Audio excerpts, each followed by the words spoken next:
Оповідь перша. Кілька місяців тому я запропонував читачам своїм біографію козака Степана Разіна.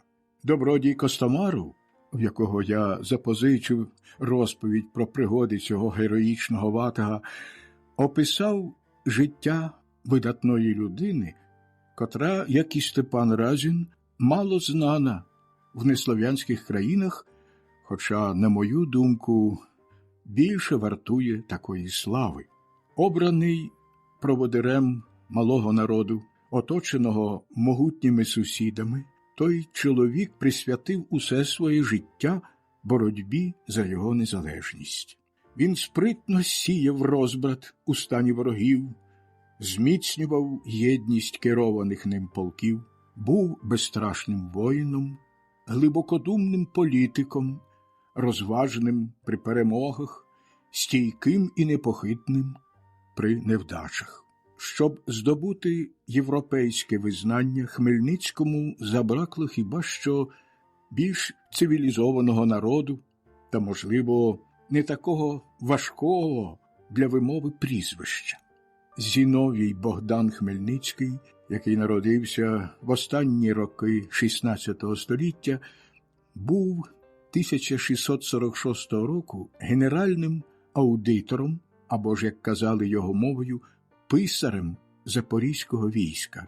Так називали мешканців України, підданих Речі Посполитої, котрі були об'єднані в реєстрові полки і користали деякими привілеями, в тому числі правом володіти землею, не маючи шляхетського походження. Посада генерального писаря була дуже важлива. Він неодмінно виступав посередником при усіх угодах між королем або сеймом і козаками, вів облік привілейованих, чи, як говорилося у Польщі, реєстрових козаків, кількість яких незадовго перед тим була визначена у 6 тисяч. Одне слово, він був канцлером, речником і захисником своєї нації. Це була найзначніша особа після гетьмана. І якщо гетьман переважно був неписьменним воїном, що доволі часто траплялося, генеральний писар фактично ставав керівником усього війська. Одні кажуть, що Богдан Хмельницький походив із шляхетської литовської сім'ї, котра осіла на Україні. Інші ж твердять, що його прадідом був якийсь В'ячеслав Хмельницький, запорізький гетьман XVI століття. Правда це чи ні, але сам він не заперечував проти такого походження. Безсумнівним є те, що його батько, який у званні сотника брав участь у воєнних сутичках, загинув у бою під Цецорою 1619 року.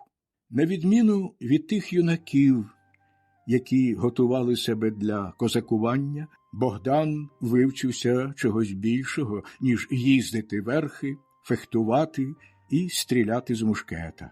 Його послали в Київську школу, а потім до єзуїтів у Галичину.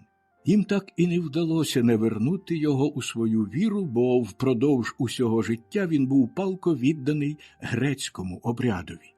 Та якщо вірити українським літописцям, то саме в єзуїтській школі він навчився володіти обличчям, яке ніколи не зраджувало його думок, вгадувати чужі помисли і привертати на свій бік інших людей. У цьому не раз брав гору. Його незворушне обличчя, розповідав один польський письменник, наче гладкий лід, що ледь приховує бездонну драговину. Крім слов'янської мови свого краю, якою, звичайно, висловлювався, вільно розмовляв польською, російською, турецькою і латинською.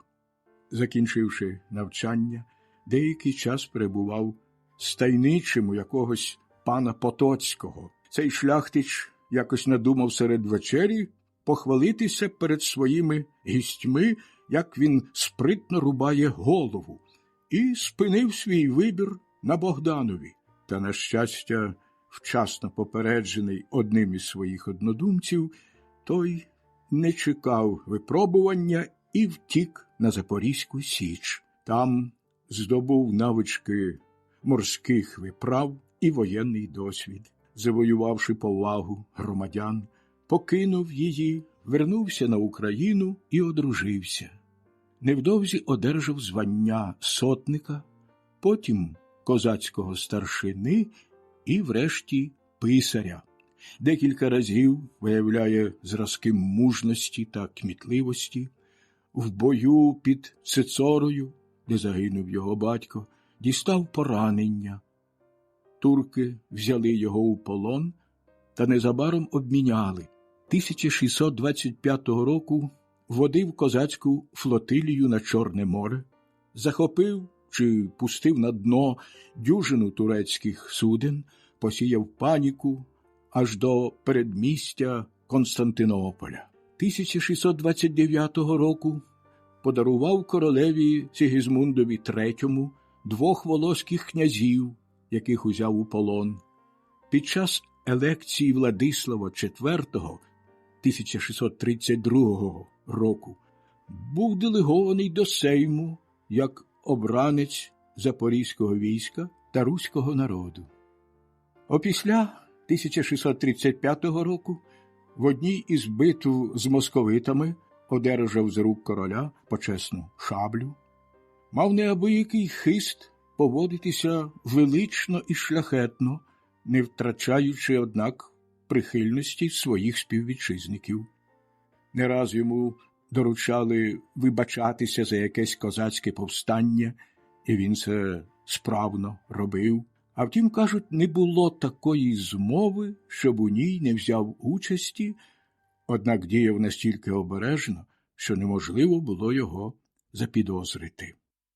Владислав мав це у пошанівку і хотів скористатися ним як довіреною людиною серед козаків. Уже віддавна король, підбурюваний канцлером Оссолінським, обмірковував скасування давньої польської конституції, ненависної для короля і згубної для усього народу. Це був нелегкий задум з огляду на могутню аристократію і шляхту, котра звикла нічого не поважати, навіть державних мужів, яких сама обрала. Щоб досягти своєї мети, король з міністром хотіли втягнути Польщу у війну проти кримського хана і турків, що було дуже легко зробити. Вистачало лише підбурити козаків на воєнні дії, які викликали б репресії з боку турків. А смілива і шляхетна нація неодмінно підтримає короля у тій священній війні, з'явиться добра нагода ввести в королівство значну кількість чужинецького війська.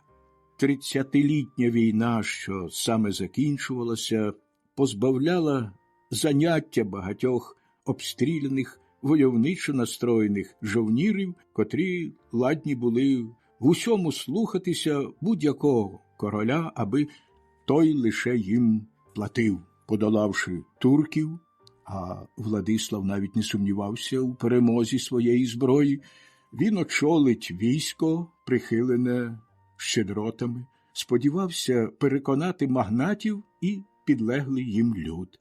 Тішив себе тим, що пригнічені польською шляхтою козаки стануть йому надійною підмогою, і розраховував легко привернути їх на свій бік, обнадіявши щасливим майбутнім при реформованому уряді, який мав намір встановити. У той час 1646 року Україна вирувала глухим невдоволенням, яке віщувало близький сильний вибух. Права і воля краю, його релігія зазнавали безперервних утисків з боку польських управителів. Народ був пригнічений податками і різноманітними поборами шляхти, що осіли на Україні, одержавши там землі. Руський народ, особливо козаки, гадали, що для звільнення досить прогнати невірних. Однак їхніми зусиллями один пан змінив іншого. Польську шляхту, яка володіла майже цілим краєм, селяни сприймали як чужоземців та загарбників. Вона розмовляла іншою мовою і сповідувала іншу релігію. Сповнена презирства до руського народу та його вірувань, шляхта справді надзвичайно жорстоко з ним поводилася. Декотрі з шляхтичів у релігійному фанатизмі руйнували православні церкви, силою навертали в католицизм. Повсюдно зводилися католицькі монастирі, по селах нишпорили ксьондзи разом із жовнірами, навертаючи русинів у лоно своєї церкви. Дуже часто вони доповнювали проповіді погрозами та насильством. Давніше козацьке військо набиралося з незакріпачених людей, що сходилися на Україну. Воно вільно обирало своїх гетьманів. А тепер шляхта вимагала, щоб те військо мало не більше 6 тисяч реєстрових козаків, прагнула нав'язати йому своїх воєначальників, вести пруську муштру, перетворити його на своєрідне сторожове ополчення. У будь-яку хвилину можна його використати, лише зрідка віддячивши за службу. З великим зусиллям запорізьке військо зберігало тінь давньої волі завдяки тим лабіринтам островів, де воно переховувалося. Вільні колись українські селяни та козаки, так само, як і їхні брати-реєстровці, стали жалюгідними рабами. Ось якими словами французький інженер Боплан, який перебував на службі у Владислава аж до смерті монарха, що сталося 1648 року, описує умови життя українців. Це свідчення, позбавлене національної запальності поляків та козаків, і є цінним своєю безсторонністю. Їхня небагаточисельна шляхта походить із польської і, здається, почуває сором за те, що вона не католицької віри, повсякчас горниться до католиків, хоча всі їхні магнати і всі ті, що титулуються князями, вийшли з грецької віри. Селяни тут надзвичайно бідні, бо мусять 3 на тиждень відбувати панщину своїми кіньми і працею власних рук. Крім того, залежно від розмірів наділу, повинні давати відповідну кількість зерна, безліч каплунів, курей, гусей і качок перед Великоднем, зеленими святами і на Різдво. До того ж мають возити своєму панові даром дрова та відбувати багато інших робіт, яких не мали б робити. Ще вимагають від них грошових податків, крім того, десятину з баранів, поросят, меду, усіляких плодів, а що 3 роки й 3-го волика. Одне слово, селяни змушені віддавати своїм панам усе, що тим лише заманеться вимагати. Не дивно, що цим злидарям у таких тяжких умовах не залишається нічого для себе. Але це ще не все. Пани мають безмежну владу не тільки над селянським майном, а й над їхнім життям. Такою великою є необмежена свобода польської шляхти, яка живе наче в раю, а селяни наче в чистилищі, що коли селяни потрапляють у ярмо до такого пана, то опиняються у гіршому становищі, ніж каторжанин на галері. Посланий королем на Україну Оссолінський насамперед переговорив з Хмельницьким та якимсь Барабашем, полковником Черкаського полку. В той час запорізьке військо не мало гетьмана, визнаного урядом, який, відповідно до нового порядку, нав'язаного козакам, хотів особисто призначати йому воєначальників. Хмельницький та Барабаш були найважнішими постатями козацького військового керівництва. Барабаш вірменин за національністю, маленьким хлопцем був викрадений козаками, зріс серед них і завоював авторитет своєю сміливістю. Його вважали відданим королю і учинним польським управителем. Канцлер прохав їх використати всю свою владу, щоб посприяти здійсненню королівського задуму, і, завойовуючи їхню прихильність, був щедрим на обіцянки. Владислав поверне козакам їхні колишні привілеї. Кількість реєстрового війська збільшить з 6 до 12 тисяч, а поки що дозволяє здійснити похід на турків і навіть виділяє кошти для спорудження та озброєння 600 човнів, які спустяться до гирла Дніпра. Усі ці обіцянки разом з багатьма іншими містилися у листі, який підписав король. Осолінський радо інформував двох козаків про цей лист, який в офіційній мові польської канцелярії називався королівським привілеєм. Хмельницький доволі холодно прийняв його відвертість, подякував королю за висловлене довір'я і почав говорити, як важко все це здійснити.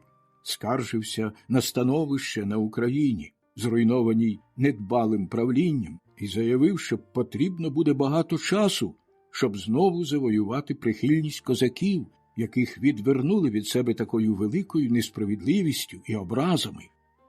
Щодо нього самого, то додав, що на все готовий, якщо йдеться про службу його величності. Кажуть, що канцлер від імені короля надав йому звання гетьмана, однак Хмельницький від нього відмовився.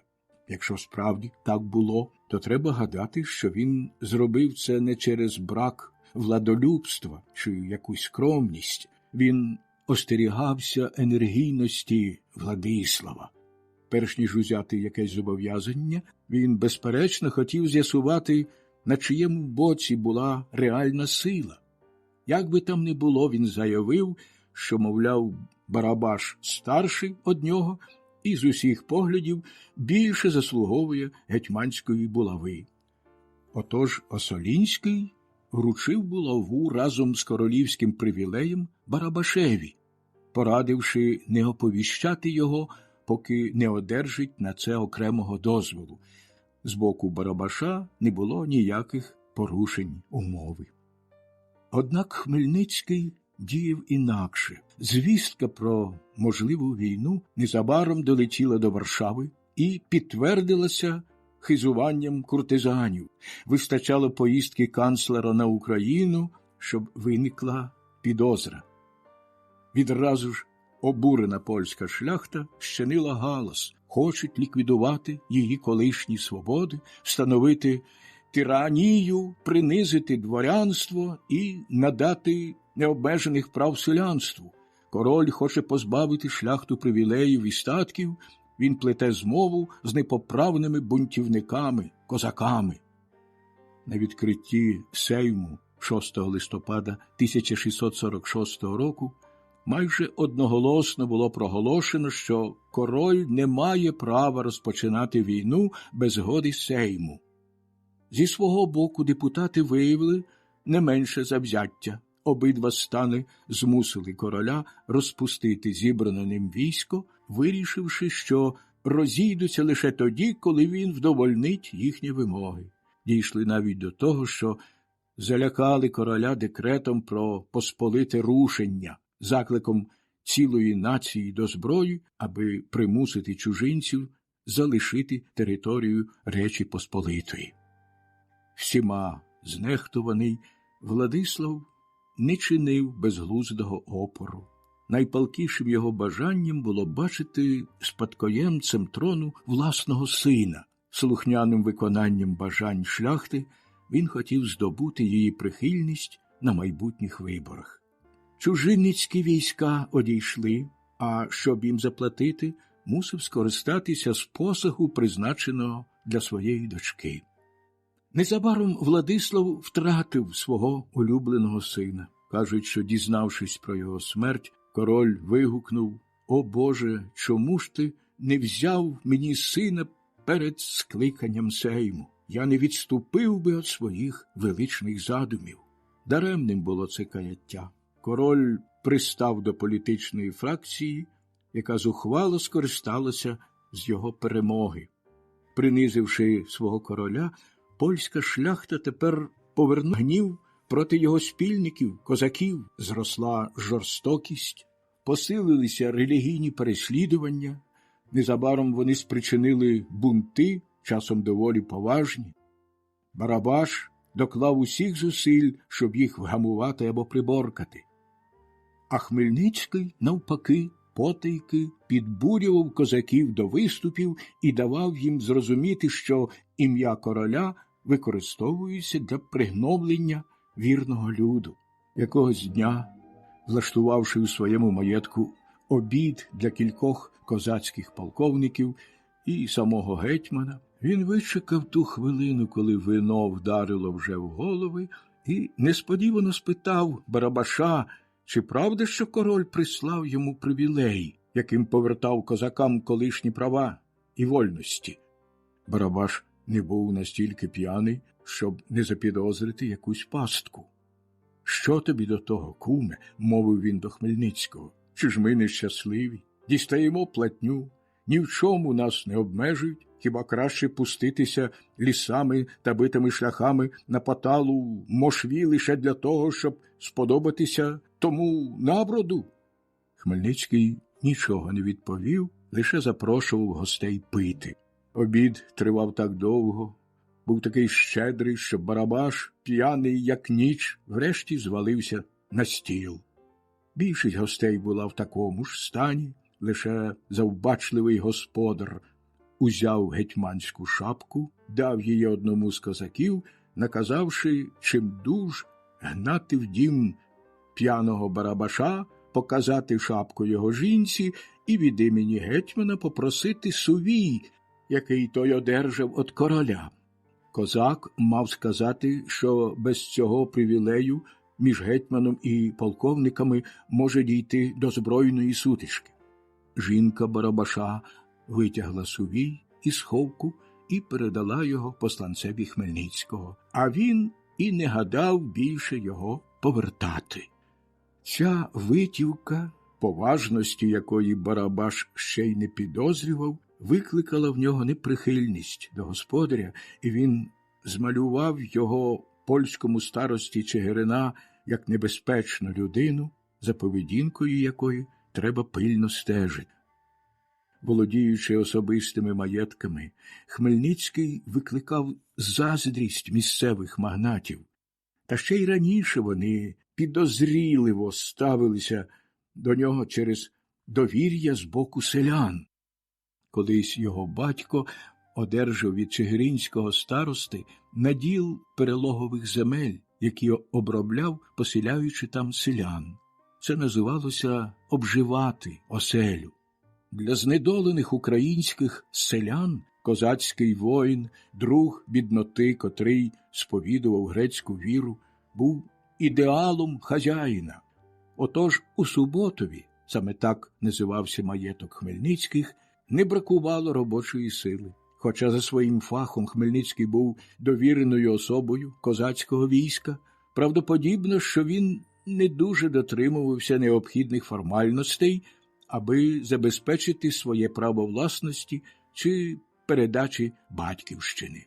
Маєток, який давав значний прибуток, викликав заздрість у якогось Чаплинського, польського шляхтича, чигиринського підстарости і клятої душі старости Конецпольського, сина тієї людини, яка зробила дар батькові Хмельницького. До того ж, Чаплинський затаїв ще й особисту злість на Хмельницького, свого щасливого супротивника, в суперечці за руку місцевої молодиці, з якою той поєднався другим шлюбом. Під час однієї колотнечі з татарським загоном, який шастав у краї, в ту саму мить, коли Хмельницький вирвався наперед своєї кінноти, якийсь козак, підкуплений Чаплинським, рубанув Хмельницького шаблею ззаду по голові. Хмельницький похилився на луку сідла. Ой, лишенько, вигукнув убивця.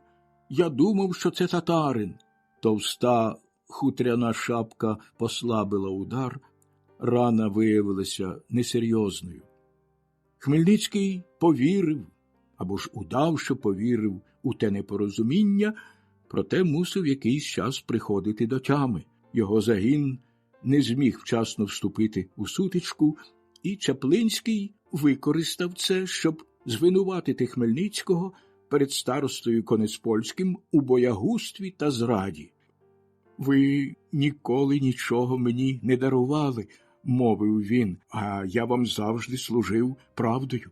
Дайте мені маєток у Суботові, яким Хмельницький володіє незаконно.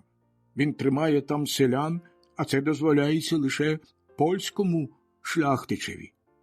Конецпольський довго вагався, не хотів розпоряджатися землею, яку батько колись віддав Хмельницькому. Нічого не вирішивши прилюдно, він закрив, однак, очі на план, який незадовго був втілений. Очоливши зграю розбишак, Чаплинський заволодів маєтком у Суботові, спалив млин, пограбував збіжжя. У той час Хмельницького там не було, а його молодшого сина, 10-річного хлопчика, котрий погрожував розбишаком помстою батька, так сильно побили, що на другий день він помер. Що ж до пані Хмельницької, то вона стала найчарівнішим трофеєм переможця, що силою та обіцянками зробив її своєю жінкою. Навернена в католицьку віру, вона пошлюбила Чаплинського. У той час польське католицьке духовенство вважало, що між православними нібито не існує тайни подружжя. Пограбований бідолаха відразу ж поскаржився старості. Той відправив його до суду, а суд до Сейму.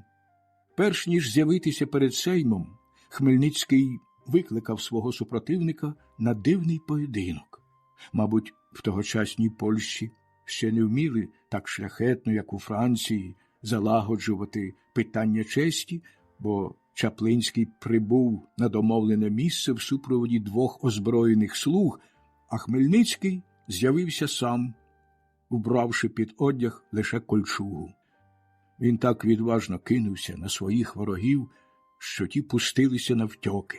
Хмельницький гукнув їм: «Пам'ятайте, що в мене є шабля, і ще не вмерла козацька мати». Так козаки називали свою батьківщину, Україну, чи радше свою військово-політичну спільність.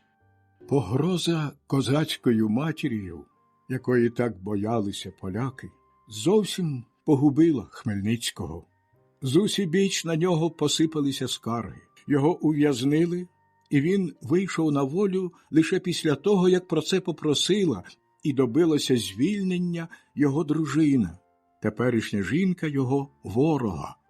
Хмельницький відразу ж помчав до Варшави, однак там застав лише сповіщених про все суддів. Його спадкові папери вважалися неповними. Послужливі свідки запевнили, що його син помер не від одержаних побоїв, а, мабуть, від якоїсь хлоп'ячої витівки. В Польщі чоловіки-невдахи викликали до себе таку ж байдужість, як у Франції. Судді силкувались набрати поважного вигляду під час розгляду тієї справи. Пані Хмельницька змінила віру, потім чоловіка.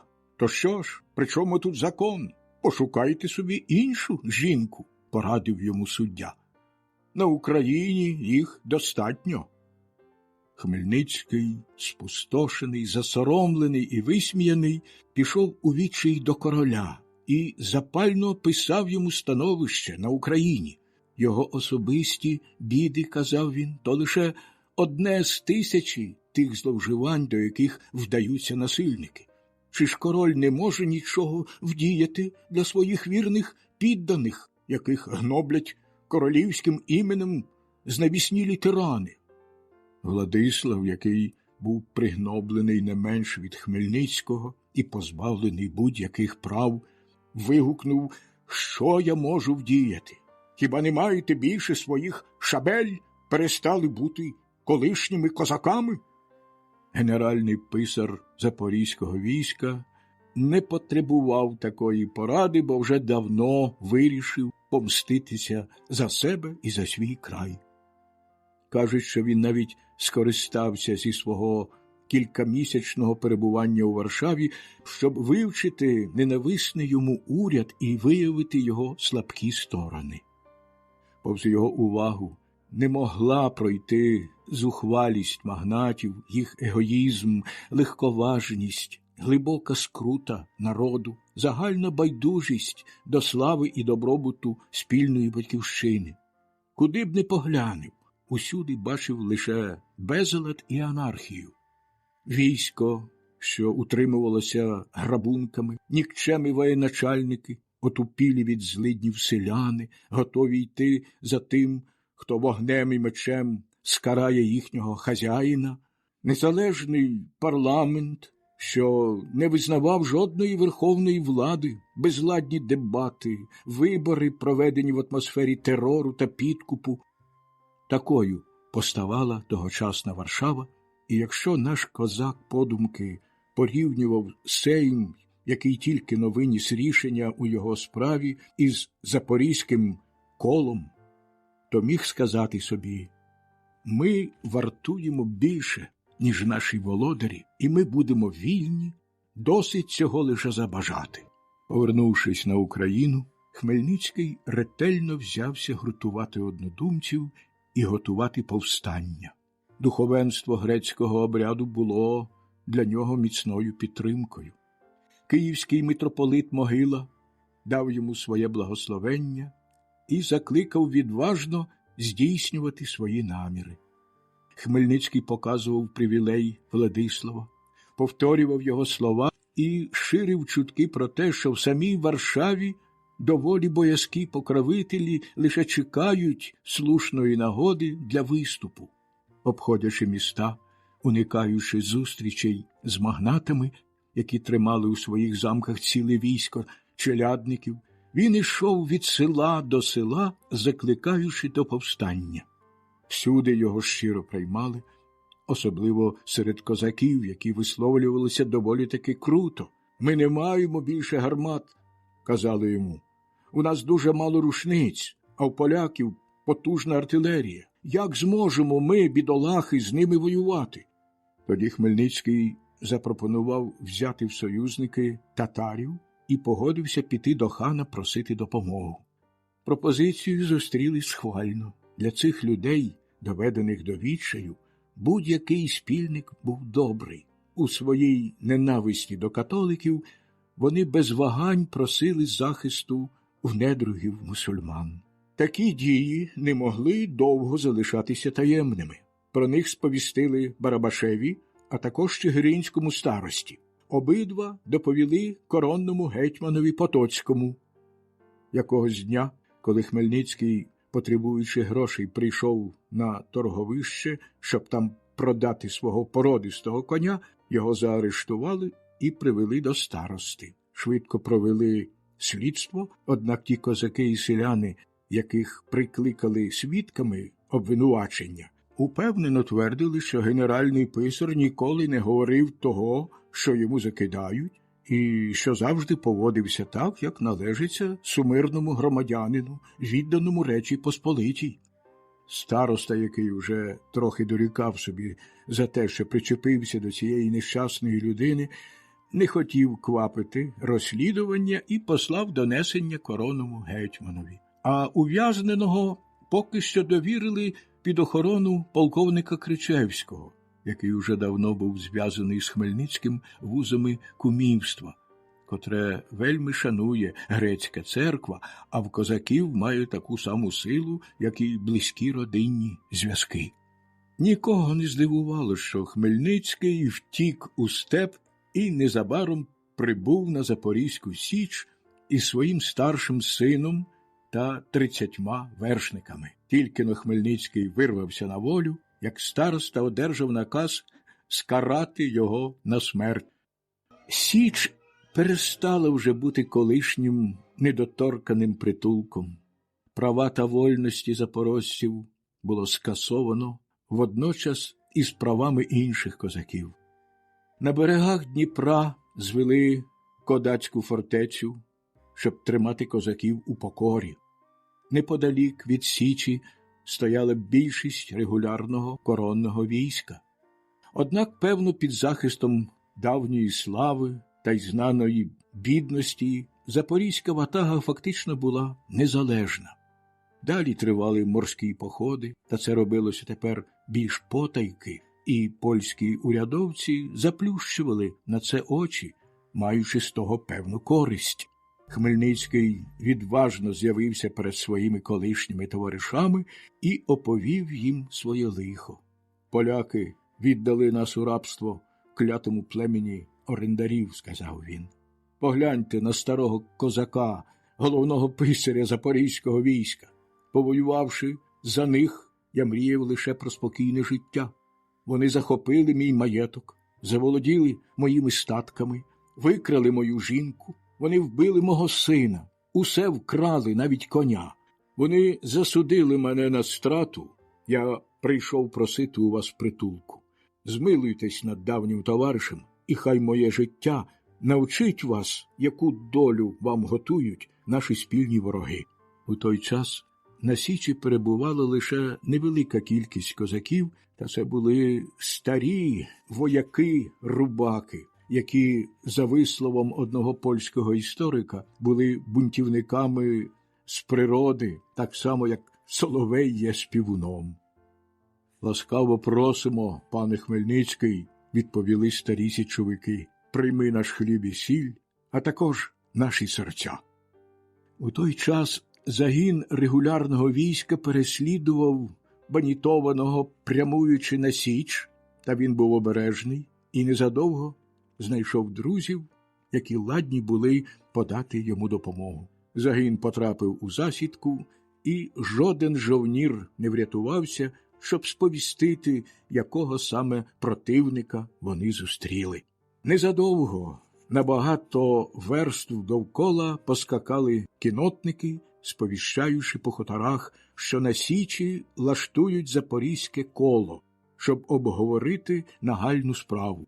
На Січ рушили всі реєстрові козаки, а з ними і велика кількість селян-утікачів та людей без певних занять з обох берегів Дніпра. Кожен чекав якоїсь особливої події. Однак, за винятком козацьких старшин, ніхто серед запорожців не знав намірів Хмельницького. Його довірені люди говорили лише, що йдеться про те, аби укласти шанобливе звернення, з яким козацька депутація вирушить до короля та сейму. Незважаючи на це, кожен озброювався, лив кулі, лаштував порох. З Дніпра потайки витягли кілька гармат, захованих у річковий пісок. Ніхто не сумнівався, що йдеться про військовий похід. Аби ввести в оману поляків, Хмельницький покинув Січ із загоном у 5000 козаків і став табором на невеликому Дніпровському острові. Потім, залишивши своїх товаришів, дуже скрито подався до Бахчисарая. Там була резиденція кримського хана Іслам-Гірея. Щоб повернути на свій бік татарського хана, Хмельницький мусив використати весь свій хист і спритність, якими славився. Спочатку його запідозрили в підступності, прийняли не як посланця, а як вивідника. Він примусив себе вислухати, поцілувавши ханові шаблю і проговоривши слова клятви, яка полягала в тому, що він прирікає свою голову лезові цієї шаблі, якщо говорить неправду.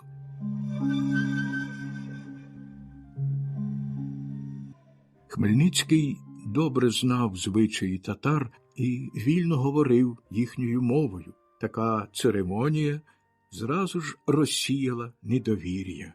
Банітований описав ханові становище на Україні та в інших руських провінціях, підлеглих Польщі. «Все готове для збройного повстання», – сказав він. Татарська армія підніме всіх козаків, усіх селян. Багаті замки польських магнатів, здобуті скарби стократно покриють видатки на військовий похід, а Крим та Отоманська порта привернуть на свій бік відважних і вірних союзників. Хан відповів, що польський король справді запізнюється з виплатою данини, яку щорічно дарує Орді, але поки нема офіційної відмови, не може оголошувати війну. «Зачекайте», – мовив він, – «хай поляки надішлють відповідь на моє нагадування. Якщо ви розпочнете війну, я буду з вами в тому випадку, коли король не дотримає своєї обіцянки. Однак ви можете звернутися до Тугай-бея і попросити в нього кіннотників, які супроводжували б вас у поході». Тугай-бей був ханським васалом, правителем Перекопу, але васалом не дуже покірним і майже незалежним. Та все ж вважалося, що татарський хан жив у злагоді зі своїм намісником і навіть волів мати на кордоні полководця, якого можна було послати в бій, а при необхідності відмовитися від нього. Повагавшись, Тугай-бей пообіцяв дати 4000 вершників, але за умови, що татари складуть резервний корпус, який вступить у бій лише після того, як козаки підтвердять свій намір воювати з поляками. Звичайно, татари не зволікали з військовим приготуваннями. Одержавши наказ, кожен вершник з'являвся зі своїм луком та стрілами. Вони не потребували ні возів, ні харчів. Кожен воїн приводив із собою кілька коней. Татари споживали сире м'ясо вбитих коней, яке різали на тонкі скибки, а потім упродовж кількох годин розм'якшували під сідлами. Як тільки з-під снігу пробивалася трава, степ повністю забезпечував їх кормом. Повернувшись на Україну, Хмельницький ретельно взявся гуртувати однодумців і готувати повстання. Духовенство грецького обряду було для нього міцною підтримкою. Київський митрополит Могила дав йому своє благословення і закликав відважно здійснювати свої наміри.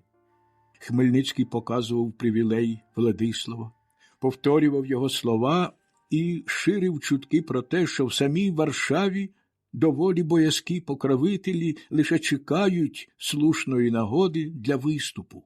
Обходячи міста, уникаючи зустрічей з магнатами, які тримали у своїх замках ціле військо челядників, він ішов від села до села, закликаючи до повстання.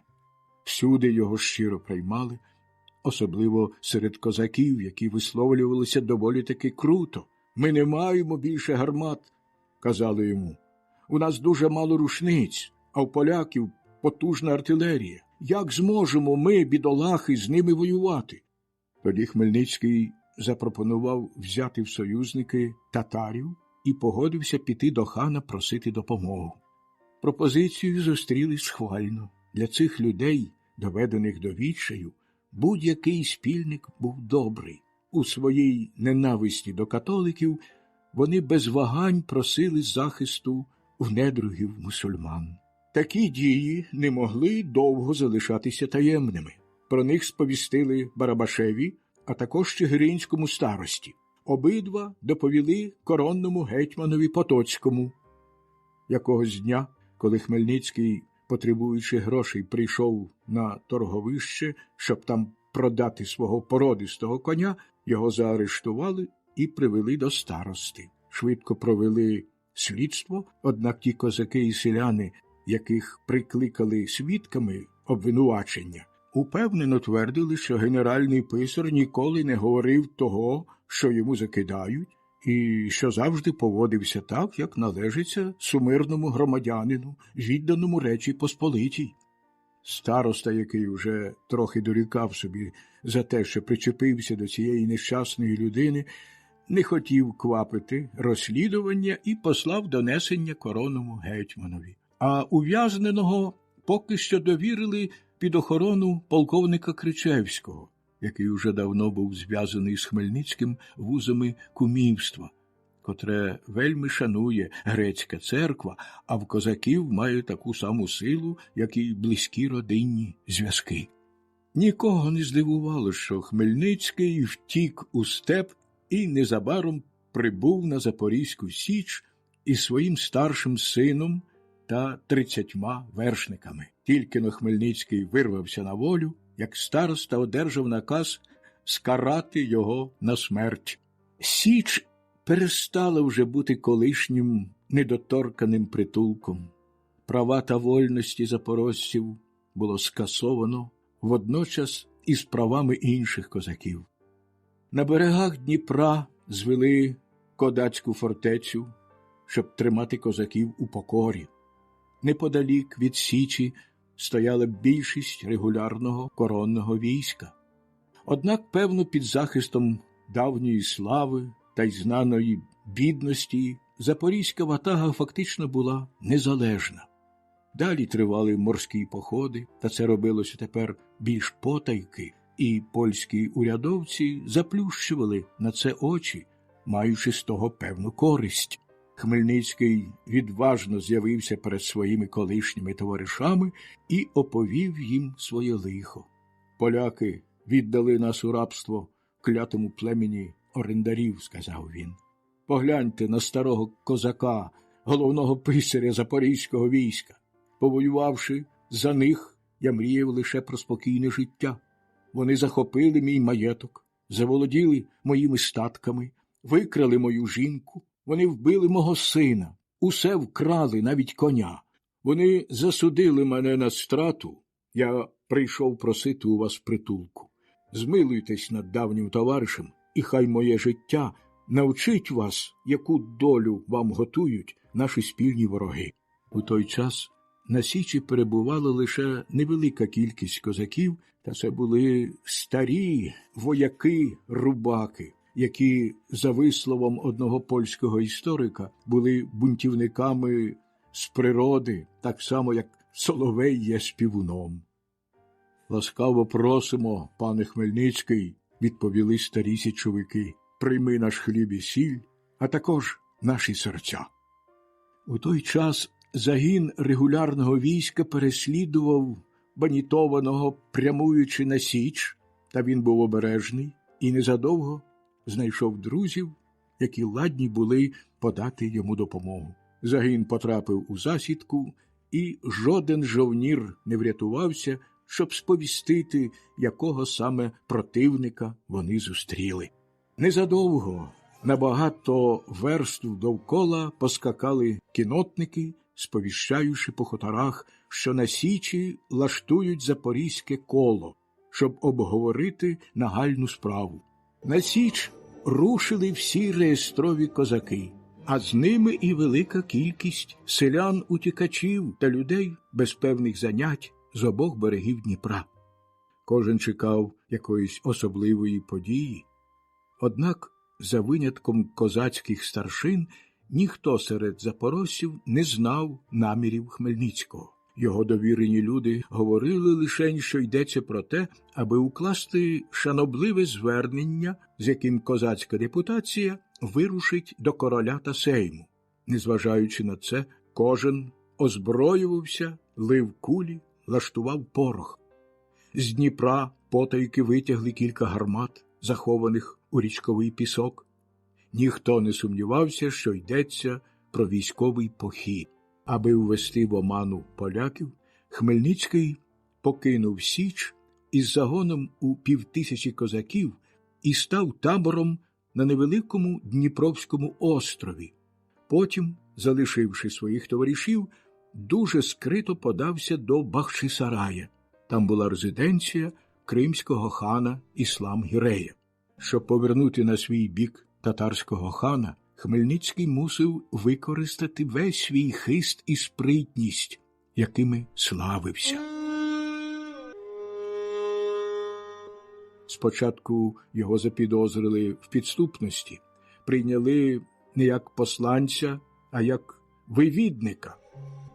Він примусив себе вислухати, поцілувавши ханові шаблю, і проговоривши слова клятви, яка полягала в тому, що він прирікає свою голову лезові цієї шаблі, якщо говорить неправду. Хмельницький добре знав звичаї татар і вільно говорив їхньою мовою. Така церемонія зразу ж розсіяла недовір'я. Bonітований описав ханові становище на Україні та в інших руських провінціях, підлеглих Польщі. «Все готове для збройного повстання», – сказав він.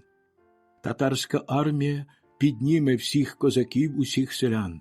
Багаті замки польських магнатів, здобуті скарби стократно покриють видатки на військовий похід, а Крим та Отоманська порта привернуть на свій бік відважних і вірних союзників». Хан відповів, що польський король справді запізнюється з виплатою данини, яку щорічно дарує Орді, але поки нема офіційної відмови, не може оголошувати війну. «Зачекайте», – мовив він, – «хай поляки надішлють відповідь на моє нагадування. Якщо ви розпочнете війну, я буду з вами в тому випадку, коли король не дотримає своєї обіцянки. Однак ви можете звернутися до Тугай-бея і попросити в нього кіннотників, які супроводжували б вас у поході».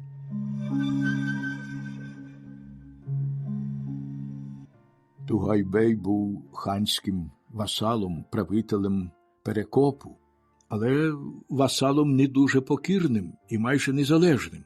Та все ж вважалося, що татарський хан жив у злагоді зі своїм намісником і навіть волів мати на кордоні полководця, якого можна було послати в бій, а при необхідності відмовитися від нього.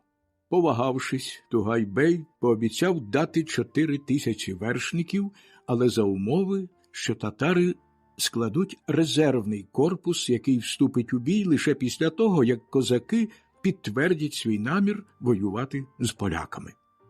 Звичайно, татари не зволікали з військовими приготуваннями. Одержавши наказ, кожен вершник з'являвся зі своїм луком та стрілами. Вони не потребували ні возів, ні харчів. Кожен воїн приводив із собою кілька коней. Татари споживали сире м'ясо вбитих коней, яке різали на тонкі скибки, а потім упродовж кількох годин розм'якшували під сідлами. Як тільки з-під снігу пробивалася трава, степ повністю забезпечував їх кормом.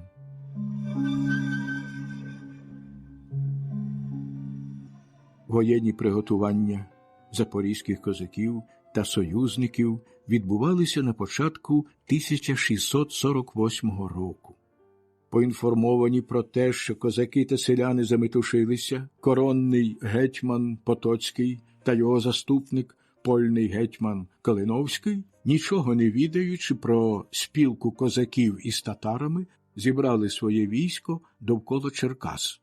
Вони скликали всі свої полки, а також реєстрових козаків під орудою гетьмана Барабаша. Крім того, зобов'язали озброюватися загони ополченців у провінціях, а задля обережності звернулися за підмогою з Польщі. Внаслідок військових приготувань почастішали репресії проти схизматів.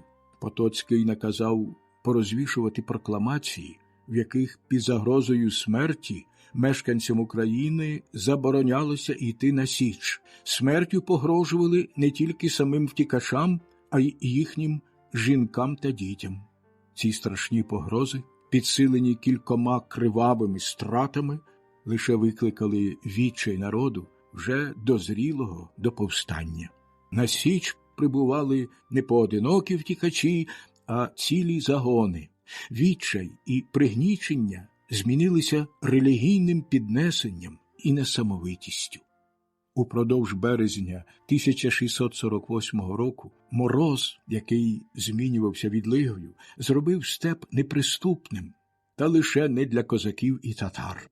Отож коронне військо, розквартироване в Черкасах, не покидало своєї зимівки. Польні гетьмани та старшини гайнували свій час у бенкетах і гучних обідах. Жовніри які майже не діставали платні, харчувалися за рахунок місцевого населення. Ніхто навіть і не подумав про те, щоб послати розвідку на південь від Черкас і виявити, де саме гуртуються загони втікачів. З Польщі не тільки не слали підмогу, а навпаки, канцлер Осолінський писав польним гетьманам, що запорізькі січовики не помишляють про якийсь бунт, а готуються до виправи проти турків. Дозволяючи це козакам, вони матимуть від цього вигоду. Канцлер запально ганив Потоцького за ті жорстокі заходи і радив для втихомирення краю скарати кількох польських старост і козацьких полковників, які явно завинили зловживаннями перед своїми селянами. Особливо закликав канцлер суворо поставитися до вчинку Конецпольського, старости Чигирина. Крім того, він сповіщав, що на Україну вибираються королівські комісари, аби на місці ознайомитися із скаргами. Цей лист відразу ж викликав запальні дискусії серед гетьманів. Калиновський був за те, щоб з козаками все залагодити мирним чином. Позбавлений вагомих аргументів, Потоцький впав у гнів, заявивши, що лише він має право тут наказувати. Як і вище військове командування, штаб розпався на два табори. Вважаючи, що король на їхньому боці, селяни стали більш войовничими.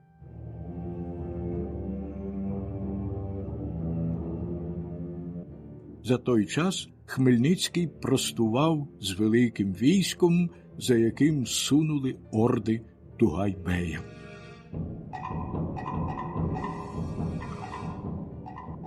Другого квітня 1648 року Потоцького оповістили про те, що повстанці зміцнюють свої позиції при злитті Тясмина з Дніпром. Однак ще нічого не було відомо ні про їхню кількість, ні про їхню силу. На військовій раді Потоцький сказав, що не гоже слати коронне військо проти якогось збіговиська селян, вистачає переднього загону, щоб їх розбити. Він доручив своєму синові Стефанові один військовий корпус і наказав заглибитися у степ, добре провчити запорожців. «Прямуй лісами та рівнинами, – мовив він, – розбий січ, скарай ту погань, а їхніх ватажків привези мені закутими в кайданах. Зроби так, мій сину, щоб ім'я твоє увійшло в історію». Одночасно гетьман Барабаш одержав наказ спускатися човнами вниз по Дніпру, підтримуючи просування військ Стефана Потоцького. Обидва корпуси, чисельність яких становила 7-8 тисяч воїнів, мали допомагати один одному. Барабаш правив реєстровими козаками і драгунами, одягненими та вимуштрованими на пруський лад, однак майже всі вони були вибрані з руських провінцій. Стефан Потоцький очолював кілька польських ескадронів, добровольців із шляхетського ополчення і, нарешті, декілька рот піхоти та драгунів.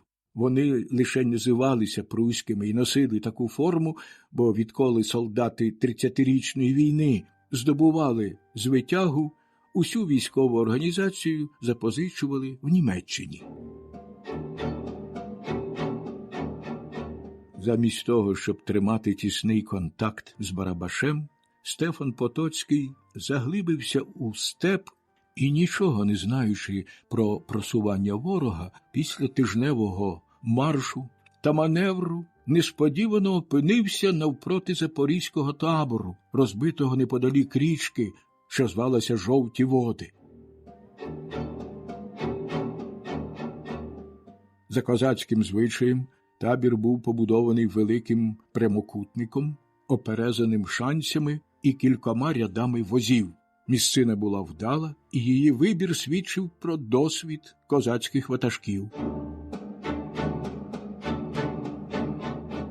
Поляки з подивом зауважили, що повстанці зберігають глибоку мовчанку і, не встряваючи в сутички, тримають щільні ряди. Звичайно, кожна битва в степу розпочиналася низкою поєдинків.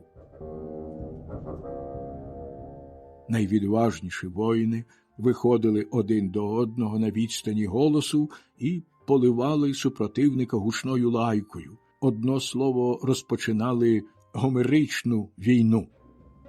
А тепер козаки мовчали, не ворушилися, поводили себе зовсім по-іншому. Вважаючи, що штурмувати ворожий табір буде нелегко, поляки вирішили дочекатися прибуття Барабаша і отаборилися, лишивши між собою та козаками річку Жовті Води.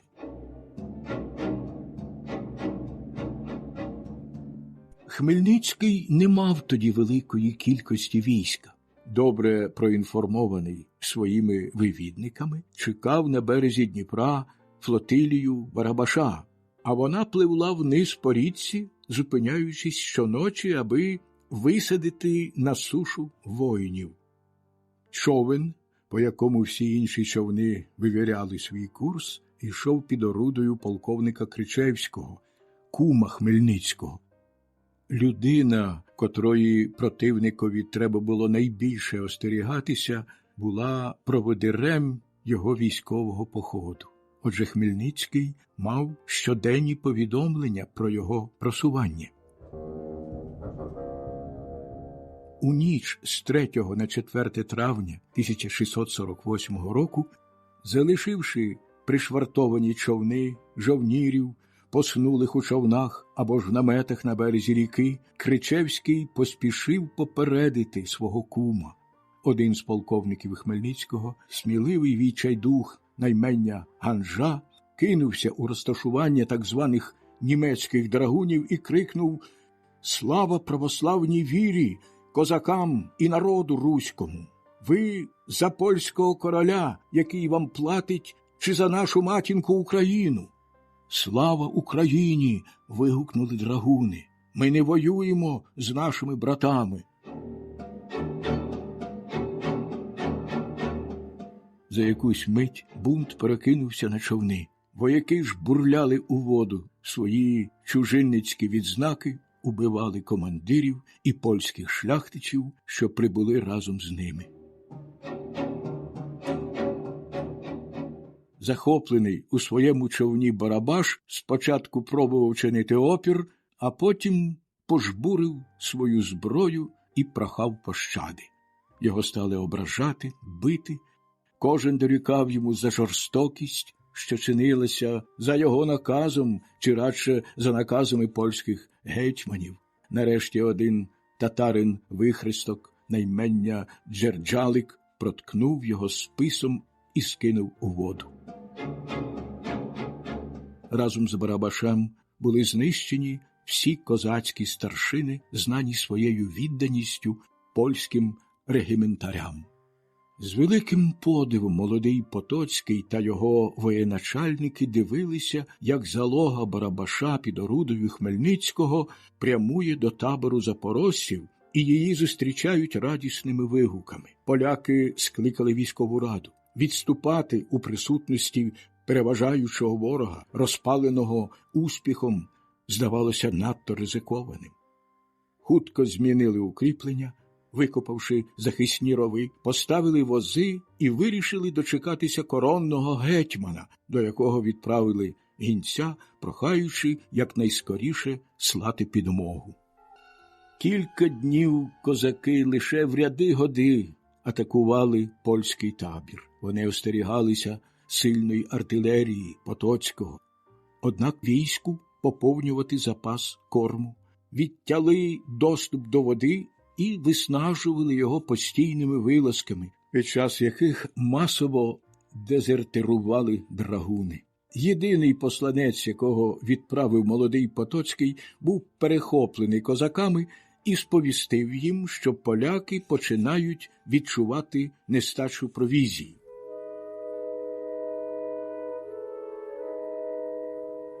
Вирішивши, що ворог уже доволі виснажений та занепокоєний, Хмельницький наблизився верхи до їхніх укріплень і запропонував переговори. «Досить крові», – мовив він. Присилайте нам людей, з якими ми могли б порозумітися і чесно вести переговори.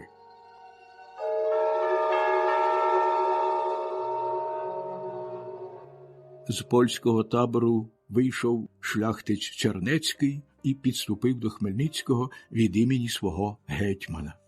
Хмельницький похвалив шляхтича за мужність та не хотів розпочинати серйозної розмови, поки вони не пообідають. За прикладом свого ватажка запорозькі старшини приймали Чернецького радше як товариша, ніж парламентера. Цілий день минув за тим, що навіть не торкалося серйозної сутички, а Чернецький, мабуть, забув за столом про своїх зморених друзів, що вимирали з голоду.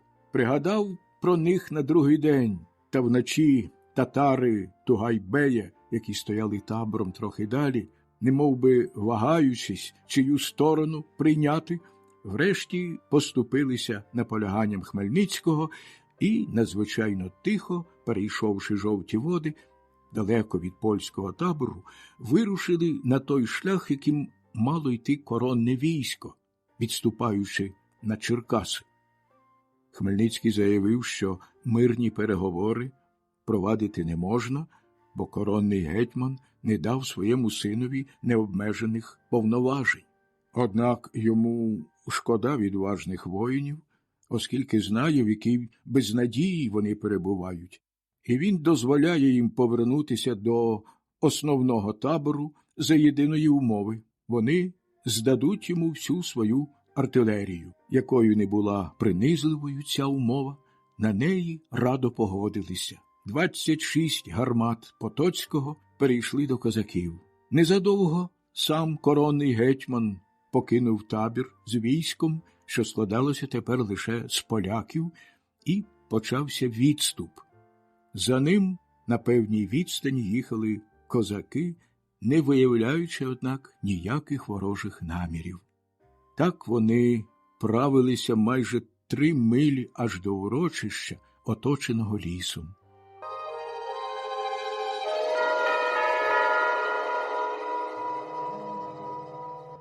Тут шлях їм перегородили рови і завали дерев. Головна польська колона зупинилася.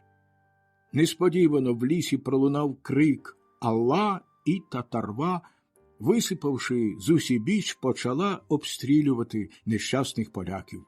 Інстинктивно голова і хвіст колони згорнулися всередину. Зайнявши обидва схили виярку, татари вели прицільний вогонь по безладній масі людей. Важко поранений Потоцький не переставав закликати своїх жовнірів триматися стійко і дорого віддати своє життя. «Нас зрадили», – сказав він, – «але нема чого собі докоряти. Краще смерть на бранному полі, ніж рабство у невірних. Що ж до мене, то не хочу терпіти ні знущання переможця, ні докорів свого батька». Запалені його словами і прикладом, поляки відчайдушно захищалися. Їм забракло пороху, вони билися камінням і прикладами мушкетів.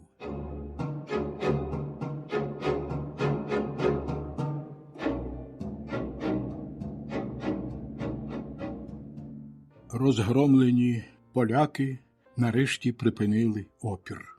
Потоцький звалився з коня, його соратники відразу ж склали зброю. Хмельницький подбав про те, щоб полонених не кривдили. Розпорядився, щоб їм перев'язали рани, однак рана молодого Потоцького виявилася смертельною. Він помер наступного дня після поразки, викликавши, здається, смуток і жаль у самих козаків.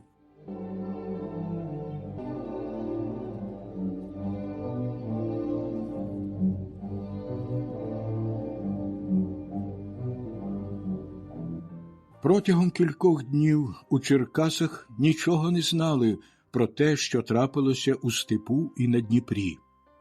Першу звістку приніс драгун, який довго блукав степами і врешті дістався до основного табору війська.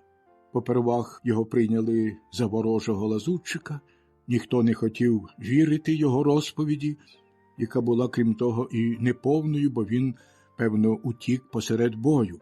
Та незабаром свідчення утікача підтвердилося просуванням зраділих селян на південь. Коронний гетьман пустився у похід з невеликою кількістю війська, намагаючись потрапити на слід свого сина. 2 дні він марно шукав якоїсь звістки і вже готовий був вернутися на місце постою, аж тут дозорці привели до нього конаючого від голоду польського шляхтича, який був поранений і вертався з-під жовтих вод. Усі воєначальники заціпеніло слухали його розповідь і, дивлячись на нещасного батька, кожен на мить забув про критичний стан війська. «Всі наші жовніри зблідли», – розповідає польський хроніст, наче перемерзла трава, яку обпалило сонячне проміння. Шляхтич закінчив свою скорботну розповідь тим, що Хмельницький, певно, неподалік, його союзниками є татари, і в нього величезне військо. Головні воєначальники зібралися довкола коронного гетьмана, який намагався вгамувати свій біль горілкою. Польний гетьман Калиновський висловив думку, що треба йти далі і якнайшвидше атакувати ворога.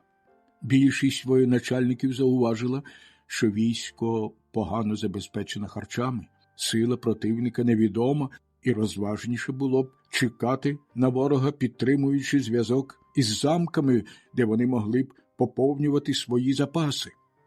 Розпочинаючи військову раду, Потоцький рвався до бою і божився, що спокійно спатиме лише тоді, як порубає на кусні тих негідників-бунтівників.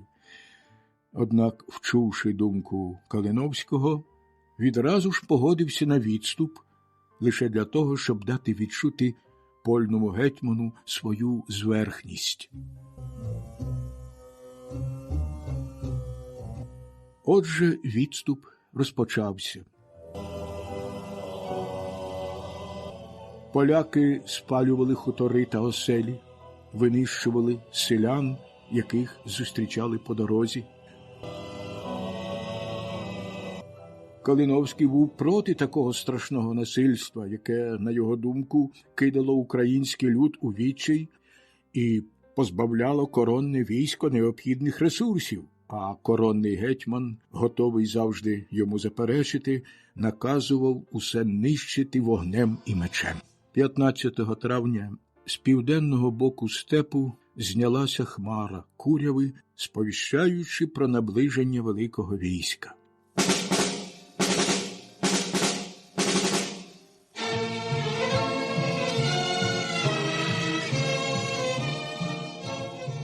Старшини, послані в розвідку, визначили, що там близько 100 тисяч воїнів. Правдоподібно, що Хмельницький мав лише половину своїх козаків. Поляки зайняли позицію між Корсунем і Стеблевом на колишніх фортифікаційних спорудах. Якийсь час татари вдавали, що наступатимуть на їхній лівий фланг, однак відійшли, як тільки почало смеркати. Тоді у степу спалахнуло вогнями велике півколо, що окреслювало польський табір.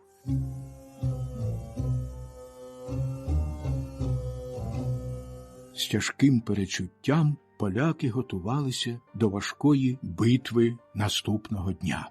Проте Хмельницький вживав силу лише тоді, коли безсилою виявлялася хитрість. Серед козаків він мав такий авторитет, що легко знаходив людей, які ладні були зазнати ганебної смерті, аби лишень втілити у життя замір їхнього полководця. Він зупинив вибір на Микиті Галагані, навчив його, як той має поводитися, і відправив до поляків. Немовби випадково, потрапивши в засідку, Галаган спочатку відмовлявся відповідати на запитання, які йому ставили. Його попереджували, що катуватимуть, однак готовність прийняти муки цінувалася у козаків як доброчесність. Вони до цього готувалися, цим навіть похвалялися. Козак довго опирався, а потім, наче не витримавши катувань, казав так, як його навчили. Я не знаю, скільки в нас війська, але воно щохвилини зростає. У Тугай-бея 15 тисяч воїнів, а ще ми чекаємо хана з ордою, який уже на підході до нас. При згадці про кримського хана всі зацепеніли. Навіть сам Потоцький почав втрачати мужність. Лише Калиновський наполягав, щоб кинутися на ворога, перш ніж підійде підкріплення орди Іслам-Гірея. Спалахнула суперечка. Калиновський натякнув, що коронний гетьман, певно, має якісь потаємні мотиви, задля яких радить відступати. При цих словах Потоцький вибухнув гнівом. «Лише я маю право тут наказувати», – крикнув він, – «а вам належить виконувати. Нині фатальний день, вбивство невинних. Ми залишаємося у таборі. Завтра, як тільки затрублять збір, кожен має бути на своєму місці, і хай ніхто навіть не наважується мене переконувати».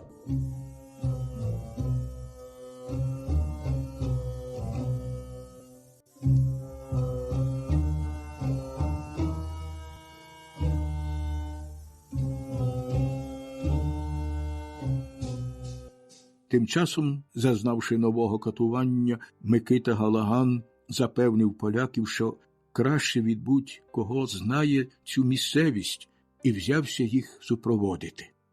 Коронне військо виступило в похід. Ущерть наладовані вози, вишукувані у 8 паралельних рядів, утворювали великий прямокутник, захищаючи артилерію та піхоту. Ар'єргард мав стримати супротивника. Кіннота трималася по обидва боки прямокутника. Лівий фланг був під орудою Калиновського, правий – Потоцького. Так вони просувалися досить злагодженим строєм, з 10 верст, ніхто їх не турбував. Та, побачивши густий ліс, в який збиралося вступити польське військо, козаки почали обстрілювати ар'єргардний загін, шарпати кавалерію. Постріли запорожців і стріли татар покалічили коней. Більшість польських шляхтичів спішилася і відігнала коней під захист возів, однак багато їхньої челяді втекло разом з кіньми або ж перейшло у ворожий табір. Підпираючись довгими списами, польські гусари, вбрані у важкі лати, повільно просувалися вперед. Зі степу весь час спритно наскакував на них ворог, якого вони ніяк не могли досягнути, на кожному кроці залишаючи вбитих і поранених. Уже сягали лісу, в якому, за словами Галагана, вони будуть у безпеці. У лавах війська знову засвітилася надія, коли раптом оглушливий залп, спрямований у голову колони, сповістив, що ворог відтяв їм шлях до відступу.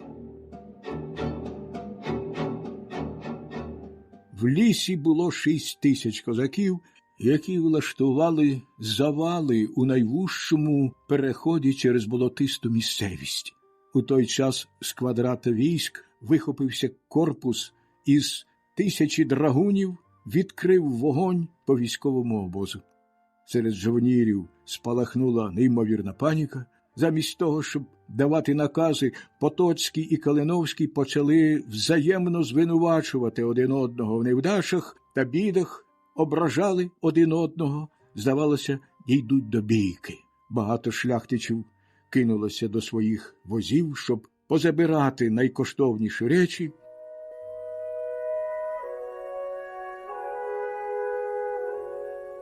В цьому хаосі один із найбагатших волинських магнатів, князь Корецький, став на чолі 2000-го загону і вигукнув: «Кидайте майно, рятуймося від ворога! Хто мене любить, за мною у прорив!» Кілька офіцерів намагалися його стримати, нагадуючи, що коронний гетьман велів у будь-якому випадку всім залишатися на місцях. «Його накази доходять надто пізно», – кинув Корецький. на коней, вперед!» Він прорвав атакуючу лінію козаків і зумів врятуватися, втративши половину своїх драгунів. Цей маневр вирішив долю битви. Порожнечу, залишену загоном Корецького, відразу ж заповнили козаки. Каре було прорване з усіх боків. Поранений в руку та шию Калиновський вигукував накази і не переставав керувати боєм. Та ось він звалився з коня і був узятий у полон. Побачивши, що все пропало, Потоцький умостився в своїй кареті і чекав смерті. Найзаможніші магнати, за його прикладом, знеможено кинулися до своїх возів, так їх повезли до переможця.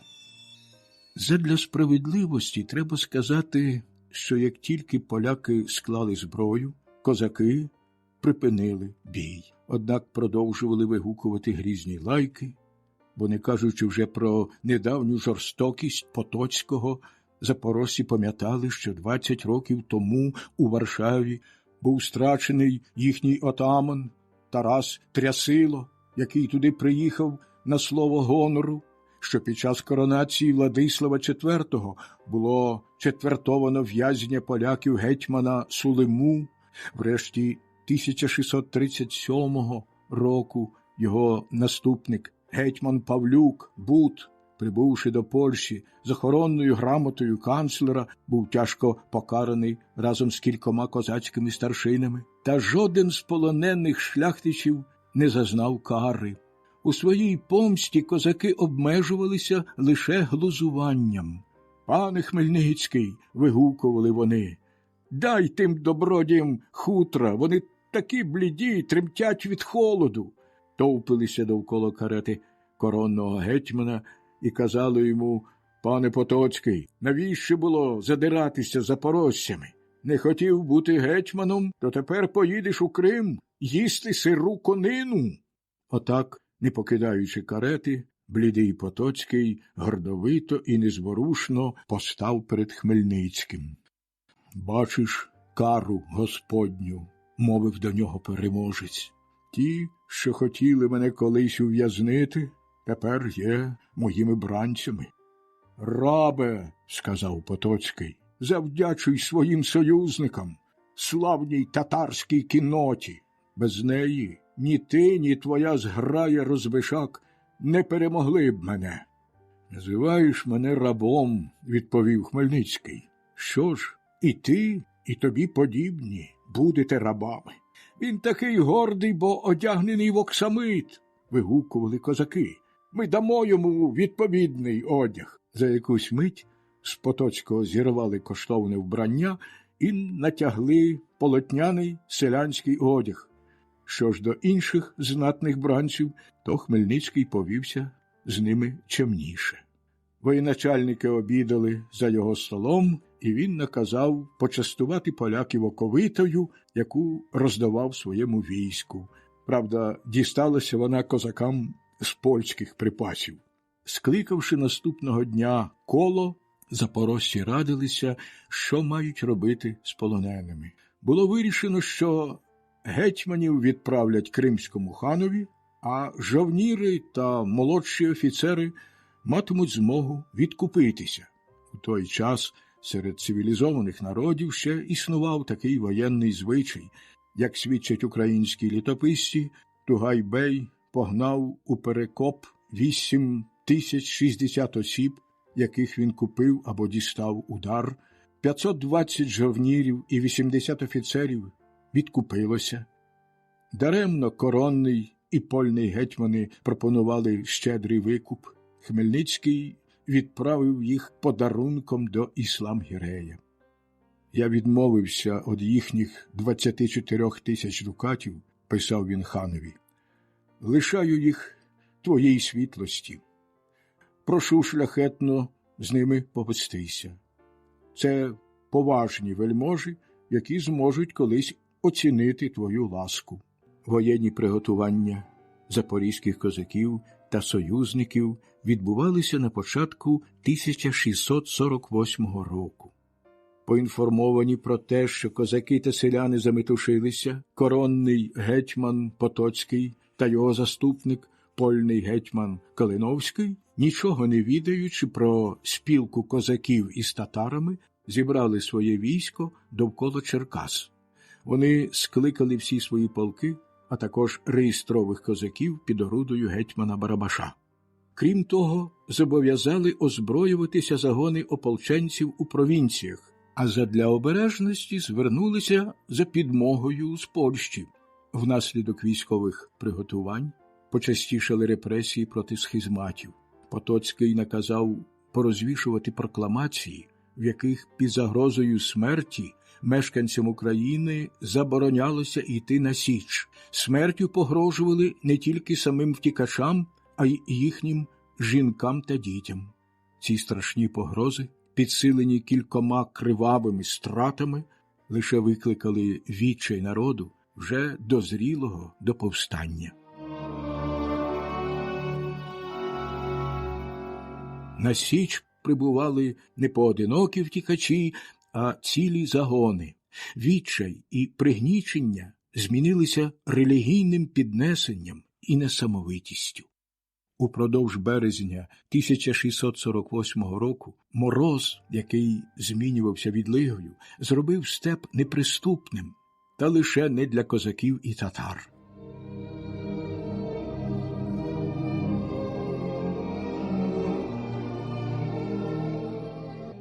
Отож коронне військо, розквартироване в Черкасах, не покидало своєї зимівки. Польні гетьмани та старшини гайнували свій час у бенкетах і гучних обідах. Жовніри, які майже не діставали платні, харчувалися за рахунок місцевого населення. Ніхто навіть і не подумав про те, щоб послати розвідку на південь від Черкас і виявити, де саме гуртуються загони втікачів. З Польщі не тільки не слали підмогу, а навпаки, канцлер Осолінський писав польним гетьманам, що запорізькі січовики не помишляють про якийсь бунт, а готуються до виправи проти турків. Дозволяючи це козакам, вони матимуть від цього вигоду. Канцлер запально ганив Потоцького за ті жорстокі заходи і радив для втихомирення краю скарати кількох польських старост і козацьких полковників, які явно завинили зловживаннями перед своїми селянами. Особливо закликав канцлер суворо поставитися до вчинку Конецпольського, старости Чигирина. Крім того, він сповіщав, що на Україну вибираються королівські комісари, аби на місці ознайомитися із скаргами.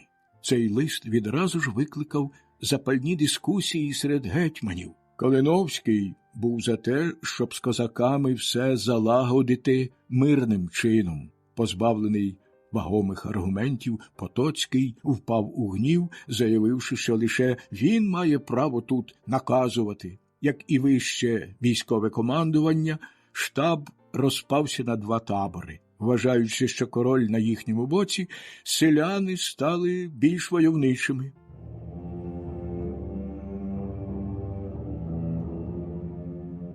За той час Хмельницький простував з великим військом, за яким сунули орди Тугай-бея.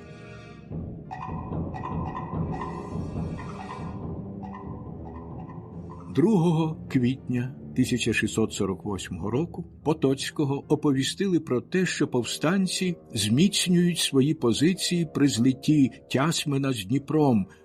Однак ще нічого не було відомо ні про їхню кількість, ні про їхню силу. На військовій раді Потоцький сказав, що не гоже слати коронне військо проти якогось збіговиська селян, вистачає переднього загону, щоб їх розбити. Він доручив своєму синові Стефанові один військовий корпус і наказав заглибитися у степ, добре провчити запорожців. «Прямуй лісами та рівнинами, – мовив він, – розбий січ, скарай ту погонь, а їхніх ватажків привези мені закутими в кайданах. Зроби так, мій сину, щоб ім'я твоє увійшло в історію. Одночасно гетьман Барабаш одержав наказ спускатися човнами вниз по Дніпру, підтримуючи просування військ Стефана Потоцького. Обидва корпуси, чисельність яких становила 7-8 тисяч воїнів, мали допомагати один одному. Барабаш правив реєстровими козаками і драгунами, одягненими та вимуштрованими на пруський лад, однак майже всі вони були вибрані з руських провінцій. Стефан Потоцький очолював кілька польських ескадронів, добровольців із шляхетського ополчення і, нарешті, декілька рот піхоти та драгунів. Вони лише називалися пруськими і носили таку форму, бо відколи солдати 30-річної війни здобували звитягу, усю військову організацію запозичували в Німеччині. Замість того, щоб тримати тісний контакт з Барабашем, Стефан Потоцький заглибився у степ і, нічого не знаючи про просування ворога, після тижневого маршу та маневру несподівано опинився навпроти запорізького табору, розбитого неподалік річки, що звалася Жовті Води. За козацьким звичаєм табір був побудований великим прямокутником, оперезаним шанцями і кількома рядами возів. Місцина була вдала, і її вибір свідчив про досвід козацьких ватажків. Поляки з подивом зауважили, що повстанці зберігають глибоку мовчанку і, не встряваючи в сутички, тримають щільні ряди. Звичайно, кожна битва в степу розпочиналася низкою поєдинків. Найвідважніші воїни виходили один до одного на відстані голосу і поливали супротивника гучною лайкою. Одно слово, розпочинали гомеричну війну. А тепер козаки мовчали, не ворушилися, поводили себе зовсім по-іншому. Вважаючи, що штурмувати ворожий табір буде нелегко, поляки вирішили дочекатися прибуття Барабаша і отаборилися, лишивши між собою та козаками річку Жовті Води. Хмельницький не мав тоді великої кількості війська. Добре проінформований своїми вивідниками, чекав на березі Дніпра флотилію Барабаша, а вона пливла вниз по річці, зупиняючись щоночі, аби висадити на сушу воїнів. Човен, по якому всі інші човни вивіряли свій курс, йшов під орудою полковника Кричевського, кума Хмельницького. Людина, котрої противникові треба було найбільше остерігатися, була проводирем його військового походу. Отже, Хмельницький мав щоденні повідомлення про його просування. У ніч з 3 на 4 травня 1648 року, залишивши пришвартовані човни, жовнірів, поснулих у човнах або ж наметах на березі ріки, Кричевський поспішив попередити свого кума. Один з полковників Хмельницького, сміливий відчайдух наймення Ганжа, кинувся у розташування так званих німецьких драгунів і крикнув: «Слава православній вірі, козакам і народу руському! Ви за польського короля, який вам платить, чи за нашу матінку Україну?» «Слава Україні!» – вигукнули драгуни. «Ми не воюємо з нашими братами!»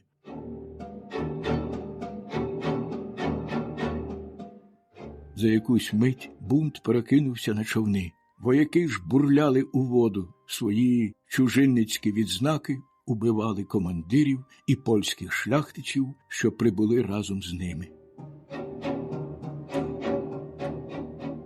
Захоплений у своєму човні Барабаш спочатку пробував чинити опір, а потім пожбурив свою зброю і прохав пощади. Його стали ображати, бити, Кожен дорікав йому за жорстокість, що чинилася за його наказом, чи радше за наказами польських гетьманів. Нарешті один татарин-вихресток на ім'я Джерджалик проткнув його списом і скинув у воду. Разом з Барабашем були знищені всі козацькі старшини, знані своєю відданістю польським регіментарям.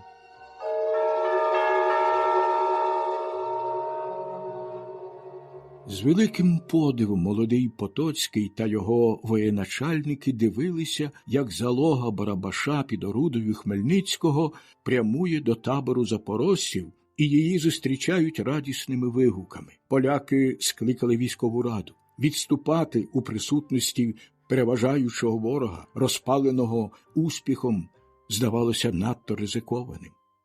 Хутко змінили укріплення, викопавши захисні рови, поставили вози і вирішили дочекатися коронного гетьмана, до якого відправили гінця, прохаючи якнайскоріше слати підмогу. Кілька днів козаки лише в ряди-годи атакували польський табір. Вони остерігалися сильної артилерії Потоцького. Однак війську поповнювати запас корму, відтяли доступ до води і виснажували його постійними вилазками, під час яких масово дезертирували драгуни. Єдиний посланець, якого відправив молодий Потоцький, був перехоплений козаками і сповістив їм, що поляки починають відчувати нестачу провізії.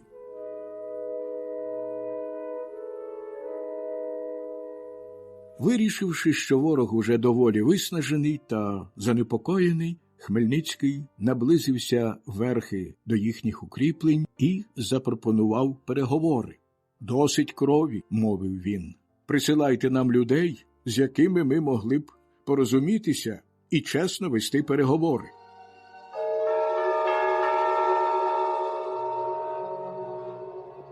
З польського табору вийшов шляхтич Чернецький і підступив до Хмельницького від імені свого гетьмана. Хмельницький похвалив шляхтича за мужність та не хотів розпочинати серйозної розмови, поки вони не пообідають. За прикладом свого ватажка запорозькі старшини приймали Чернецького радше як товариша, ніж парламентера. Цілий день минув за тим, що навіть не торкалося серйозної сутички, а Чернецький, мабуть, забув за столом про своїх зморених друзів, що вимирали з голоду. Пригадав про них на другий день, та вночі татари Тугайбея, які стояли табором трохи далі, немовби вагаючись, чию сторону прийняти, врешті поступилися наполяганням Хмельницького і, надзвичайно тихо, перейшовши жовті води, далеко від польського табору, вирушили на той шлях, яким мало йти коронне військо, відступаючи на Черкаси. Хмельницький заявив, що мирні переговори провадити не можна, бо коронний гетьман не дав своєму синові необмежених повноважень. Однак йому шкода відважних воїнів, оскільки знає, в якій безнадії вони перебувають, і він дозволяє їм повернутися до основного табору за єдиної умови. Вони здадуть йому всю свою артилерію. Якою не була принизливою ця умова, на неї радо погодилися. 26 гармат Потоцького перейшли до козаків. Незадовго сам коронний гетьман покинув табір з військом, що складалося тепер лише з поляків, і почався відступ. За ним на певній відстані їхали козаки, не виявляючи, однак, ніяких ворожих намірів. Так вони правилися майже 3 милі аж до урочища, оточеного лісом.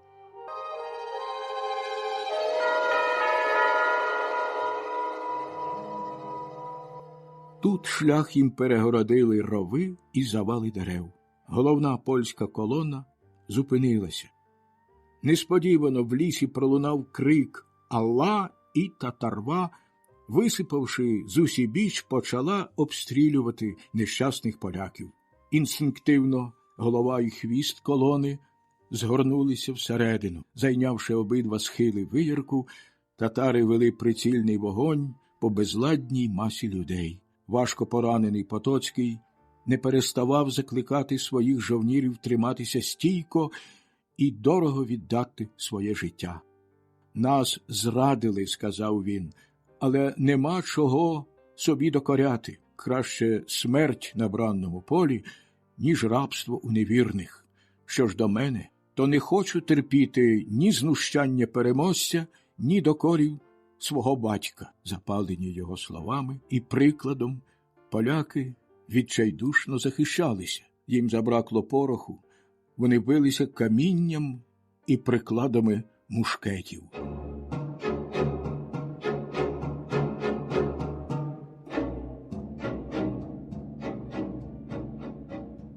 Розгромлені поляки нарешті припинили опір.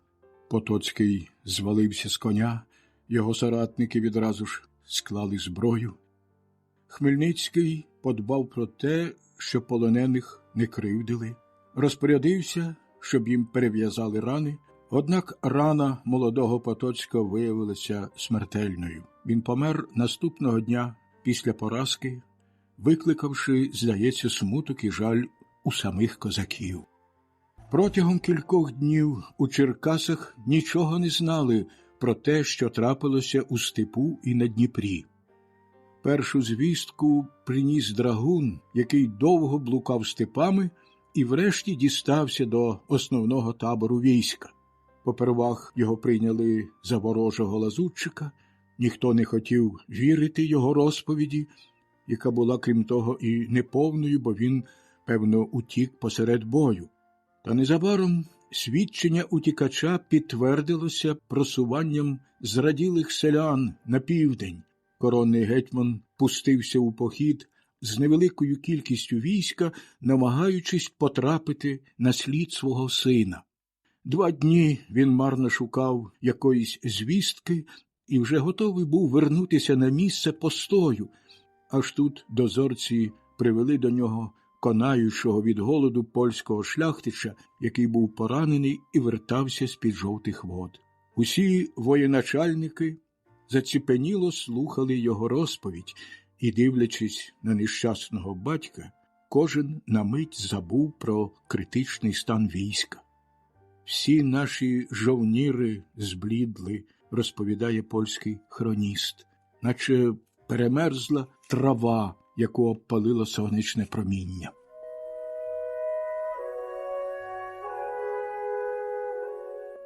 Шляхтич закінчив свою скорботну розповідь тим, що Хмельницький, певно, неподалік, його союзниками є татари, і в нього величезне військо. Головні воєначальники зібралися довкола коронного гетьмана, який намагався вгамувати свій біль горілкою. Польний гетьман Калиновський висловив думку, що треба йти далі і якнайшвидше атакувати ворога. Більшість воєначальників зауважила, що військо погано забезпечено харчами, сила противника невідома, і розважніше було б чекати на ворога, підтримуючи зв'язок із замками, де вони могли б поповнювати свої запаси. Розпочинаючи військову раду, Потоцький рвався до бою і божився, що спокійно спатиме лише тоді, як порубає на кусні тих негідників-бунтівників. Однак, вчувши думку Калиновського, відразу ж погодився на відступ лише для того, щоб дати відчути польному гетьману свою зверхність. Отже, відступ розпочався.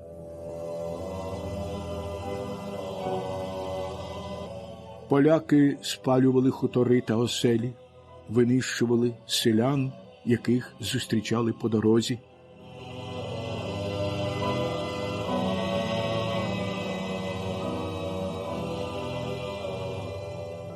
Калиновський був проти такого страшного насильства, яке, на його думку, кидало український люд у відчай і позбавляло коронне військо необхідних ресурсів. а коронний гетьман, готовий завжди йому заперечити, наказував усе нищити вогнем і мечем. 15 травня з південного боку степу знялася хмара куряви, сповіщаючи про наближення великого війська.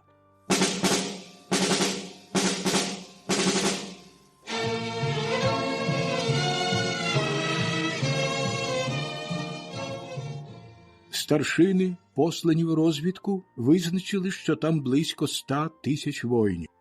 Правдоподібно, що Хмельницький мав лише половину своїх козаків.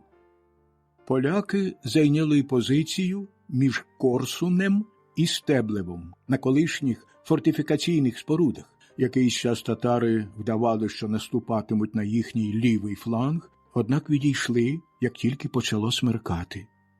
Тоді у степу спалахнуло вогнями велике півколо, що окреслювало польський табір.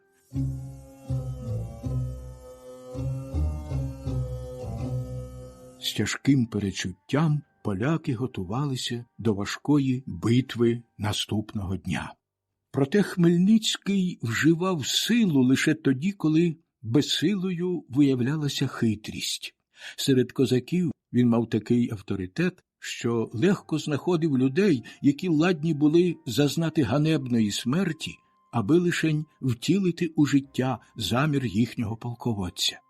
Він зупинив вибір на Микиті Галагані, навчив його, як той має поводитися, і відправив до поляків. Немовби випадково, потрапивши в засідку, Галаган спочатку відмовлявся відповідати на запитання, які йому ставили. Його попереджували, що катуватимуть, однак готовність прийняти муки цінувалася у козаків як доброчесність. Вони до цього готувалися, цим навіть похвалялися. Козак довго опирався, а потім, наче не витримавши катувань, казав так, як його навчили. «Я не знаю, скільки в нас війська, але воно щохвилини зростає.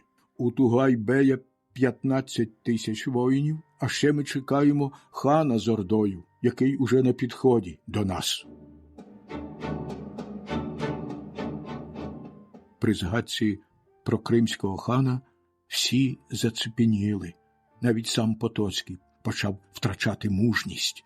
Лише Калиновський наполягав, щоб кинутися на ворога, перш ніж підійде підкріплення орди Іслам-Гірея. Спалахнула суперечка. Калиновський натякнув, що коронний гетьман, певно, має якісь потаємні мотиви, задля яких радить відступати. При цих словах Потоцький вибухнув гнівом. «Лише я маю право тут наказувати», – крикнув він, – «а вам належить виконувати. Нині фатальний день, вбивство невинних. Ми залишаємося у таборі. Завтра, як тільки затрублять збір, кожен має бути на своєму місці, і хай ніхто навіть не наважується мене переконувати». Тим часом, зазнавши нового катування, Микита Галаган запевнив поляків, що краще від будь-кого знає цю місцевість, і взявся їх супроводити. Коронне військо виступило в похід. Ущерть наладовані вози, вишукувані у 8 паралельних рядів, утворювали великий прямокутник, захищаючи артилерію та піхоту. Ар'єргард мав стримати супротивника. Кіннота трималася по обидва боки прямокутника. Лівий фланг був під орудою Калиновського, правий – Потоцького. Так вони просувалися досить злагодженим строєм, з 10 верст, ніхто їх не турбував. Та, побачивши густий ліс, в який збиралося вступити польське військо, козаки почали обстрілювати ар'єргардний загін, шарпати кавалерію. Постріли запорожців і стріли татар покалічили коней. Більшість польських шляхтичів спішилася і відігнала коней під захист возів, однак багато їхньої челяді втекло разом з кіньми або ж перейшло у ворожий табір. Підпираючись довгими списами, польські гусари, вбрані у важкі лати, повільно просувалися вперед. Зі степу весь час спритно наскакував на них ворог, якого вони ніяк не могли досягнути, на кожному кроці залишаючи вбитих і поранених. Уже сягали лісу, в якому, за словами Галагана, вони будуть у безпеці. У лавах війська знову засвітилася надія, коли раптом оглушливий залп, спрямований у голову колони, сповістив, що ворог відтяв їм шлях до відступу. В лісі було 6000 козаків, які влаштували завали у найвужчому переході через болотисту місцевість. У той час з квадрата військ вихопився корпус із 1000 драгунів, відкрив вогонь по військовому обозу. Серед жовнірів спалахнула неймовірна паніка.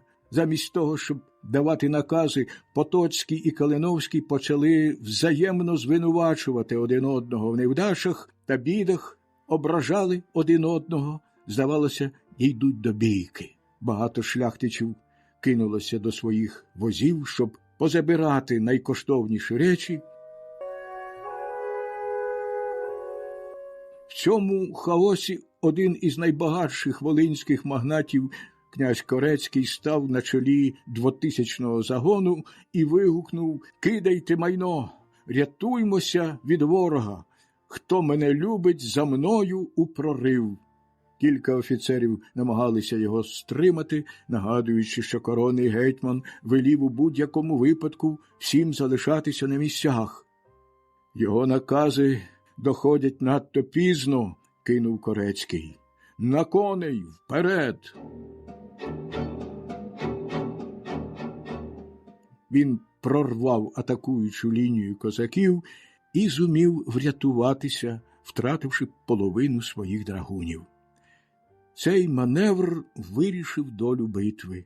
Порожнечу, залишену загоном Корецького, відразу ж заповнили козаки. Каре було прорване з усіх боків. Поранений в руку та шию Калиновський вигукував накази і не переставав керувати боєм. Та ось він звалився з коня і був взятий у полон. Побачивши, що все пропало, Потоцький умостився в своїй кареті і чекав смерті. Найзаможніші магнати, за його прикладом, знеможено кинулися до своїх возів, так їх повезли до переможця. Задля справедливості треба сказати, що як тільки поляки склали зброю, козаки припинили бій. Однак продовжували вигукувати грізні лайки, бо, не кажучи вже про недавню жорстокість Потоцького, запорожці пам'ятали, що 20 років тому у Варшаві був страчений їхній отаман Тарас Трясило, який туди приїхав на слово гонору, що під час коронації Владислава IV було четвертовано в'язня поляків гетьмана Сулиму. Врешті 1637 року його наступник гетьман Павлюк Бут, прибувши до Польщі з охоронною грамотою канцлера, був тяжко покараний разом з кількома козацькими старшинами. Та жоден з полонених шляхтичів не зазнав кари. У своїй помсті козаки обмежувалися лише глузуванням. «Пане Хмельницький», – вигукували вони, – «дай тим добродіям хутра, вони такі бліді, тремтять від холоду». Товпилися довкола карети коронного гетьмана і казали йому: «Пане Потоцький, навіщо було задиратися запорожцями? Не хотів бути гетьманом, то тепер поїдеш у Крим їсти сиру конину». Отак, не покидаючи карети, блідий Потоцький гордовито і незворушно постав перед Хмельницьким. «Бачиш кару Господню», – мовив до нього переможець. «Ті, що хотіли мене колись ув'язнити, тепер є моїми бранцями». «Рабе», – сказав Потоцький, – «завдячуй своїм союзникам, славній татарській кінноті. Без неї ні ти, ні твоя зграя розбишак не перемогли б мене». «Називаєш мене рабом», – відповів Хмельницький. «Що ж, і ти, і тобі подібні будете рабами. Він такий гордий, бо одягнений в оксамит, вигукували козаки. Ми дамо йому відповідний одяг. За якусь мить з Потоцького зірвали коштовне вбрання і натягли полотняний селянський одяг. Що ж до інших знатних бранців, то Хмельницький повівся з ними чемніше. Воєначальники обідали за його столом, і він наказав почастувати поляків оковитою, яку роздавав своєму війську. Правда, дісталася вона козакам з польських припасів. Скликавши наступного дня коло, запорожці радилися, що мають робити з полоненими. Було вирішено, що гетьманів відправлять кримському ханові, а жовніри та молодші офіцери матимуть змогу відкупитися. У той час серед цивілізованих народів ще існував такий воєнний звичай. Як свідчать українські літописці, Тугай-бей погнав у Перекоп 8060 осіб, яких він купив або дістав у дар, 520 жовнірів і 80 офіцерів відкупилося. Даремно коронний і польний гетьмани пропонували щедрий викуп. Хмельницький відправив їх подарунком до Іслам-Гірея. «Я відмовився від їхніх 24 тисяч дукатів», – писав він ханові. «Лишаю їх твоїй світлості. Прошу шляхетно з ними повестися.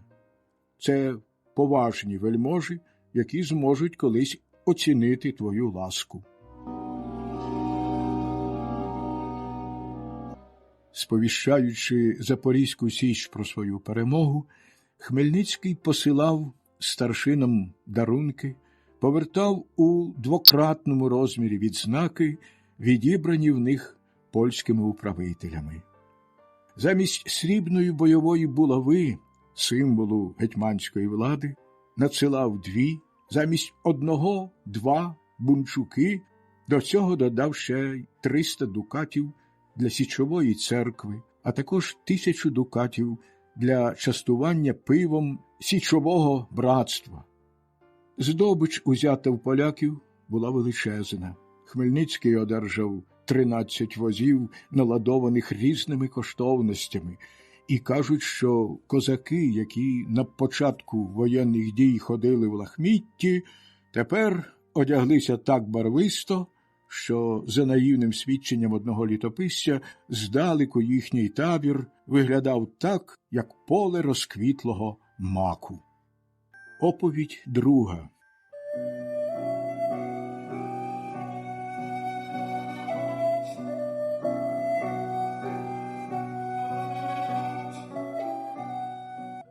Через кілька днів після Корсунської перемоги Богдан Хмельницький розбив свій основний табір у Білій церкві, щоб зайнятися організацією війська та уряду.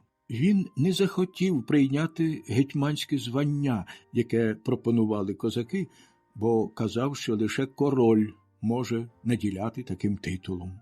З усіх ознак військового керівництва він прийняв лише печатку запорізького війська. Фактично він був визнаним проводирем не лише козаків України, а й усього руського люду, натхненного його славою і звитягами.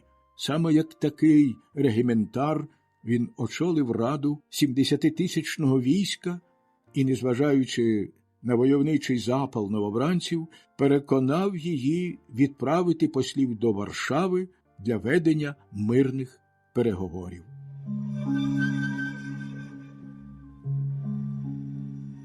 Владислав помер 2 травня 1648 року за 2 тижні перед Корсунською битвою. Вдаючи, що нічого про це не знає, Хмельницький написав йому дуже покірного листа, запевняючи у своїй відданості і прохаючи полегшити страждання співвітчизників. Зуживши всі способи відстояти свої права, писав він, козаки у відчаї взялися за зброю. Вони готові скласти її, якщо ваша ясновельможність накаже, щоб з ними поводилися так, як цього заслуговують вірнопіддані Речі Посполитої. Закінчуючи листа, Він благав короля якнайскоріше прислати на Україну королівських комісарів, які дізналися б правду і зарадили лихові, заподіяному свавіллям польських управителів. Одночасно Хмельницький одержав листа від братславського воєводи Кисіля, який, будучи православної віри, часто з прихильністю ставився до прохань своїх одновірців і був у сеймі немовби довіреною особою козаків. Кисіль дякував Хмельницькому за його миролюбні наміри, закликав прогнати геть татарів і обіцяв, що тепер уже скарги України будуть вислухані. Проводячи переговори, Хмельницький прискорював військові приготування. З усіх сусідніх провінцій від Дніпра на Україну прибували селяни, щоб вступити до війська Хмельницького. Стати козаками, тобто вільними людьми, таким було бажання усього руського люду. Однак виглядало, що Хмельницький та старшина Запорізького війська більше клопоталися давніми козацькими привілеями, ніж звільненням селян, хоча перемога під Жовтими Водами та Корсунем пробудила у всіх південних провінціях прагнення до повної незалежності. Геть панів, геть чужинців, дідівську віру – таким був загальний клич там, де селянство належало до православної віри.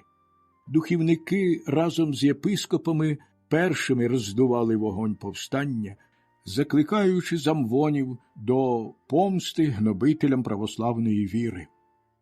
Професійні вояки-козаки, здобувши перемогу, не виявляли жорстокості до жовнірів, шануючи їхню відважність. Зате українські селяни, збунтовані раби та релігійні фанатики, ставали безжалісними, коли битва складалася на їхню користь. У той час, коли Хмельницький старався поповнювати свої загони досвідченими воїнами, на чолі повсталих кріпаків ставали відчайдушні та жорстокі авантюристи. Озброївшись косами, піками та ціпами, вони грабували поодинокі маєтки. За кілька тижнів був зруйнований не один замок, спалений не один маєток, зненацька захоплено і жорстоко пограбовано кілька міст. Найбільш жорстокі розбійники, мостаки на вигадування страшних мук називалися гайдамаками, від татарського слова, що, мабуть, означає партизан. Звісно, козаки не допустили б до того, щоб ця невгамовна маса влилася в їхні ряди і прибрала їхнє ім'я.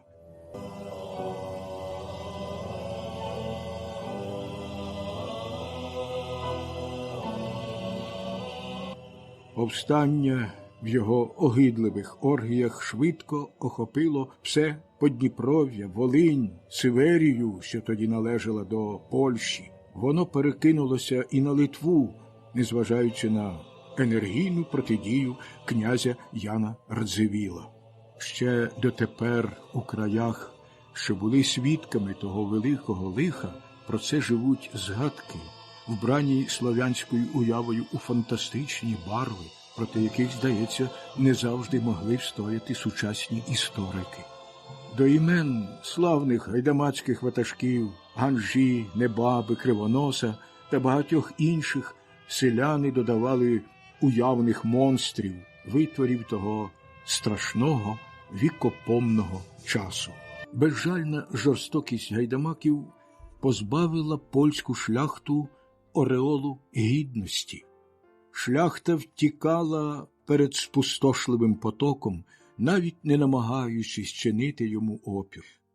В українських воєводствах більше не було регулярного війська, а поодинокі магнати, опинившись в ізоляції та ворожому оточенні, не вміли або ж не могли зібратися з силами. Кожен шукав захисту в якомусь великому місті. Князь Ярема Вишневецький, що був одним із найзаможніших магнатів того часу, перший показав зразок опору і відважно став перед повстанцями. Власник величезних наділів на Україні, Волині і в Червоній Русі, він вже віддавна викликав до себе ненависть з боку грецького духовенства та селян надмірною ревністю новонаверненого католика. Його батько помер у грецькому обряді. Ярема будував костьоли, допомагав кляшторам, фінансував релігійні місії. То була цілеспрямована людина, герой середньовіччя, сповнений непохитних переконань. Ніщо не могло звернути його з обраної дороги і від того, що він вважав своїм обов'язком. Був немилосердний до своїх нещасних підданих. Руські селяни завжди бачили його суворим, часто жорстоким. Він хотів бути справедливим, вважав, що є таким, до підлого роду, який ненавидів, зневажав як рід огидний і єретичний. Поступитися вважав полохливістю та безумством, так немов би мав поступитися примхам норовистого коня. Ніколи б на це не погодився, навіть якби мав пролити море крові. Більше того, кров простого люду для нього була ніби водою, а свою власну завжди радо проливав за свій гонор, свій край і свої шляхетські права. Як тільки Ярема Вишневецький дізнався, що Хмельницький підняв меча, він згуртував своїх шляхтичів та челядь, зібрав невелике військо, очолив його і вже був готовий приєднатися до коронного гетьмана, коли козаки вручили йому листа, відправленого переможцем Корсунської битви, в якому той закликав князя не встрявати в суперечку, доля якої вже вирішена зброєю. Замість відповіді Ярема Вишневецький велів скарати козацьких послів на палі.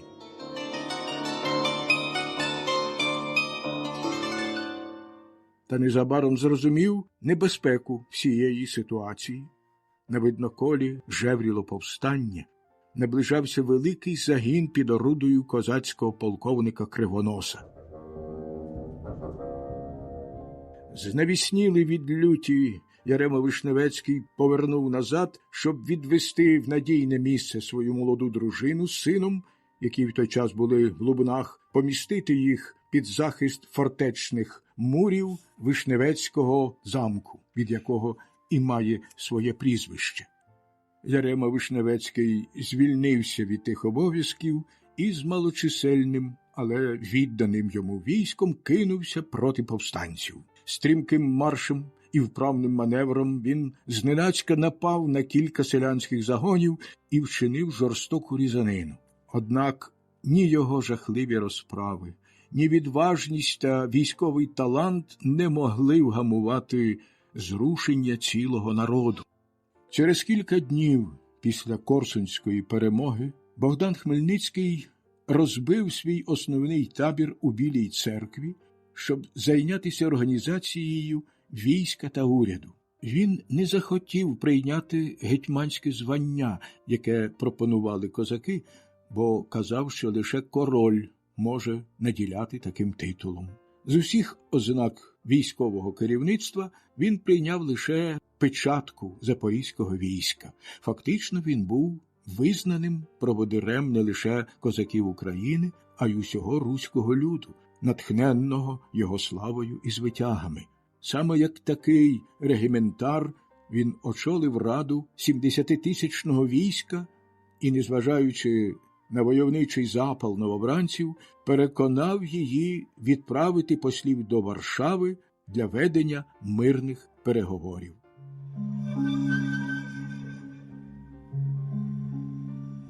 Владислав помер 2 травня 1648 року за 2 тижні перед Корсунською битвою. Вдаючи, що нічого про це не знає, Хмельницький написав йому дуже покірного листа, запевняючи у своїй відданості і прохаючи полегшити страждання співвітчизників. Зуживши всі способи відстояти свої права, писав він, козаки у відчаї взялися за зброю. Вони готові скласти її, якщо ваша ясновельможність накаже, щоб з ними поводилися так, як цього заслуговують вірнопіддані Речі Посполитої. Закінчуючи листа, він благав короля якнайскоріше прислати на Україну королівських комісарів, які дізналися б правду і зарадили лихові, заподіяному свавіллям польських управителів. Одночасно Хмельницький одержав листа від братславського воєводи Кисіля, який, будучи православної віри, часто з прихильністю ставився до прохань своїх одновірців і був у сеймі немовби довіреною особою козаків. Кисіль дякував Хмельницькому за його миролюбні наміри, закликав прогнати геть татарів і обіцяв, що тепер уже скарги України будуть вислухані. Проводячи переговори, Хмельницький прискорював військові приготування. З усіх сусідніх провінцій від Дніпра на Україну прибували селяни, щоб вступити до війська Хмельницького. Стати козаками, тобто вільними людьми, таким було бажання усього руського люду. Однак виглядало, що Хмельницький та старшина Запорізького війська більше клопоталися давніми козацькими привілеями, ніж звільненням селян, хоча перемога під Жовтими Водами та Корсунем пробудила у всіх південних провінціях прагнення до повної незалежності. Геть панів, геть чужинців, дідівську віру – таким був загальний клич там, де селянство належало до православної віри. Духівники разом з єпископами першими роздували вогонь повстання, закликаючи замвонів до помсти гнобителям православної віри. Професійні вояки-козаки, здобувши перемогу, не виявляли жорстокості до жовнірів, шануючи їхню відважність. Зате українські селяни, збунтовані раби та релігійні фанатики, ставали безжалісними, коли битва складалася на їхню користь. У той час, коли Хмельницький старався поповнювати свої загони досвідченими воїнами, на чолі повсталих кріпаків ставали відчайдушні та жорстокі авантюристи. Озброївшись косами, піками та ціпами, вони грабували поодинокі маєтки.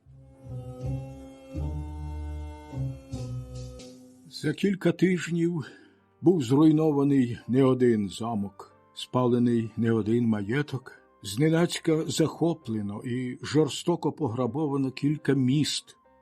Найбільш жорстокі розбійники, мостаки на вигадування страшних мук називалися гайдамаками, від татарського слова, що, мабуть, означає партизан.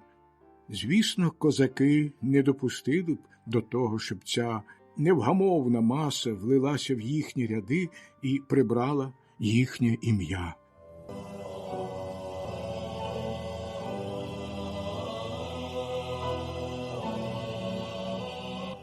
Повстання в його огидливих оргіях швидко охопило все Подніпров'я, Волинь, Сиверію, що тоді належала до Польщі. Воно перекинулося і на Литву, незважаючи на енергійну протидію князя Яна Радзивіла. Ще дотепер у краях, що були свідками того великого лиха, про це живуть згадки, вбрані слов'янською уявою у фантастичні барви, проти яких, здається, не завжди могли встояти сучасні історики. До імен славних гайдамацьких ватажків, Ганжі, Небаби, Кривоноса та багатьох інших селяни додавали уявних монстрів, витворів того страшного вікопомного часу. Безжальна жорстокість гайдамаків позбавила польську шляхту ореолу гідності. Шляхта втікала перед спустошливим потоком, навіть не намагаючись чинити йому опір. В українських воєводствах більше не було регулярного війська, а поодинокі магнати, опинившись в ізоляції та ворожому оточенні, не вміли або ж не могли зібратися з силами. Кожен шукав захисту в якомусь великому місті. Князь Ярема Вишневецький, що був одним із найзаможніших магнатів того часу, перший показав зразок опору і відважно став перед повстанцями. Власник величезних наділів на Україні, Волині і в Червоній Русі, він вже віддавна викликав до себе ненависть з боку грецького духовенства та селян надмірною ревністю новонаверненого католика. Його батько помер у грецькому обряді. Ярема будував костьоли, допомагав кляшторам, фінансував релігійні місії. То була цілеспрямована людина, герой середньовіччя, сповнений непохитних переконань. Ніщо не могло звернути його з обраної дороги і від того, що він вважав своїм обов'язком. Був немилосердний до своїх нещасних підданих. Руські селяни завжди бачили його суворим, часто жорстоким. Він хотів бути справедливим, вважав, що є таким, до підлого роду, який ненавидів, зневажав як рід огидний і єретичний. Поступитися вважав полохливістю та безумством, так немов би мав поступитися примхам норовистого коня. Ніколи б на це не погодився, навіть якби мав пролити море крові. Більше того, кров простого люду для нього була ніби водою, а свою власну завжди радо проливав за свій гонор, свій край і свої шляхетські права.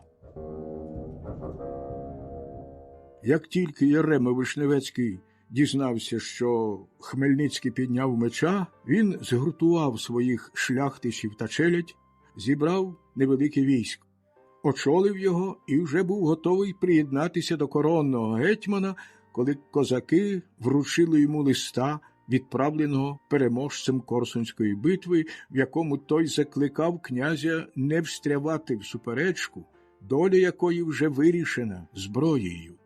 Замість відповіді Ярема Вишневецький велів скарати козацьких послів на палі.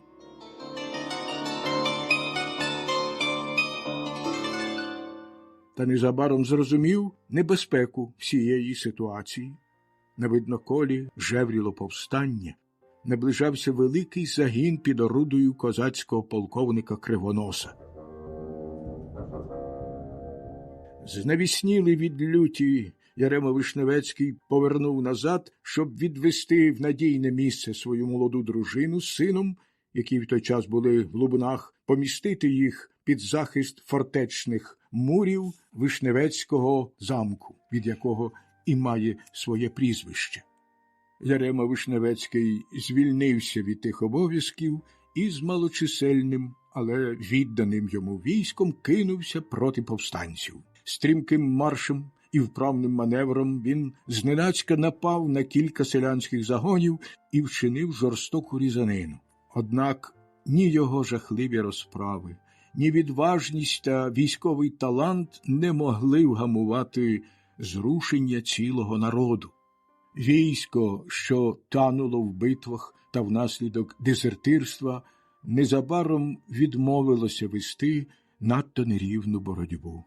Замість одного спаленого села повставало 10 інших, і війна на винищення могла стати фатальною для менш чисельного суперника. У двох запеклих сутичках Вишневецький переміг Кривоноса, здобув його знамена, узяв кількох полонених, однак успіхи ці були безплідні. Після кожної звитяги він був змушений відступати частину території повсталим. Козацький старшина Полов'ян, якого Вишневецький узяв у полон, зазнав безперервних жорстоких тортур, однак наполегливо схиляв поляків до відступу. За його словами, Хмельницький наступає з чисельним військом, а за ним суне орда кримчаків. Заплативши життям задля цієї героїчної неправди, Полов'ян сконав на палі, але, умираючи, бачив, як поляки покидали майже всю Волинь.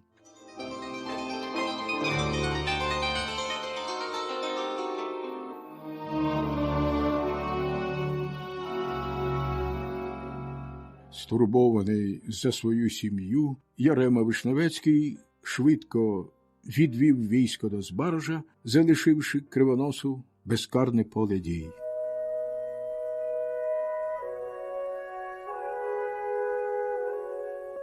Що б не думали про людську жорстокість, яким би не було твердим переконання про можливі злочини неосвіченої та фанатичної черні, та хіба можна повірити свідченням сучасників про величезну різню, яку приписують цьому лютому ватажкові? У той час, коли руські воєводства заливали моря крові, Хмельницький не покидав свого головного штабу в Білій церкві. Він навіть вів переговори з удовою Владислава та польським урядом. По смерті короля було скликано надзвичайний сейм. Небезпека була такою великою, що на першому ж засіданні сейму було ухвалено зібрати військо чисельністю в 36 тисяч воїнів, крім ополченців з кожного воєводства. Регулярне військо, або, як його називали, коронне, мало складатися лише із шляхти та найманців-чужинців, бо озброювати селян означало ще більше розпалювати вогонь повстання. На ці приготування до Варшави несподівано прибувають козацькі посланці. Вони постали перед сеймом, виявляючи велику покору, і після неодноразових запевнень у своїй прихильності Речі Посполитій стали перепрошувати за те, що взяли до рук зброю. Говорили, що покійний король наказав їм будувати човни, влаштуватися до війни з турками, обіцяючи взамін нові вольності. Вони радо на це погодилися, однак, зазнавши незабаром крайньої жорстокості від місцевих магнатів, змушені були відповісти силою на силу. Вони говорили чистісіньку правду, однак їхні слова викликали справжній вибух у сеймі. Радники покійного короля були звинувачені у зраді батьківщини, у пошуках миру з козаками. Звинувачені Осолінський та Кисіль зовсім справедливо заперечили, що вони не давали ніяких обіцянок від імені Владислава. Вони твердили, що козаки своєю мерзенною брехнею намагаються внести розкол у стан польської шляхти. Проте допускали, що скарги з України не безпідставні. На їхню думку, не треба було квапити воєнні дії. Мир, досягнутий ціною навіть певних уступок, вартує більше, ніж круті заходи. «Пригадайте собі прислів'я», – говорив Кисіль, – «і не беріть вовка за вуха, покладіться на час та обставини і визнаєте правоту посполитого люду». Більшістю голосів Осолінський та Кисіль були виправдані, і Сейм вирішив розпочати переговори з козаками. Канцлер повідомив про це Хмельницького офіційним листом, адресованим Запорізькому війську. Зробивши докір повстанцям за те, що вони взялися за зброю і уклали спілку з кримським ханом, Сейм пообіцяв їм повну амністію, якщо вони звільнять усіх бранців і відшкодують заподіяні збитки. Повідомлялося також, що на Україну вирушить комісія на чолі з Кисілем, яка вивчить усі їхні претензії і розробить необхідні заходи, щоб у тому краї запанував спокій. Кисіль, котрий, певно, був автором цього листа, а крім того обіцяв Хмельницькому своє посередництво в Сеймі, написав одночасно листа зовсім протилежного змісту до московського царського двору. Він твердив, що повстання козаків в українських воєводствах неодмінно перекинеться на Московію, тому в інтересах царя, як і Речі Посполитої, якнайскоріше придушити заворушення на Україні, і якщо обидві імперії об'єднають свої зусилля, вони дуже легко поставлять на місце те небезпечне і непоправне козацьке плем'я, яке має такий згубний вплив.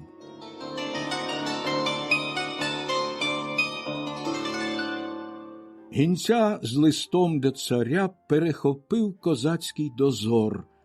Депеша опинилася у Хмельницького. Звісно, він не дізнався нічого нового про щирість Кисіля. Проте нікому не поскаржився, хотів виграти час для воєнних приготувань і був зацікавлений у продовженні переговорів. Отож Хмельницький надіслав свою відповідь, запевняючи, так само, як і його посли, у своїх миролюбних намірах і відданості Речі Посполитій, однак на претензії Сейму відповів своїми власними. За його словами, лише Ярема Вишневецький винен у тому, що війна стала такою жорстокою. Це він показав взірець насильства і жорстокості. Чи ж варто дивуватися, що якийсь неотесаний кривоніс виявився безжалісним у своїх вчинках? Адже князеві Яремі Вишневецькому годі вибачити таку крайність через якусь там його неосвідомленість чи низьке походження. Хіба ж можна судити козаків так само суворо, як польського шляхтича, навіть допускаючи, що вони скоїли подібний злочин? Аби похизуватися своєю справедливістю, Хмельницький наказав заарештувати Кривоноса і протримав його кілька годин прикутим до гармати. За його наказом було скарано на горло кількох зайшлих розбишак, та вже незадовго після того Кривоніс, потрібний Хмельницькому, соратник, був звільнений і повернув собі його ласку.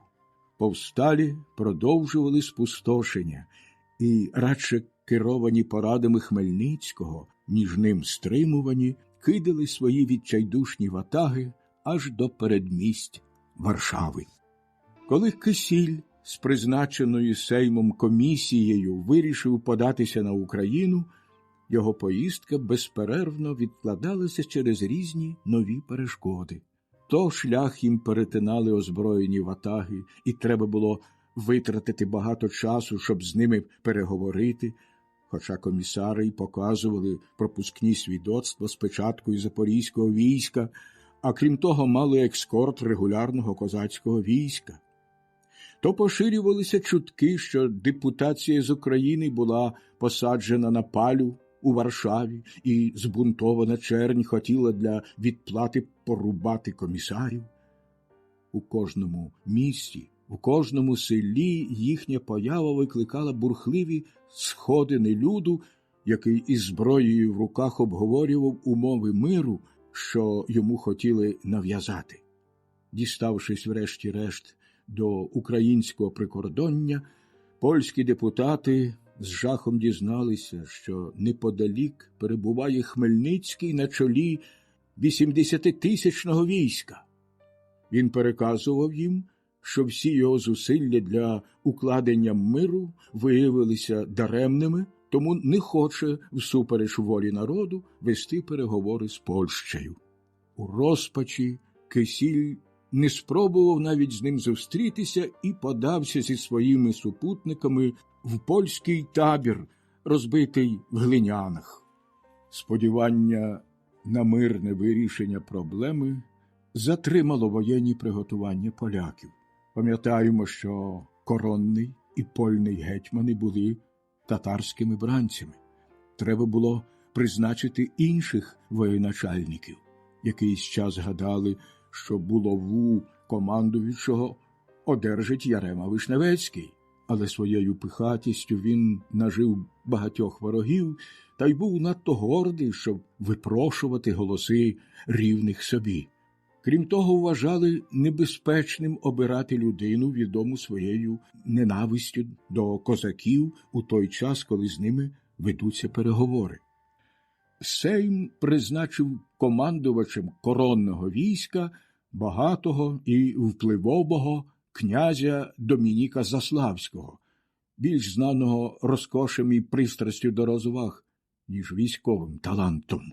Його помічниками стали Конець Польський Юнак сміливий до відчайдушності, але, як і його начальник, неспроможний керувати воєнними операціями, і Микола Остророг, який у той час вважався серед своїх співвітчизників відомим ученим, бо мав бібліотеку. Хмельницький добре їх знав і серед козаків називав їх глузливими прізвиськами.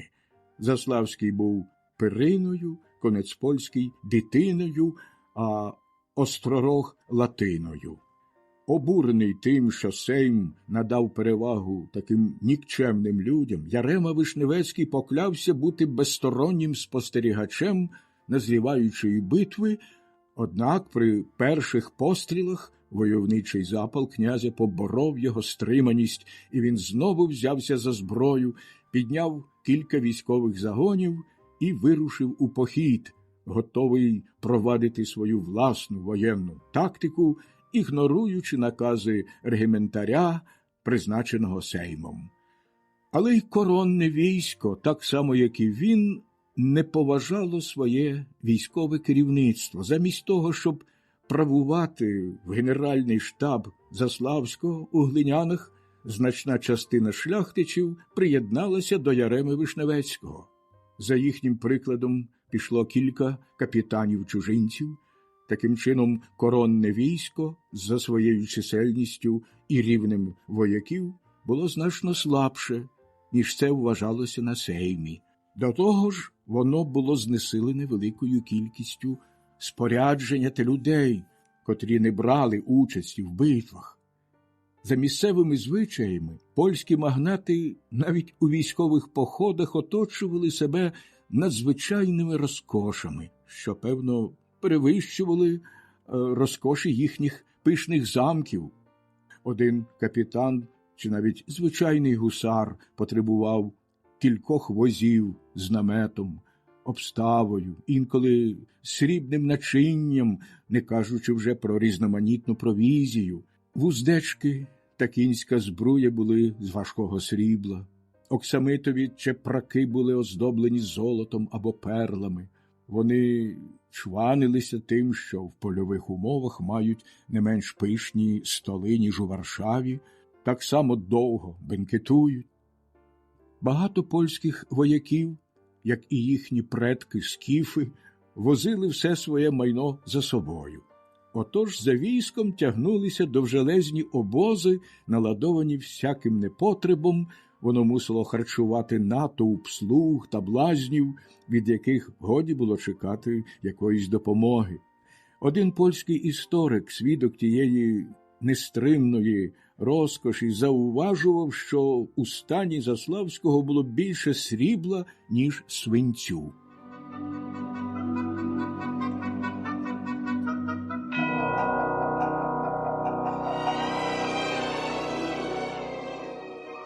Вражений і стривожений безладдям, що панувало в його війську, Заславський вирішив поступитися своїм гонором головнокомандувача, спонукати Ярему Вишневецького діяти разом для спільного порятунку.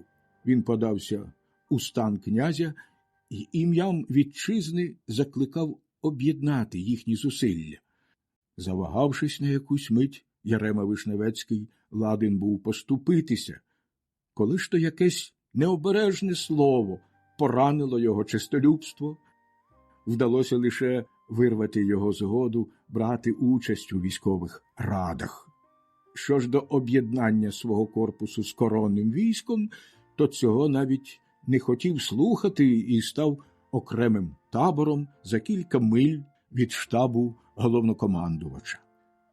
Таким ось ладом поляки наступали на козаків. Хмельницький скликав основних ватажків повсталих і зібрав майже 100-тисячне військо. Правду кажучи, переважну більшість його воїнів складали селяни, котрі щойно покинули свої лемеші і мали на озброєнні лише ціпи та коси. Однак його українські козаки, здавна згуртовані в загони, були відважними та войовничими і являли собою більшу силу, ніж дві разом узяті польські армії. Під їхні прапори пристало багато добровольців. воїнів-професіоналів, донських козаків, волохів, угрів, шукачів пригод з різних країв. Нарешті з добірними частинами прийшов йому на допомогу Тугай-бей, перекопський Мурза, якого Хмельницький називав душечкою, відважним соколом. Козаки розбили табір під Пилявцями, селищем, оточеним болотами і лісами. Перед ними текла досить широка ріка Пилява. Щоб спонукати поляків рушити бродом, козаки не зміцнювали оборону берегів, хоча передній край і обидва крила були захищені ярами і завалами дерев. До кількісної переваги та абсолютного послуху війська Хмельницький додав ще й повну обізнаність завдяки своїм вивідникам. У той же час поляки, котрих усі волинські селяни вважали своїми ворогами, діставали неповні, а часом і навіть підступні свідчення. Хмельницький ніколи не поспішав починати бій, якщо можна було вдатися до хитрощів. Він знав, що з кожним днем сили його війська зростають, а сили ворога зменшуються. Як тільки коронне військо з'явилося на берегах Пиляви, він написав Заславському, що, стомлений громадянською війною, мріє лише про спокій і просить його визначити умови миру, бо певний, що ніхто справедливіше від нього цього не зробить. Пастка була очевидна, і неважко було побачити, що Хмельницький хоче виграти час, чекаючи підходу Тугай-бея. Проте початок переговорів був із захопленням зустрінутий головнокомандувачем, який тішив тим свій гонор. Більшість шляхтичів, однак, вважала, що вистачить однієї битви, аби завершити війну, обурювалася новим зволіканням і звинуватила Заславського у змові з керівником козаків. Зібралася військова рада, і, як то бувало на всіх зібраннях польського сейму, дискусія перетворилася у гострі звинувачення та окремі перепалки. Щойно прибувши в табір, Кисіль, як звичайно, підтримав більш поміркованих, його грубо образили, відверто звинувативши в державній зраді. Запально вимагаючи розпочати бій, не в силі більше стримуватися, Ярема Вишневецький з такою огидою говорив про млявість, з якою ведеться війна, що Заславський був змушений скористатися своєю владою головнокомандувача і припинити суперечку. «Звичайно, – мовив він, – перемога не викликає сумніву, але якими будуть її наслідки? Якщо ми знищимо ворога, найбільше втрачу я. Саме мої селяни становлять основну силу бунтівників. Чи ж повинен їх убивати, якщо можу спокійно утихомирити? Дуже добре розумію тих наших добродіїв, які не мають маєтків у руських воєводствах і бажають битися. Щодо мене, то я не прагну знищувати своїх селян. Я ж не буду сам обробляти землю і зовсім не соромлюся, що ладен тим людям вибачити, якщо вони будуть мені послушні». Розсердившись, Ярема Вишневецький вернувся у свій табір, поклявся більше не зв'язуватися з такими незугарними полководцями. Як би там не було, комісари для ведення переговорів з козаками були визначені, на розмови з ними втрачено аж 2 тижні, а за той час повстанці щодня одержували підмогу і, не припиняючи воєнних дій, грабували та плюндрували замки на очах польського табору. Врешті-решт, Заславський зрозумів, що його дурили, одержав від Яреми Вишневецького повідомлення, що походом ідуть татари і незадовго приєднаються до козаків. Довго не хотів цьому вірити, та врешті, змушений подивитися правді у вічі, відступив перед вимогами своїх офіцерів і прийняв рішення іти на ворога.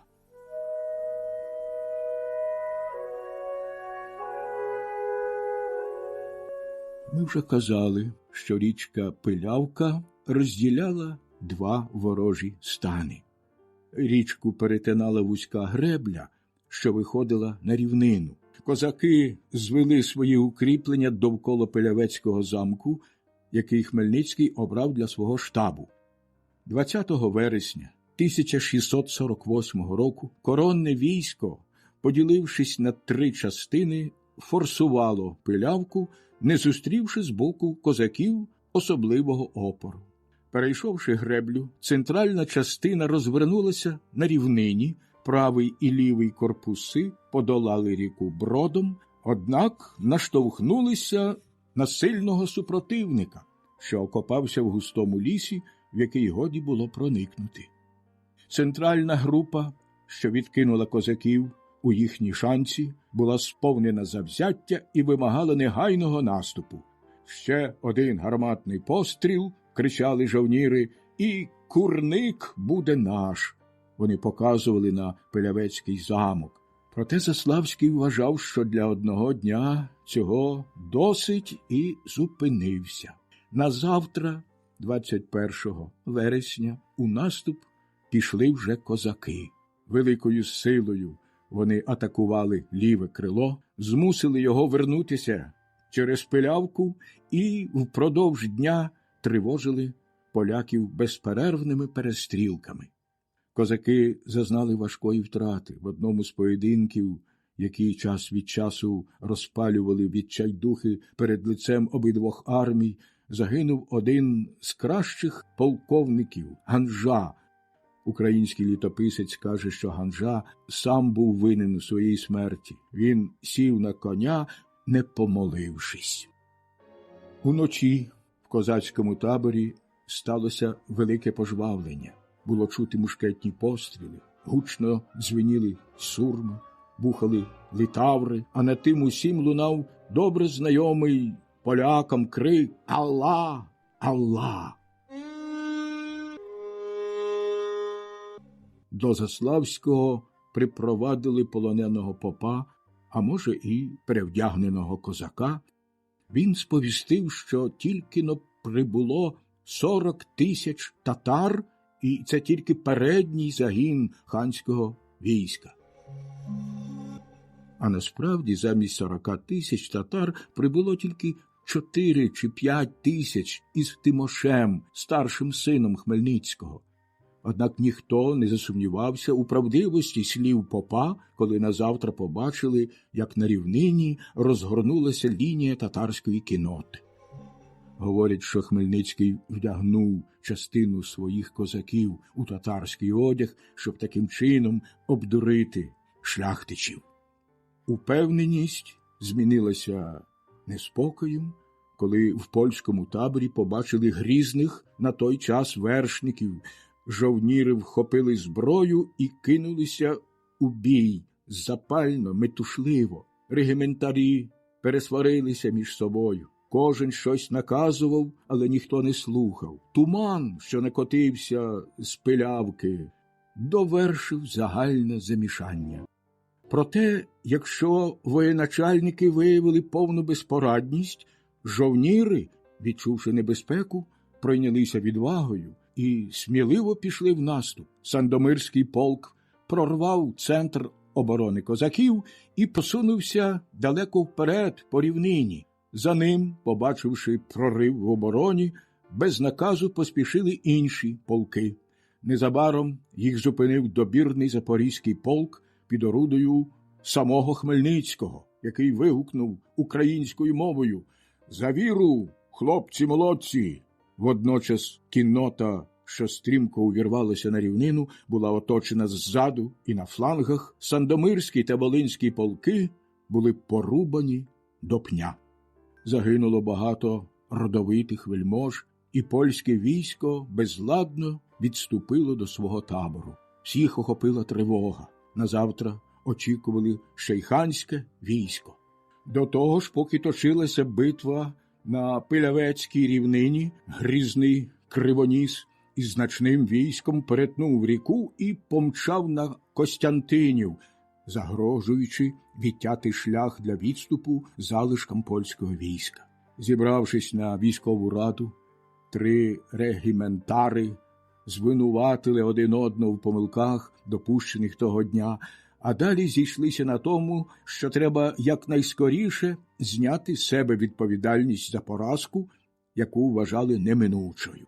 Вирішили просити Ярему Вишневецького очолити військо і, відправивши гінця, покинули табір, не залишивши жодного командира, не давши жодного наказу.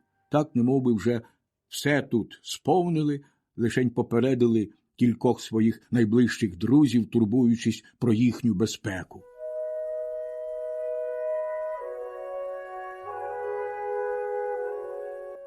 Військо дізналося про втечу свого командування серед ночі.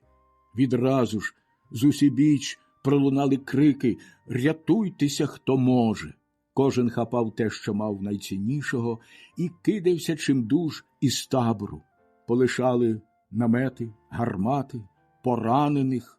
Усі втікали в безладді, ніхто не знав, куди саме. То вже не було військо, а лишень натовп, що кинувся у безвість.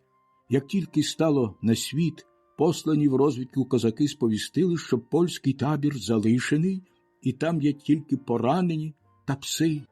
Хмельницький відразу кинув у погоню свої загони. Якби не та багата здобич, яка щокроку зупиняла переможців, жоден польський вояк не уникнув би смерті.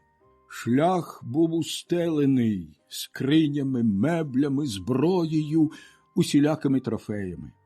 Кажуть, що в таборі та на шляхах козаки підібрали 100 тисяч возів. Було покинено 80 гармат, 10 мільйонів червінців, величезну кількість столового срібла, хутра і коштовностей. Утікачів врятували горілка та вино. Аби досхочу напитися, козаки незабаром припинили переслідування. Важко припустити, що князь Ярема Вишневецький не знав, що під Пилявцями вже 3 дні триває бій. Безперечно, у наметі його стримувала гордість і образа. Приймаючи гінця від Заславського з пропозицією взяти на себе командування, він пихато відповів: «Надто пізно». А через кілька годин, дізнавшись про поразку, скрушно вигукнув: «Мій Боже, чи то така твоя воля, що караєш вітчизну рукою такого нікчемного ворога? Хай твоя помста спаде на винуватців того лиха і насамперед на мене, якщо я чимось завинив. Бути переможеним селянами гордовитому лицареві здалося ганебнішим, аніж померти від руки шляхтича». Пройнявшись нарешті почуттям обов'язку, він пробує зібрати втікачів і з рештою жовнірів прикрити відступ. Однак його намагання виявилися марними. 20 разів, ризикуючи бути вбитим чи взятим у полон, він сам опинився у тому нестримному потоці, чи радше очолив його безладний рух. Переможене військо вже за 3 дні дісталося до Львова, так підганяв його страх.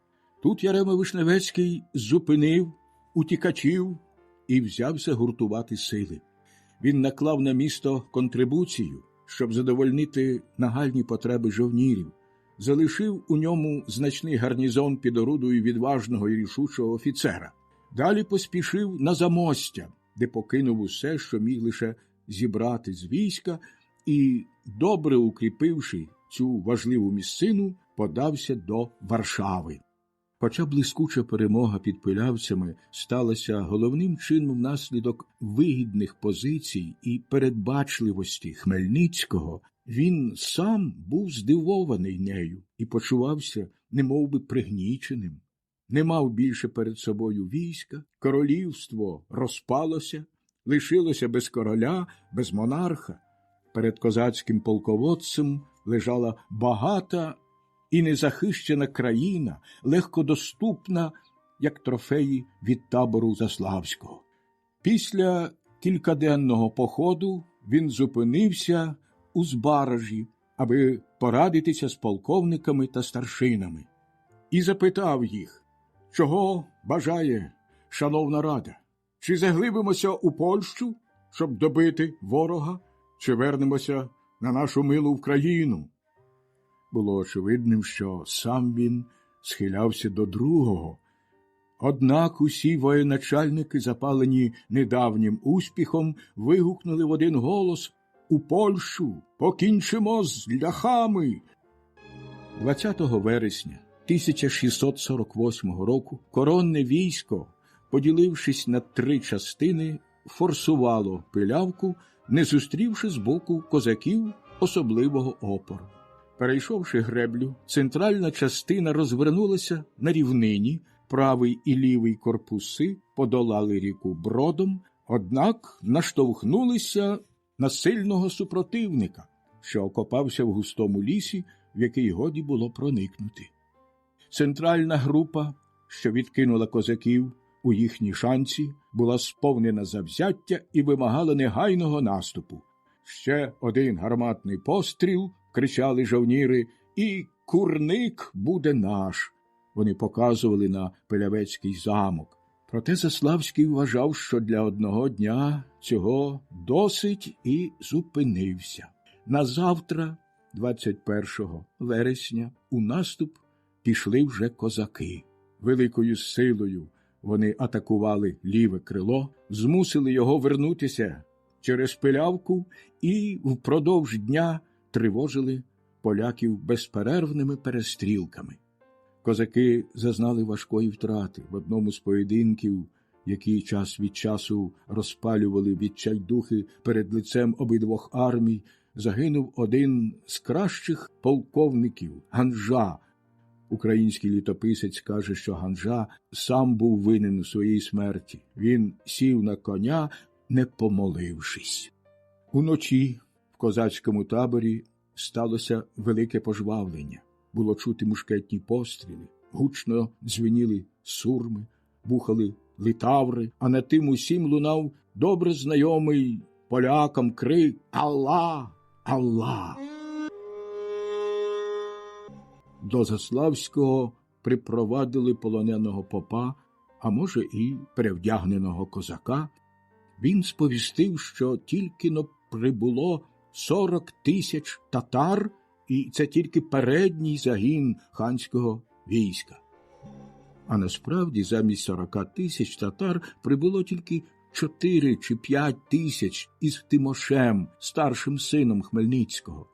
Однак ніхто не засумнівався у правдивості слів попа, коли назавтра побачили, як на рівнині розгорнулася лінія татарської кінноти. Говорять, що Хмельницький вдягнув частину своїх козаків у татарський одяг, щоб таким чином обдурити шляхтичів. Упевненість змінилася неспокоєм, коли в польському таборі побачили грізних на той час вершників. Жовніри вхопили зброю і кинулися у бій запально, метушливо. Регіментарі пересварилися між собою. Кожен щось наказував, але ніхто не слухав. Туман, що накотився з Пилявки, довершив загальне замішання.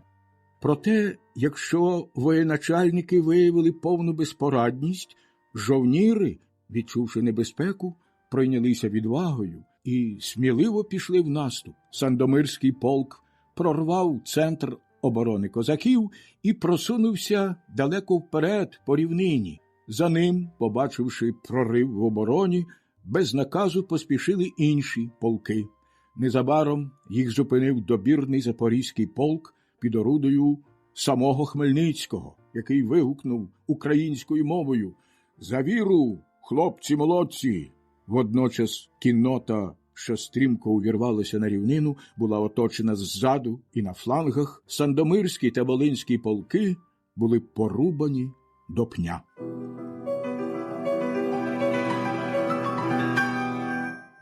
Загинуло багато родовитих вельмож, і польське військо безладно відступило до свого табору. Всіх охопила тривога. Назавтра очікували ще й ханське військо.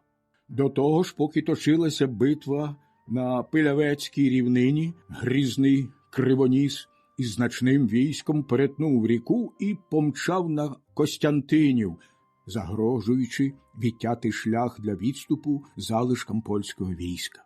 Зібравшись на військову раду, 3 регіментари звинуватили один одного в помилках, допущених того дня, а далі зійшлися на тому, що треба якнайскоріше зняти з себе відповідальність за поразку, яку вважали неминучою. Вирішили просити Ярему Вишневецького очолити військо і, відправивши гінця, покинули табір, не залишивши жодного командира, не давши жодного наказу. Так, немовби вже все тут сповнили, лишень попередили кількох своїх найближчих друзів, турбуючись про їхню безпеку.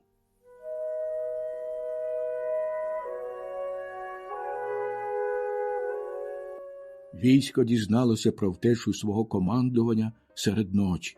Відразу ж з усібіч пролунали крики «Рятуйтеся, хто може!».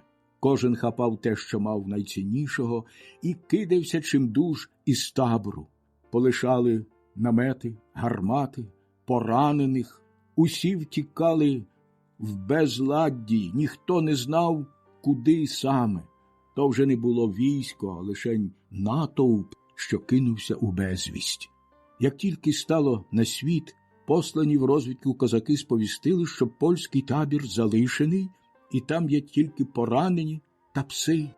Хмельницький відразу кинув у погоню свої загони. Якби не та багата здобич, яка щокроку зупиняла переможців, жоден польський вояк не уникнув би смерті.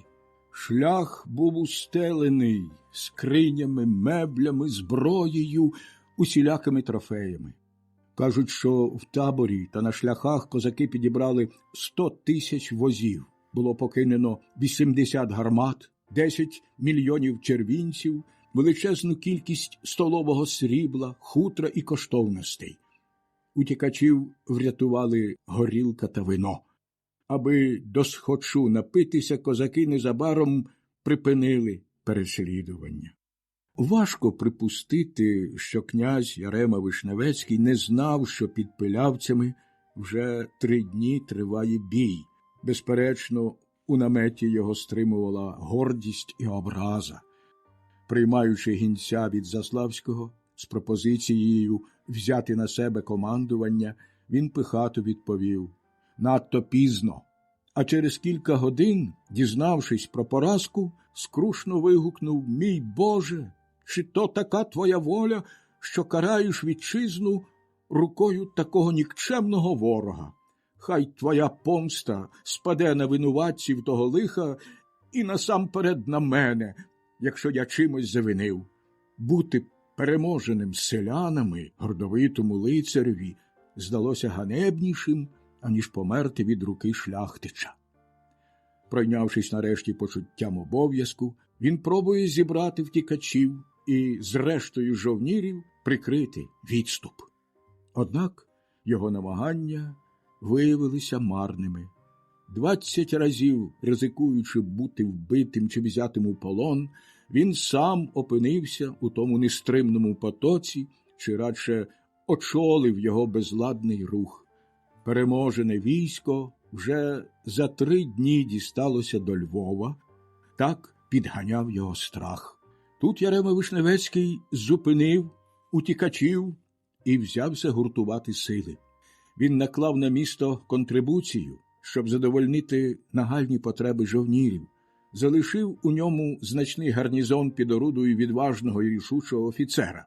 Далі поспішив на Замостя, де покинув усе, що міг лише зібрати з війська, і, добре укріпивши цю важливу місцину, подався до Варшави. Хоча блискуча перемога під Пилявцями сталася головним чином внаслідок вигідних позицій і передбачливості Хмельницького, він сам був здивований нею і почувався немовби пригніченим. Не мав більше перед собою війська, королівство розпалося, лишилося без короля, без монарха. Перед козацьким полководцем лежала багата і незахищена країна, легкодоступна, як трофеї від табору Заславського. Після кількаденного походу він зупинився у Збаражі, аби порадитися з полковниками та старшинами, і запитав їх, чого бажає шановна рада? Чи заглибимося у Польщу, щоб добити ворога, чи вернемося на нашу милу Україну? Було очевидним, що сам він схилявся до другого. Однак усі воєначальники, запалені недавнім успіхом, вигукнули в один голос: «У Польщу! Покінчимо з ляхами!» Одночасно вони попросили його прийняти звання та клейноди гетьмана, від яких він постійно відмовлявся. І на цей раз Хмельницький відповів, що хоче отримати їх від новообраного короля.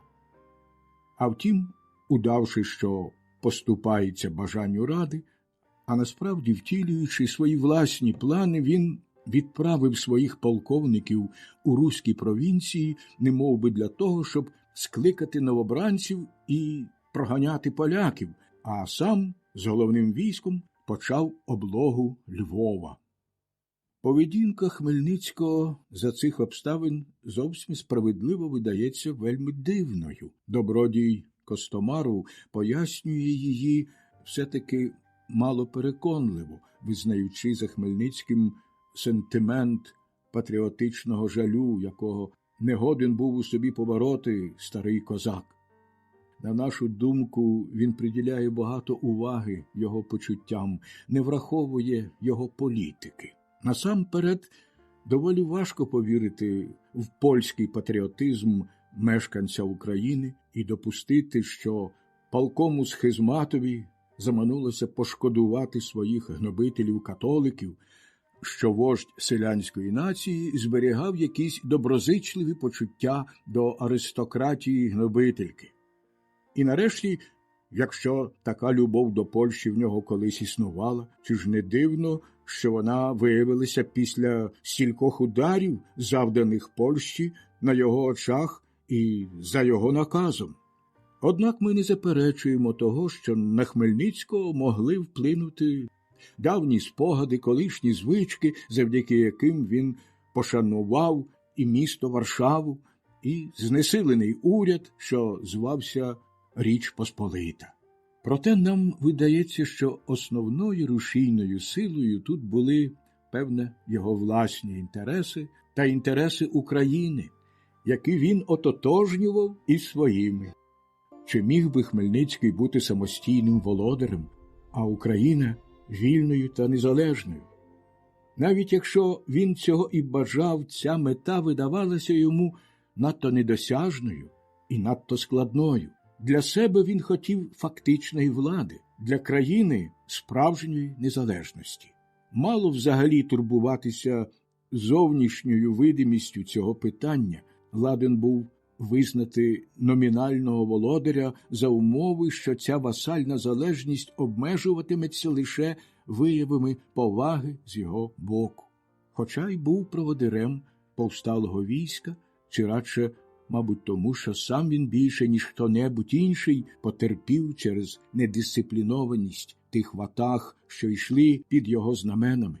Хотів якогось поважнішого, впливовішого імені, ніж його власне, аби тримати в руках ті загони, котрими в мирний час було керувати ще важче, ніж під час війни.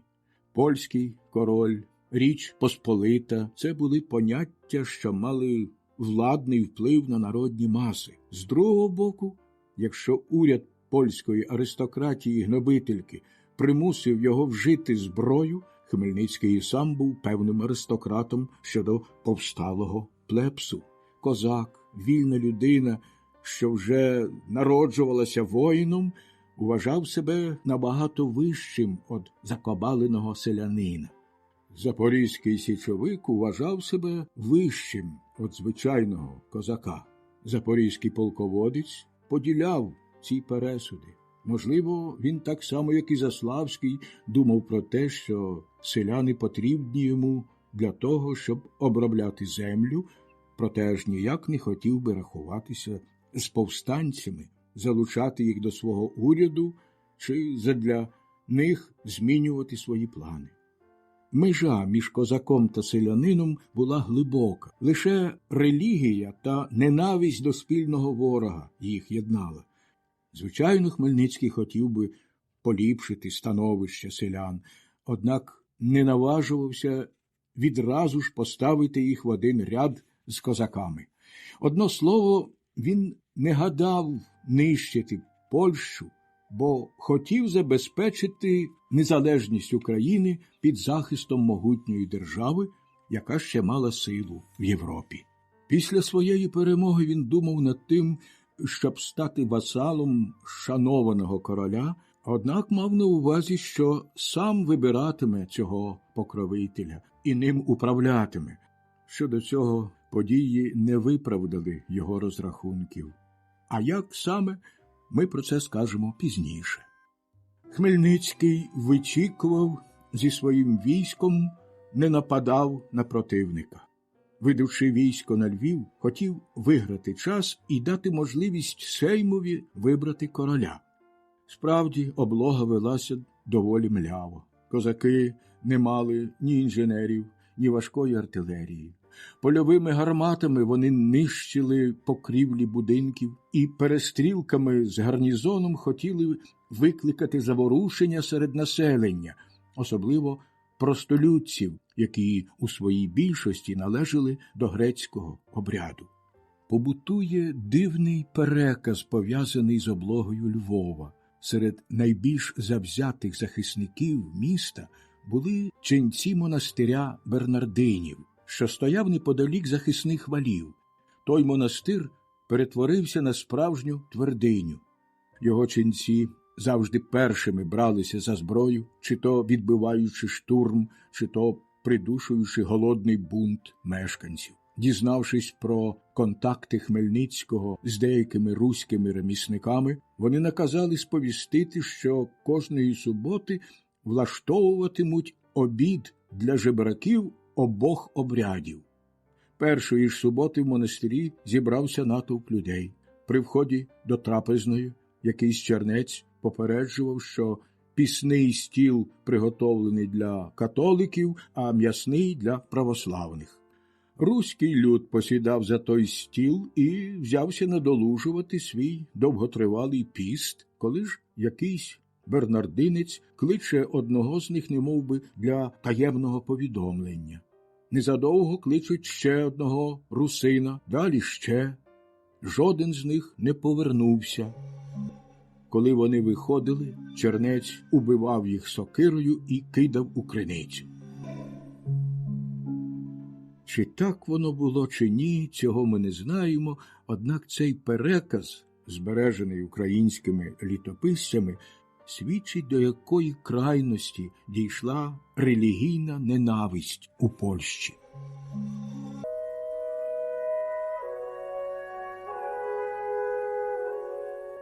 Упродовж кількох тижнів облоги козаки знищили або спалили багато домівок. Вони перекрили водогін і так щільно блокували місто, що в ньому стала відчутною загроза голоду. Остерігаючись простого люду, міські патриції запропонували капітуляцію. Хмельницький чемно прийняв їхнього парламентарія, жалкуючи, що війна спричинила такі лиха мешканцям Львова.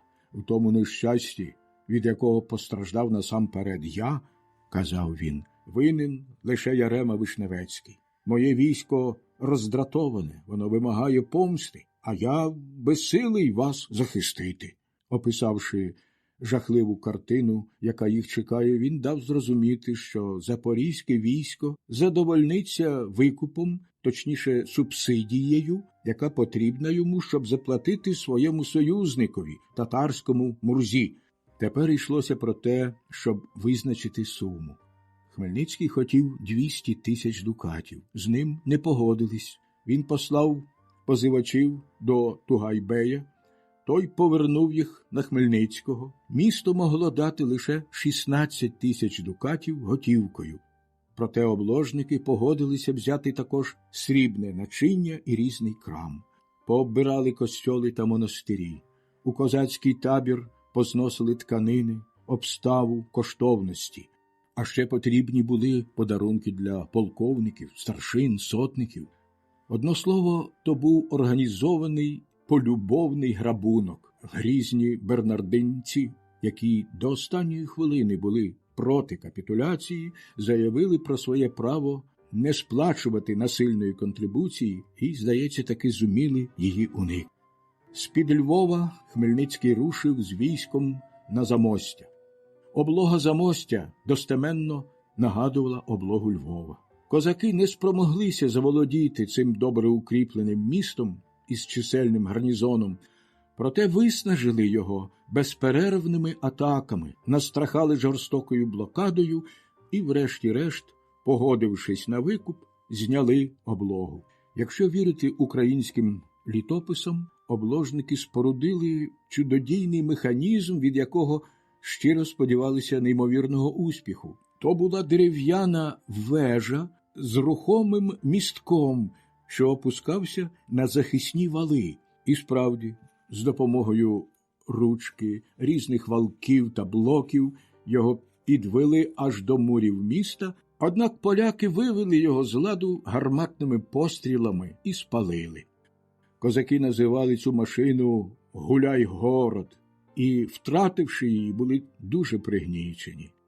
Навіть важко припустити, що вони вміли штурмувати міста, як римляни. Взагалі, це не єдина подібність між руським та античним військом. Як і римський консул, Хмельницький мав своїх авгурів і, за прикладом Гая Марія, тримав у своєму штабі ворожку Марусю.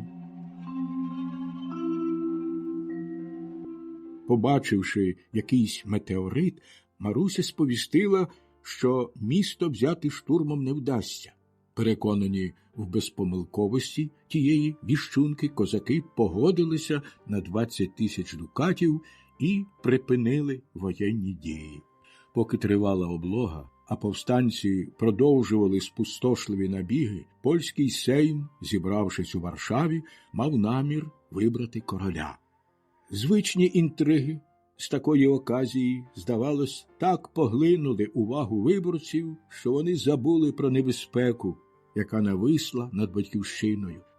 Хиткий трон мав багато претендентів.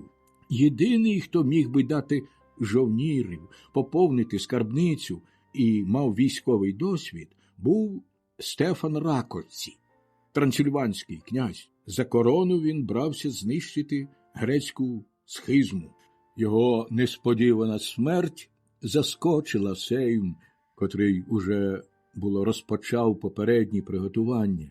Залишилися два брати покійного короля – Карл та Ян Казимир. Вони мали сприятливі умови, оскільки в Польщі якраз складалася позитивна думка щодо права на успадкування королівського трону. Брати були кардиналами, належали до ордену єзуїтів, обидва розраховували на відречення від духовного сану. Кажуть, що вони вели суперечку не лише за корону Владислава, а й за руку його вдови Луїзи Марії де Гонзаги, котра 40 років зберегла ще юнацьку вроду і дотепну вдачу, завдяки цьому її знали при французькому дворі. Певна, що буде правити під іменем одного з братів, віддала перевагу Янові Казимиру і вмовила французького посла підтримати його домагання. Однак наймогутнішою її підтримкою був грізний ватаг козаків. Не знаємо, які стосунки могли існувати між Хмельницьким та князем Яном Казимиром.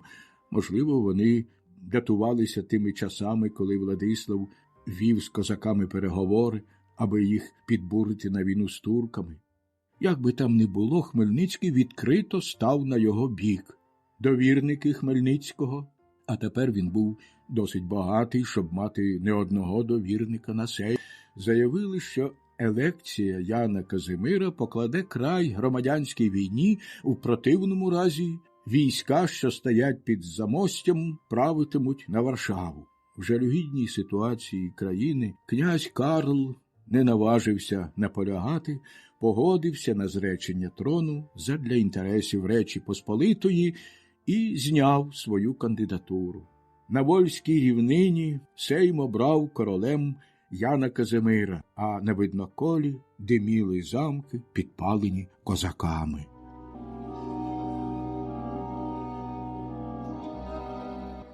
Новообраний король насамперед повідомив особистим листом Хмельницького про свою елекцію. Він благав його відвести військо на Україну, чекати там комісарів, які задовольнять скарги козаків та руського люду. Обіцянки короля були дещо невиразні, однак він погоджувався, що скарги козаків обґрунтовані, і, здавалось, був схильний вважати, що запорізьке військо не повинно підлягати польському воєводі. Що ж до проблеми релігії, то тут він був ще менш чітким. Козаки не хотіли мати на Україні ні єзуїтів, ні уніатів, а єзуїтові, кардиналові важко було стосовно цього брати на себе якісь зобов'язання. Однак Ян Казимир схильний був робити все, аби лише повернути собі прихильність підданих, яким завдячував короною. Хмельницький не сумнівався у його щирості.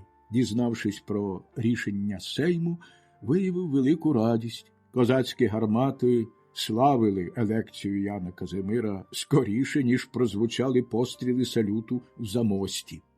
Хмельницькому здавалось, що дійшов до такого стану, який передбачував ще з перших літ королівства Владислава і котрий був настійною метою його політики та всіх його зусиль – номінальне панування польського короля і фактична незалежність України. Сповнений надії, він швидко покинув Польщу і відвів свої полки в міста їхнього постою.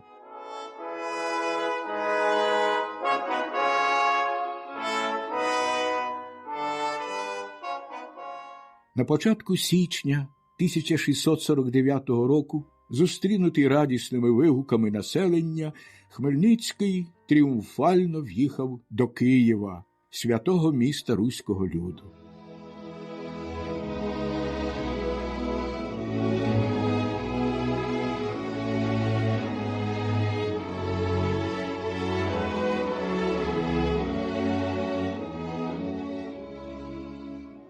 Назустріч йому вийшло православне духовенство і вітало його як визволителя. Однак у тих провінціях, з яких він виводив війська, лишалася більшість нерегулярних загонів, що йшли під його знаменом. Нічого не говорилося ні про інші руські провінції, ні про повсталі ватаги. Ми вже казали, що, незважаючи на відданість православній вірі, Хмельницький лише побіжно цікавився долею руських селян. Як вождь запорізького війська, він вважав, що його першою турботою, першим обов'язком є слава та добробут козаків. Оповідь 3.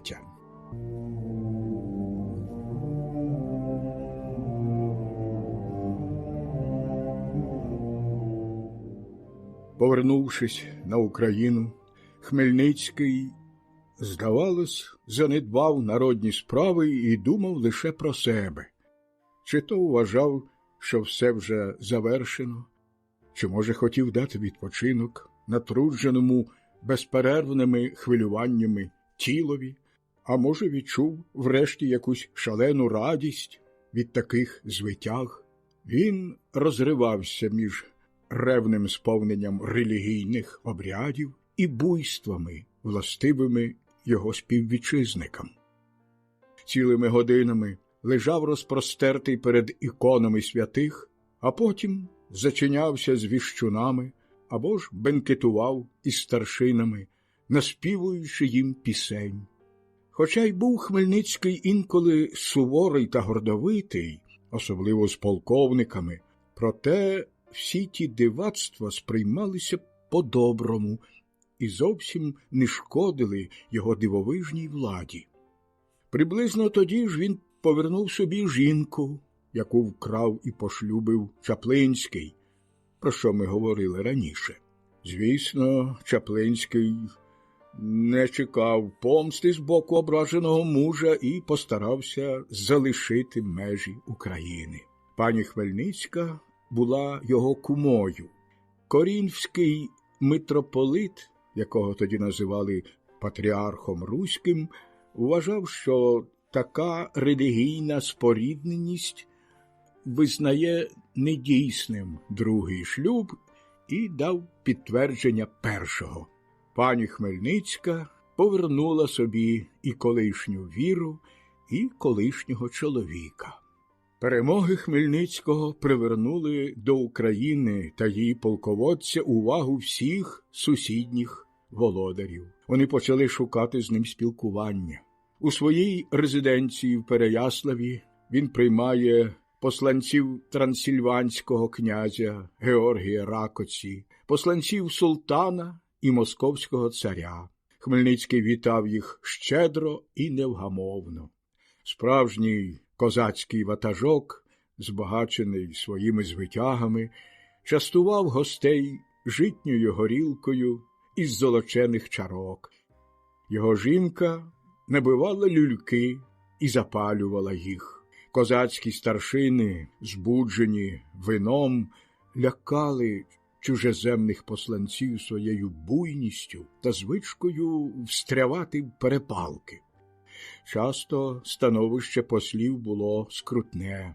Розповідають, що якось трансильванський посланець, котрий був змушений сидіти на такій гулянці, мовив одному із своїх колег: «Прикро мені, що прийшов до того жорстокого бидла».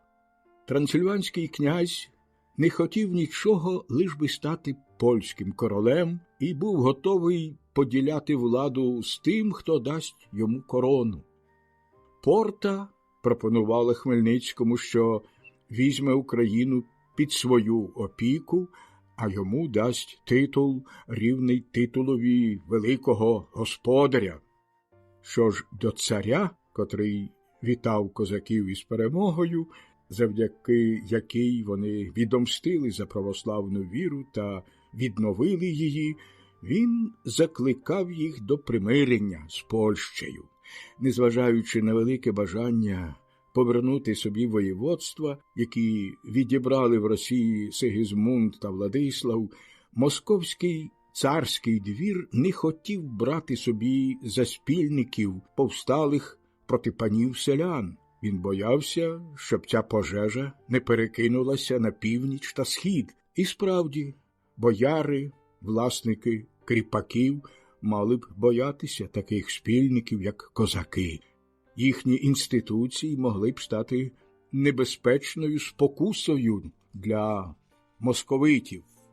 Прибуваючи на Україну, польські комісари були трохи ображені тим, що їх випередили чужоземні посли, котрі ведуть переговори з Хмельницьким як з незалежним володарем. До того ж, упродовж усієї подорожі перед їхніми очима поставало дуже сумне видовище. Зруйновані або сплюндровані костьоли, пограбовані або вщент спалені замки. Замість колишніх покірних і слухняних селян вони знаходили сповнених зухвальства воїнів. На кожному кроці їх ображали, їм погрожували. Якби не охорона регулярного козацького загону, навряд чи дісталися б вони до головного штабу в Переяславі. Існує реляція з подорожі польських комісарів, і Добродій Костомаров широко її використав. У ній день за днем описуються страждання і різноманітні труднощі, яких вони зазнавали. А крім того, міститься дуже цікава розповідь, чи радше звіт про всі розмови з Хмельницьким. Гадаю, що складеться хибна думка про українського гетьмана, якщо судити про нього лише з тієї реляції. Польські посли побачили зухвалого від перемоги варвара, грубого, часто на підпитку, який дозволяв собі екстравагантні вчинки, яким чином розпізнавати в ньому гетьмана, котрий, ставши, так би мовити, ногою на горло Польщі, зупинив свої переможні ватаги і на одне лиш слово короля повернув їх на Україну. Мені здається, що в Переяславі Хмельницький грав комедію перед поляками і козаками, аби втілити той план, який давно вже виношував і про який ми намагалися вже говорити. Йому залежало на тому, щоб змусити Сейм прийняти ті мирні умови, які він їм хотів запропонувати. До того ж, треба було ще затвердити на козацькому колі, захмелілому від перемоги. Він переслідував цю подвійну мету, страхаючи польських послів, показуючи повну готовність відновити воєнні дії, не заважаючи власним воїнам задовольнити своє честолюбство, він робив їх більш поблажливими до умов мирного договору. Їм досить було побачити, що ворог принижений їхнім обранцем. Ввічливий і привітний з послами, Хмельницький міг викликати недовір'я у своїх козаків. І навпаки, вони підпишуться без додаткового обмірковування під усіма умовами, які він, здавалось би, нав'язує послам, трактуючи їх суворо та загрозливо. Ось так, на мою думку, можна пояснити його поведінку і очевидну невідповідність між тим, що заявляв на переяславських переговорах, та дійсною стриманістю у своїх вимогах. Уже з першої зустрічі Хмельницький ввійшов у свою роль. «То була наша родинна сварка», – мовив він до послів. «І дай Боже, щоб вона закінчилася миром. Господиня уже принесла борщ, покуштуймо його і вип'ємо за добру нашу злагоду». Шляхетним послам не дуже приємно було сідати за стіл із козацькими полковниками, тим паче з чужоземними послами. Вони попросили призначити день та місце, де могли б вручити знамено і гетьманську булаву, клейноди гетьманської влади, якою король щойно наділив Хмельницького. Той вибрав наступний день та великий Переяславський майдан, бо у козаків усе відбувалося просто неба. Молоді шляхтичі з польського посольства розгнівалися. «Ми там змішаємося з тим набродом», – казали вони. «Це образливо для Речі Посполитої». Кисіль закликав їх до спокою. 10 лютого 1649 року королівські комісари з'явилися на площі, де їх чекав Хмельницький, одягнений у пишне хутро чорнобурку, оточений своїми полковниками та старшинами. Біля нього майоріли бунчуки, що в козаків, як і в татар, слугували знаменами. Площа була вщерть заповнена воїнами. Кисіль ступив крок наперед, тримаючи в одній руці королівський лист, а в другій – булаву, військовий жезл, ручка якої була інкрустована сапфіром. То була відзнака головного командування і символ гетьманської військової влади. «Його величність, – почав Кисіль, – веліла мені вславити цими ласками ясновельможного гетьмана і ціле запорізьке військо». Кисіль відзначався красномовством, і цією фразою розпочинався, мабуть, заздалегідь вивчений виступ, коли один із полковників нараз перервав його. «Король – це король, а ви всі корольки!» – вигукнув він. «Уже віддавна ви сієте серед нас смуту, а тепер прийшов час заплатити за побиті горшки. А ти, кисілю, покинув нас, став поляком. Ми ж вважали тебе нашою кістю від костей.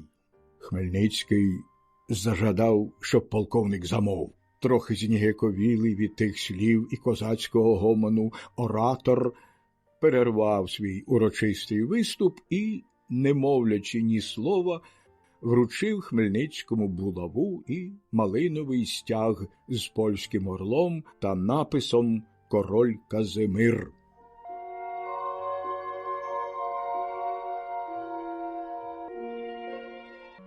Натовп якось не дуже схвально прийняв цей королівський дар. Хтось вигукнув: «Не потрібні нам ті ваші витребеньки!» Підійшовши до Кисіля, полковник Джеджалик прорік: «Думаєте, що вхопили нас і заклали ярмо на шию? Та ми не спіймаємось на ваші солоденькі слова. Ми розмовляємо шаблями. Займайтесь своєю Польщею і лишіть нашу Україну». Джеджалик був один з улюбленців Хмельницького. Саме він убив колишнього гетьмана Барабаша. «Чорт би тебе побрав!» – вигукнув Хмельницький. «Я хотів дещо сказати цим панам, а через тебе все забув. Та нічого, згадаю. А поки що ходімо до столу». Гомеричним буйством і вдаваною патріархальною добродушністю гетьман не менше від своїх нестримних полковників доводив комісарів до відчаю. Кілька днів важко було нав'язати якісь поважні розмови. Повернувшись на Україну, Хмельницький, здавалось, занедбав народні справи і думав лише про себе. Чи то вважав, що все вже завершено, чи, може, хотів дати відпочинок натрудженому безперервними хвилюваннями тілові, а може, відчув врешті якусь шалену радість від таких звитяг. Він розривався між ревним сповненням релігійних обрядів і буйствами, властивими його співвітчизникам. Цілими годинами лежав розпростертий перед іконами святих, а потім зачинявся з віщунами або ж бенкетував із старшинами, наспівуючи їм пісень. Хоча й був Хмельницький інколи суворий та гордовитий, особливо з полковниками, проте всі ті дивацтва сприймалися по-доброму і зовсім не шкодили його дивовижній владі. Приблизно тоді ж він повернув собі жінку, яку вкрав і пошлюбив Чаплинський, про що ми говорили раніше. Звісно, Чаплинський не чекав помсти з боку ображеного мужа і постарався залишити межі України. Пані Хмельницька була його кумою. Корінфський митрополит, якого тоді називали патріархом руським, вважав, що така релігійна спорідненість визнає недійсним другий шлюб і дав підтвердження першого. Пані Хмельницька повернула собі і колишню віру, і колишнього чоловіка. Перемоги Хмельницького привернули до України та її полководця увагу всіх сусідніх володарів. Вони почали шукати з ним спілкування. У своїй резиденції в Переяславі він приймає посланців трансильванського князя Георгія Ракоці, посланців султана і московського царя. Хмельницький вітав їх щедро і невгамовно. Справжній козацький ватажок, збагачений своїми звитягами, частував гостей житньою горілкою із золочених чарок. Його жінка набивала люльки і запалювала їх. Козацькі старшини, збуджені вином, лякали чужеземних посланців своєю буйністю та звичкою встрявати в перепалки. Часто становище послів було скрутне. Розповідають, що якось трансильванський посланець, котрий був змушений сидіти на такій гулянці, мовив одному із своїх колег: «Прикро мені, що прийшов до того жорстокого бидла». Трансильванський князь не хотів нічого, лиш би стати польським королем, і був готовий поділяти владу з тим, хто дасть йому корону. Порта пропонувала Хмельницькому, що візьме Україну під свою опіку, а йому дасть титул, рівний титулові великого господаря. Що ж до царя, котрий вітав козаків із перемогою, завдяки якій вони відомстили за православну віру та відновили її, він закликав їх до примирення з Польщею. Незважаючи на велике бажання повернути собі воєводства, які відібрали в Росії Сигизмунд та Владислав, московський царський двір не хотів брати собі за спільників повсталих проти панів селян. Він боявся, щоб ця пожежа не перекинулася на північ та схід. І справді, бояри, власники кріпаків мали б боятися таких спільників, як козаки.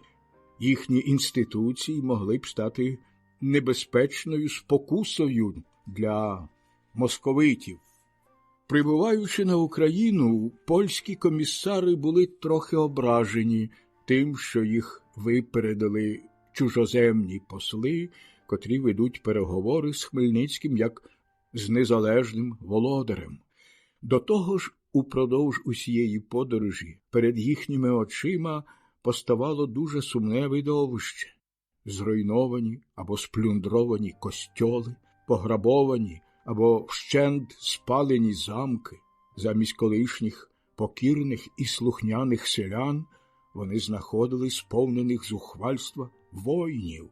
На кожному кроці їх ображали, їм погрожували. Якби не охорона регулярного козацького загону, навряд чи дісталися б вони до головного штабу в Переяславі. Існує реляція з подорожі польських комісарів, і добродій Костомаров широко її використав. У ній день за днем описуються страждання і різноманітні труднощі, яких вони зазнавали. А крім того, міститься дуже цікава розповідь, чи радше звіт про всі розмови з Хмельницьким. Гадаю, що складеться хибна думка про українського гетьмана, якщо судити про нього лише з тієї реляції. Польські посли побачили зухвалого від перемоги варвара, грубого, часто на підпитку, який дозволяв собі екстравагантні вчинки, яким чином розпізнавати в ньому гетьмана, котрий, ставши, так би мовити, ногою на горло Польщі, зупинив свої переможні ватаги і на одне лиш слово короля повернув їх на Україну. Мені здається, що в Переяславі Хмельницький грав комедію перед поляками і козаками, аби втілити той план, який давно вже виношував і про який ми намагалися вже говорити. Йому залежало на тому, щоб змусити Сейм прийняти ті мирні умови, які він їм хотів запропонувати.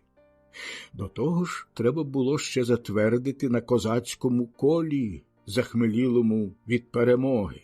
Він переслідував цю подвійну мету, страхаючи польських послів, показуючи повну готовність відновити воєнні дії. Не заважаючи власним воїнам задовольнити своє честолюбство, він робив їх більш поблажливими до умов мирного договору. Їм досить було побачити, що ворог принижений їхнім обранцем. Ввічливий і привітний з послами, Хмельницький міг викликати недовір'я у своїх козаків. І навпаки, вони підпишуться без додаткового обмірковування під усіма умовами, які він, здавалось би, нав'язує послам, трактуючи їх суворо та загрозливо.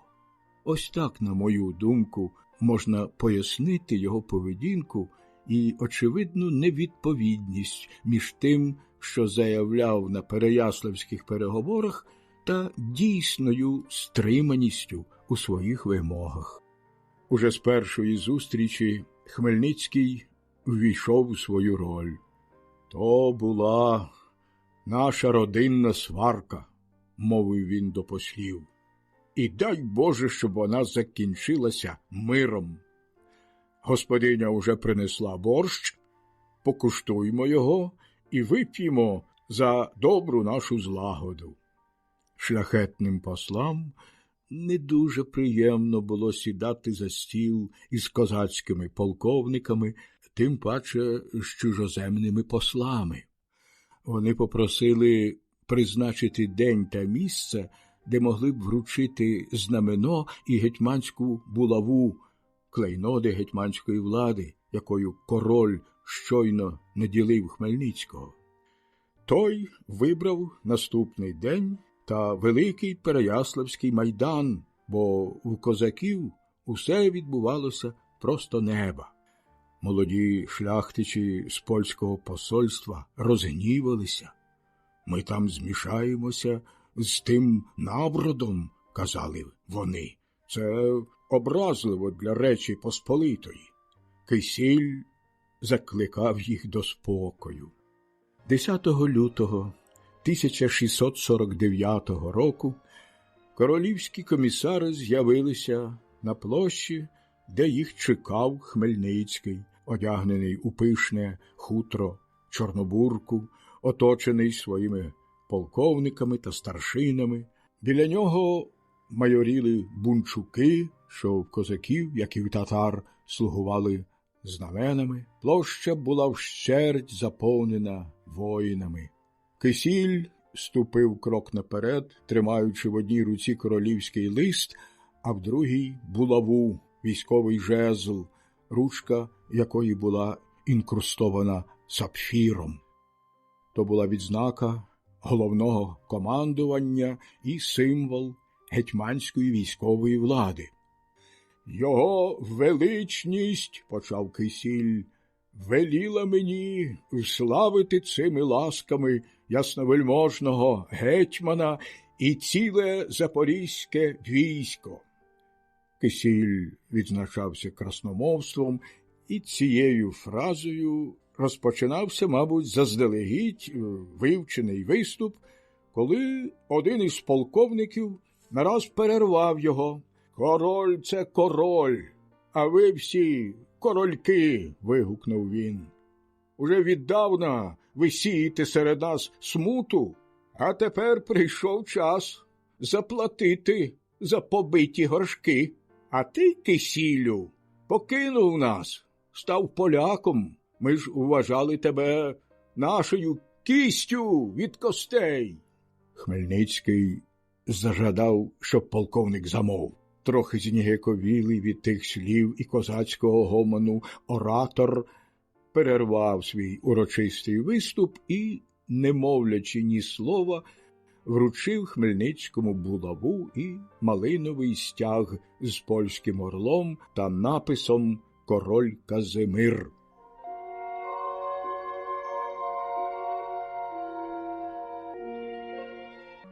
Натовп якось не дуже схвально прийняв цей королівський дар. Хтось вигукнув: «Не потрібні нам ті ваші витребеньки!» Підійшовши до Кисіля, полковник Джеджалик прорік: «Думаєте, щоб хопили нас і заклали ярмо на шию? Та ми не спіймаємось на ваші солоденькі слова. Ми розмовляємо шаблями. Займайтесь своєю Польщею і лишіть нашу Україну». Джеджалик був один з улюбленців Хмельницького. Саме він убив колишнього гетьмана Барабаша.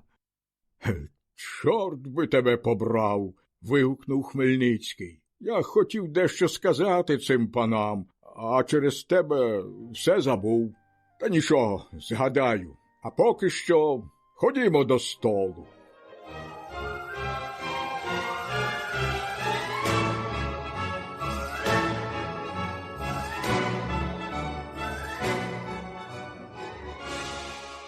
Гомеричним буйством і вдаваною патріархальною добродушністю гетьман не менше від своїх нестримних полковників доводив комісарів до відчаю. Кілька днів важко було нав'язати якісь поважні розмови.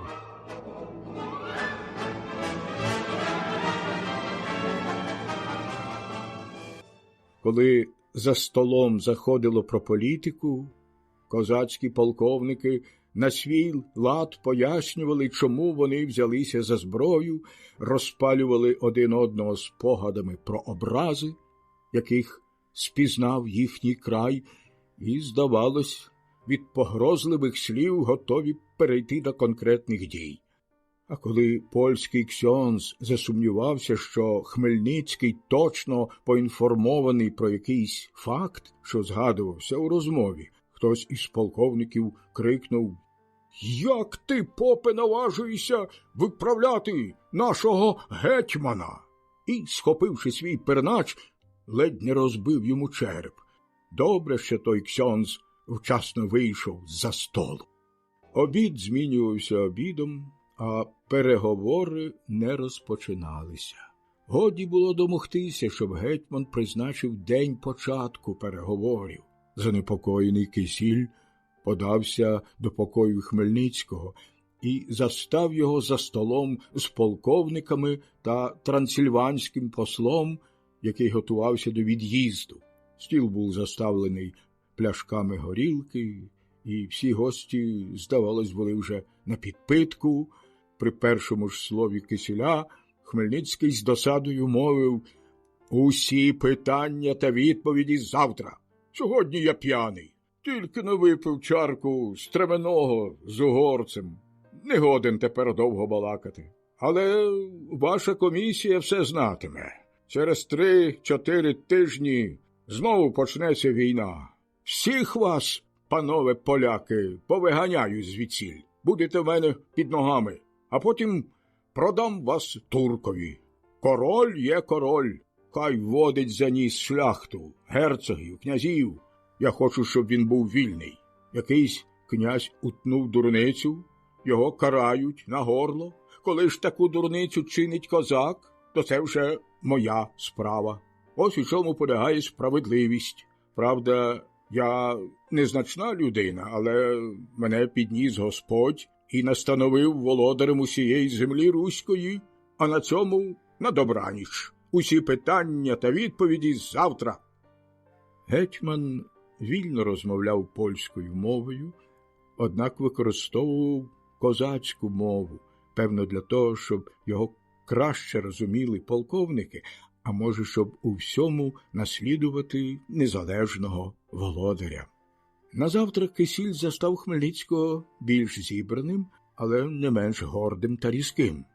Благав його зважити на їхню спільну віру.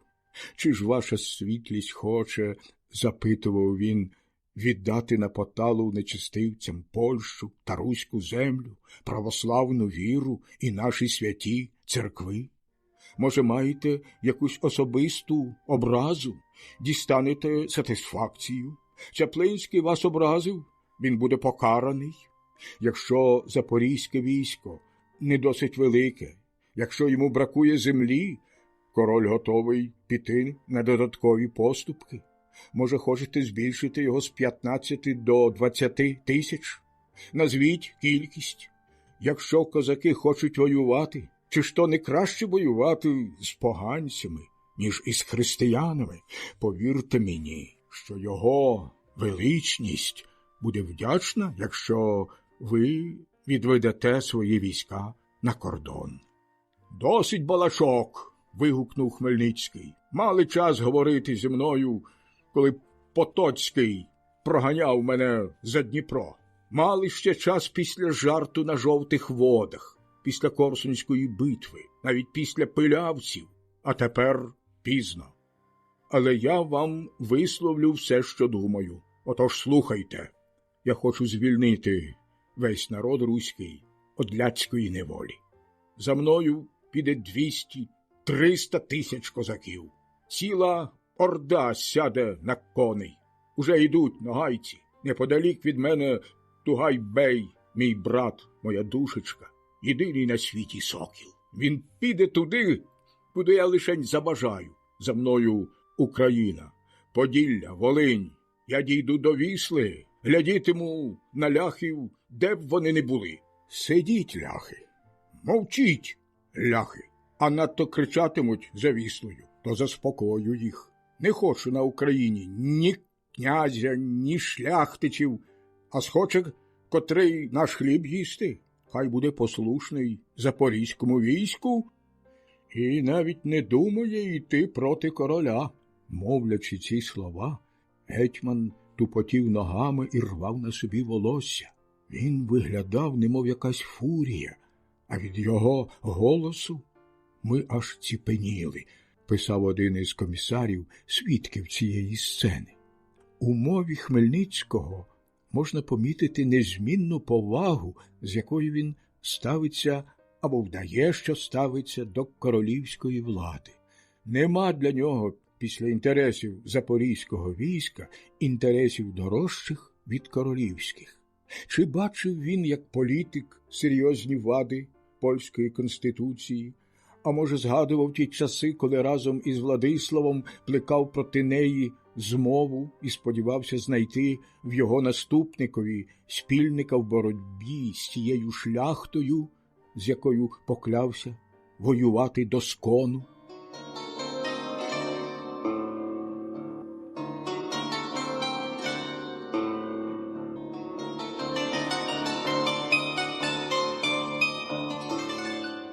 Жив у ті часи в Переяславі польський шляхтич на прізвище Митяговський, який зазнав у Польщі переслідувань за свої релігійні переконання. Був аріанцем. Тоді у Польщі проживали аріанці. Змушений рятуватися, знайшов притулок серед козаків, які не дуже добре знали, хто такі аріанці, але гарно його прийняли як людину, що страждала від католиків. Хмельницький дорожив ним і ставився до нього навдивовижу доброзичливо. Отож королівські комісари звернулися до Митяговського, благаючи його скористатися із свого впливу на грізного гетьмана. Митяговський увійшов до покою Хмельницького і відважно спитав, що той думає робити. Звісно, він не триматиме комісарів заложниками, бо навіть невірні не чинили такого злодійства, а тому повинен відправити їх із категоричною, ультимативною відповіддю.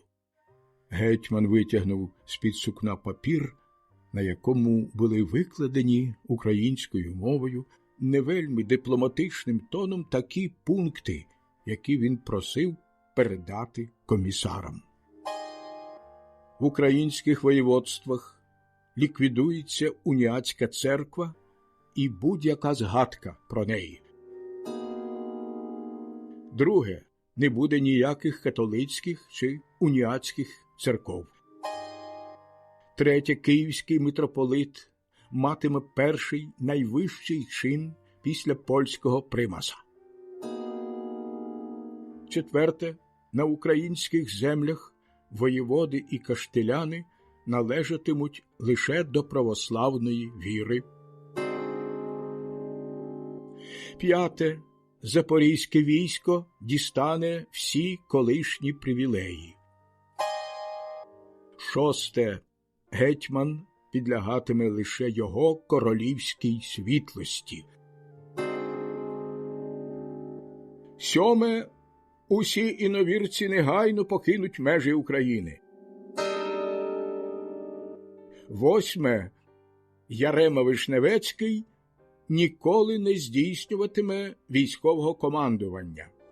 Читаючи цей ультиматум, комісари переглядалися, немов приголомшені, і не могли вимовити ні слова. Нарешті, аби нав'язати якусь розмову, Кисіль спитав Хмельницького, якою буде чисельність війська, і що він повинен доповісти королю про кількість реєстрових козаків.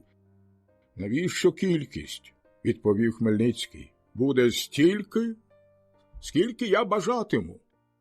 «Ваша ясновельможність», – знову втрутився Митяговський, «безперечно, не відмовить королю у тому, щоб повернути йому ту велику кількість його підлеглих, яку тримає полоненими». «То чиста випадковість», – відповів Хмельницький. «Хай король не хвилюється». «Але ж», – вів далі Митяговський, «навіть невірні відпускають з миром своїх полонених. Я сам був бранцем турків, і султан Ібрагім відпустив мене на батьківщину. Як же ж ви, ваша ясновельможність, діставши булаву та знамено з рук його королівської світлості, триматимете в'язнями шляхтичів його дому? Більшість з них була взята в полон не на полі битви, а у своїх домівках, перш ніж дізналася, що оголошено війну, що подумають про вашу лояльність». «Гаразд», – мовив Хмельницький, «той, хто потрапив у мої руки волею Божою, повернеться тоді, коли в Литві перестане проливатися християнська кров. А до того хай Потоцький навіть не тішить себе надією на зустріч з братом, який привласнив собі мою домівку на Поділлі. Я знаю, які жахіття творяться у Литві». Справді, повстання, що перекинулося на ту провінцію і було ще дужче розпалене і підтримане кількома присланими козацькими полками, зазнало жорстокої розправи з боку князя Радзивіла та його полководців. «А що тут робиться щогодини?» – вигукнув Митяговський. «Хіба ж чернь не вбиває невинних, не кидає їх у Дніпро? На наших очах грабують, рубають, топлять поляків». «Я сказав, і все. Тут я, пан і господар. Доволі балачок». Знову втрутився Кисіль. «Ваша ясновельможність тільки-но вручила нам свій ультиматум. Чи можна сподіватися, що в ньому не буде ніяких змін?» «Нічого не можу обіцяти», – відповів гетьман. «Наші полки поки що роз'єднані, нема ще корму. Хай комісія відкладає свою роботу до вербної неділі, коли буде паша для коней, а до того часу польське військо навіть не пхається у київське воєводство». Аби якнайшвидше закінчити суперечку, Хмельницький на швидку руч переписав пункти свого ультиматуму і вручив його комісарам. Коли ж знову почали за полонених, він пообіцяв, що їх звільнить, як тільки матиме ратифікований договір.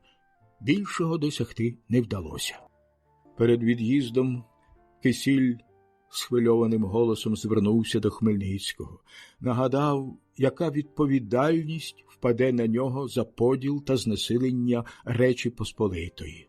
Він християнин, а спілкувався з невірними проти християн, привів їх у Польщу, наробивши страшного лиха. Якогось дня, можливо, Україна зазнає таких самих страждань, як тепер Польща. Тоді прийде до Хмельницького запізніле каяття за те, що пожертвував спільною вітчизною задля свого злопам'ятства. Здавалось, гетьмана зворушила мова старого чоловіка. «Ніхто, – відповів він, – не омене своєї долі. А наша доля – жити з оголеною шаблею, поки хочемо бути вільними. Краще загинути, ніж жити рабами. Добре знаю, що фортуна мінлива, та врешті-решт перемагає справедливість. Ми любимо і шануємо короля як нашого повелителя, але панів та шляхту ненавидимо смертельно. Хай перестануть робити нам зло, тоді буде легше укласти тривкий мир. Їм вистачає лише дотримуватися наших пунктів. Та якщо надумають нас обдурити, буде смертельна війна. Бранці повернуться після ратифікації договору. Так і скажіть королю. За будь-яких інших умов жодна угода між нами неможлива, сказав Богдан Хмельницький. Комісари з подивом побачили, як при цих словах очі Хмельницького виповнили сльози. Якось їм розповідали, що один із полковників, котрий називався Чорнота, йдеться про Чорноту, Черняту Івана, військового генерального обозного селянсько-козацьких військ. Він 1649 року керував складанням 40-тисячного козацького реєстру. Так от, підполковник Чорнота був начальником Генерального штабу гетьмана, мав у нього особливе довір'я. Аби використати всі можливості для успіху, комісари спробували зацікавити його долею в'язнів. Прийшовши до полковника, застали його в ліжку із страшним болем голови. Напередодні був присутнім на гетьманському обіді. При перших словах послів вигукнув, що не втручатиметься у цю справу. Розумієте, коли я попрошу його, щоб випустити з клітки тих пташок, то він вас туди посадить. Вважаючи себе знавцем людських характерів і не сумніваючись у тому, що кожну відданість можна підкупити, Кисіль відправив своїх колег і, не наважуючись відкрито щось пропонувати, розпочав здалеку. Хотів дати зрозуміти Чорноті, що той сам дуже легко міг би здобути гетьманське звання. Козак, який до того страшенно позіхав, надто втомлений, аби щось розуміти, враз перервав цю мову. «Яке щастя, – розповідає доповідач комісії, – що ми не висловлювалися чіткіше, були б усі порубані на шматки».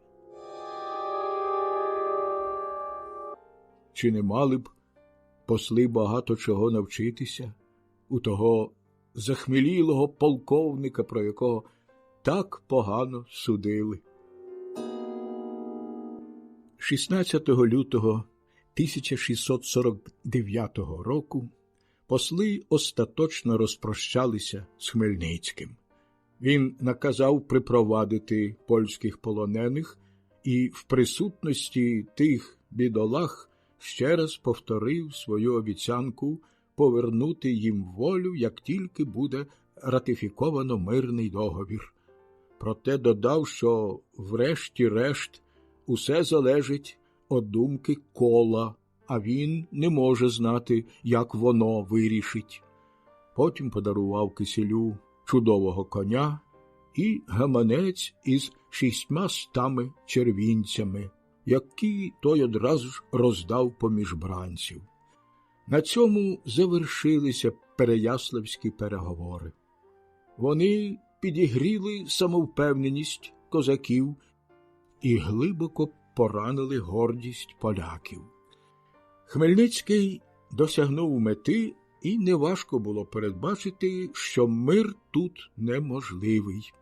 Комісія доповіла, що козаки сповнені рішучості воювати, а Хмельницький вимагає лише одного – незалежності всіх руських провінцій. Королівські посли додали, що Єрусалимський патріарх закрутив йому голову, надавши титул князя руського люду і переконуючи, що той буде другим Костянтином Великим. Запевняли також, що Тугай-бей готовий рушити походом, а Хмельницький набирає різних пройдисвітів, незважаючи на їх національність та вірування, аби скласти з них платне військо. не сумнівалися більше в тому, що навесні він рушить на Польщу з величезним військом.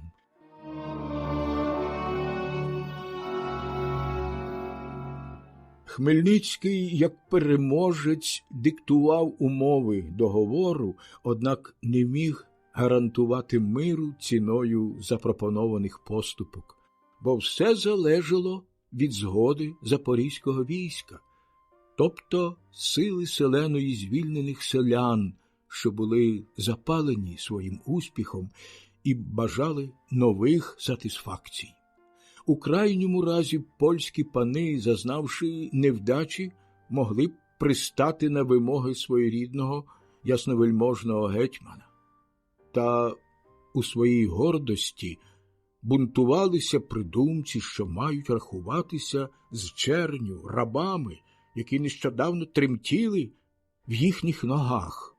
Новий король Ян Казимир, а Хмельницький без надмірного чванства приписував собі його елекцію і вважав, що той буде сповнений вдячності до нього, зустрів мирні пропозиції з таким самим обуренням, як і його шляхта. З великим запалом вигукував, що треба кінчати з козаками не переговорами, а зброєю. Зібрався Сейм, та вже перші дебати показали, що небезпека, яка загрожує вітчизні, не може згуртувати під однією хоругвою окремі фракції, на які розпався Сейм. Замість вишукувати засоби для ведення війни, опозиційна партія вимагала суду над регіментарями, яких звинувачували в пилявицькій поразці. Король став на їх захист. Крім того, вони мали численних та впливових друзів у Сеймі, які не допустили до такого голосування. Зате опозиція зуміла нав'язати рішення, яке заборонило королю скликати наймане військо, однак погодилася, що в разі очевидної загрози він має право зібрати посполите рушення, тобто загальне ополчення населення. Щодо військового керівництва, то тут суперечка між двома сторонами була не менш запальною. Пам'ятаємо, що два найголовніші воєначальники Речі Посполитої, коронний та польний гетьмани, були татарськими полоненниками. У Польщі ці посади надавали довічно, і йшлося лише про те, щоб призначити командувача тимчасового. Після Пилявицької битви Вишневецького призначили регіментарем, себто тимчасовим верховним командувачем. Однак король недолюблював його, пам'ятаючи, що він на останньому сеймі підтримував небажану йому королю кандидатуру. До того ж, звинувачував його в потаємних і підступних зносинах з угорцями. Йому справедливо дорікали за жорстокість до православних та українських селян. Навіть з-поміж самих поляків було доволі авторитетних голосів, які повторювали услід за Хмельницьким, що повстання на Україні викликане недоречною суворістю Вишневецького. І нарешті буквоїди, а їх було чимало на сеймі, поставили йому за провину те, що в час нападу козаків він розпорядився про поголовне озброєння свого воєводства, а це законним чином робилося лише з дозволу Сейму чи короля. Отже, Ярему Вишневецького спочатку відсторонили від командування, а далі, коли зайшло про призначення верховного головнокомандувача, король зіткнувся з такою кількістю протилежних думок, з такими інтригами та небезпечним чванством, що йому не лишалося нічого іншого, як самому очолити найвище військове керівництво. Своїми регіментарями король призначив Фірлея, Лянскоранського та Остророга. Перший у відсутності короля мав забезпечити керівництво військом, Він був похилого віку, загальним улюбленцем та шанованою людиною, зовсім позбавленою честолюбства і готовою відступити свої повноваження гетьманові Потоцькому, як тільки той повернеться з полону. Остророг був одним із полководців невдах з-під пилявців, однак його репутація найменше потерпіла від тієї поразки, а Лян-Скоронського вважали досвідченим і талановитим воїном.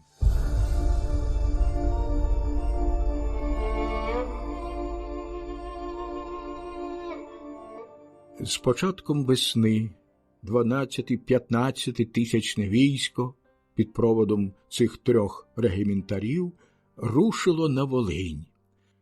Відразу ж за ними мало правитися коронне військо на чолі з самим Яном Казимиром.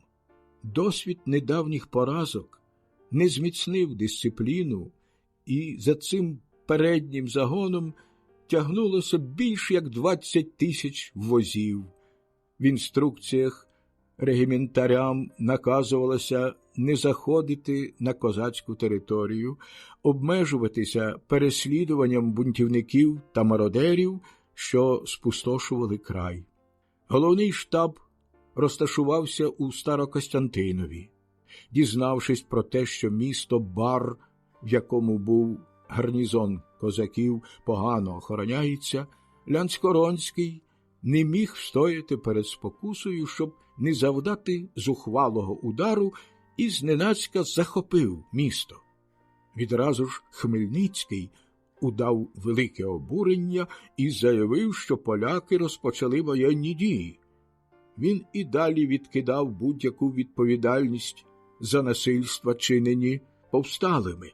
Гострий під час переговорів із Кисилем і галантний у своїх листах, він невпинно висловлював надію на мирне вирішення питання, а водночас квапив Іслам Гірея, аби той уже готував виправу, закликав до зброї не лише своїх козаків, а й усіх мешканців України. Пройнявшись войовничим ентузіазмом руського люду, німецькі коні на Україні прислали багато новобранців. По селах лишалися тільки жінки з дітьми та немічні дідугани. Всі чоловіки взялися за зброю, і, як свідчить тогочасний автор, марно було шукати на всій Україні хоча б одного бороданя. У той час лише воїни голили бороди. Козацьке військо складалося приблизно з 20 полків, названих за тим районом, де вони формувалися. Одне чи кілька сіл складали сотню або центурію, однак більшість з них набагато перевищувала встановлену сотню людей. «Скільки має село, стільки має сотня», – казали козаки. Деякі сотні налічували понад 1000 козаків. Узагалі в кожному полку було 20 сотень. Сотні ділилися на курені чи загони, що складалися з мешканців того ж хутора, інколи тієї ж садиби. Отже, це військо було, як бачимо, військово організованою руською людністю, вважають, що воно налічувало понад 200 тисяч воїнів. Татари вирушили на з'єднання з козаками на початку червня. Не лише вся Кримська Золота Орда, а й ногайці, буджацькі татари і степовики аж до черкеських племен відгукнулися на клич Хмельницького. Порта віддала під орду Хмельницького 6 тисяч яничарів. Казали, що з часів Тамерлана ніколи ще таке численне військо не з'являлося в Європі. Жоден із тих воїнів не діставав ні платні, ні спорядження. Їхньою платнею та харчем мало стати пограбування Польщі. При вістці про таку варварську навалу польські регіментарі скликали військову раду аби визначити найзручніше місце для оборони. Остророг пропонував стати табором під Кам'янцем, найкращою польською твердинею, в якій при невдачі можна було знайти надійний захисток. Інші ж пояснювали, що, залишивши Волинь, зміцнюють ворога за рахунок усього населення тієї провінції, а крім того, відчиняють двері для спустошення Речі Посполитої. Більшість підтримала Фірлея, висловившись за Збараж, покладались на добре укріплений замок, прикривали Польщу і врешті простягали руку Яремі Вишневецькому, котрий уже розташувався неподалік із значним корпусом добровольців. Сама присутність цього відважного полководця, щасливчика, мала вселити мужність жовнірам, які хвилювалися та непокоїлися від чуток, що передували появі ворожих загонів.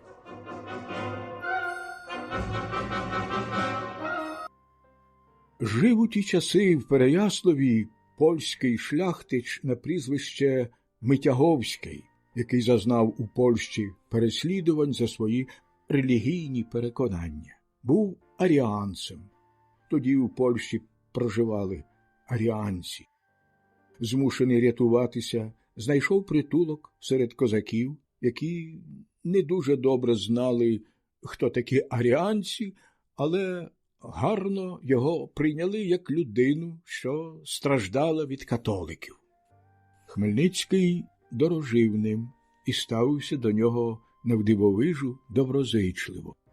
Отож королівські комісари звернулися до Митяговського, благаючи його скористатися із свого впливу на грізного гетьмана. Митяговський увійшов до покою Хмельницького і відважно спитав, що той думає робити. Звісно, він не триматиме комісарів заложниками, бо навіть невірні не чинили такого злодійства, а тому повинен відправити їх із категоричною, ультимативною відповіддю. Гетьман витягнув з-під сукна папір, на якому були викладені українською мовою не вельми дипломатичним тоном такі пункти, які він просив передати комісарам.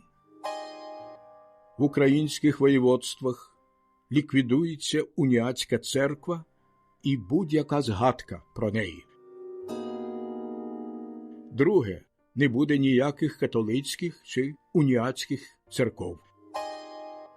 Третє, київський митрополит матиме перший найвищий чин після польського примаса. Четверте, на українських землях воєводи і каштеляни належатимуть лише до православної віри. П'яте, запорізьке військо дістане всі колишні привілеї. Шосте, гетьман підлягатиме лише його королівській світлості. Сьоме, усі іновірці негайно покинуть межі України. Восьме, Ярема Вишневецький ніколи не здійснюватиме військового командування.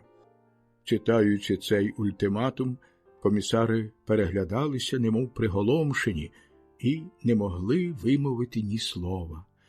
Нарешті, аби нав'язати якусь розмову, Кисіль спитав Хмельницького, якою буде чисельність війська, і що він повинен доповісти королю про кількість реєстрових козаків. «Навіщо кількість?» – відповів Хмельницький. «Буде стільки, скільки я бажатиму». «Ваша ясновельможність», – знову втрутився Митяговський, «безперечно, не відмовить королю у тому, щоб повернути йому ту велику кількість його підлеглих, яку тримає полоненими». «То чиста випадковість», – відповів Хмельницький. «Хай король не хвилюється». «Але ж», – вів далі Митяговський, «навіть невірні відпускають з миром своїх полонених. Я сам був бранцем турків і султан Ібрагім відпустив мене на батьківщину. Як же ж ви, ваша ясновельможність, діставши булаву та знамено з рук його королівської світлості, триматимете в'язнями шляхтичів його дому? Більшість з них була взята в полон не на полі битви, а у своїх домівках, перш ніж дізналася, що оголошено війну, що подумають про вашу лояльність. Гаразд, мовив Хмельницький, той, хто потрапив у мої руки волею Божою, повернеться тоді, коли в Литві перестане проливатися християнська кров. А до того хай Потоцький навіть не тішить себе надією на зустріч з братом, який привласнив собі мою домівку на Поділлі. Я знаю, які жахіття творяться у Литві. Справді, повстання, що перекинулося на ту провінцію і було ще дужче розпалене і підтримане кількома присланими козацькими полками, зазнало жорстокої розправи з боку князя Радзивіла та його полководців. «А що тут робиться щогодини?» – вигукнув Митяговський. «Хіба ж чернь не вбиває невинних, не кидає їх у Дніпро? На наших очах грабують, рубають, топлять поляків. Я сказав, і все. Тут я, пан і господар. Доволі балачок». Знову втрутився Кисіль. Ваша ясновельможність тільки-но вручила нам свій ультиматум. Чи можна сподіватися, що в ньому не буде ніяких змін? Нічого не можу обіцяти, відповів гетьман. Наші полки поки що роз'єднані, нема ще корму. Хай комісія відкладає свою роботу до вербної неділі, коли буде паша для коней, а до того часу польське військо навіть не пхається у київське воєводство. Аби якнайшвидше закінчити суперечку, Хмельницький на швидку руч переписав пункти свого ультиматуму і вручив його комісарам. Коли ж знову почали за полонених, він пообіцяв, що їх звільнить, як тільки матиме ратифікований договір. Більшого досягти не вдалося. Перед від'їздом Кисіль схвильованим голосом звернувся до Хмельницького. Нагадав, яка відповідальність впаде на нього за поділ та знесилення Речі Посполитої. Він християнин, а спілкувався з невірними проти християн. Привів їх у Польщу, не робивши страшного лиха. Якогось дня, можливо, Україна зазнає таких самих страждань, як тепер Польща. Тоді прийде до Хмельницького запізніле каяття за те, що пожертвував спільною вітчизною задля свого злопам'ятства. Здавалось, гетьмана зворушила мова старого чоловіка. «Ніхто, – відповів він, – не омене своєї долі. А наша доля – жити з оголеною шаблею, поки хочемо бути вільними. Краще загинути, ніж жити рабами. Добре знаю, що фортуна мінлива, та врешті-решт перемагає справедливість. Ми любимо і шануємо короля як нашого повелителя, але панів та шляхту ненавидимо смертельно. Хай перестануть робити нам зло, тоді буде легше укласти тривкий мир. Їм вистачає лише дотримуватися наших пунктів. Та якщо надумають нас обдурити, буде смертельна війна. Бранці повернуться після ратифікації договору. Так і скажіть королю. За будь-яких інших умов жодна угода між нами неможлива, сказав Богдан Хмельницький. Комісари з подивом побачили, як при цих словах очі Хмельницького виповнили сльози. Якось їм розповідали, що один із полковників, котрий називався Чорнота, йдеться про Чорноту Черняту Івана, військового генерального обозного селянсько-козацьких військ. Він 1649 року керував складанням 40-тисячного козацького реєстру. Так от, підполковник Чорнота був начальником генерального штабу гетьмана, мав у нього особливе довір'я. Аби використати всі можливості для успіху, комісари спробували зацікавити його долею в'язнів. Прийшовши до полковника, застали його в ліжку із страшним болем голови. Напередодні був присутнім на гетьманськім обіді. При перших словах послів вигукнув, що не втручатиметься у цю справу. Розумієте, коли я попрошу його, щоб випустити з клітки тих пташок, то він вас туди посадить. Вважаючи себе знавцем людських характерів і не сумніваючись у тому, що кожну відданість можна підкупити, Кисіль відправив своїх колег і, не наважуючись відкрито щось пропонувати, розпочав здалеку. Хотів дати зрозуміти Чорноті, що той сам дуже легко міг би здобути гетьманське звання. Козак, який до того страшенно позіхав, надто втомлений, аби щось розуміти, враз перервав цю мову. «Яке щастя, – розповідає доповідач комісії, – що ми не висловлювалися чіткіше, були б усі порубані на шматки».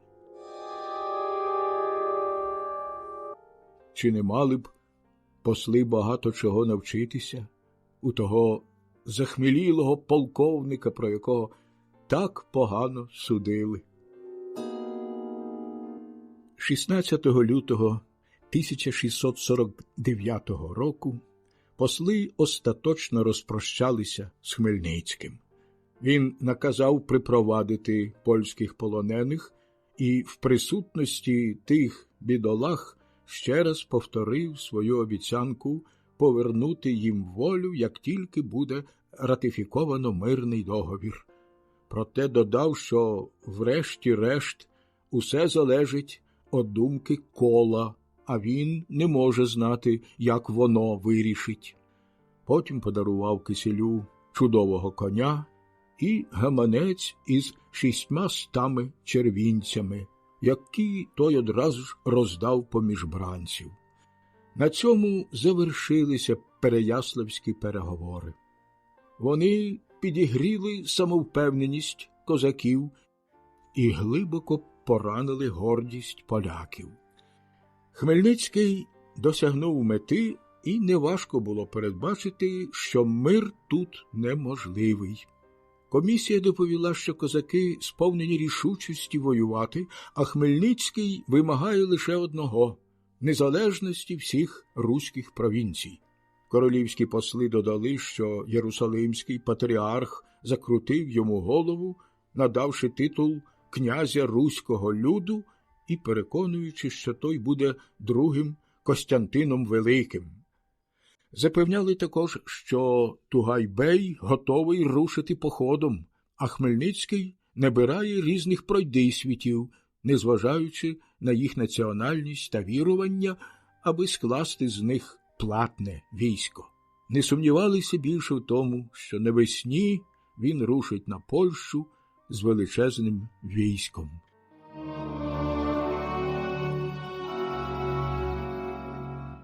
Хмельницький, як переможець, диктував умови договору, однак не міг гарантувати миру ціною запропонованих поступок, бо все залежало від згоди запорізького війська, тобто сили селеної звільнених селян, що були запалені своїм успіхом і бажали нових сатисфакцій. У крайньому разі польські пани, зазнавши невдачі, могли б пристати на вимоги своєрідного ясновельможного гетьмана. Та у своїй гордості бунтувалися при думці, що мають рахуватися з черню, рабами, які нещодавно тремтіли в їхніх ногах. Новий король Ян Казимир, а Хмельницький без надмірного чванства приписував собі його елекцію і вважав, що той буде сповнений вдячності до нього, зустрів мирні пропозиції з таким самим обуренням, як і його шляхта. З великим запалом вигукував, що треба кінчати з козаками не переговорами, а зброєю. Зібрався Сейм, та вже перші дебати показали, що небезпека, яка загрожує вітчизні, не може згуртувати під однією хоругвою окремі фракції, на які розпався Сейм. Замість вишукувати засоби для ведення війни, опозиційна партія вимагала суду над регіментарями, яких звинувачували в пилявицькій поразці. Король став на їх захист, крім того, вони мали численних та впливових друзів у Сеймі, які не допустили до такого голосування.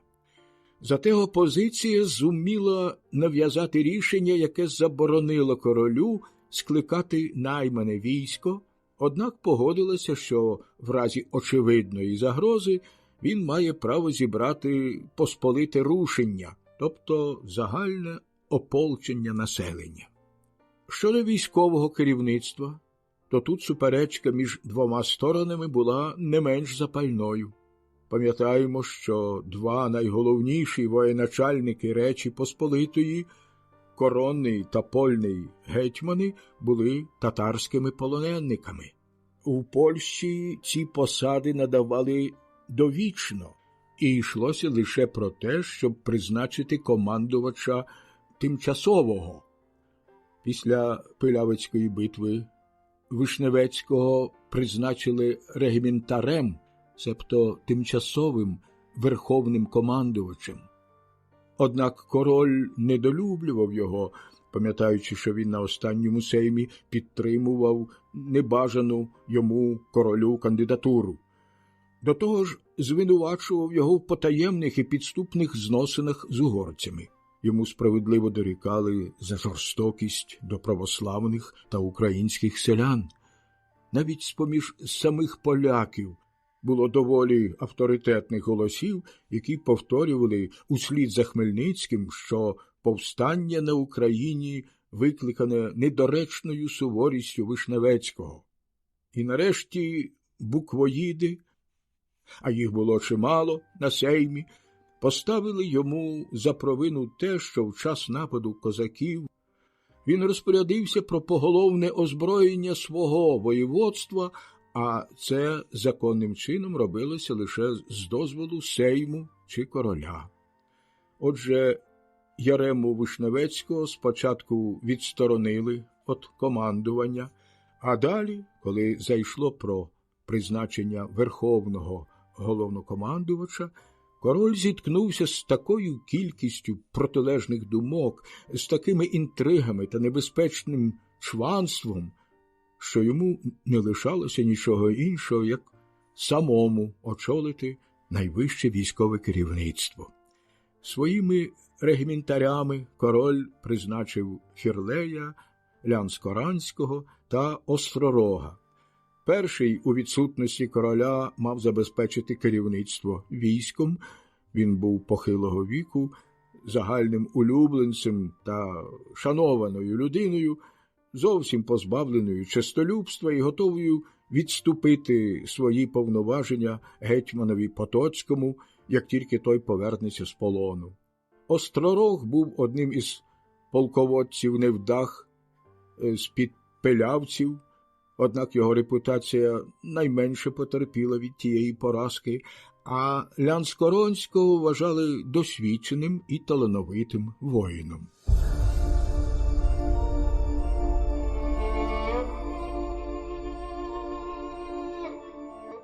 З початком весни 12-15 тисячне військо під проводом цих трьох регіментарів рушило на Волинь. Відразу ж за ними мало правитися коронне військо на чолі з самим Яном Казимиром. Досвід недавніх поразок не зміцнив дисципліну, і за цим переднім загоном тягнулося більш як 20 тисяч возів. В інструкціях регіментарям наказувалося не заходити на козацьку територію, обмежуватися переслідуванням бунтівників та мародерів, що спустошували край. Головний штаб розташувався у Старокостянтинові. Дізнавшись про те, що місто Бар, в якому був гарнізон козаків, погано охороняється, Ляндскоронський не міг встояти перед спокусою, щоб не завдати зухвалого удару, і зненацька захопив місто. Відразу ж Хмельницький удав велике обурення і заявив, що поляки розпочали воєнні дії. Він і далі відкидав будь-яку відповідальність за насильства, чинені повсталими. Гострий під час переговорів із Кисилем і галантний у своїх листах, він невпинно висловлював надію на мирне вирішення питання, а водночас квапив Іслам Гірея, аби той уже готував виправу, закликав до зброї не лише своїх козаків, а й усіх мешканців України. Пройнявшись войовничим ентузіазмом руського люду, німецькі колонії на Україні прислали багато новобранців. По селах лишалися тільки жінки з дітьми та немічні дідугани. Всі чоловіки взялися за зброю, і, як свідчить тогочасний автор, марно було шукати на всій Україні хоча б одного бороданя. У той час лише воїни голили бороди. Козацьке військо складалося приблизно з 20 полків, названих за тим районом, де вони формувалися. Одне чи кілька сіл складали сотню або центурію, однак більшість з них набагато перевищувала встановлену сотню людей. «Скільки має село, стільки має сотня», – казали козаки. Деякі сотні налічували понад 1000 козаків. Узагалі, в кожному полку було 20 сотень. Сотні ділилися на курені чи загони, що складалися з мешканців того ж хутора, інколи тієї ж садиби. Отже, це військо було, як бачимо, військово організованою руською людністю, вважають, що воно налічувало понад 200 тисяч воїнів. Татари вирушили на з'єднання з козаками на початку червня. Не лише вся Кримська Золота Орда, а й ногайці, буджацькі татари і степовики аж до черкеських племен відгукнулися на клич Хмельницького. Порта віддала під орду Хмельницького 6000 яничарів. Казали, що з часів Тамерлана ніколи ще таке численне військо не з'являлося в Європі. Жоден із тих воїнів не діставав ні платні, ні спорядження. Їхньою платнею та харчем мало стати пограбування Польщі. При вістці про таку варварську навалу польські регіментарі скликали військову раду, аби визначити найзручніше місце для оборони. Остророг пропонував стати табором під Кам'янцем, найкращою польською твердинею, в якій при невдачі можна було знайти надійний захисток. Інші ж пояснювали, що, залишивши Волинь, зміцнюють ворога за рахунок усього населення тієї провінції, а крім того, відчиняють двері для спустошення Речі Посполитої. Більшість підтримала Фірлея, висловившись за Збараж, покладались на добре укріплений замок, прикривали Польщу і врешті простягали руку Яремі Вишневецькому, котрий уже розташувався неподалік із значним корпусом добровольців. Сама присутність цього відважного полководця, щасливчика, мала вселити мужність жовнірам, які хвилювалися та непокоїлися від чуток, що передували появі ворожих загонів. Як тільки козацьке військо заворушилось, князь Ярема Вишневецький покинув обійми своєї юної дружини, зібрав шляхтичів, найманців та друзів і, не чекаючи королівського наказу, розпочав воєнні дії. Лян Скоронський подався в його табір і благав від імені вітчизни забути зло і приєднатися до тієї невеликої жменьки сміливців, які вирішили принести своє життя на її жертовник. Він додав, що Фірлей готовий поступитися йому керівництвом військом. «Господові не буде милим», – вигукнув Вишневецький із слізьми на очах, «якщо я позбавлю цю шановану стару людину честі, якої вона удостоїлася від короля та Речі Посполитої. В мене лише невеликий загін погано озброєних і споряджених воїнів, та вони готові сповнити свій обов'язок. Розраховуйте на мене, завтра з ними прибуду». Благородна поведінка князя викликла радість у всього війська, додала йому впевненості. Готові до дезертирства жовніри з піднесенням гартувалися довкола своїх командирів. Кожен присягався, що радше загине, але не відступить. Табір розбили під Збаражем, і один інженер, знаний своїм досвідом, накреслив план оборони табору. Кожен корпус, у залежності від зайнятої позиції, мав спорудити частину лінії оборони. Однак робота посувалася повільно. Через кілька днів виснажливої праці помітили, що лінія окопів надто довга для тієї кількості війська, що повинно їх займати. Довелося усе починати за новим планом, але позиція була сильна.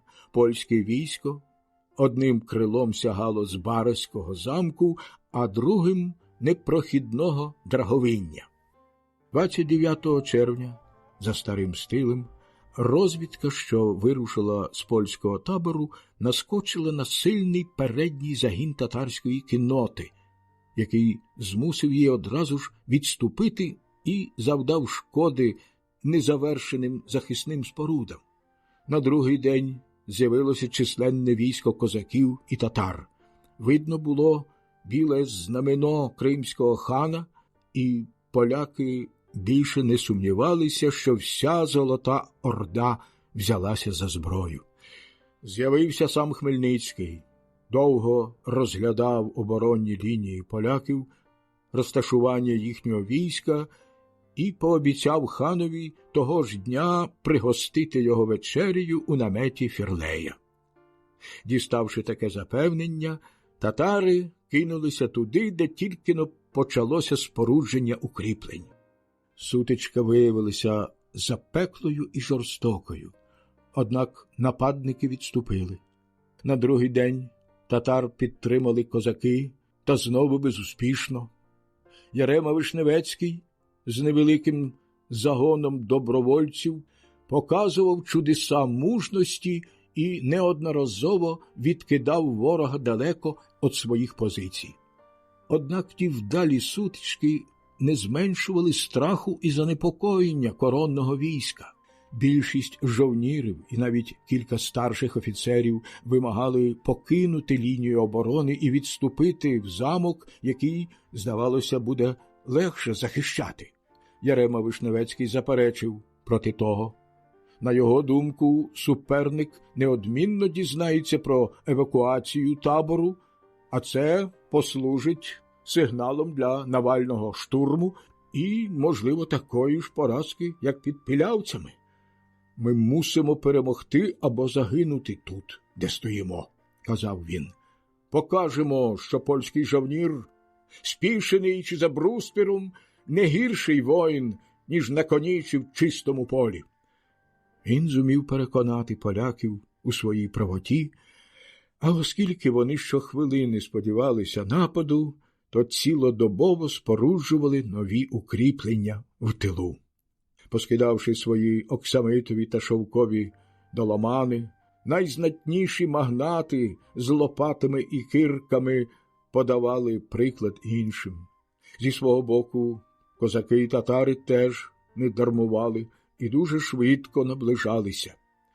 Тільки-но обложені викопали внутрішні шанці, відразу ж мусили покинути першу лінію оборони, яку зайняв ворог. Козаки не барилися. Під керівництвом перебіжчиків-чужоземців вони невтомно копали землю і споруджували кавальєри, що зіймалися над укріпленням поляків. Зверху тих кавальєрів козацькі стрільці вбивали і ранили велику кількість обложених усередині табору. Марно поляки споруджували траверси для захисту від тих стрільців. Довкола кожного намету насипали земляний вал, щоб не правити за мішень козацьким кулям чи стрілам.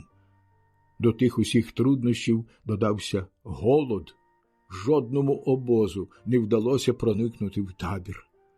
Показуючи жовнірам, що вони вміють також терпіти злигодні війни, регіментарі споживали конину, хоча й мали свої власні харчові запаси. Однак неспокій та відчай зростали з кожним днем, падали коні, позбавлені фуражу, трупний сморід сповнював табір. Ні з Варшави, ні від королівського війська не було вісток. Усі гінці, яких слали обложені, потрапляли в руки ворога, а той із радісними криками жбурляв їм перехоплені листи. Хоча й Фірлей сповнював свій обов'язок регіментаря і звичайного жовніра, у війську він не мав авторитету. Його вважали заклятою людиною. Фірлей був лютеранин, і завзяті католики пов'язували всі невдачі військової кампанії з вибором на регіментаря єретика. Зазвичай перед його наметом був стромлений королівський штандарт, його звалила блискавка. І цей випадок здавався в очах забобонних жовнірів віщуванням небесного гніву. Лише одна людина, Ярема Вишневецький, уміла піднести підупалий дух. Він завжди був у найнебезпечніших місцях, не втрачав спокою, навіть був веселий. Вистачало йому лише з'явитися, як жовніри одразу ж забували про свої біди та страждання. В одній із вилазок він був поранений у ногу, проте навіть залишаючись у своєму наметі, не переставав керувати військовою радою обложених. Якогось дня, коли оточений воєначальниками, він закликав їх до стійкості, неподалік його ліжка впала стріла. Вони перебували так близько від ворога, що ніхто не сумнівався, що стріла татарська. До стріли був пришпилений лист польською мовою. Він не був підписаний, але автор сповіщав, що його, шляхтича, лише необхідність змусила, як і багатьох інших, піти за Хмельницьким. Пройнявшись муками сумління, хоче послужити своїй вітчизні. Він попереджував полководців з Барацького табору про те, що королівське військо наближається і перебуває за якихось 6-7 верст одних. Прибуття війська, говорилося далі, дуже збило войовничий запал козаків і татар. Ніхто не сумнівався у достовірності листа, який був, однак, доблесною вигадкою Яреми Вишневецького. Військо прийняло його з несамовитою радістю, а якийсь відважний шляхтич одразу ж погодився вирушити до короля, аби повідомити його про становище обложених. Як споночило, він плавма перетнув болото і цілий день переховувався в очереті, а потім, коли знову спала темрява, переодягнувшись у селянський одяг, минув ворожі пости. Уникнувши небезпеки, дізнався, що король справді неподалік, і незабаром до нього дістався. Ярема Вишневецький точно все вгадав. Королівське військо справді наближалося і навіть прибувало майже на тій відстані, про яку говорилося у листі.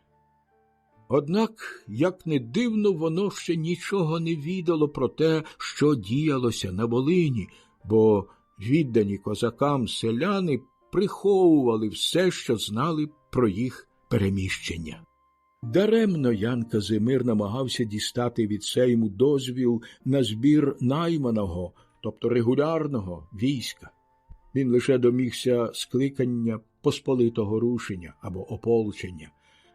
Але нація була далека від того, щоб поділяти його завзяття. Провінції, яким ще не загрожувала безпосередня небезпека, були погано підготовлені до оборони земель, захоплених ворогом. Королю дорікали за його фаворитів, міністрів, за любов до розкоші та розваг. Навіть його шлюб із братовою вдовою, хоча й був освячений Римом, вважався святотатством. Усі нещастя, які звалилися на батьківщину, твердили святенники, це справедлива кара за нехтування законами костьолу. Опинившись у безвиході, Ян Казимир навіть заклав коштовності королеви і зумів привести в готовність невелике військо, що складалося з його особистої гвардії, кілька полків німецької піхоти та кількох ескадронів гусарів. Відомо, що польські гусари були добірним корпусом на кшталт колишніх вістових рот у Франції. Вони мали бездоганне озброєння та спорядження і були на той час найгрізнішими вершниками Європи. Якщо сонце має зайти, наші гусари затримають його на вістрі своїх списів, казали поляки. До цих так званих регулярних частин приєдналося ополчення кількістю 13-14 тисяч оружного люду. Ця цифра свідчить, що війна не була популярною, а ще потрібен був час, аби згуртувати всі ці сили, що разом не переважали 25 тисяч воїнів. Місцем загального збору призначили Люблін. У середині червня туди подався сам король. 3 тижні він чекав на свої полки і лише 7 липня за старим стилем, 17 липня за новим стилем, рушив у похід.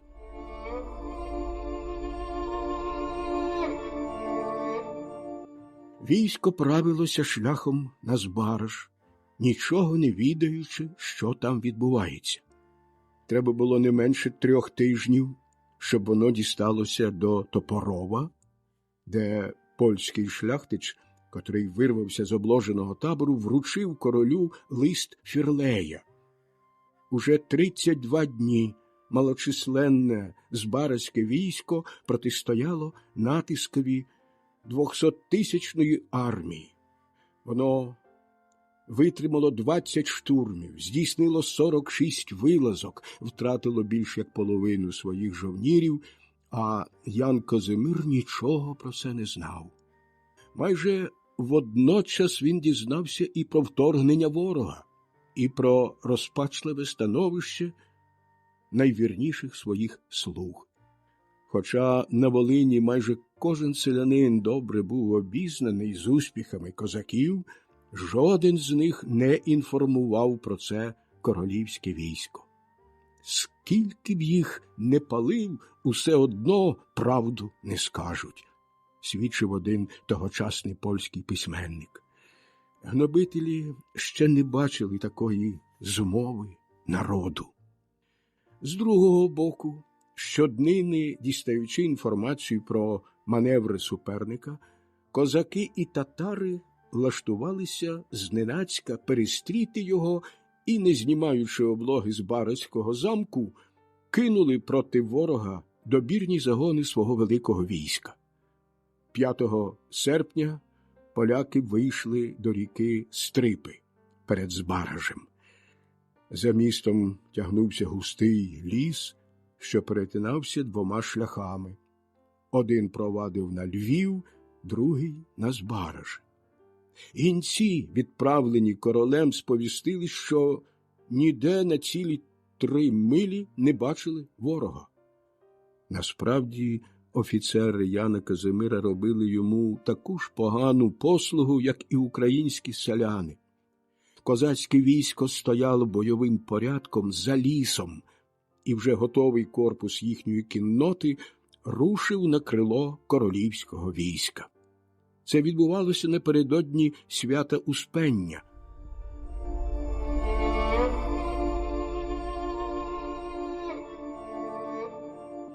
Король слухав відправу, причащався і зробив швидкий огляд війська, під час якого виголосив коротке слово. Ніхто не сумнівався, що незабаром спалахне сутичка. Вже кілька днів стояла дощова погода, дороги розмило. Та велика маса возів, що сунула за польським військом, повинна була забезпечити перехід широкої і важкодоступної ріки. Вирішили побудувати дві колони. Одна мала йти львівським шляхом, друга – на Збараж, і обидві повинні були ступати мостом через Стрипу. Попереду йшов невеликий передній загін. Колона, що прямувала під орудою короля, просувалася доволі добрим строєм, зате ополчення, форсуючи другий міст, порушило свої лави. Одні кинулися шукати притулку по хатах, інші запасалися харчами для вечері. Вози хаотично рухалися вперед разом із вершниками, більшість з них спішилася, покидала зброю. А в той час Хмельницький, примостившись у лісі на дереві, стежив за їхнім маневром, спокійно підраховував їхні сили і вистежував здобич. Коли половина колон перейшла ріку, він дав сигнал до атаки.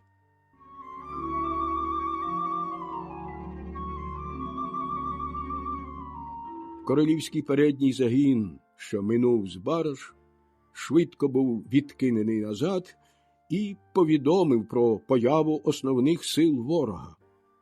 Всі стояли на місці, вирішивши, що це фальшива тривога, але тріск від мушкетної стрільби дужчав і наближався. Впевненість поляків у собі була така велика, що вони не сумнівалися, ті постріли від суперечки жовнірів за житло. Таке часто траплялося на марші. Нарешті з'явився передовий загін. Він безладно втікав, переслідуваний татарами і козаками. Захоплене спішеним, у найбільшому безладді ополчення Львова та Перемишля було винищене до ноги, перш ніж встигло вишукуватися у лінію. За якусь мить міст, який тільки-но перетнули поляки, запрудили вози, які пустилися у зворотному напрямку, а всі ті, що лишилися на лівому березі, були знищені, навіть не вступивши у бій. Так загинуло кілька визначних магнатів і приблизно 5000 шляхтичів. У польських воєнних донесеннях збереглася пам'ять про прапороносця Львівського полку, який, втративши 2 руки, упав на землю, притискаючи знамено покаліченими куксами. З початком весни 1649 року 12-15 військо під проводом 3 регіментарів Фірлея, Лянскоронського та Остророга рушило на Волинь. Відразу ж за ними мало правитися коронне військо на чолі з самим Яном Казимиром. Досвід недавніх поразок не зміцнив дисципліну, і за цим переднім загоном тягнулося більш як 20 000 возів. В інструкціях регіментарям наказувалося не заходити на козацьку територію, обмежуватися переслідуванням бунтівників та мародерів, що спустошували край. Головний штаб розташувався у Старокостянтинові. Дізнавшись про те, що місто Бар, в якому був гарнізон козаків, погано охороняється, Лянскоронський не міг встояти перед спокусою, щоб не завдати зухвалого удару, і зненацька захопив місто. Відразу ж Хмельницький удав велике обурення і заявив, що поляки розпочали воєнні дії. Він і далі відкидав будь-яку відповідальність за насильства, чинені повсталими. Гострий під час переговорів із Кисилем і галантний у своїх листах, він невпинно висловлював надію на мирне вирішення питання, а водночас квапив Іслам Гірея, аби той уже готував виправу, закликав до зброї не лише своїх козаків, а й усіх мешканців України. Пройнявшись войовничим ентузіазмом руського люду, німецькі колонії на Україні прислали багато новобранців. По селах лишалися тільки жінки з дітьми та немічні дідугани. Всі чоловіки взялися за зброю, і, як свідчить тогочасний автор, марно було шукати на всій Україні хоча б одного бороданя. У той час лише воїни голили бороди. Козацьке військо складалося приблизно з 20 полків, названих за тим районом, де вони формувалися. Одне чи кілька сіл складали сотню або центурію, однак більшість з них набагато перевищувала встановлену сотню людей. «Скільки має село, стільки має сотня», – казали козаки. Деякі сотні налічували понад 1000 козаків. Узагалі в кожному полку було 20 сотень. Сотні ділилися на курені чи загони, що складалися з мешканців того ж хутора, інколи тієї ж садиби. Отже, це військо було, як бачимо, військово організованою руською людністю, вважають, що воно налічувало понад 200 тисяч воїнів. Татари вирушили на з'єднання з козаками на початку червня. Не лише вся Кримська Золота Орда, а й ногайці, буджацькі татари і степовики аж до черкеських племен відгукнулися на клич Хмельницького. Порта віддала під ороду Хмельницького 6000 яничарів. Казали, що з часів Тамерлана ніколи ще таке численне військо не з'являлося в Європі. Жоден із тих воїнів не діставав ні платні, ні спорядження. Їхньою платнею та харчем мало стати пограбування Польщі. При вістці про таку варварську навалу польські регіментарі скликали військову раду, аби визначити найзручніше місце для оборони. Остророг пропонував стати табором під Кам'янцем, найкращою польською твердинею, в якій при невдачі можна було знайти надійний захисток. Інші ж пояснювали, що, залишивши Волинь, зміцнюють ворога за рахунок усього населення тієї провінції, а крім того, відчиняють двері для спустошення Речі Посполитої. Більшість підтримала Фірлея, висловившись за Збараж, покладались на добре укріплений замок, прикривали Польщу і врешті простягали руку Яремі Вишневецькому, котрий уже розташувався неподалік із значним корпусом добровольців. Сама присутність цього відважного полководця, щасливчика, мала вселити мужність жовнірам, які хвилювалися та непокоїлися від чуток, що передували появі ворожих загонів. Як тільки козацьке військо заворушилось, князь Ярема Вишневецький покинув обійми своєї юної дружини, зібрав шляхтичів, найманців та друзів і, не чекаючи королівського наказу, розпочав воєнні дії. Лянскоронський подався в його табір і благав від імені вітчизни забути зло і приєднатися до тієї невеликої жменьки сміливців, які вирішили принести своє життя на її жертовник. Він додав, що Фірлей готовий поступитися йому керівництвом військом. Господові не буде милим, вигукнув Вишневецький із слізьми на очах, якщо я позбавлю цю шановану стару людину честі, якої вона удостоїлася від короля та Речі Посполитої. В мене лише невеликий загін погано озброєних і споряджених воїнів, та вони готові сповнити свій обов'язок. Розраховуйте на мене, завтра з ними прибуду. Благородна поведінка князя викликла радість у всього війська, додала йому впевненості.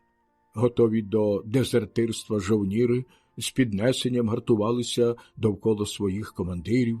Кожен присягався, що радше загине, але не відступить. Табір розбили під Збаражем, і один інженер, знаний своїм досвідом, накреслив план оборони табору. Кожен корпус, у залежності від зайнятої позиції, мав спорудити частину лінії оборони. Однак робота посувалася повільно. Через кілька днів виснажливої праці помітили, що лінія окопів надто довга для тієї кількості війська, що повинно їх займати. Довелося усе починати за новим планом, але позиція була сильна. Польське військо одним крилом сягало Збаразького замку, а другим – непрохідного Драговиння. 29 червня, за старим стилем, розвідка, що вирушила з польського табору, наскочила на сильний передній загін татарської кінноти, який змусив її одразу ж відступити і завдав шкоди незавершеним захисним спорудам. На другий день з'явилося численне військо козаків і татар. Видно було біле знамено кримського хана, і поляки більше не сумнівалися, що вся Золота Орда взялася за зброю. З'явився сам Хмельницький, довго розглядав оборонні лінії поляків, розташування їхнього війська і пообіцяв ханові того ж дня пригостити його вечерею у наметі Фірлея. Діставши таке запевнення, татари кинулися туди, де тільки-но почалося спорудження укріплень. Сутичка виявилася запеклою і жорстокою, однак нападники відступили. На другий день татар підтримали козаки, та знову безуспішно. Ярема Вишневецький з невеликим загоном добровольців показував чудеса мужності і неодноразово відкидав ворога далеко від своїх позицій. Однак ті вдалі сутички не зменшували страху і занепокоєння коронного війська. Більшість жовнірів і навіть кілька старших офіцерів вимагали покинути лінію оборони і відступити в замок, який, здавалося, буде легше захищати. Ярема Вишневецький заперечив проти того. На його думку, суперник неодмінно дізнається про евакуацію табору, а це послужить сигналом для Навального штурму і, можливо, такої ж поразки, як під Пілявцями. «Ми мусимо перемогти або загинути тут, де стоїмо», – казав він. «Покажемо, що польський жовнір, спішений чи за бруствером, не гірший воїн, ніж на коні чи в чистому полі». Він зумів переконати поляків у своїй правоті, а оскільки вони щохвилини сподівалися нападу, то цілодобово споруджували нові укріплення в тилу. Поскидавши свої оксамитові та шовкові доломани, найзнатніші магнати з лопатами і кирками подавали приклад іншим. Зі свого боку, козаки і татари теж не дармували і дуже швидко наближалися. Тільки-но обложені викопали внутрішні шанці, відразу ж мусили покинути першу лінію оборони, яку зайняв ворог. Козаки не барилися. Під керівництвом перебіжчиків-чужоземців вони невтомно копали землю і споруджували кавальєри, що здіймалися над укріпленням поляків. Зверху тих кавальєрів козацькі стрільці вбивали і ранили велику кількість обложених усередині табору. Марно поляки споруджували траверси для захисту від тих стрільців. Довкола кожного намету насипали земляний вал, щоб не правити за мішень козацьким кулям чи стрілам. До тих усіх труднощів додався голод. Жодному обозу не вдалося проникнути в табір. Показуючи жовнірам, що вони вміють також терпіти злигодні війни, регіментарі споживали конину, хоча й мали свої власні харчові запаси. Однак неспокій та відчай зростали з кожним днем, падали коні, позбавлені фуражу, трупний сморід сповнював табір. Ні з Варшави, ні від королівського війська не було вісток. Усі гінці, яких слали обложені, потрапляли в руки ворога, а той із радісними криками жбурляв їм перехоплені листи. Хоча й Фірлей сповнював свій обов'язок регіментаря і звичайного жовніра, у війську він не мав авторитету. Його вважали заклятою людиною. Фірлей був лютеранин, і завзяті католики пов'язували всі невдачі військової кампанії з вибором на регіментаря єретика. Зазвичай перед його наметом був стромлений королівський штандарт, його звалила блискавка. І цей випадок здавався в очах забобонних жовнірів віщуванням небесного гніву.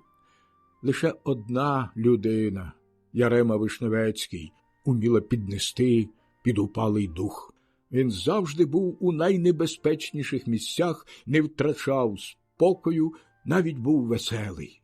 Вистачало йому лише з'явитися, як жовніри одразу ж забували про свої біди та страждання. В одній із вилазок він був поранений у ногу, проте навіть залишаючись у своєму наметі, не переставав керувати військовою радою обложених.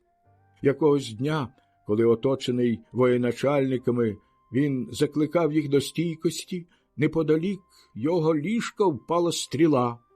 Вони перебували так близько від ворога, що ніхто не сумнівався, що стріла татарська. До стріли був пришпилений лист польською мовою. Він не був підписаний, але автор сповіщав, що його, шляхтича, лише необхідність змусила, як і багатьох інших, піти за Хмельницьким. Пройнявшись муками сумління, хоче послужити своїй вітчизні.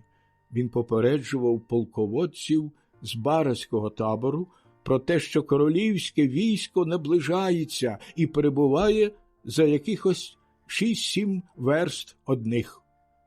Прибуття війська, говорилося далі, дуже збило войовничий запал козаків і татар.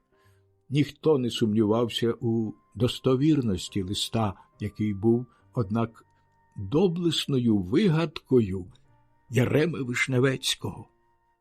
Військо прийняло його з несамовитою радістю, а якийсь відважний шляхтич одразу ж погодився вирушити до короля, аби повідомити його про становище обложених. Як споночило, він плавма перетнув болото і цілий день переховувався в очереті, а потім, коли знову спала темрява, переодягнувшись у селянський одяг, минув ворожі пости.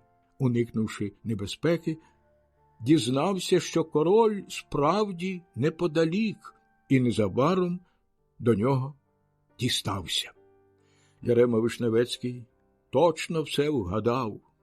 Королівське військо справді наближалося і навіть прибувало майже на тій відстані, про яку говорилося у листі.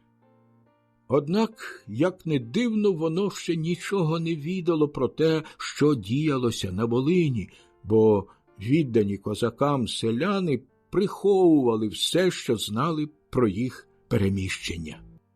Даремно Ян Казимир намагався дістати від Сейму дозвіл на збір найманого, тобто регулярного війська. Він лише домігся скликання посполитого рушення або ополчення.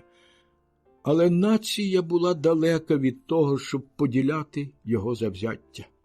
Провінції, яким ще не загрожувала безпосередня небезпека, були погано підготовлені до оборони земель, захоплених ворогом. Королю дорікали за його фаворитів, міністрів, за любов до розкоші та розваг. Навіть його шлюб із братовою вдовою, хоча й був освячений Римом, вважався святотатством. Усі нещастя, які звалилися на батьківщину, твердили святенники, це справедлива кара за нехтування законами костьолу. Опинившись у безвиході, Ян Казимир навіть заклав коштовності королеви і зумів привести в готовність невелике військо, що складалося з його особистої гвардії, кілька полків німецької піхоти та кількох ескадронів гусарів. Відомо, що польські гусари були добірним корпусом на кшталт колишніх вістових рот у Франції. Вони мали бездоганне озброєння та спорядження і були на той час найгрізнішими вершниками Європи. Якщо сонце має зайти, наші гусари затримають його на вістрі своїх списів, казали поляки. До цих так званих регулярних частин приєдналося ополчення кількістю 13-14 тисяч оружного люду. Ця цифра свідчить, що війна не була популярною, а ще потрібен був час, аби згуртувати всі ці сили, що разом не переважали 25 тисяч воїнів. Місцем загального збору призначили Люблін. У середині червня туди подався сам король. 3 тижні він чекав на свої полки і лише 7 липня за старим стилем, 17 липня за новим стилем, рушив у похід.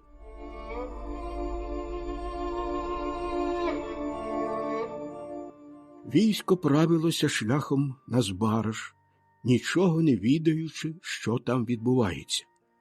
Треба було не менше 3 тижнів, щоб воно дісталося до Топорова, де польський шляхтич, котрий вирвався з обложеного табору, вручив королю лист Фірлея. Уже 32 дні малочисленне збаразьке військо протистояло натискові 200-тисячної армії. Воно витримало 20 штурмів, здійснило 46 вилазок, втратило більш як половину своїх жовнірів, а Ян Казимир нічого про це не знав. Майже водночас він дізнався і про вторгнення ворога, і про розпачливе становище найвірніших своїх слуг. Хоча на Волині майже кожен селянин добре був обізнаний з успіхами козаків, жоден з них не інформував про це королівське військо. Скільки б їх не палив, усе одно правду не скажуть, свідчив один тогочасний польський письменник. Гнобителі ще не бачили такої змови народу. З другого боку, щоднини, дістаючи інформацію про маневри суперника, козаки і татари влаштувалися зненацька перестріти його і, не знімаючи облоги з Барського замку, кинули проти ворога добірні загони свого великого війська. 5 серпня поляки вийшли до ріки Стрипи перед Збаражем. За містом тягнувся густий ліс, що перетинався 2 шляхами. Один провадив на Львів, другий – на Збараж. Гінці, відправлені королем, сповістили, що ніде на цілі 3 милі не бачили ворога. Насправді, офіцери Яна Казимира робили йому таку ж погану послугу, як і українські селяни. Козацьке військо стояло бойовим порядком за лісом, і вже готовий корпус їхньої кінноти рушив на крило королівського війська. Це відбувалося напередодні свята Успення.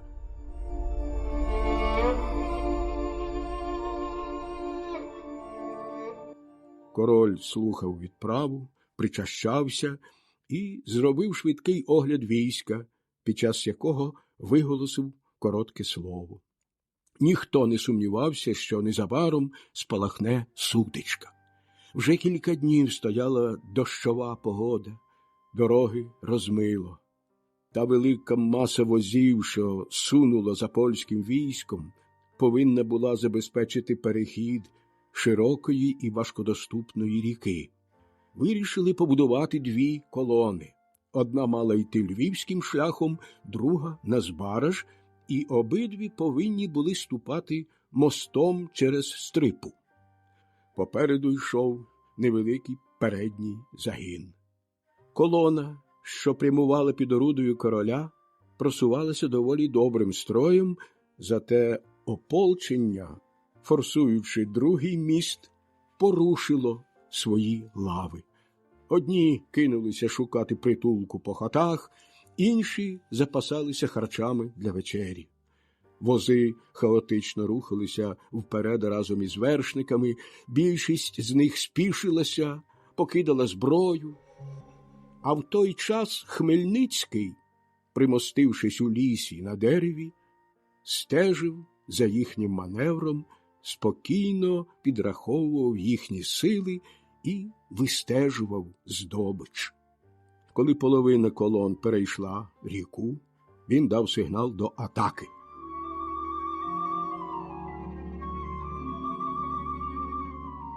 Королівський передній загін шминув Збараж, швидко був відкинений назад і повідомив про появу основних сил ворога.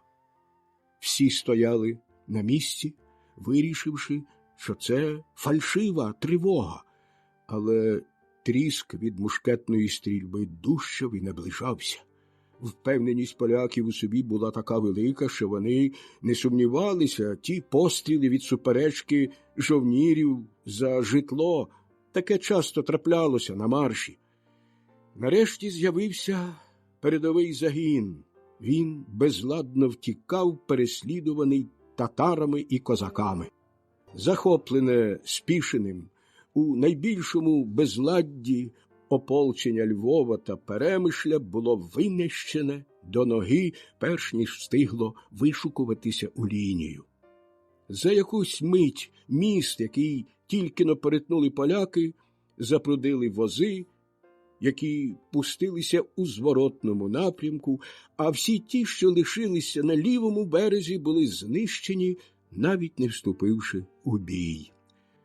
Так загинуло кілька визначних магнатів і приблизно 5000 шляхтичів. У польських воєнних донесеннях збереглася пам'ять про прапороносця Львівського полку, який, втративши 2 руки, упав на землю, притискаючи знамено покаліченими куксами.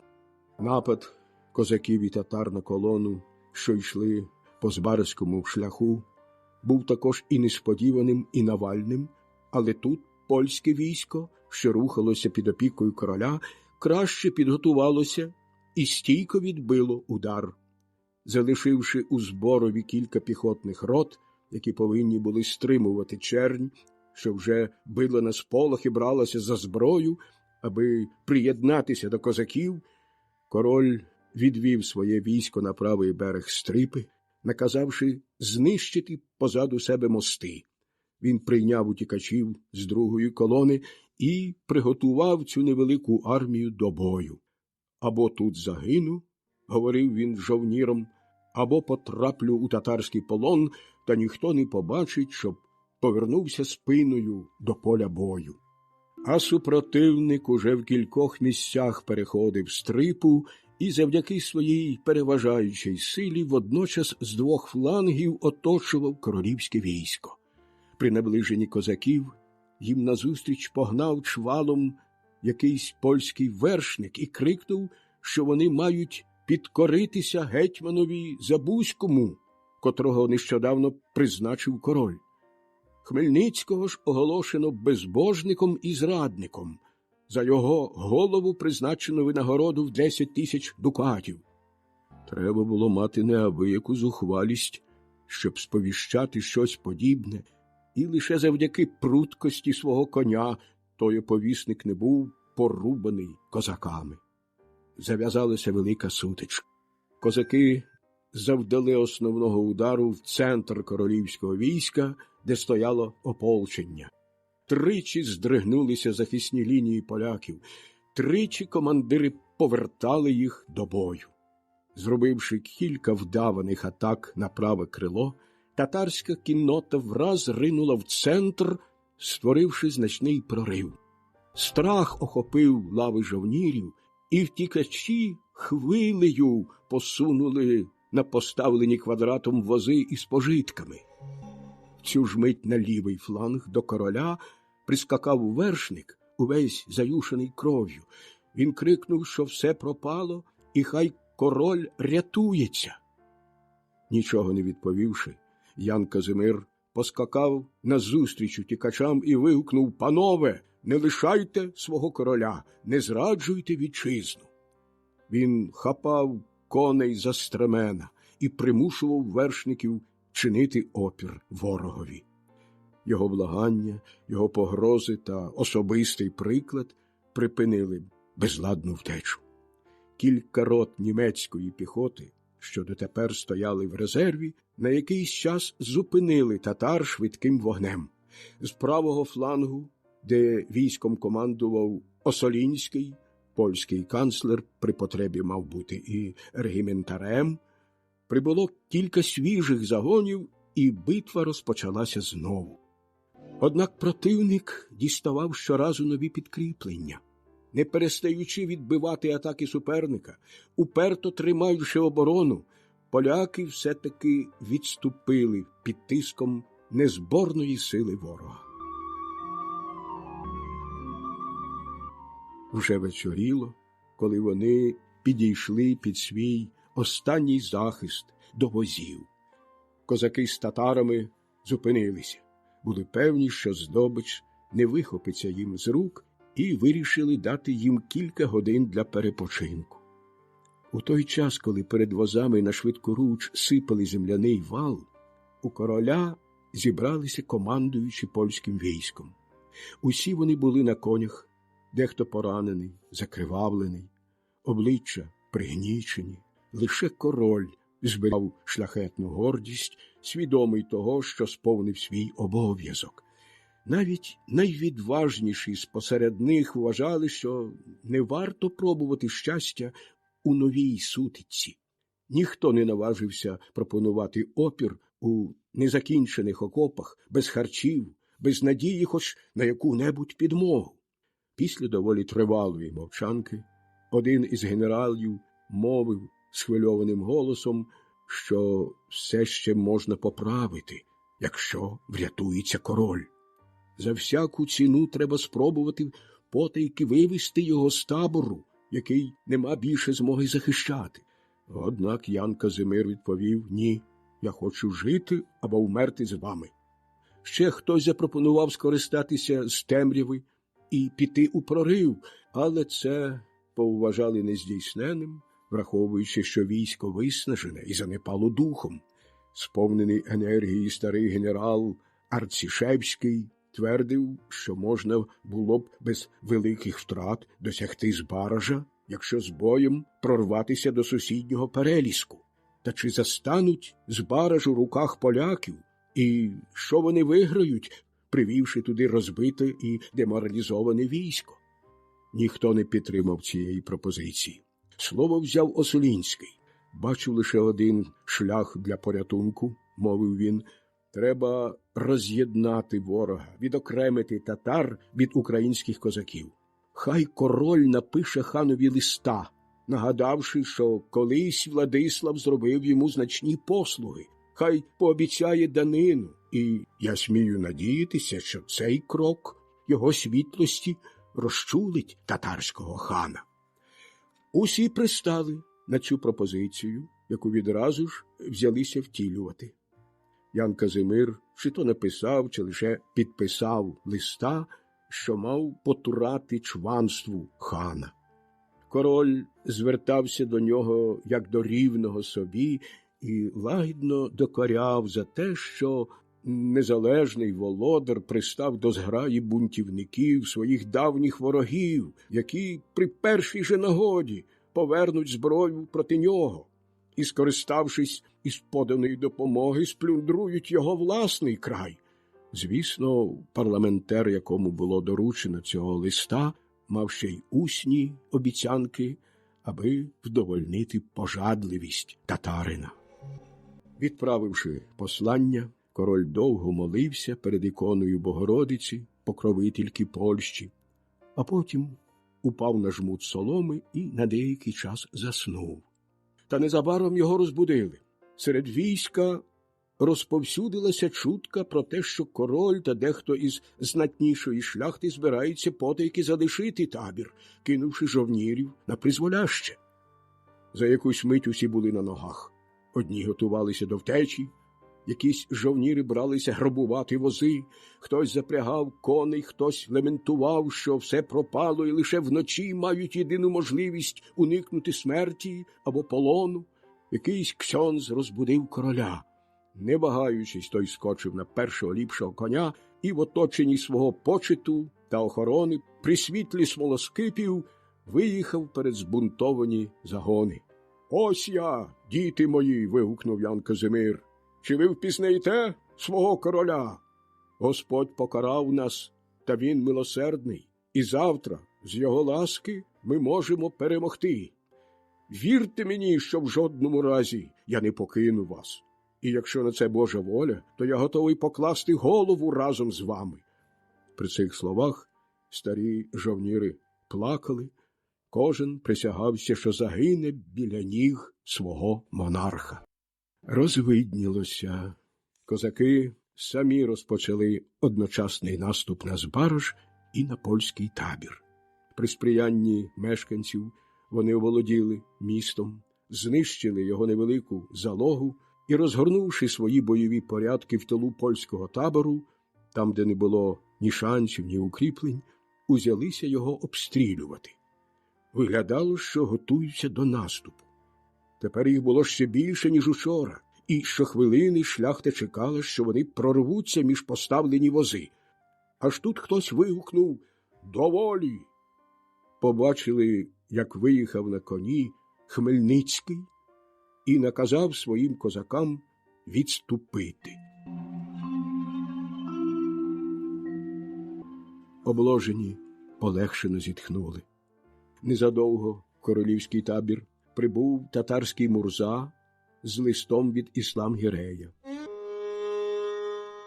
За східною ввічливістю хан вітав королівську світлість, дорікав, що так пізно одержав від короля вістку, аж мусив особисто вирушити на його пошуки. «Ми тепер твої гості», – додав він, – «і ти можеш прислати до нас свого канцлера чи якусь іншу довірену особу, з якою ми вели б переговори».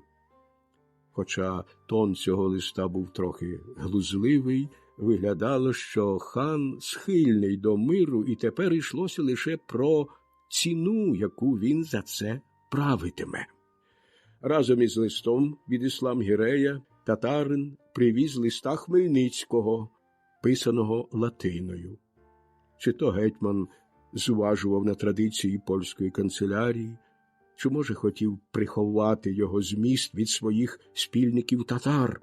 Кількома словами Хмельницький нагадував королеві про своє власне нещастя і лихоліття рідного краю.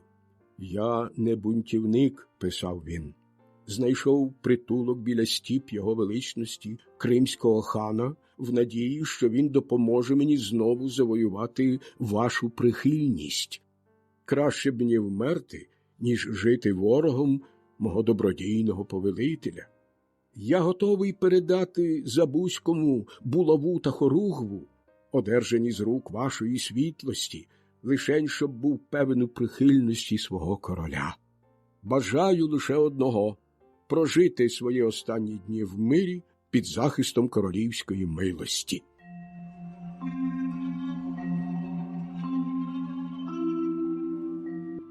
Що ж сталося у ніч після Зборівської битви? Історики висловлюють щодо цього лише здогадки.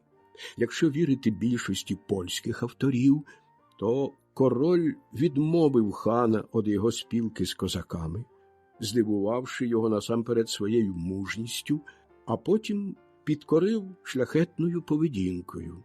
Інші ж стверджують, що Ян Казимир купив цей мир з татарами. Всі, однак, сходяться на думці, що козацький гетьман не мав ніякого впливу на переговори, та й навіть сам договір був укладений без його участі. Одно слово, його спільники принесли його в жертву. Іслам Гірей не був Олександром, котрий, подолавши якогось князя, повертав йому володіння з поваги до виявленої мужності. Безперечно, принадливість великої суми грошей могла рішуче вплинути на ватажка грабіжників, які жили тільки війною, проте становище поляків було таким, що вони здатні були запропонувати лише те, що мали в руках. Чи та данина, яку були спроможні сплатити, дорівнювала грабункові королівських фургонів та міст? Далі побачимо, як важко було Янові Казимиру знайти кошти, щоб вручити ханові відповідний завдаток. Врешті, якщо навіть допустити, що татарський правитель чи його державці спокусилися обіцянками, висловленими вночі після битви, то вистачало б лише одного слова Хмельницького, аби кинути козаків на штурм польського табору і захопити його, перш ніж татари укладуть угоду. Все зводиться до того, що, навпаки, вплив Хмельницького на свого спільника був могутній, і гетьман поводився стримано та рішуче, щоб не дозволити татарам зловживати тією перемогою. Вірний своїй політиці, гетьман у Зборові був такий самий, як і під Пилявцями. Він тримав суперника під своїми ногами. Якщо б доконав його, що б на чому виграв? Поділ трофеїв королівського табору з татарами, а потім, незадовго, потреба сперечатися з ними за володіння країною, відстоювання її у боротьбі з іншими володарями, з іншими могутнішими народами, яких дратуватиме той нерозсудливий чоловік, що віддав християнські землі на поталу нечестивцям. Як ми вже казали, Хмельницький знав, що не повинен ставати монархом, якого б визнавали його сусіди. Однак він хотів правити під покровом когось іншого. І на цей раз Польща видалась йому такою роздробленою, що він тішив себе думкою, що недовго її боятиметься. Та він знову помилявся. Канцлер Осолінський від імені короля та ханський візир Сефер Казі дуже скоро домовилися про умови миру. Татари хотіли тільки грошей – 90 тисяч дукатів, які сплачувалися б щорічно, крім того ще й 200 тисяч дукатів за воєнні витрати. Візир вимовив данина, і уповноважений польський представник збунтувався у своїй гордості. «Поляки – вільний народ», – вигукнув він, – «і нікому не сплачують данину. Вони готові зробити подарунки своїм друзям і віддячитися добровільним даром за надану їм допомогу, але ніколи не погодяться стати данниками». Данина, подарунок, добровільний дар – що там значить слово? – з посмішкою відповів Сефер Казі. Найважливіше – зійтися на сумі.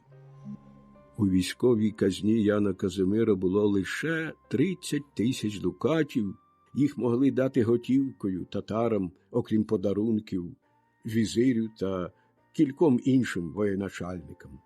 Коли переговори вже скінчилися, показався Хмельницький, повагом вклонився польському канцлерові, проте не брав жодної участі, принаймні так здавалося, у складанні угоди, яку збиралися вже підписати. Та в ній були враховані інтереси козаків і поміщалися всі статті, запропоновані чи радше нав'язані королівським комісаром на Україні. Формально говорилося, що козацький гетьман залежатиме лишень від короля, а польські воєводи не сповнятимуть своєї влади в українських провінціях. Чисельність реєстрових козаків мала становити 40 тисяч воїнів. Слід зазначити, що замість першої редакції, яка подавалася у дещо різкій формі, ці статті були змінені таким чином, що не зачіпали честі короля та магнатів. Хан просив королівську світлість дати повну амністію козакам і повернути свою ласку їхньому гетьманові. Кажуть, що за підказкою Хмельницького додали, що чигиринське староство буде наділом гетьмана Запорізького війська. З початку воєнних дій полк під такою назвою складав окрему гвардію Хмельницького. Напад козаків і татар на колону, що йшли по Збаразькому шляху, був також і несподіваним, і навальним, але тут польське військо, що рухалося під опікою короля, краще підготувалося і стійко відбило удар. Залишивши у Зборові кілька піхотних рот, які повинні були стримувати чернь, що вже била на сполох і бралася за зброю, аби приєднатися до козаків, король відвів своє військо на правий берег Стрипи, наказавши знищити позаду себе мости. Він прийняв утікачів з другої колони і приготував цю невелику армію до бою. «Або тут загину, — говорив він жовніром, — або потраплю у татарський полон, та ніхто не побачить, щоб повернувся спиною до поля бою». А супротивник уже в кількох місцях переходив Стрипу і завдяки своїй переважаючій силі водночас з двох флангів оточував королівське військо. При наближенні козаків їм назустріч погнав чвалом якийсь польський вершник і крикнув, що вони мають підкоритися гетьманові Забузькому, котрого нещодавно призначив король. Хмельницького ж оголошено безбожником і зрадником. За його голову призначено винагороду в 10 тисяч дукатів. Треба було мати неабияку зухвалість, щоб сповіщати щось подібне, і лише завдяки пруткості свого коня той оповісник не був порубаний козаками. Зав'язалася велика сутичка. Козаки завдали основного удару в центр королівського війська, де стояло ополчення. Тричі здригнулися захисні лінії поляків, тричі командири повертали їх до бою. Зробивши кілька вдаваних атак на праве крило, татарська кіннота враз ринула в центр, створивши значний прорив. Страх охопив лави жовнірів, і втікачі хвилею посунули на поставлені квадратом вози із пожитками. В цю ж мить на лівий фланг до короля прискакав вершник, увесь заюшений кров'ю. Він крикнув, що все пропало, і хай король рятується. Нічого не відповівши, Ян Казимир поскакав назустріч утікачам і вигукнув: «Панове, не лишайте свого короля, не зраджуйте вітчизну». Він хапав коней за стремена і примушував вершників чинити опір ворогові. Його благання, його погрози та особистий приклад припинили безладну втечу. Кілька рот німецької піхоти, що дотепер стояли в резерві, на якийсь час зупинили татар швидким вогнем. З правого флангу, де військом командував Осолінський, польський канцлер, при потребі мав бути і регіментарем, прибуло кілька свіжих загонів, і битва розпочалася знову. Однак противник діставав щоразу нові підкріплення. Не перестаючи відбивати атаки суперника, уперто тримаючи оборону, поляки все-таки відступили під тиском незборної сили ворога. Вже вечоріло, коли вони підійшли під свій останній захист до возів. Козаки з татарами зупинилися, були певні, що здобич не вихопиться їм з рук, і вирішили дати їм кілька годин для перепочинку.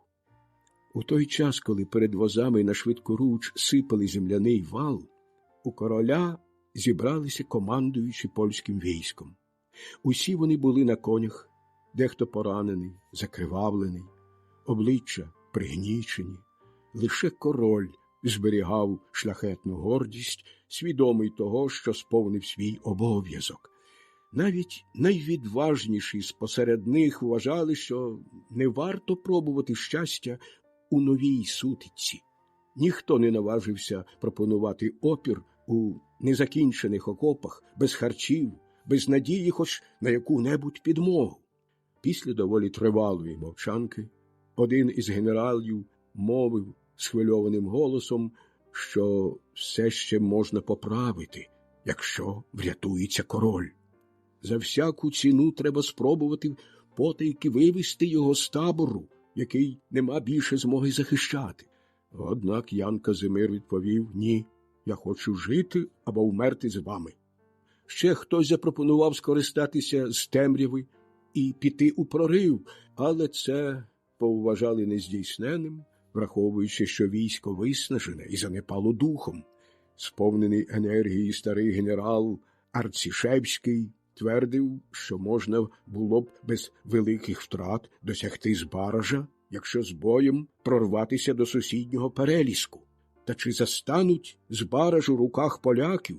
І що вони виграють, привівши туди розбите і деморалізоване військо? Ніхто не підтримав цієї пропозиції. Слово взяв Осолінський. «Бачу лише один шлях для порятунку», – мовив він.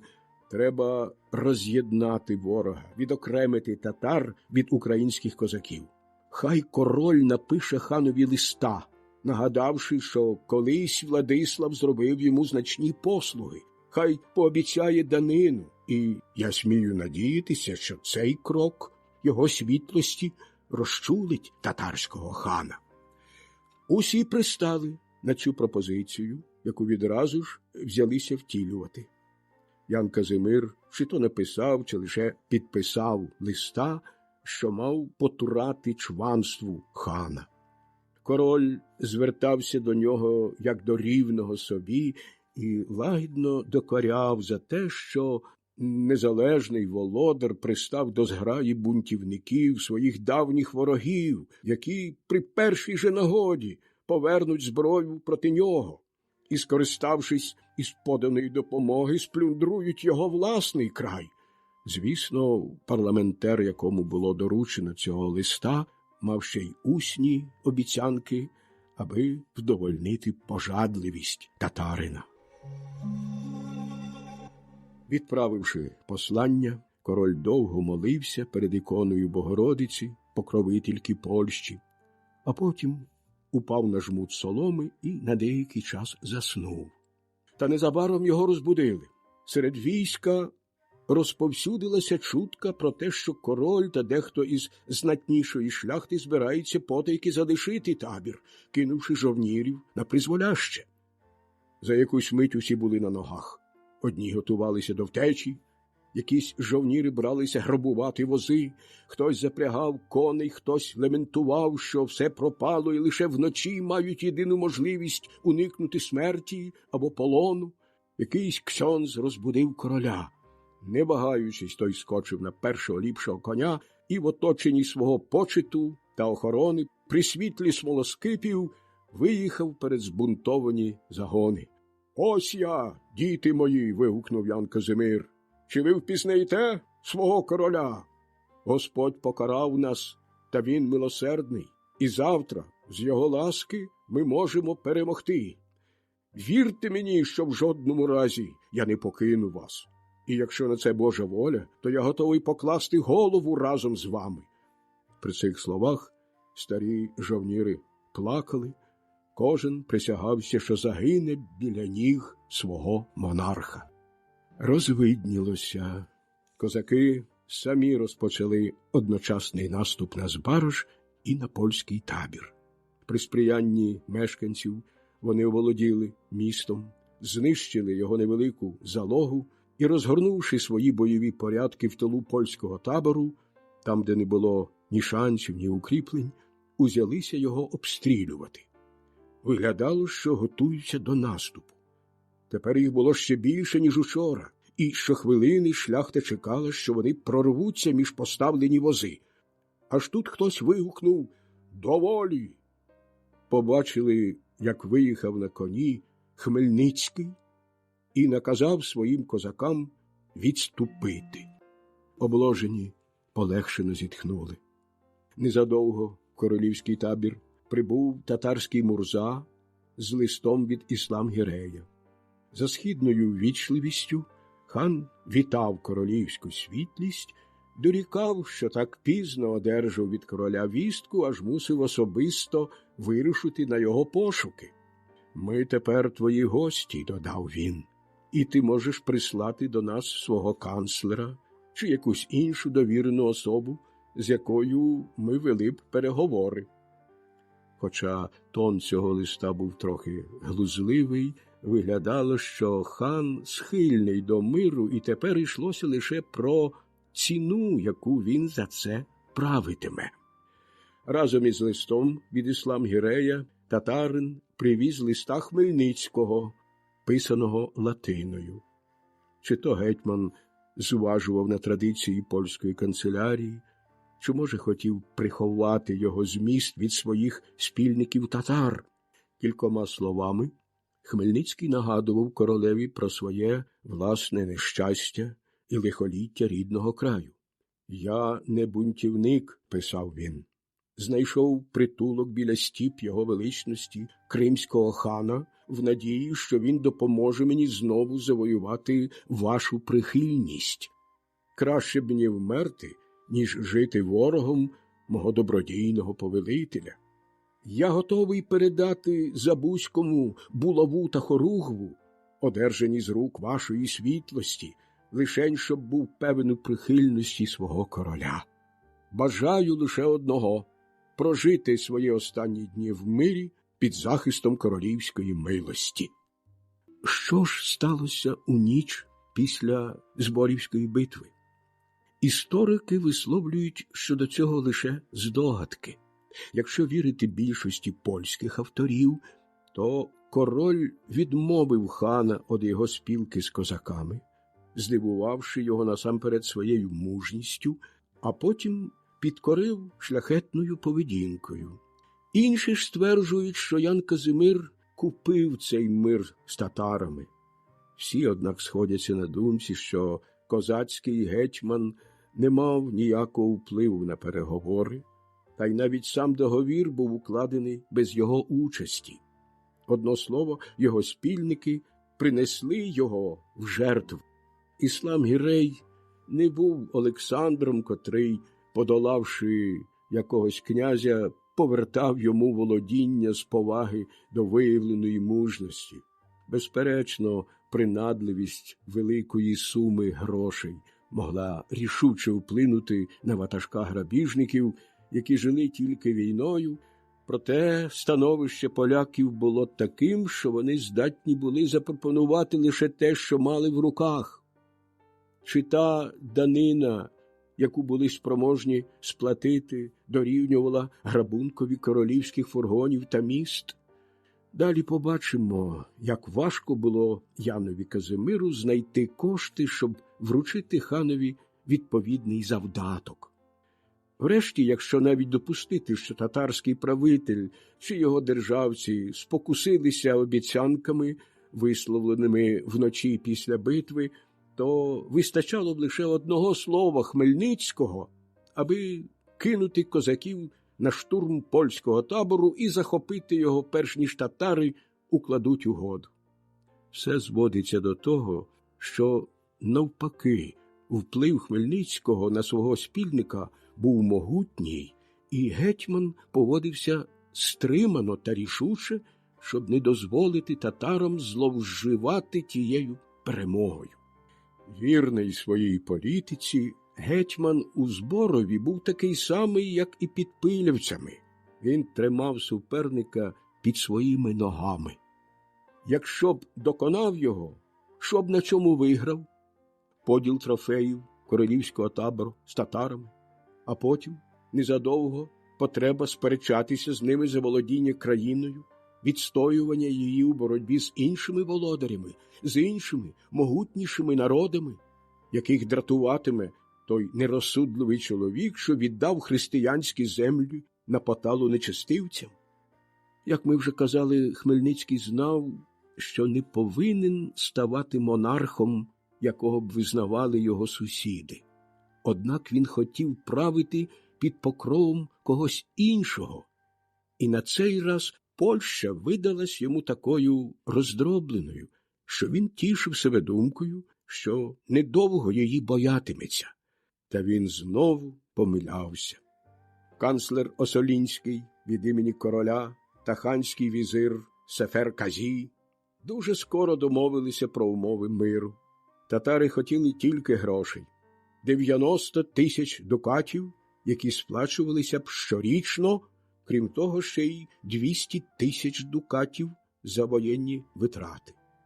Візир вимовив данина, і уповноважений польський представник збунтувався у своїй гордості. «Поляки – вільний народ», – вигукнув він, – «і нікому не сплачують данину. Вони готові зробити подарунки своїм друзям і віддячитися добровільним даром за надану їм допомогу, але ніколи не погодяться стати данниками». Данина, подарунок, добровільний дар – що там значить слово? З посмішкою відповів Сефер Казі. Найважливіше – зійтися на сумі. У військовій казні Яна Казимира було лише 30 тисяч дукатів. Їх могли дати готівкою татарам, окрім подарунків, візирю та кільком іншим воєначальникам. Коли переговори вже скінчилися, показався Хмельницький, повагом вклонився польському канцлерові, проте не брав жодної участі, принаймні так здавалося, у складанні угоди, яку збиралися вже підписати. Та в ній були враховані інтереси козаків і поміщалися всі статті, запропоновані чи радше нав'язані королівським комісаром на Україні. Формально говорилося, що козацький гетьман залежатиме лишень від короля, а польські воєводи не сповнятимуть своєї влади в українських провінціях. Чисельність реєстрових козаків мала становити 40 тисяч воїнів. Слід зазначити, що замість першої редакції, яка подавалася у дещо різкій формі, ці статті були змінені таким чином, що не зачіпали честі короля та магнатів. Хан просив королівську світлість дати повну амністію козакам і повернути свою ласку їхньому гетьманові. Кажуть, що за підказкою Хмельницького додали, що чигиринське староство буде наділом гетьмана Запорізького війська. З початку воєнних дій полк під такою назвою складав окрему гвардію Хмельницького. Статті, що стосувалися козаків, були для польських магнатів грізнішими, ніж усе інше. Вони казали, що король веде переговори з татарами як рівний з рівним, та хіба можна, мовляв, опускатися до переговорів зі своїми підданими? Однак треба було підкоритися такій необхідності. І все ж канцлер, який спритно обговорював кожну статтю і слушно використав посередництво Іслам Гірея, домігся кількох поступок, зокрема там, де йшлося про українські провінції, в яких ніколи не було козаків.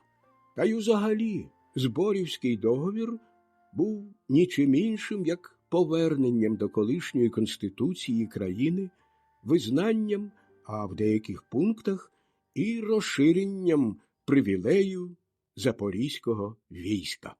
Ось короткий виклад статей угоди, що стосувалися козаків.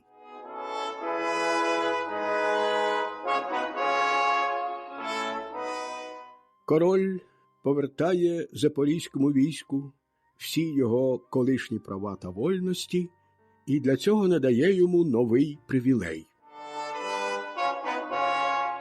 Король дозволяє збільшити кількість реєстрових козаків до 40 тисяч, причому територія для них буде визначена згодом.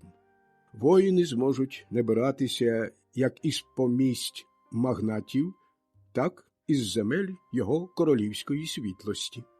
Крім того, дозволяється усім мешканцям інших провінцій, які хочуть стати козаками, перевести на Україну свою домівку та майно і записатися у реєстровці протягом поточного року, але не пізніше, бо тоді не матимуть права покидати землю, до якої належать. Чигирин разом із своєю землею стає наділом гетьмана, і королівська світлість дарує його теперішньому гетьманові Запорізького війська, благородному Богданові Хмельницькому, вірному підданому короля і Речі Посполитої. Надається повна і беззастережна амністія за всі вчинки, пов'язані з останніми заворушеннями. Така ж амністія надається шляхтичам, які воювали на боці Запорізького війська. Той, хто під час останніх заворушень був позбавлений звання шляхтича, буде реабілітований на найближчому сеймі. Ця стаття особливо стосувалася соцініанців, аріанців та різних єретиків, які знайшли притулок у козацькому таборі. В головних містах постою козацьких полків євреї не матимуть права володіти землею, здавати її в оренду, селитися на ній.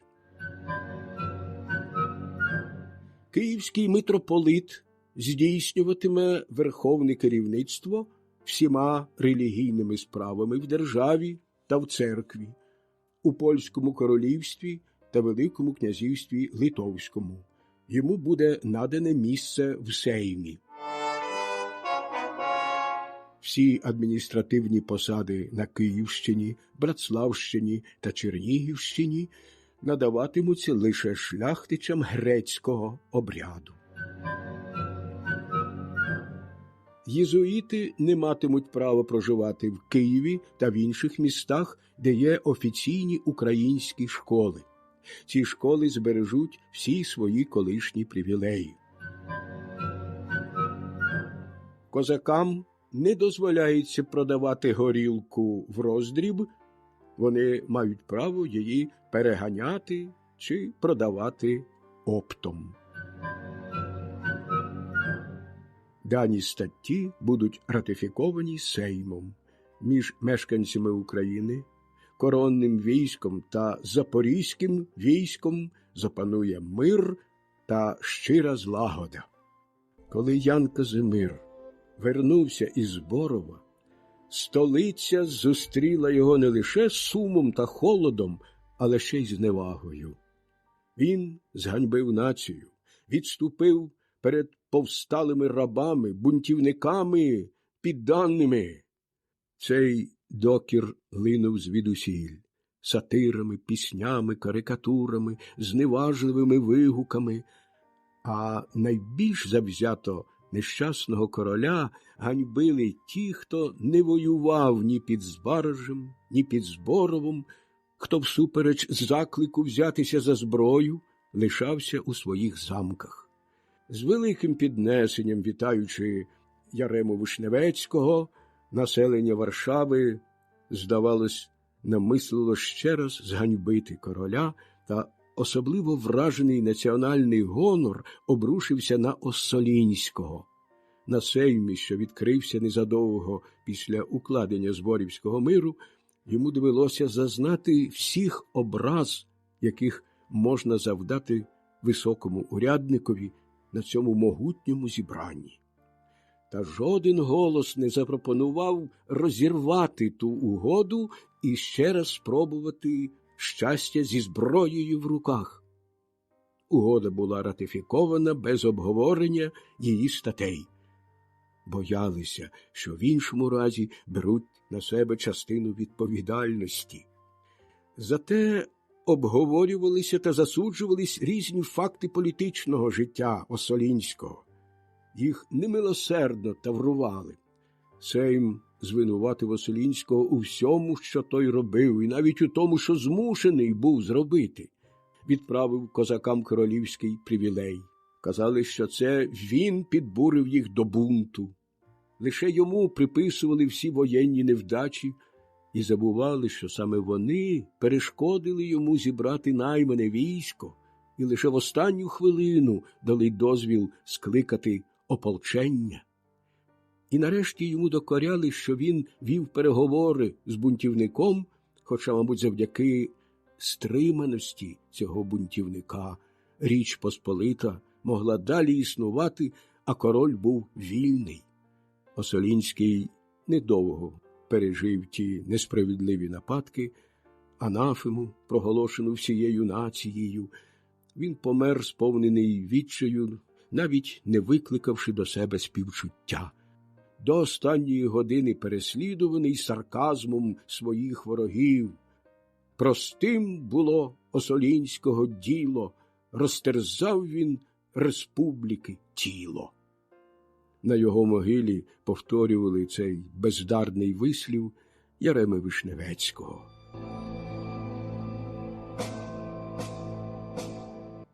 Витримавши із взірцевим спокоєм кепкування та пародії, король поділяв почуття шляхтичів щодо Зборівського договору, і якщо в скрутну хвилину трохи відчував вдячність до Хмельницького, то невдовзі про неї забув, пригадував лише ту сміливість, з якою підлеглий диктував закон своєму повелителеві. Вишневецькому не менш, ніж Яну Казимиру хотілося взяти блискучий реванш. При королівському дворі та в Сеймі вголос говорили про те, що цей мир тимчасовий, укладений внаслідок нагальної необхідності, що його треба розірвати, як тільки Польща буде мати змогу покарати збунтованих підданих. А поки що думали, яким чином позбавити козаків їхнього могутнього спільника кримського хана. Зі свого боку Хмельницький теж не пожинав сподіваних плодів зі своєї перемоги. Зазнавши радості тріумфального в'їзду до Києва, він був збентежений непевним становищем і смутком від того, що лишилися нездійсненними всі його політичні розрахунки. Він опорожнив свою власну скарбницю, оплачуючи татар, які все грабастили і з великим зусиллям стримував їх від грабування краю, особливо полонення жінок під час їхнього походу через Україну. Татари це вважали безперечним привілеєм їхньої угоди. Незадовго Хмельницький переконався, що, пожалівши Польщу, він зробив її ненависть ще безжаліснішою. Його вивідники, а їх мав навіть у найближчому оточенні короля, сповіщали про нову війну, як тільки зарубцюються рани на тілі Речі Посполитої. Довкола себе він відчував загрозу, відчував, що його престиж падає. Всюди його звинувачували в тому, що він мало зробив для руської віри та руського люду. Пани незабаром повернуться, казали селяни, знову візьмуть свої маєтки, і під його захистом почнеться колишнє гноблення. Як тільки зайшло про реєстрацію запорізького війська, тобто визначення 40 тисяч козаків, що мали складати його, з усібіч посипалися гострі протести і скарги. Хоча він і не був надто скрупульозним виконавцем умов Зборівського договору щодо кількості воїнів, важко було зробити вибір із великої кількості бажаючих. Виписчики одразу ж заголосували, що вони билися за віру під Зборовом і Пилявцями, що вони такі ж самі козаки, як і всі інші. Ми вже бачили, що майже все населення узялося за зброю. Українські землі яловіли. Це все спричинило голод, який збільшував кількість невдоволених. Грецьке духовенство, перед тим прихильне Хмельницькому, тепер йому дорікало, в лагідності і спілкуванні з мусульманами? Чому допускають у Литву уніатів? Чому гетьман не наполягає на виконанні Зборівського договору, яким передбачено одне місце в Сенаті для київського митрополіта? А насправді прибуття цього достойника до Варшави викликало там переполох. Побачивши обурення католицького духовенства, а також частини сеймуючого панства, митрополит, людина сумирної вдачі, хутко вернувся у свою єпархію, не наважившись займати місце на сеймі, сповненому рішучості вивести його зі своїх депутатів. За таке серйозне порушення Зборівської угоди винним робили Хмельницького. На Україні гетьман частково конфіскував маєтки польських магнатів, зокрема Єреми Вишневецького, посилаючись на те, що ці коронні землі тепер належать новим реєстровим козакам, бо кожен козак повинен бути господарем. Бідніші шляхтичі, єдині, що наважилися з'явитися на територію запорізького війська, дуже смиренно просили гетьмана повернути їм селян чи принаймні землі, а йому важко було не зважити на їхнє прохання. Зате в українських провінціях, де не було реєстровців, заможні шляхтичі верталися загонами озброєної челяді, підсиленої юрбами шляхтичів, знедолених останнім повстанням. Там вони з шаблею у руках домагалися своїх маєтків і селян. На Волині якийсь князь Корецький, очоливши загін із 3000 вояків, бив, калічив, садив на палі селян, які відмовлялися вертатися в ярмо. Жорстокість до людей, які тільки-но відклали зброю, всюди викликала повстання. Знову з'явилися ватаги бунтівників, підтримані кількома запорізькими полковниками, котрі постачали їм зброю, амуніцію і навіть слали старшин своїх полків. У той час, як у Варшаві Хмельницького звинуватили у тому, що він підбурює до цих виступів, на Україні ремствували проти нього, заявляючи вголос, що він продався польській шляхті і зрадив національну справу. Полковник Данило Нечай, подвиги якого ще дотепер оспівуються у думах Південної України, і котрий в очах своїх сучасників уособлював шляхетні риси козацького ватажка, став повірником почуттів українського народу. Полковник Данило Нечай виступив перед гетьманом із прикрими й зухвалими докорами. «Ти кидаєш нас», – мовив він. «Ти кидаєш тих, кого мав би захищати. Чи ти осліп і не бачиш, що поляки насміхаються з тебе, даруючи свої ласки? Вони вже обезброїли тебе, позбавивши тебе найвірніших воїнів. Веди так далі. Хочеш, можеш ставати рабом, а ми пошукаємо собі іншого гетьмана, з яким захистимо нашу волю». Нечай був кумиром козаків, та Хмельницький, здавалося, не зворушився тими словами, лише намагався якнайскоріше себе виправдати. Він заявив, що реєстр запорізького війська, можна сказати, уже складений, але він дозволяє тим, хто ще не вписався, стати надреєстровим козаком. Проте, якщо він спокійно сприйняв докір Нечая, то до інших незадоволених, що були менш популярними та менш небезпечними, поставився строгіше. Він наказав скарати на горло одного козака, котрий проголосив себе гетьманом і зібрав довкола себе кількох однодумців. Звісно, число 40 000 козаків, що мали складати запорізьке військо, було перебране і набагато. Як і польські гусари, кожен козак приводив із собою кількох воїнів. Усі його сини також користувалися такими ж правами і були воїнами, хоч не належали до реєстрових. І нарешті, крім регулярної армії, Хмельницький своєю владою сформував добірний корпус, так званий резерв, поставивши на його чолі свого сина Тимоша. Той резерв складався з 12 тисяч козаків. Вважається, що внаслідок проведеної реорганізації запорізьке військо нараховувало 200 тисяч воїнів. Звичайно, такої сили вистачало, щоб гетьман без вагань розглянув сприятливу можливість війни з Польщею. Однак, не втрачаючи розсудливості і використовуючи свою владу, він старався за всяку ціну війну відтягнути. Вдаючи, що буквально виконує усі умови Зборівської угоди, зрідка нагадуючи про якісь уже особливі, кричущі порушення його статей, він повсюдно намагався підбурити нових ворогів уряду Речі Посполитої. Певний час він сподівався, що московити скористаються ослабленням Польщі і повернуть собі землі, захоплені Сигізмундом і Владиславом, себто Смоленськ і Сіверщину, але цар не виявляв войовничих намірів.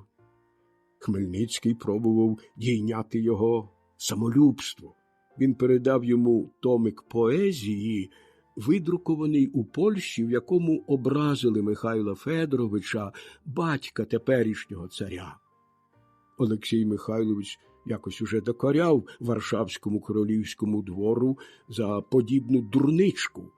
У тих посланнях, які він одержував, пропускали кілька з його, як ми знаємо, численних титулів. Сатира, спрямована проти царя, ще більше його розсердила і ледь не спричинилася до війни. Та спочатку він відправив посольство, вимагаючи сатисфакції. Щодо порушення етикету, то польська канцелярія була схильна задовольнити висунені претензії, однак складніше було з віршем того поета. Посли вимагали голову поета. Та в країні, де відкрито друкували сатири на короля, навіть і гадки не було про те, щоб строго потрактувати поета, котрий дозволив собі кілька уїдливих жартів, спрямованих проти іноземного суверена. Врешті знайшли викрут, який задовольнив царя. У присутності послів книжку спалили.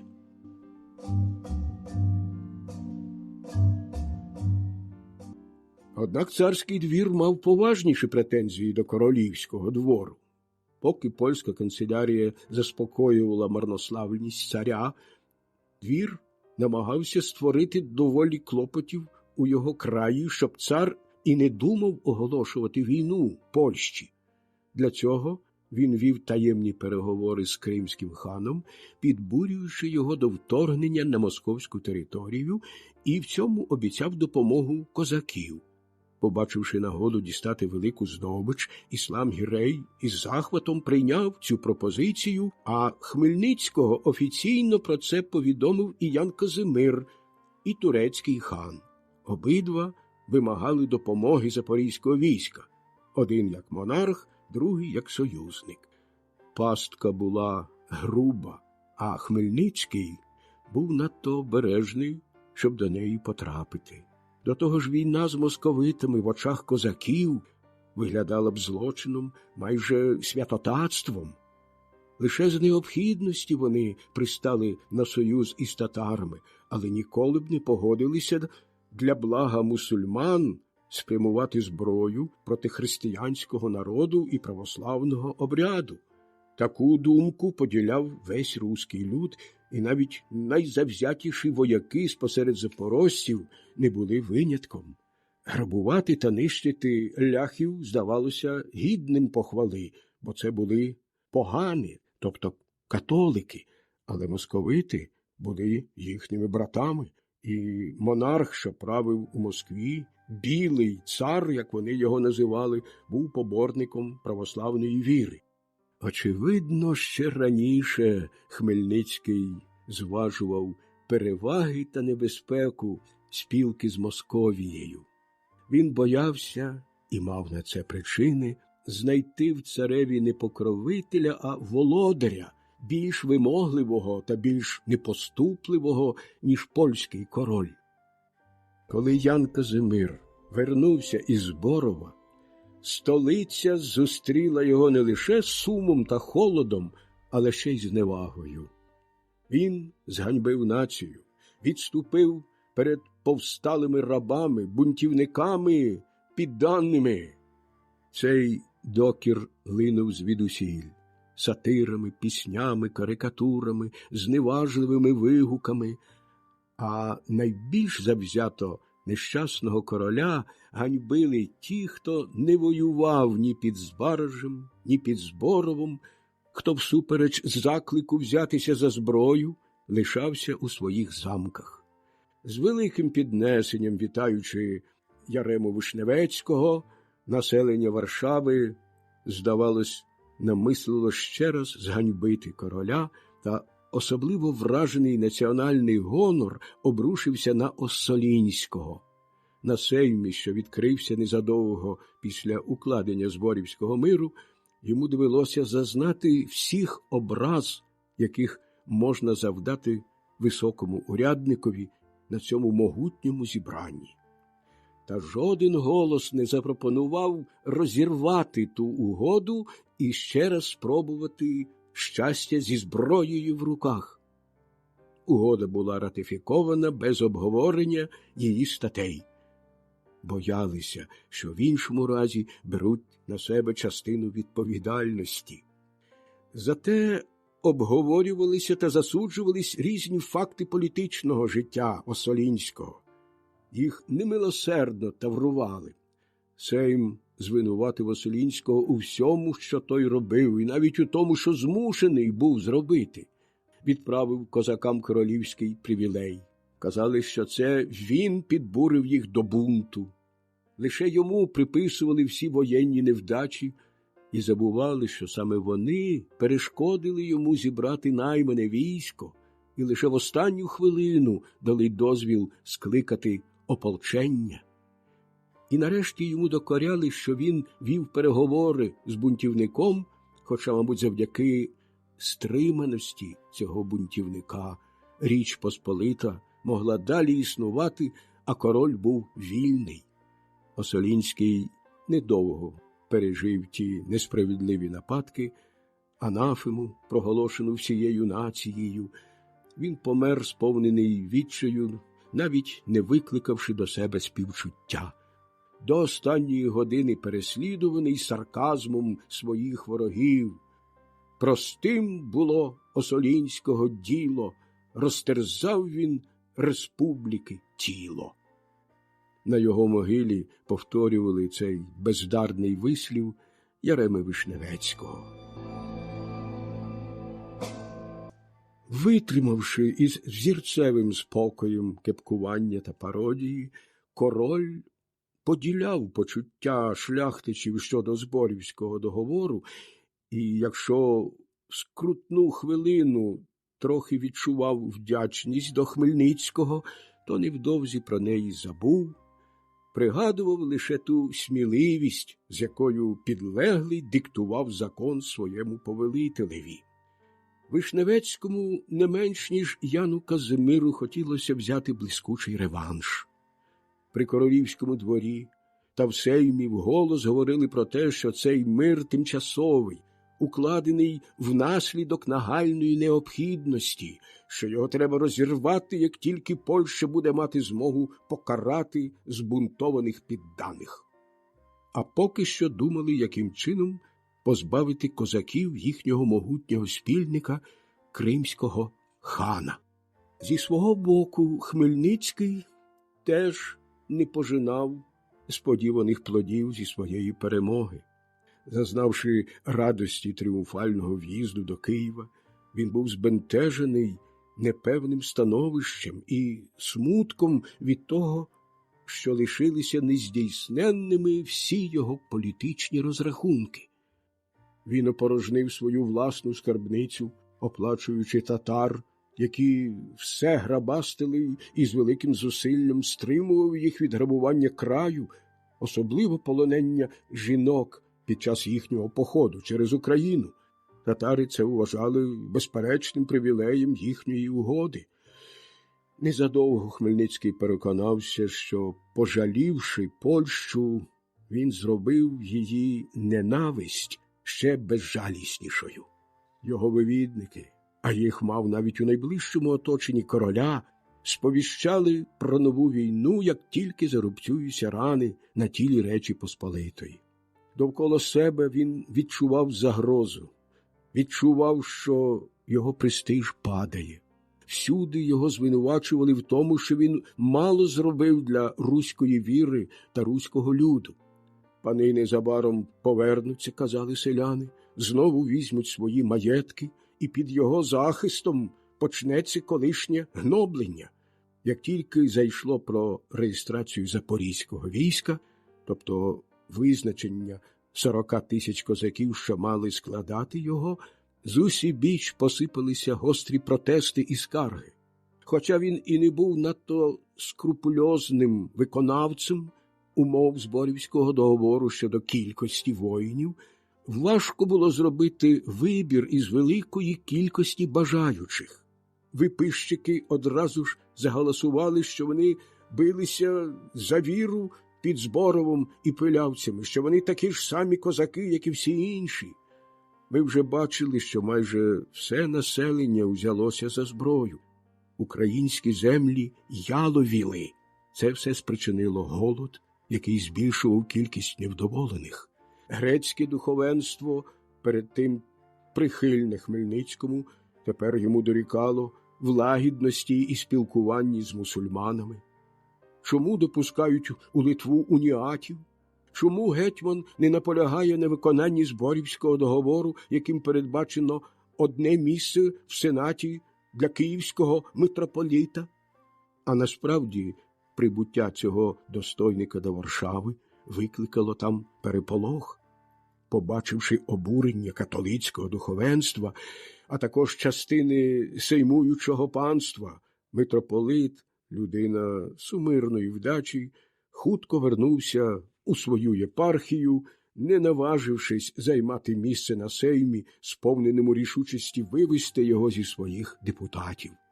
За таке серйозне порушення Зборівської угоди винним робили Хмельницького.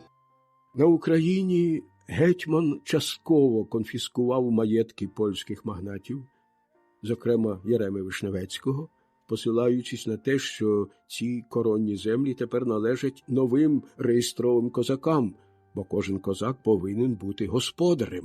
Бідніші шляхтичі, єдині, що наважилися з'явитися на територію запорізького війська, дуже смиренно просили гетьмана повернути їм селян чи принаймні землі, а йому важко було не зважити на їхнє прохання. Зате в українських провінціях, де не було реєстровців, заможні шляхтичі верталися загонами озброєної челяді, підсиленої юрбами шляхтичів, знедолених останнім повстанням. Там вони з шаблею у руках домагалися своїх маєтків і селян.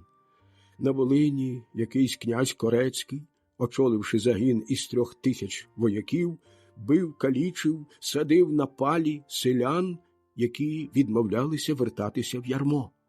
Жорстокість до людей, які тільки-но відклали зброю, всюди викликала повстання. Знову з'явилися ватаги бунтівників, підтримані кількома запорізькими полковниками, котрі постачали їм зброю, амуніцію і навіть слали старшин своїх полків. У той час, як у Варшаві Хмельницького звинуватили у тому, що він підбурює до цих виступів, на Україні ремствували проти нього, заявляючи вголос, що він продався польській шляхті і зрадив національну справу.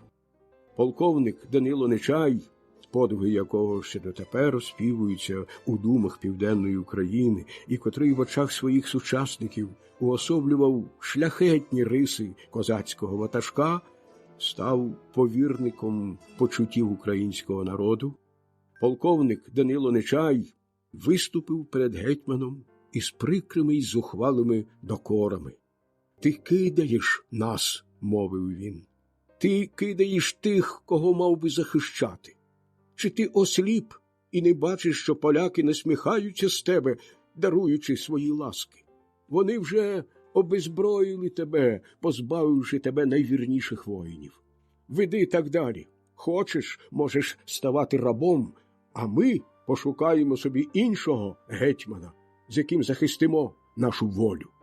Нечай був кумиром козаків, та Хмельницький, здавалося, не зворушився тими словами, лише намагався якнайскоріше себе виправдати.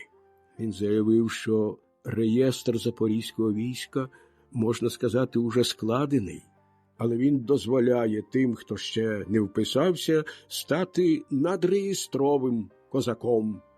Проте, якщо він спокійно сприйняв докір Нечая, то до інших незадоволених, що були менш популярними та менш небезпечними, поставився строгіше.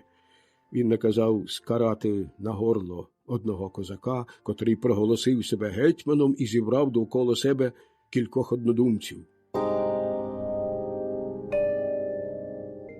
Звісно, число 40 тисяч козаків, що мали складати запорізьке військо, було перебране і набагато.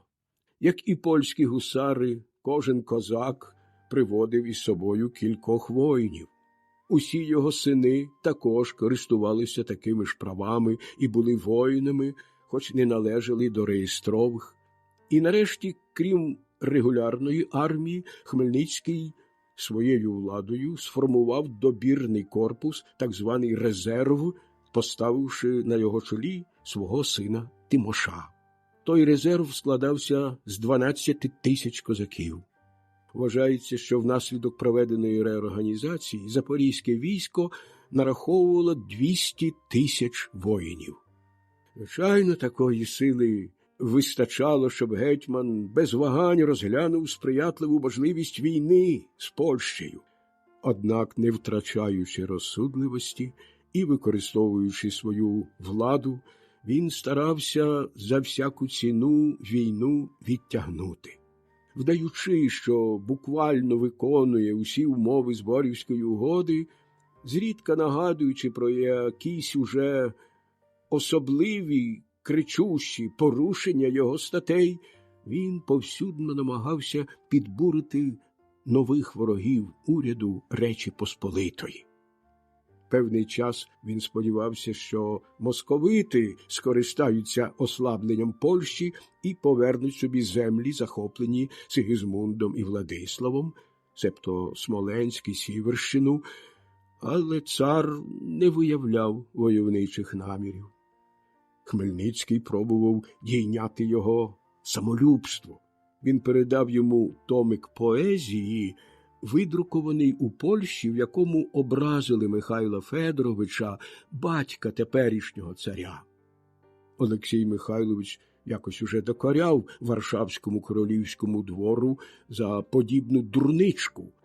У тих посланнях, які він одержував, пропускали кілька з його, як ми знаємо, численних титулів. Сатира, спрямована проти царя, ще більше його розсердила і ледь не спричинилася до війни. Та спочатку він відправив посольство, вимагаючи сатисфакції.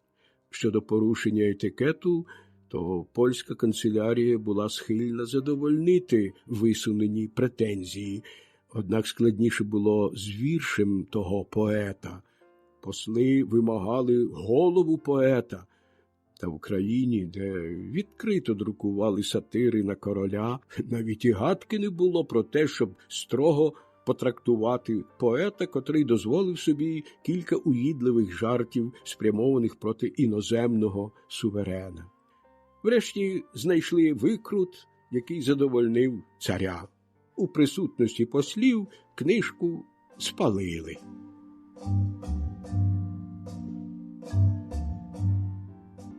Однак царський двір мав поважніші претензії до королівського двору. Поки польська канцелярія заспокоювала марнославність царя, двір намагався створити доволі клопотів у його краї, щоб цар і не думав оголошувати війну Польщі. Для цього Він вів таємні переговори з кримським ханом, підбурюючи його до вторгнення на московську територію, і в цьому обіцяв допомогу козаків. Побачивши нагоду дістати велику здобич, Іслам Гірей із захватом прийняв цю пропозицію, а Хмельницького офіційно про це повідомив і Ян Казимир, і турецький хан. Обидва вимагали допомоги запорізького війська, один як монарх, другий як союзник. Пастка була груба, а Хмельницький був надто обережний, щоб до неї потрапити. До того ж війна з московитами в очах козаків виглядала б злочином, майже святотатством. Лише з необхідності вони пристали на союз із татарами, але ніколи б не погодилися для блага мусульман спрямувати зброю проти християнського народу і православного обряду. Таку думку поділяв весь руський люд, і навіть найзавзятіші вояки спосеред запорожців не були винятком. Грабувати та нищити ляхів здавалося гідним похвали, бо це були погані, тобто католики, але московити були їхніми братами, і монарх, що правив у Москві, білий цар, як вони його називали, був поборником православної віри. Очевидно, ще раніше Хмельницький зважував переваги та небезпеку спілки з Московією. Він боявся, і мав на це причини, знайти в цареві не покровителя, а володаря, більш вимогливого та більш непоступливого, ніж польський король. Гетьман відав, що, дізнаючись про перемоги козаків, Олексій Михайлович виявив радше занепокоєння, ніж радість, бо навіть якщо козаки і мстили за православну віру, то показували московитам поганий приклад того, як повсталі піддані можуть здобувати собі волю зі зброєю в руках. Враховуючи все це, гетьмана більш задовольняв хаос Польщі, аніж порядок Москви. Не шукаючи відверто підтримки царя, Хмельницький за будь-якої нагоди виявляв особливу шанобливість до нього, щоб залишити собі царя на крайній випадок, коли до цього примусять обставини. Тепер він спішно сповістив царя про те, що планували поляки і татари. На вимогу Яна Казимира та Іслам Гірея Хмельницький вибачився, пропонуючи відстрочки, які робили неможливим похід, а за той час шукав собі іншого покровителя з гучним іменем і менш вимогливого, аби стати його васалом. Ми вже знаємо, що якогось іншого володаря він не хотів. Неподалік він спостерігав господарів Молдавії та Волощини, трансильванського князя, що були підлеглими Отоманської порти або ж під її захистом. Вони користувалися справжньою владою, такою ж великою, яку він мріяв осягнути під скипетром польського короля. Якщо б визнав монархом султана, міг здобути для народу свободу віри, а для себе сильну владу. Водночас Хмельницький міг собі сказати, що войовничий характер його козаків забезпечить їх ватажкові значну перевагу над дрібними князями-данниками порти. І колись, певно, він зможе згуртувати під одне знамено всі їхні народи православного обряду. А поки що в опіці порти знаходив особливу користь. Вона звільняла б його від напосідань татар, хоча угоди з ними він не поривав. Тепер той союз, що виглядав з боку Іслам Гірея певною ласкою, ставав обов'язком, затвердженим диваном. Гадаю, що саме з цими планами слід пов'язувати його задум одружити сина Тимоша з донькою молдавського господаря Лупула. Деякі історики побачили в цьому лише дитинне прагнення з боку Хмельницького зблизитися із знатним родом. Інші ж пояснювали це романтичною закоханістю юного козака в доньку господаря. На мою думку, Тиміш не бачивши молдавської відданиці, котра справді славилася своєю вродою, став у даному випадку лише знаряддям політики свого батька. Хмельницький відправив до Константинополя одного із своїх кращих соратників, полковника Джеджалика. Ми не знаємо, про які саме зобов'язання той мав вести бесіду, однак не викликає сумніву, що він був схильний визнати підданство султана. Божевільний Ібрагім щойно позбувся трону, його наступник Мухаммед IV ще був дитиною, і Турецькою імперією правила Валіде, мати султана, та Мухаммед Кепрілі, котрий уже брався керувати диваном. Занепокоєна заколотами та чистолюбними прагненнями, що вирували навколо юного султана, Туреччина неспроможна була надати дієву допомогу Хмельницькому, та він її не потребував. Хотів лише повної свободи дій. Його прохання було радо прийняте, і Великий візир одразу ж відправив до нього Чауша з листом, в котрім запевняв в отоманському захисті. Лист був адресований князеві русинів. Прибуття турецького державця стривожило польських комісарів, що проживали недалеко від гетьмана, зокрема Кисіля.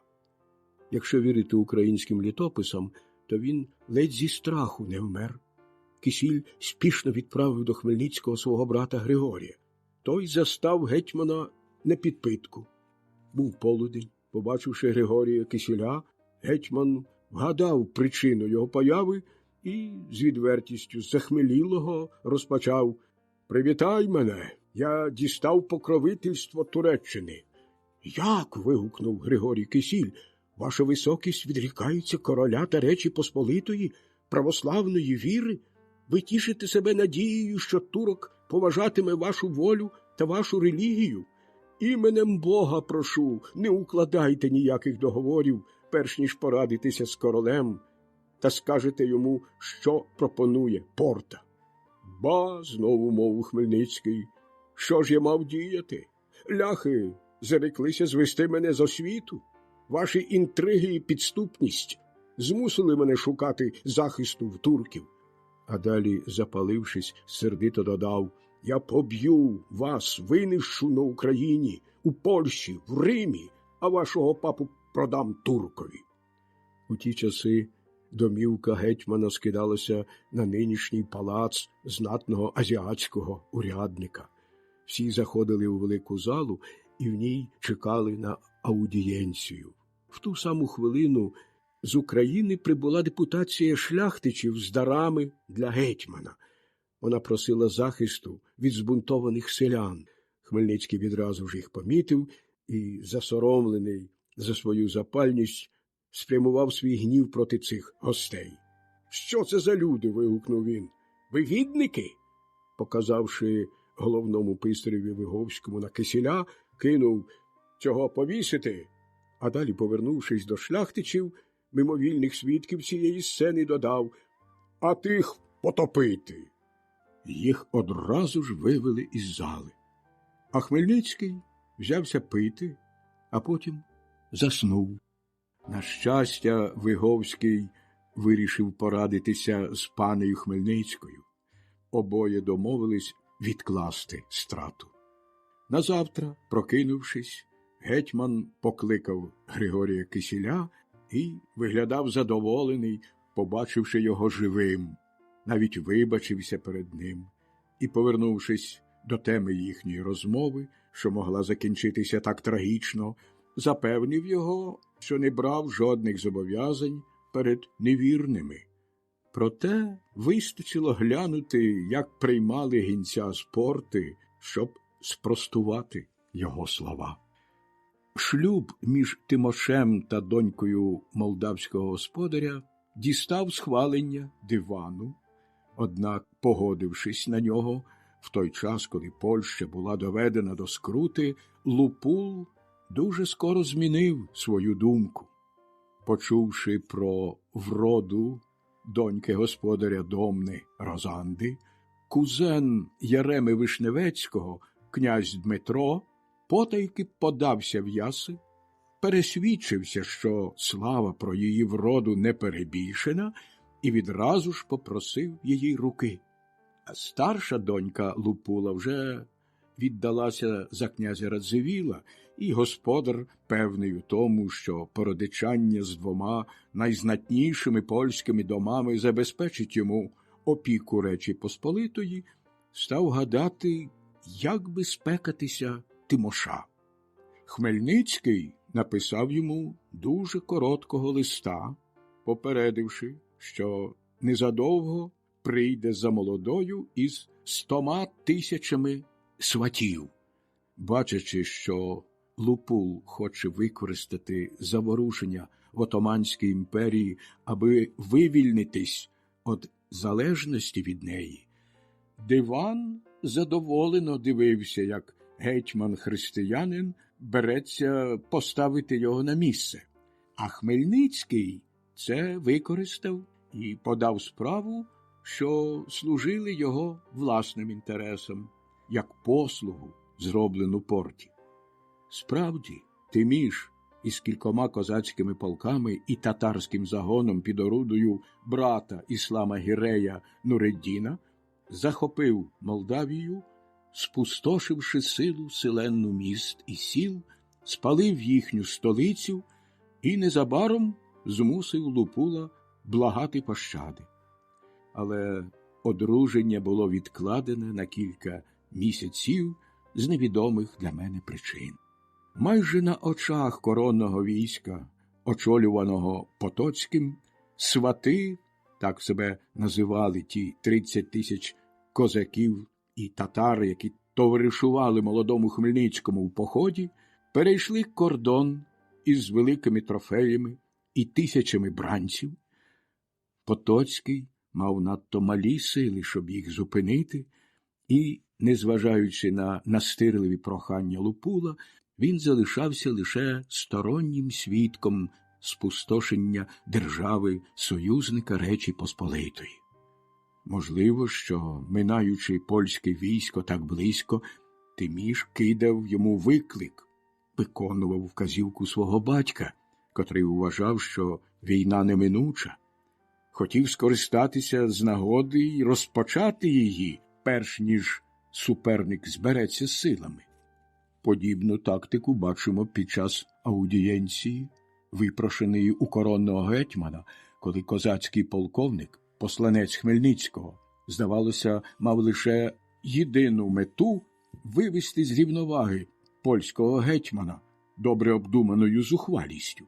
Ставши перед Потоцьким, полковник Кравченко зразу почав: «Ти ще не наситився нашою кров'ю, пане гетьмане? Чому порушуєш Зборівський договір?» Потоцький хотів нагадати йому про норми ввічливості, але козак незворушно вів далі. «Гетьман запитує, чому на кордоні отаборилися коронне військо, адже там нема ворога, і нам належиться той кордон охороняти». Розпочата таким тоном аудієнція могла завершитися якимось насильством, однак Потоцький стримав себе. Після взаємних докорів вони попрощалися, настроєні тепер надто вороже один до одного. Мабуть, Хмельницькому дуже залежало на тому, щоб не починати воєнних дій, бо, ведучи переговори з турками і татарами, з Ракоці, обговорюючи із своїми союзниками план спільного вторгнення у Польщу, він і далі видавав універсали, спрямовані проти повсталого селянського люду, і загрожував порушникам Зборівської угоди. Та це не шкодило поширенню повстання на українські провінції. Шляхтичі, власники маєтків, квапилися покинути Україну. Навіть Кисіль, не почуваючи себе більше в безпеці, швидко подався у свій замок на Волині.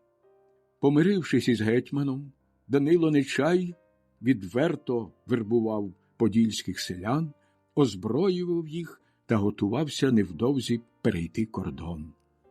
Такою була ситуація, коли король скликав надзвичайний сейм, щоб просити необхідних засобів для захисту країни.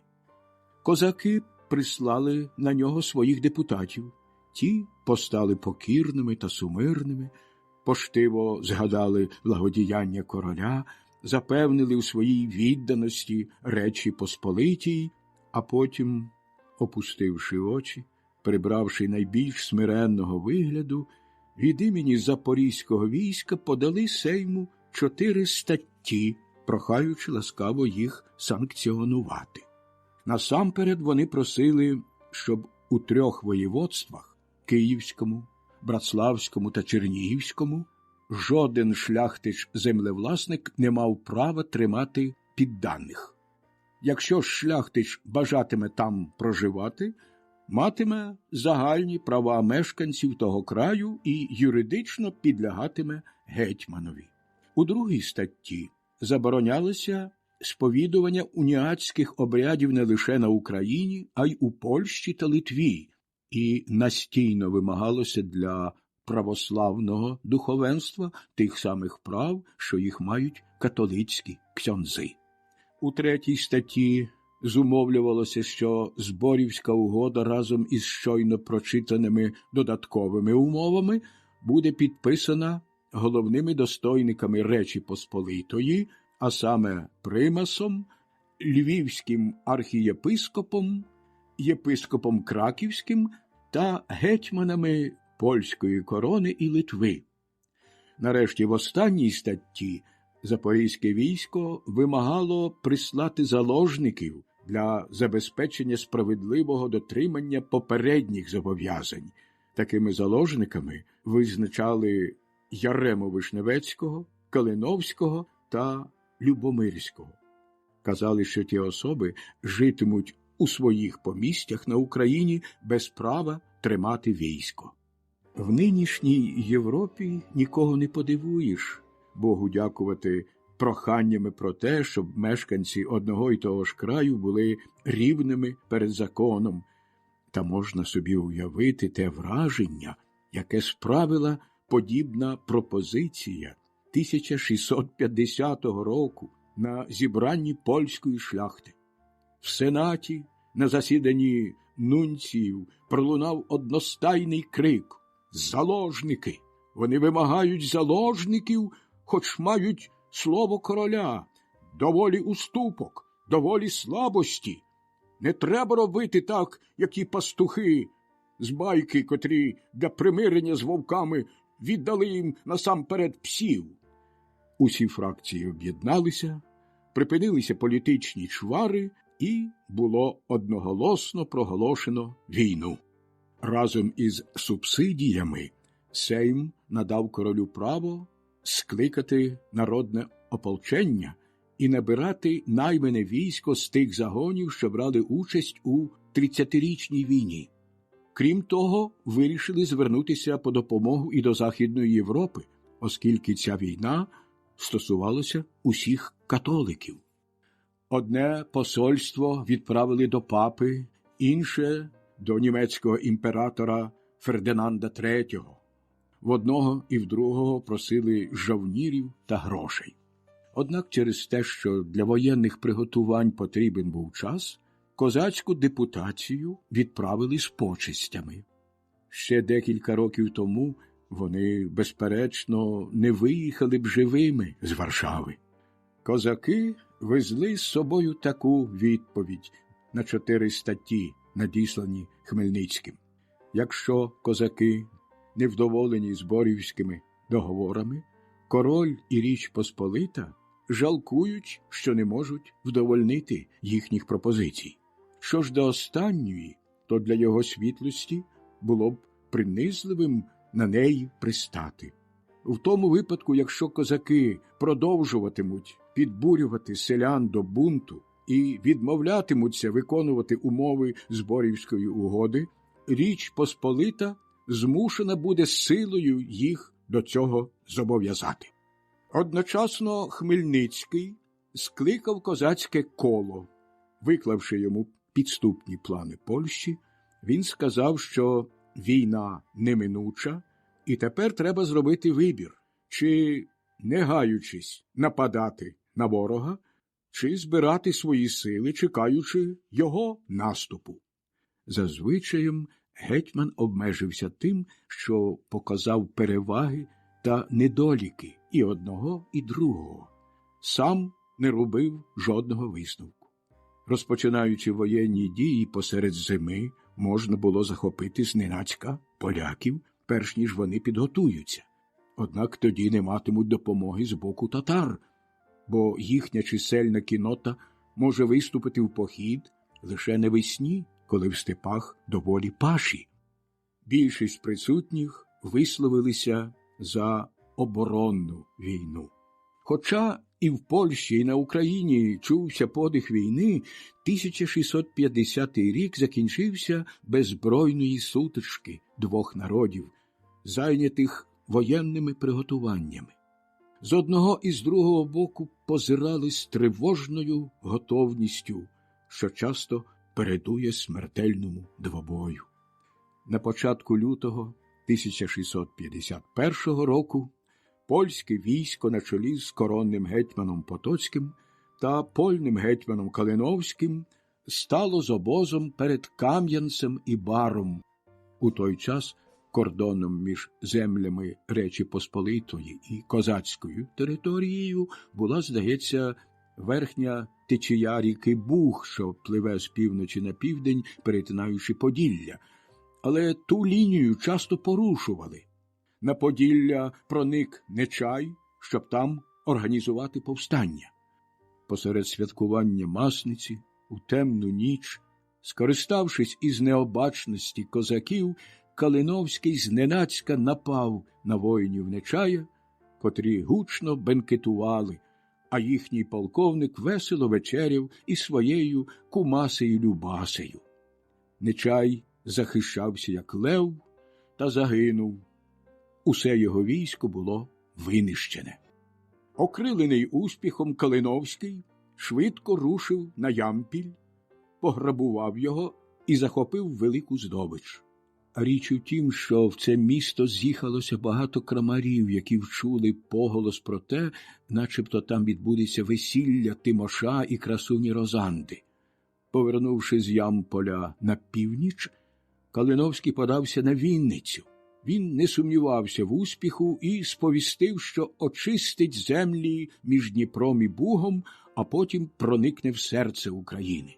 Але у Вінниці його чекав полковник Богун, бувалий воїн, якого не так легко було заскочити зненацька.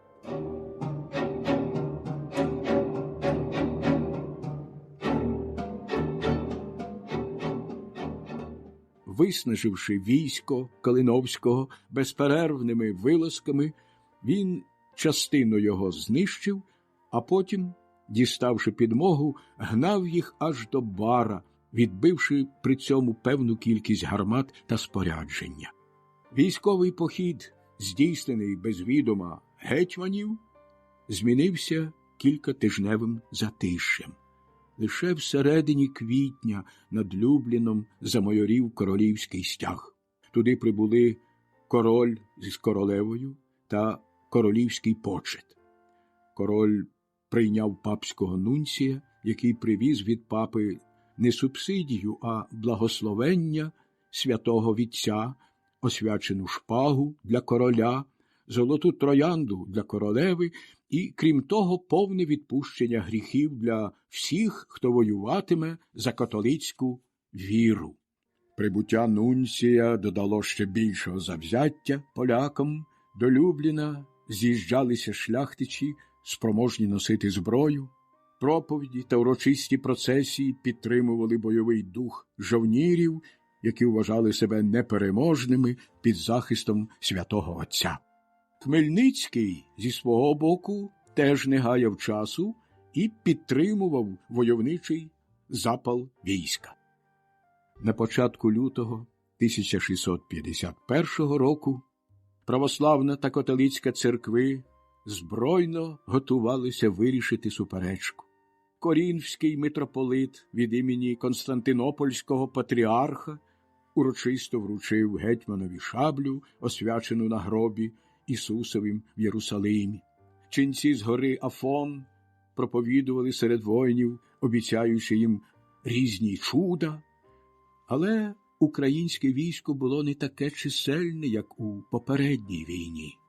Серед селян Хмельницький дещо втратив свій авторитет. Йому дорікали за те, що він надто ретельно виконує статті Зборівського договору, делікатно поводиться з Польщею.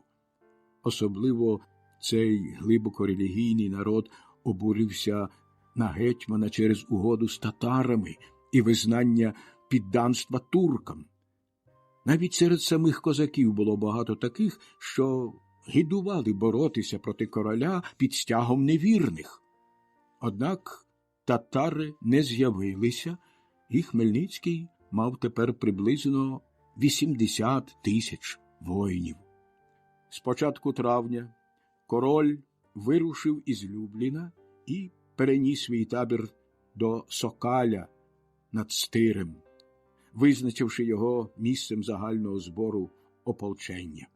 Сюди ж наказав Потоцькому провадити коронне військо, що стояло табором під Кам'янцем.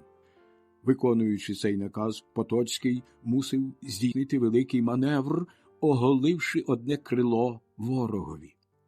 Хмельницький зобов'язав Джеджалика на певний час затримати поляків маневром перед Кам'янцем, а сам, випередивши коронне військо, мав перепинити йому шлях на Сокаль.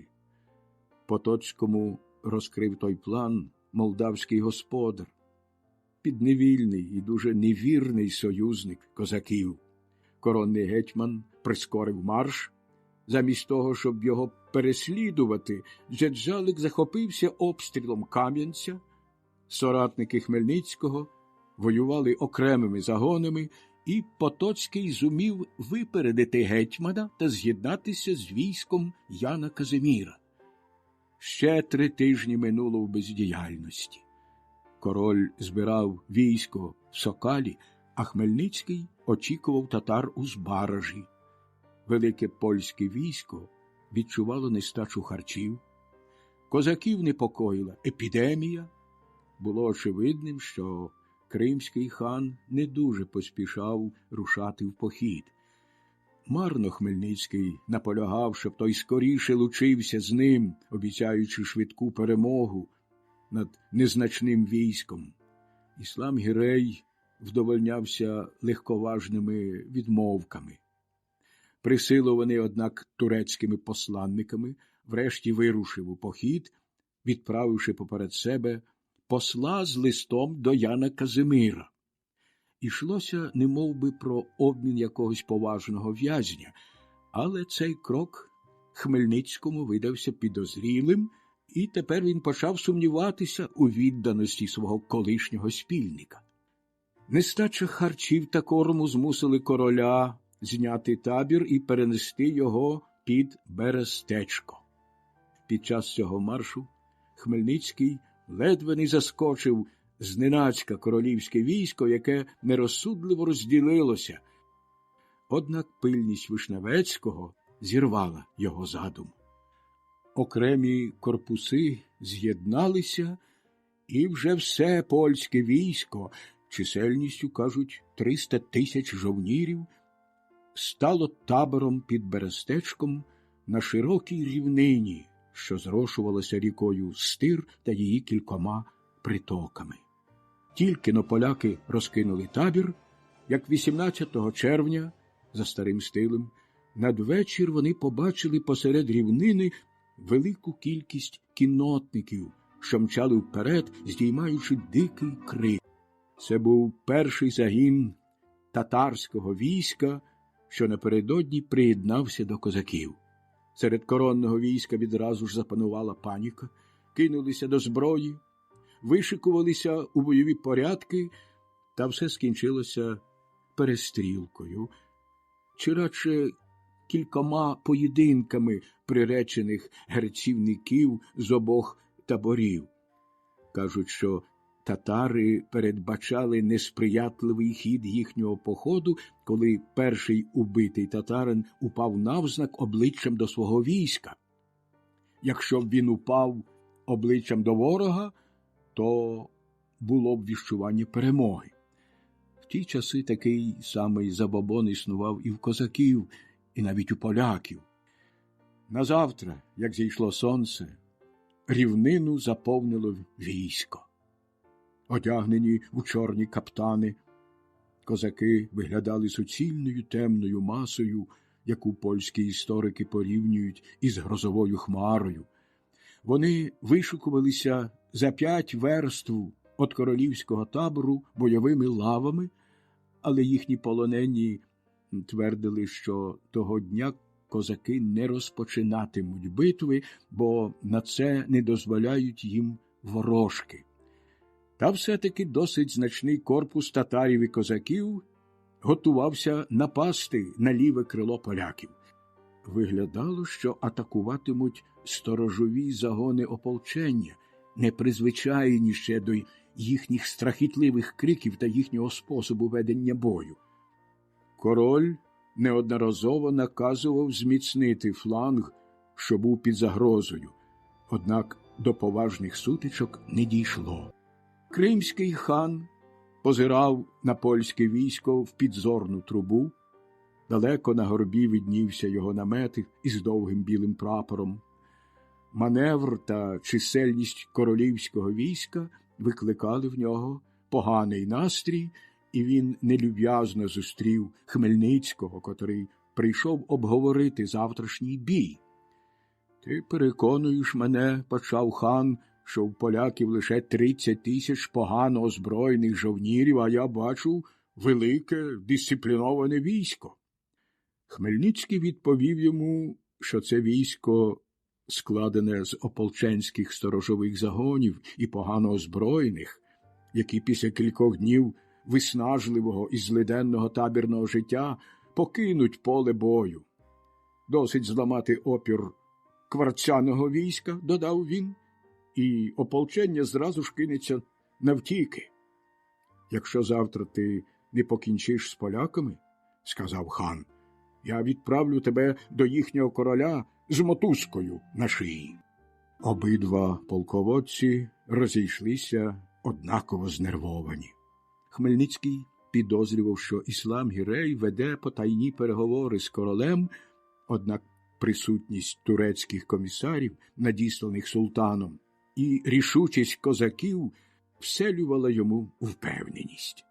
Уночі він здійснив несподіваний напад на польський табір, сподіваючись, що в разі успіху татари змінять свою поведінку. У суворій мовчанці великий козацький загін переправився через ріку Стир і проник непомічений аж до укріплень перед королівським табором, що їх охороняла німецька піхота.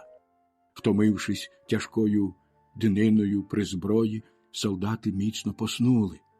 Заскочені зненацька усі були вирізані, однак крик якогось конаючого розбудив одного гармаша, і той пальнув із гармати.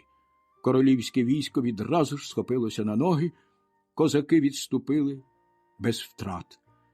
З тієї хвилини в обох таборах більше ніхто не спав, і кожен у темряві зайняв свою бойову позицію.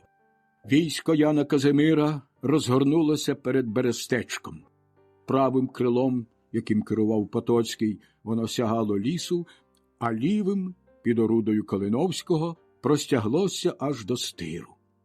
Король стояв у центрі разом із німецькими піхотинцями. Їх підтримувала артилерія та гусарія. Марно канцлер Лещинський умовляв короля залишитися з резервними частинами, пояснюючи тим, що кримський хан не вступить у бій. «Моє життя нічого не вартує порівняно з порятунком вітчизни», – відповів Ян Казимир. «Я хочу показатися своїм підлеглим, щоб їх підбадьорити, а ворога настрашити. Знайте, що кулі завжди цілять того, хто приречений небом». Сумирний та легковажний у мирний час Ян Казимир на полі битви став зовсім іншим. Там він був справжнім королем, лише там знаходив відданих і вірних собі підлеглих. Ворог також шикував бойові лави. Татари стояли ліворуч, біля підніжжя невисокої гірської гряди, де отаборився іслам Гірей. Козацька кіннота розташувалася справа, навпроти корпусу Калиновського. Позв'язувані між собою вози захищали в центрі великим квадратом козацьку піхоту, яка в такій мобільній твердині на той час вважалася непереможною. Пов'язувані між собою вози захищали в центрі великим квадратом козацьку піхоту, яка в такій мобільній твердині на той час вважалася непереможною. Ця твердиня, яку вони називали табором, була більш пристосована для захисту, ніж для наступу. Однак командир тієї піхоти, наймення Гурський, не викликав особливого довір'я у козаків. Кажуть, що на рівнині під Берестечком влаштувалося змагання силами в 500 тисяч воїнів. Залежно від своєї національності, історики по-різному оцінюють сили двох ворогуючих армій.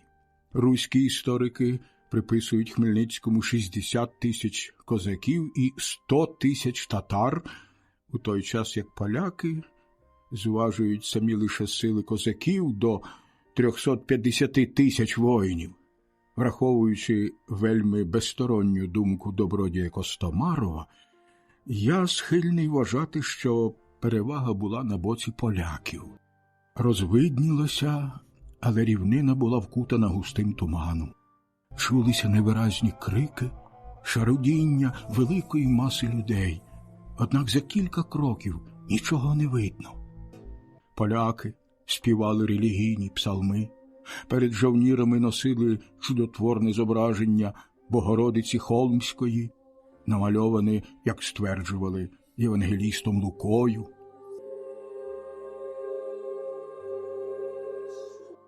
У війську супротивника між лавами воїнів їздив із хоругвами та святими реліквіями митрополит Корінфський Йосафат. У двох ворожих таборах релігійний фанатизм ще більше посилював національну ворожнечу. Несподівано, близько 9-ї години ранку, туман розсіявся. Як свідчить очевидець, туман піднявся, наче театральна завіса, і обидва війська з потаємною тривогою помітили, що вони набагато ближче одне до одного, ніж це їм здавалося. Поляки сподівалися, що ворог піде в наступ, однак противник стояв на місці. Одні остерігалися якоїсь хитрості з боку Хмельницького, який, певно, повернув королівське військо в бік туману. Інші ж казали, що хан із своїми мурзами зайнятий чаклунством і викликає пекельні сили.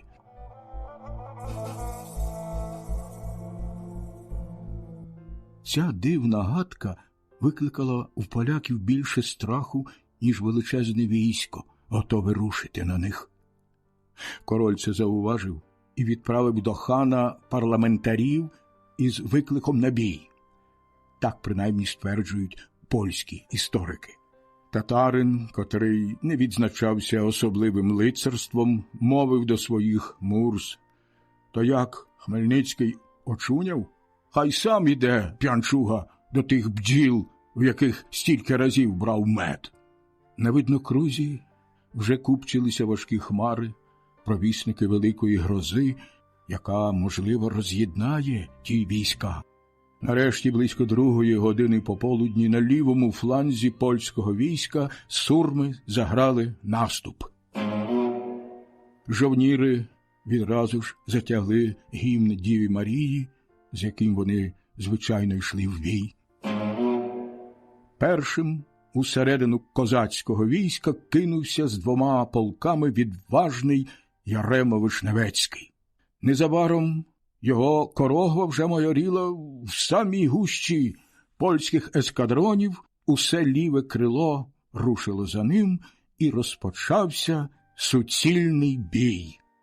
Розгорнувши свою величезну кінноту, татари спробували зім'яти праве крило королівського війська.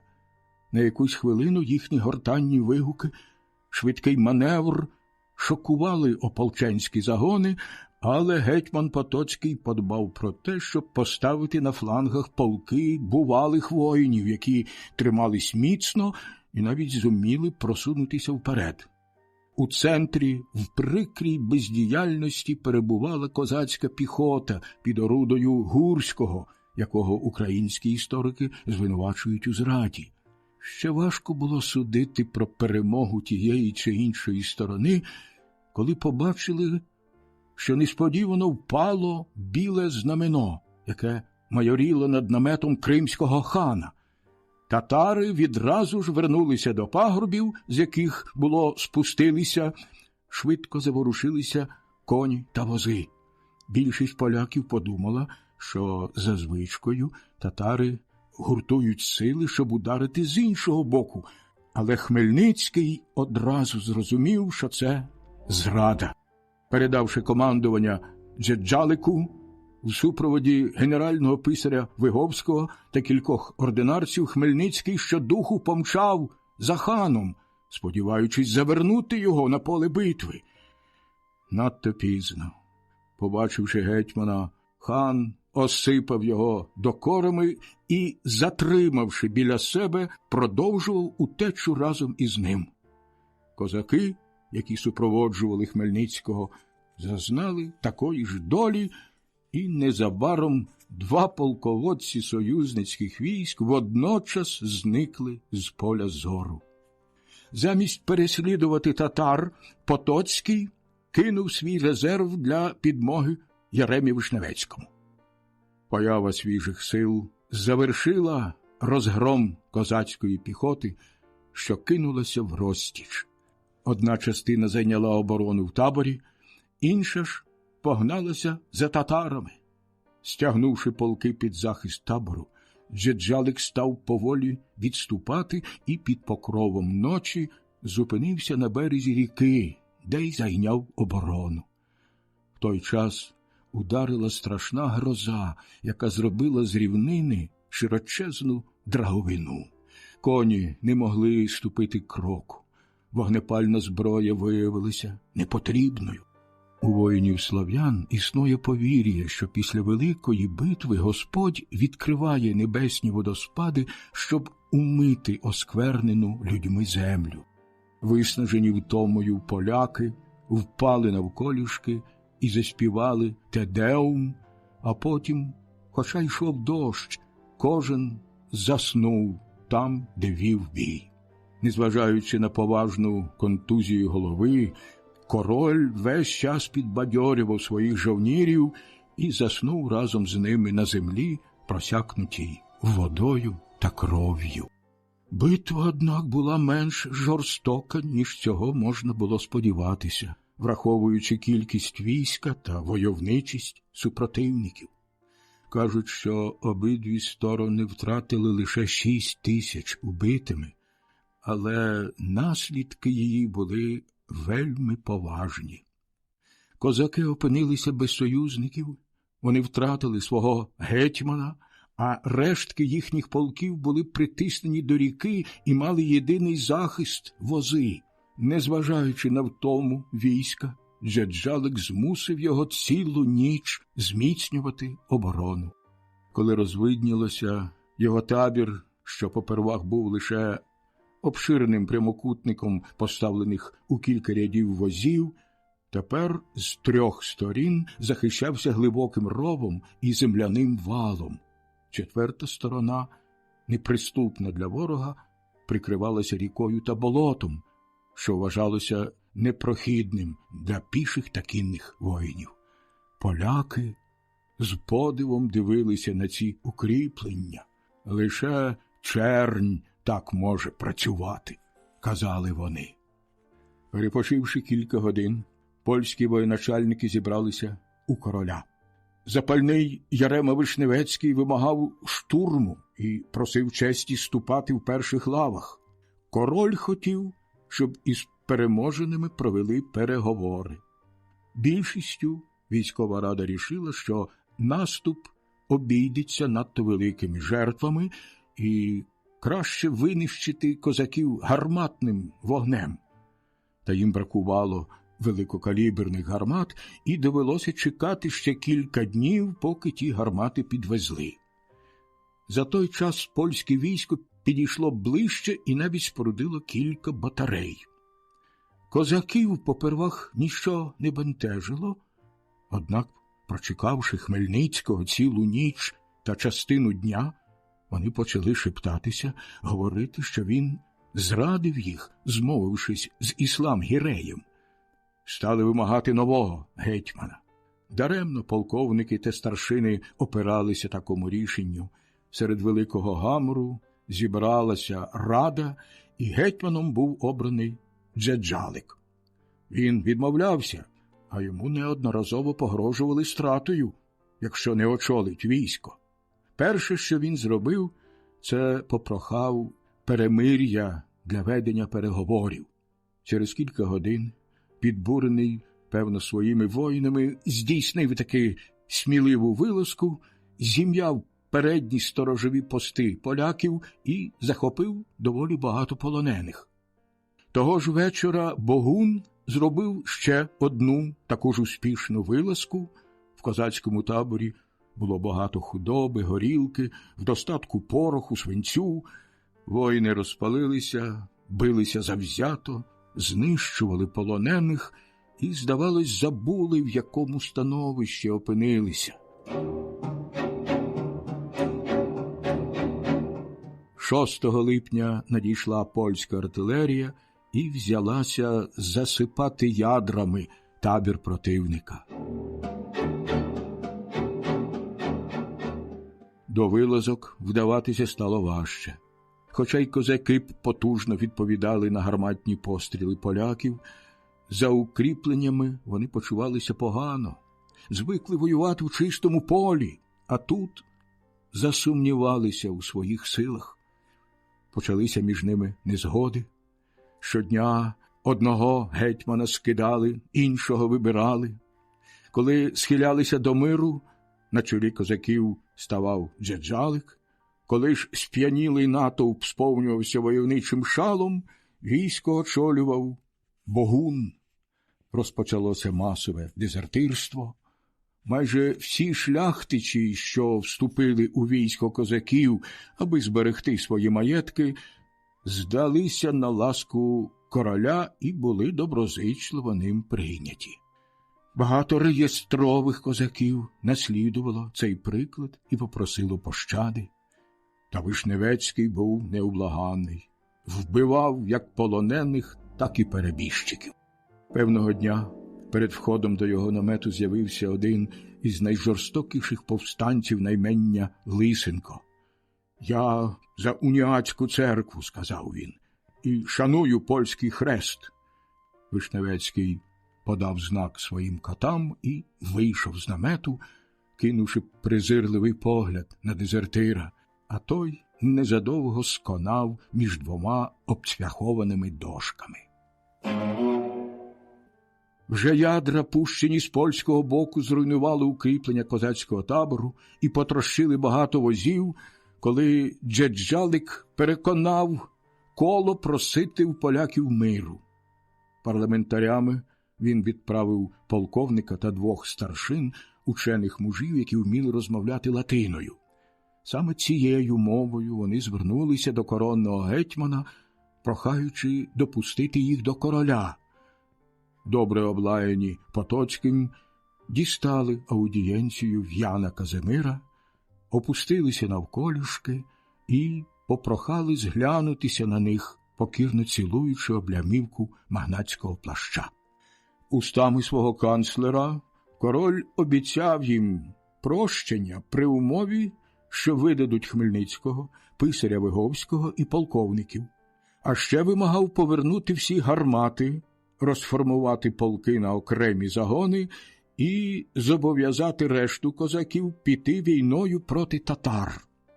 Посланці простодушно відповіли, що охоче віддали б Хмельницького і Виговського, але ж зовсім не знають, де вони поділися. Що ж до полковників та гармат, нічого не можуть обіцяти, бо не мають відповідних вказівок. Ще додали, що відповідь матимуть завтра, бо нині усе військо п'яне. Знову загриміли гармати. Козаки скинули Джаджалика, замість нього поставили Богуна, уповноваживши його провадити мирні переговори на основі Зборівської угоди, але як тільки його посли запропонували ці умови Потоцькому, розгніваний гетьман прогнав їх з табору і наказав посилити вогонь. Тоді розлючені козаки вбили частину полонених, а інших закатували на очах польського війська. Як ніколи у козацькому таборі панував розбрат. Реєстрові козаки присягалися, що не покинуть своїх ватажків. Селяни твердили, що всі ватажки – зрадники. Вони змовляються з татарами, і їх треба віддати в руки короля. Духовенство намагалося стримати занепалий духом натовп, обіцяючи скоре повернення Хмельницького. Та ніхто не хотів у це вірити. Облога тривала вже тиждень, коли дезертири попередили поляків про те, що Богун задумує відвести військо через болото. Хоча цей задум здавався майже неймовірним, усе-таки послали військовий корпус під орудою Лянськоронського, щоб стати цьому на перешкоді. Здається, цим загоном спочатку мав керувати Ярема Вишневецький, але згодом заздрісні генерали відсторонили його, боячись, що він здобуде славу людини, яка довела війну до завершення. Справді, Богун мав свій план і готував його для здійснення. Він потайки зібрав полковників, старшин та кілька бувалих запорожців і сказав, що за всяку ціну треба здійснити прорив. Богун наказав спорудити 3 переправи через ріку. Мовляв, треба на болоті випасти коней. Він роздобув провідників і тішив себе надією, що під покровом ночі вони подолають водну перепону і драговинні місця. Найважливіше – під час відступу дотримуватися найбільшого порядку. Це важко було зробити з великою кількістю недисциплінованого натовпу, позбавленого керівництва. 8 липня під вечір Богун щедро роздав селянам оковиту, запалив їх своїми гаслами і кинув розлючених на польські батареї. Бій був важкий, лютий. У табір селяни повернулися темної ночі, ведучи полонених, вимерхані від втоми. Їх ще раз почастували оковитою, і коли вони звалилися, поснувши міцним п'яним сном, козаки у глибокій тиші вилаштувалися у 3 колони з 2 гарматами попереду кожної і, перейшовши переправу, ступили на болото. Зустрічаючи трясовину, закидали її возами, наметами, мішками, хутром, усім, що тепер вважали непотрібним. Незважаючи на наказ Богуна просуватися повільно і обережно, уже незадовго у 3 колонах почалася метушня. Багато козаків утопилося в болоті, силкуючись якнайскоріше вирватися наперед. Але перед світанком основна частина війська вже досягла твердого ґрунту. Богун чекав на бій, готовий прорватися крізь лави поляків, що перетнули йому відступ. Проте Лянськоронський, пам'ятаючи, з якими відважними людьми має справу, злякався і вирішив, що розсудливіше буде не ставати їм на дорозі.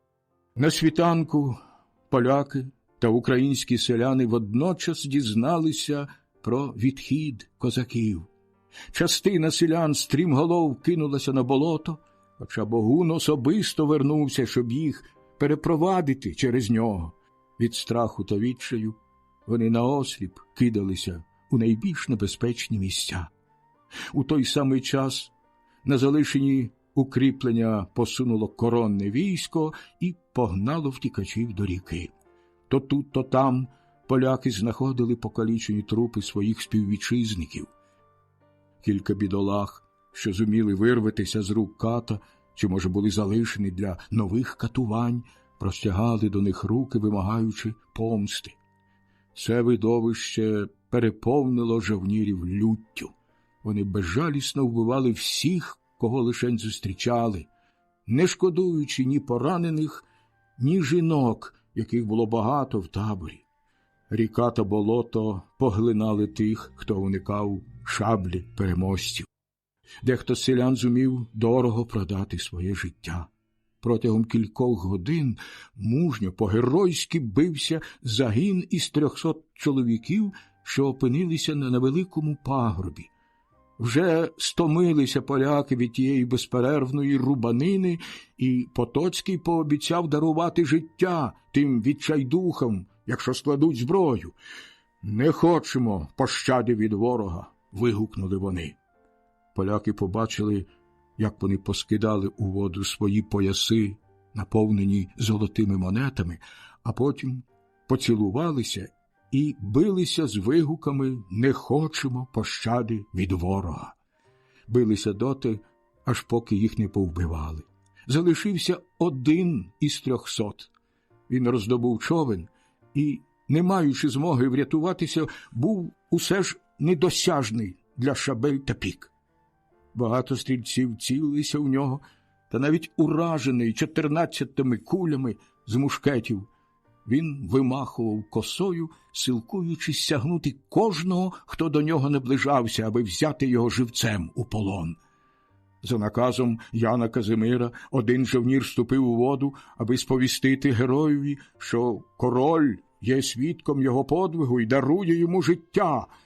«Хочу загинути, як справжній козак», – вигукнув умираючий селянин, а жовнір із жахом відступив від нього. Нарешті до човна підступили 2 німецькі рейтери і проткнули воїна своїми піками. Оповідь 5. Упродовж кількох днів коронне військо переслідувало по п'ятах утікачів з-під Берестечка. Козаки, особливо кінні, доволі скоро зуміли відірватися від погоні, але ті бідолашні селяни, яким удалося перейти болото, блукали лісами, конали з голоду і не знали, де знайти прихисток. Та частина Поділля, яку вони збиралися перейти або дістатися на Україну, була повністю спустошена походом, а потім і відступом татар. Не лишалося жодного села, жодної хати, які могли б їх притулити. Всюди лишень руїни і згарища. Шляхи і галявини були вкриті скелетами, в деяких роти були понабивані травою або корінням. Час від часу від звуків польських сурм чи тупотіння коней із чагарників вихоплювалися якісь людські, схожі на привиди постаті, що пробували втікати та відразу ж падали від утоми. Ярема Вишневецький убивав усіх, хто зустрічався йому на шляху, кажучи, що це непоправне поріддя, яке треба винищувати. Після кількох днів погоні самі переслідувачі почали дуже терпіти від неврожаю та епідемічних недуг, принесених козаками. Ще не перетнули українського кордону, а охоронним загоном забаглося вернутися в свої домівки. Мовляв, війна вже закінчилася. Потоцький спробував їх стримати вмовляннями та погрозами і ледь не викликав небезпечного заколоту, коли вирішив скарати за військовим законом шляхтичів посполитого рушення, що готувалися без його дозволу залишити табір. Змушений був прийняти те, чому не міг опиратися, і за кілька днів із коронного війська залишилися тільки найманці і кілька полків добровольців, зібраних Вишневецьким. Та й сам король, який попервах виявив бажання йти на Київ, пройнявся огидою до тих злигоднів і несподівано повернув на Варшаву, де в розвагах намагався знайти забуття від втомлюючого воєнного походу і державних турбот. Коронний гетьман із 30 тисячами жовнірів, переважно німців, вступив на козацьку територію. Перші села, що спробували чинити опір, не маючи зброю та ватажків, були пограбовані. Жінки, озброївшись косами, відважно билися поряд із чоловіками та синами. Здивовані їхньою мужністю польські командири говорили, що це переодягнені чоловіки, і наказували жовнірам убивати всіх без винятку. А ті дуже старалися, і королівське військо не лишало за собою жодної живої душі. І свого боку козаки та розлючені селяни мстилися на відсталих жовнірах, яких їм удавалося полонити, розправлялися з ними з небаченою жорстокістю. Безперервно нипаючи навколо польського війська, вони виснажували його, завдавали втрат та не могли зупинити його просування. Однак страшнішими від тих невгамованих ватаг, котрі невідступно переслідували армію переможців, були пошесть та голод. Весь час, ступаючи у перших лавах свого війська, поділяючи з жовнірами їхні злигодні та нестатки, Ярема Вишневецький був уражений недугою, що спустошувала їхні ряди, і помер через 3 дні, 9 серпня, оплакуваний військом, що захоплювалося ним як поборником Речі Посполитої і зразковим лицарем. Воїни, яких він так часто провадив до перемоги, в найбільш небезпечних сутичках, не хотіли вірити, що такий відважний, сміливий і мужній полководець міг умерти од недуги. Вони твердили, що його отруїли. Від того ненависть між поляками та русинами ще більше загострювалася. У той час, коли Ян Казимир готувався знищити під Берестечком основні козацькі сили, Речі Посполитій загрожували з півночі та півдня несподівані повстання, що виявили широту задуму Хмельницького та його численних прихильників. У Червоній Русі шляхтич Наперський підняв селян, палив замки, захопив кілька міст і загрожував Кракову. Його загін був знищений військом, зібраним проти нього краківським єпископом. Покинений трансильванським князем, який повинен був надати йому допомогу, Наперський потрапив у полон і на палі у Варшаві життям заплатив за свій бунт. У той час, коли Ян Казимир готувався знищити під Берестечком основні козацькі сили, Речі Посполитій загрожували з півночі та півдня несподівані повстання, що виявили широту задуму Хмельницького та його численних прихильників. У Червоній Русі шляхтич Наперський підняв селян, палив замки, захопив кілька міст і загрожував Кракову. Його загін був знищений військом, зібраним проти нього краківським єпископом. Покинений трансильванським князем, який повинен був надати йому допомогу, Наперський потрапив у полон і на палі у Варшаві життям заплатив за свій бунт.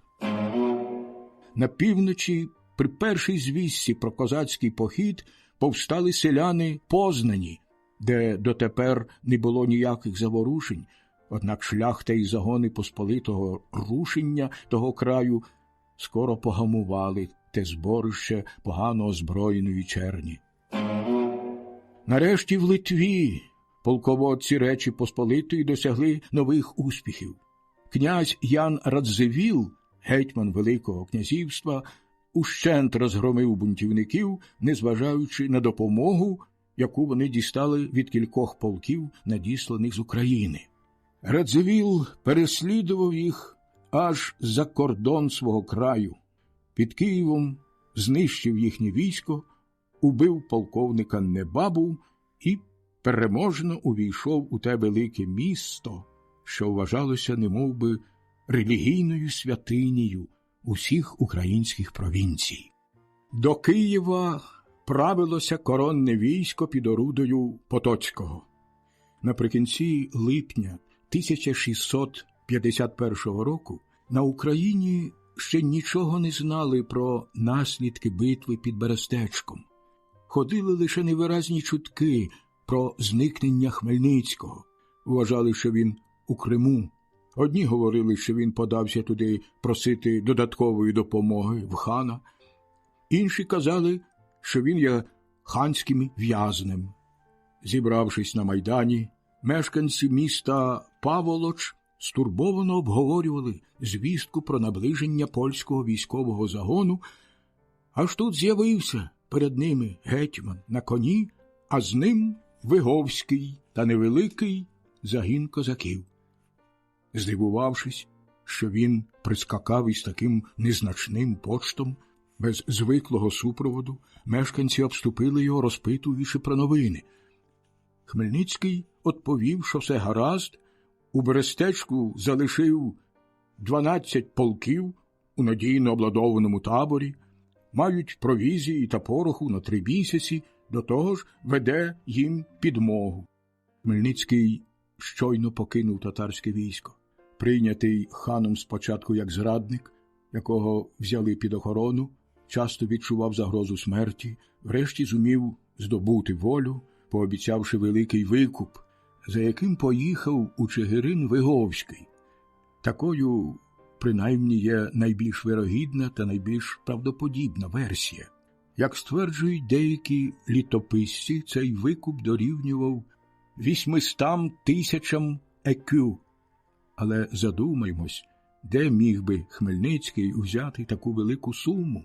Незадовго до Паволоча прибув Джеджалик і кілька інших полководців, яким удалося врятуватися від розгрому під Берестечком. Деякі з них були поранені, усі дуже зморені. Один мав 50 кінних козаків, інший – 20. Найбільший загін був у полтавського полковника, який привів із собою 600 воїнів. Дізнавшись про те, що немає більше війська, гетьман почав рвати на собі волосся, лив сльози, кляв усе, на чому світ стоїть, і, сповнений відчаю, повідомив про своє рішення шукати притулок на Запорізькій Січі, щоб скінчити там свої дні в забутті. Та вже через кілька годин мчав у Чигирин з надією знайти там своїх воїнів і гроші, проте мешканці міста закрили перед ним браму, звинувативши його у зраді війська й батьківщини. Безлад був повний. Полковників та старшин слухалися не краще, як гетьмана. Вирішивши захищати свій край до останньої краплі крові, селяни і навіть більша частина козацтва втратили довір'я до своїх ватажків, звинувачуючи їх у тому, що ті віддали їх панам, вічним їхнім ворогам. Всюди повставали загони, названі чорними ватагами від кольору їхнього одягу. Не об'єднуючись, часто без ватажків, ті загони діяли навмання і спустошували країну, замість того, щоб її захищати. Водночас, користаючи із загального замішання, кілька загонів татар, що вирвалися з-під Берестечка, грабували села, брали в ясир жінок та дітей. Несподівано напавши на тих підступних союзників, полковник Уманського полку Глух учинив страшну різанину. Через кілька днів до Хмельницького вернулося його колишнє завзяття, і він став подібним на себе. Почав їздити краєм, виступати перед селянами та дезертирами, щедро розсипав обіцянки і погрози. З великим зусиллям зумів приєднати кілька загонів селян до невеликої кількості відданих йому воїнів. Без перестанку слав листи до дивана, навіть до Іслам-Гірея, прохаючи допомоги. Внаслідок тих благань дістав 4 чи 5 тисяч вершників. Його головний штаб, так само як і край, поділився на кілька груп, хоча й був завжди покірний і навіть відданий йому. Писар Виговський та інші полковники, поляки і такі ж шляхтичі, як він сам, котрі здавна вже пристали до козаків, радили підкоритися. Деякі з них навіть потайки провадили переговори з коронним гетьманом, а бувалі запорожці хотіли віддатися до московського царя.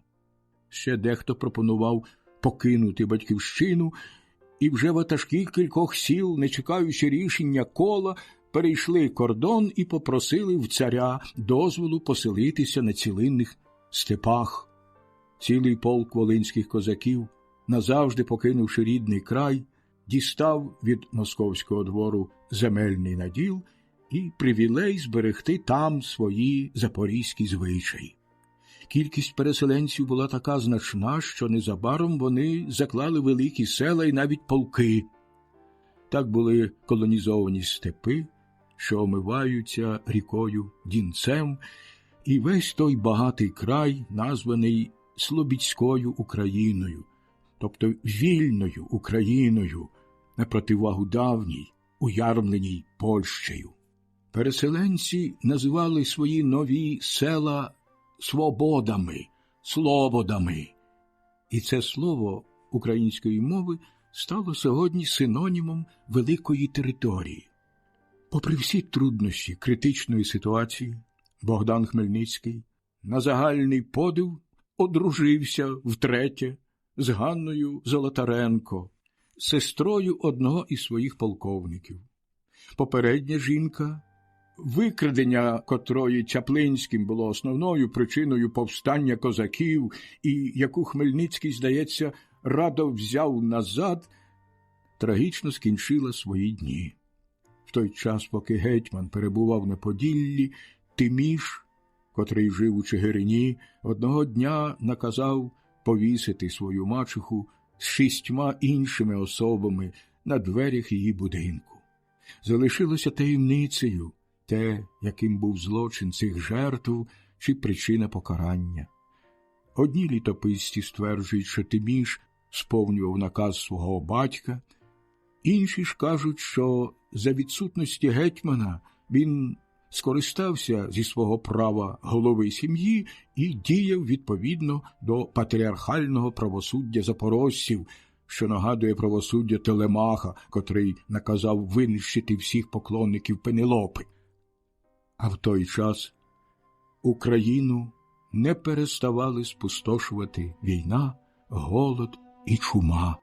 Хворий Потоцький, відчуваючи, що його поволі покидають сили, тепер був схильний до примирення, дивуючись, певно, відчайдушному опорові русинів, проймався до них мимовільною повагою чи принаймні якимось співчуттям до їхніх страждань. Проте даремно він пропонував повсталим прощення. Вони не переставали воювати навіть тоді, коли не було більше надії на перемогу. Численні їхні загони нишпорили навколо Києва, вичікуючи нагоди для несподіваної вилазки. Ми вже бачили, що те місто захопив князь Радзивіл, однак, опинившись у скрутному становищі через необхідність стримувати численне вороже населення і відчуваючи загрозу з боку козаків, які продовжували воєнні дії, він квапив Потоцького, щоб той злучив свої сили з його військом, а Потоцький, змушений облягати кожне місто на своєму шляху, просувався дуже повільно. Козаки вдалися до нічного штурму Києва, одночасно в кількох місцях, але їхні дії були недостатньо узгоджені, і Радзивіл зумів своїми силами поступово розбити кожен загін нападників.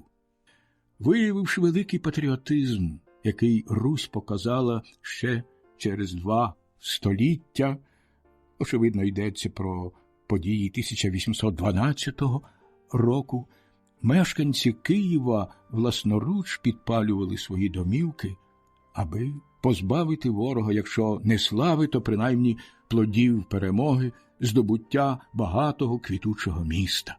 Як розповідають очевидці, ця пожежа не була заздалегідь спланована, вона стала наслідком тієї страхітливої мислі, яка у хвилини відчаю, немов електричний струм, вражає цілий народ.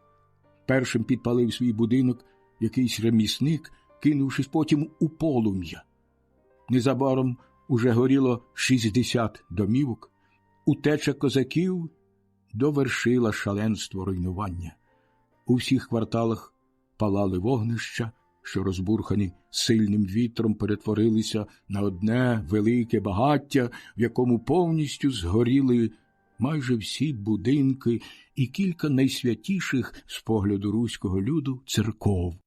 Залишившись без даху і харчів, кияни з гордістю казали, що поляки не матимуть що грабувати і страждатимуть не менше одних самих. Замість того, щоб кинути руський люд у відчай, зруйнування Києва лише подвоїло його несамовитість. Але гетьман і більшість бувалих козаків розуміли, що неможливо підтримувати боротьбу в стані такого безладдя, в яке поринула Україна. 24 серпня Хмельницький написав коронному гетьманові листа, прохаючи його припинити пролиття християнської крові і ласкаво повідомити, на яких умовах погодиться на мир. За звичкою він знову повторював свої запевнення у відданості королю та Речі Посполитій. За його словами, лишень Ярема Вишневецький був причиною війни, а козаки, доведені до краю його жорстокістю, хотіли тільки себе захистити. Тепер вони готові скласти зброю, якщо будуть сповнені ласкаві обіцянки короля. Очевидно, що звиклий до таких слів Потоцький не дав себе ошукати, однак відчував смертельний кінець своєї недуги і мав останню надію на те, що візьме з собою у могилу славу відвойовника Польщі, її найкращих провінцій.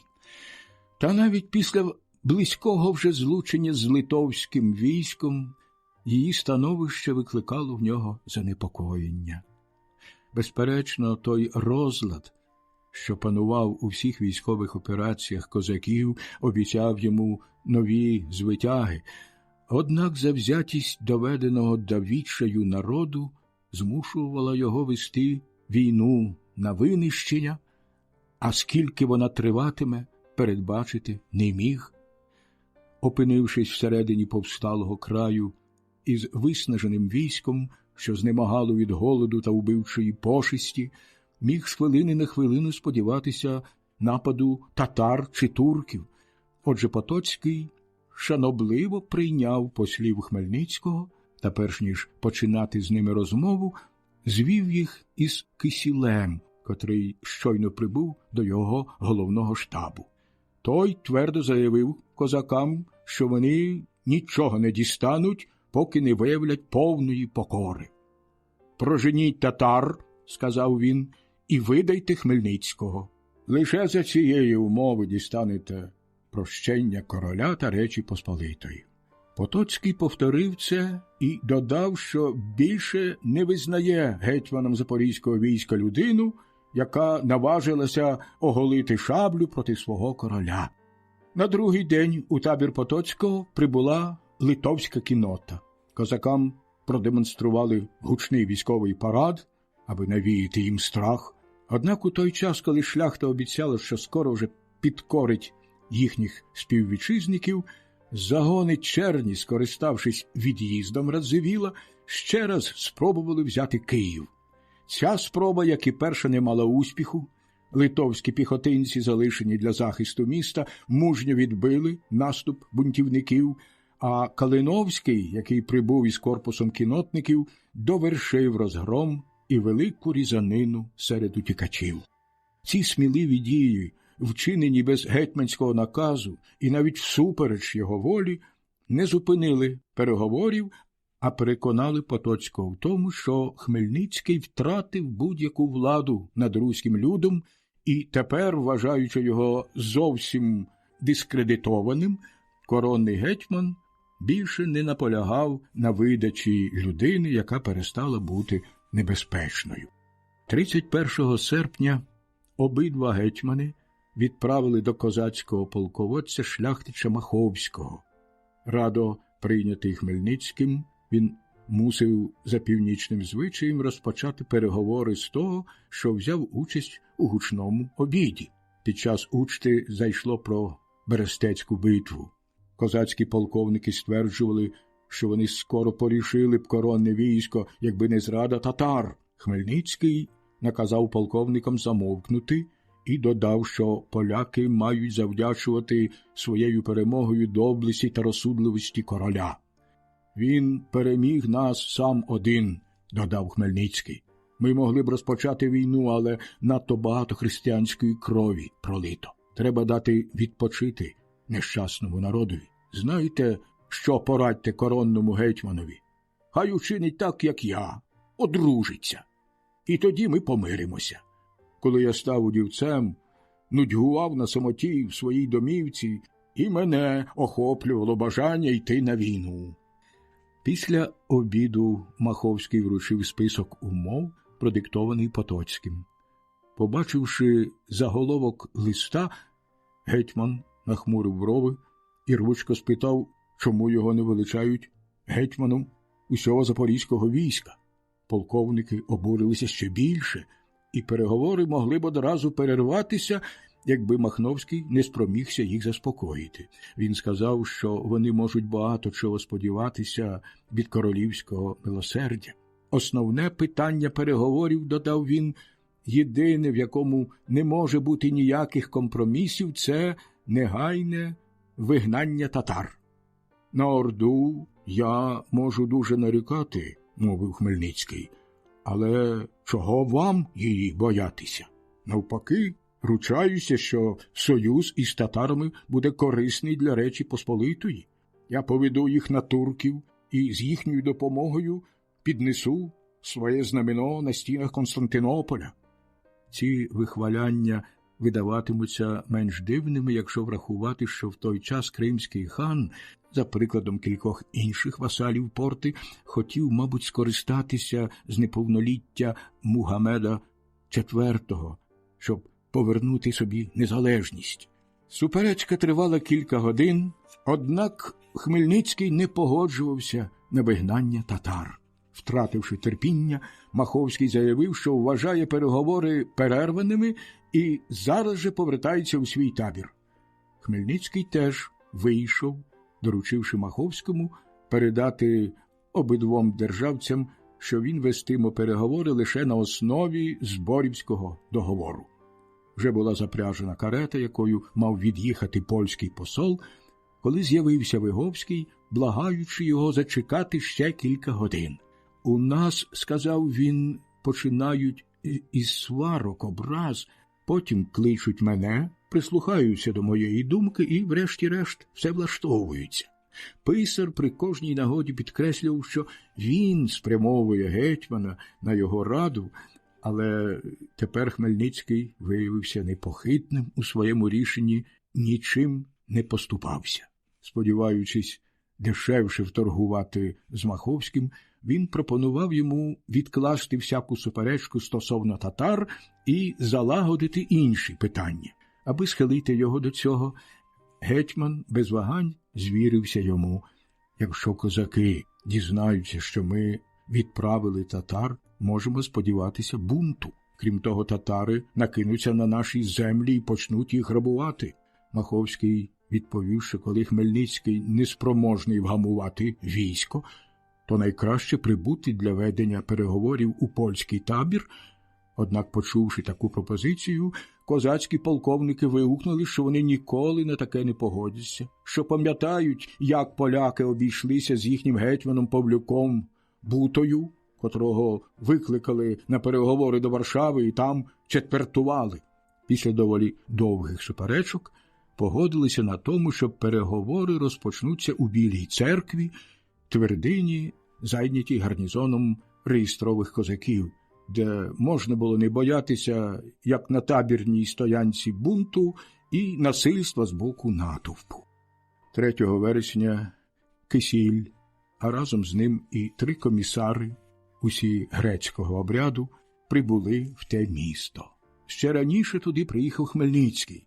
Вони привезли ультимативний проект договору на 24 статті з такими основними вимогами. Запорізьке військо буде скорочене до 15 тисяч козаків і перебуватиме лише в Київському воєводстві, а не у трьох – Київському, Братславському та Чернігівському, як це було раніше. Коронне військо дістає право влаштовувати постій у цьому воєводстві. Козаки розривають союз із татарами.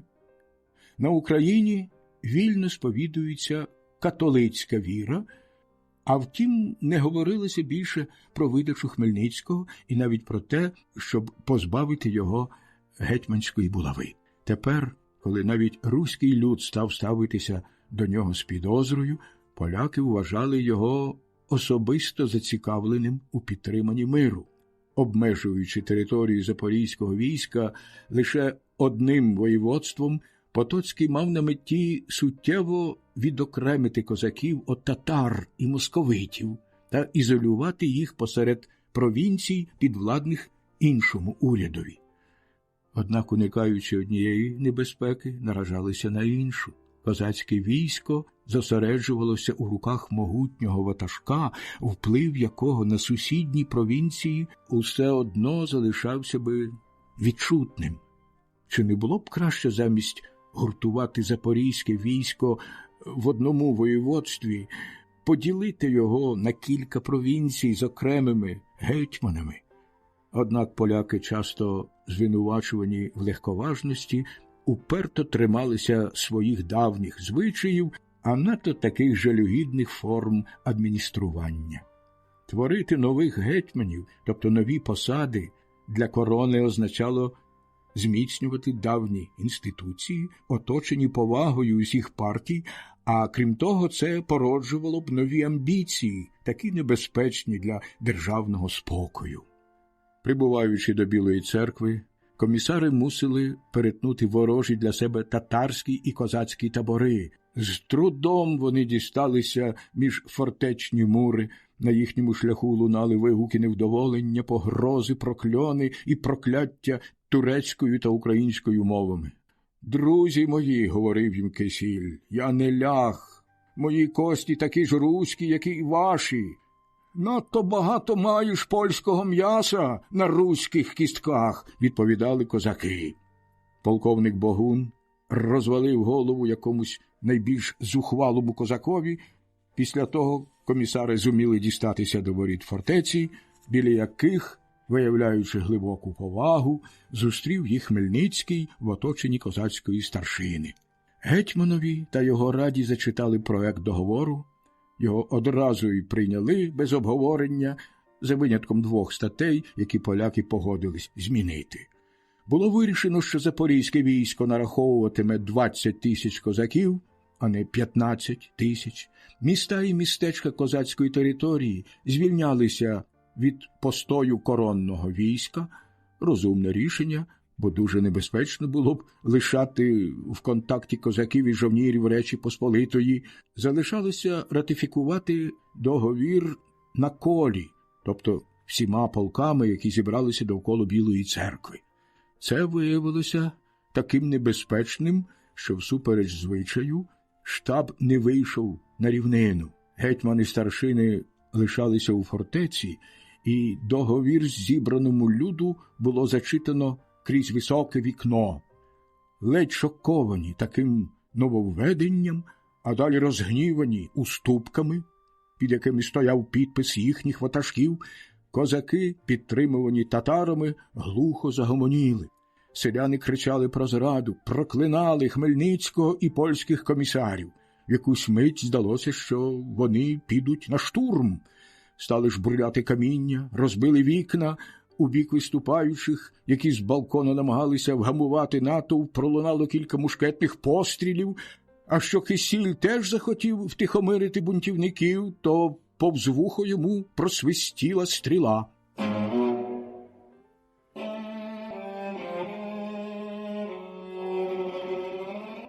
Несподівано опустили зведений міст.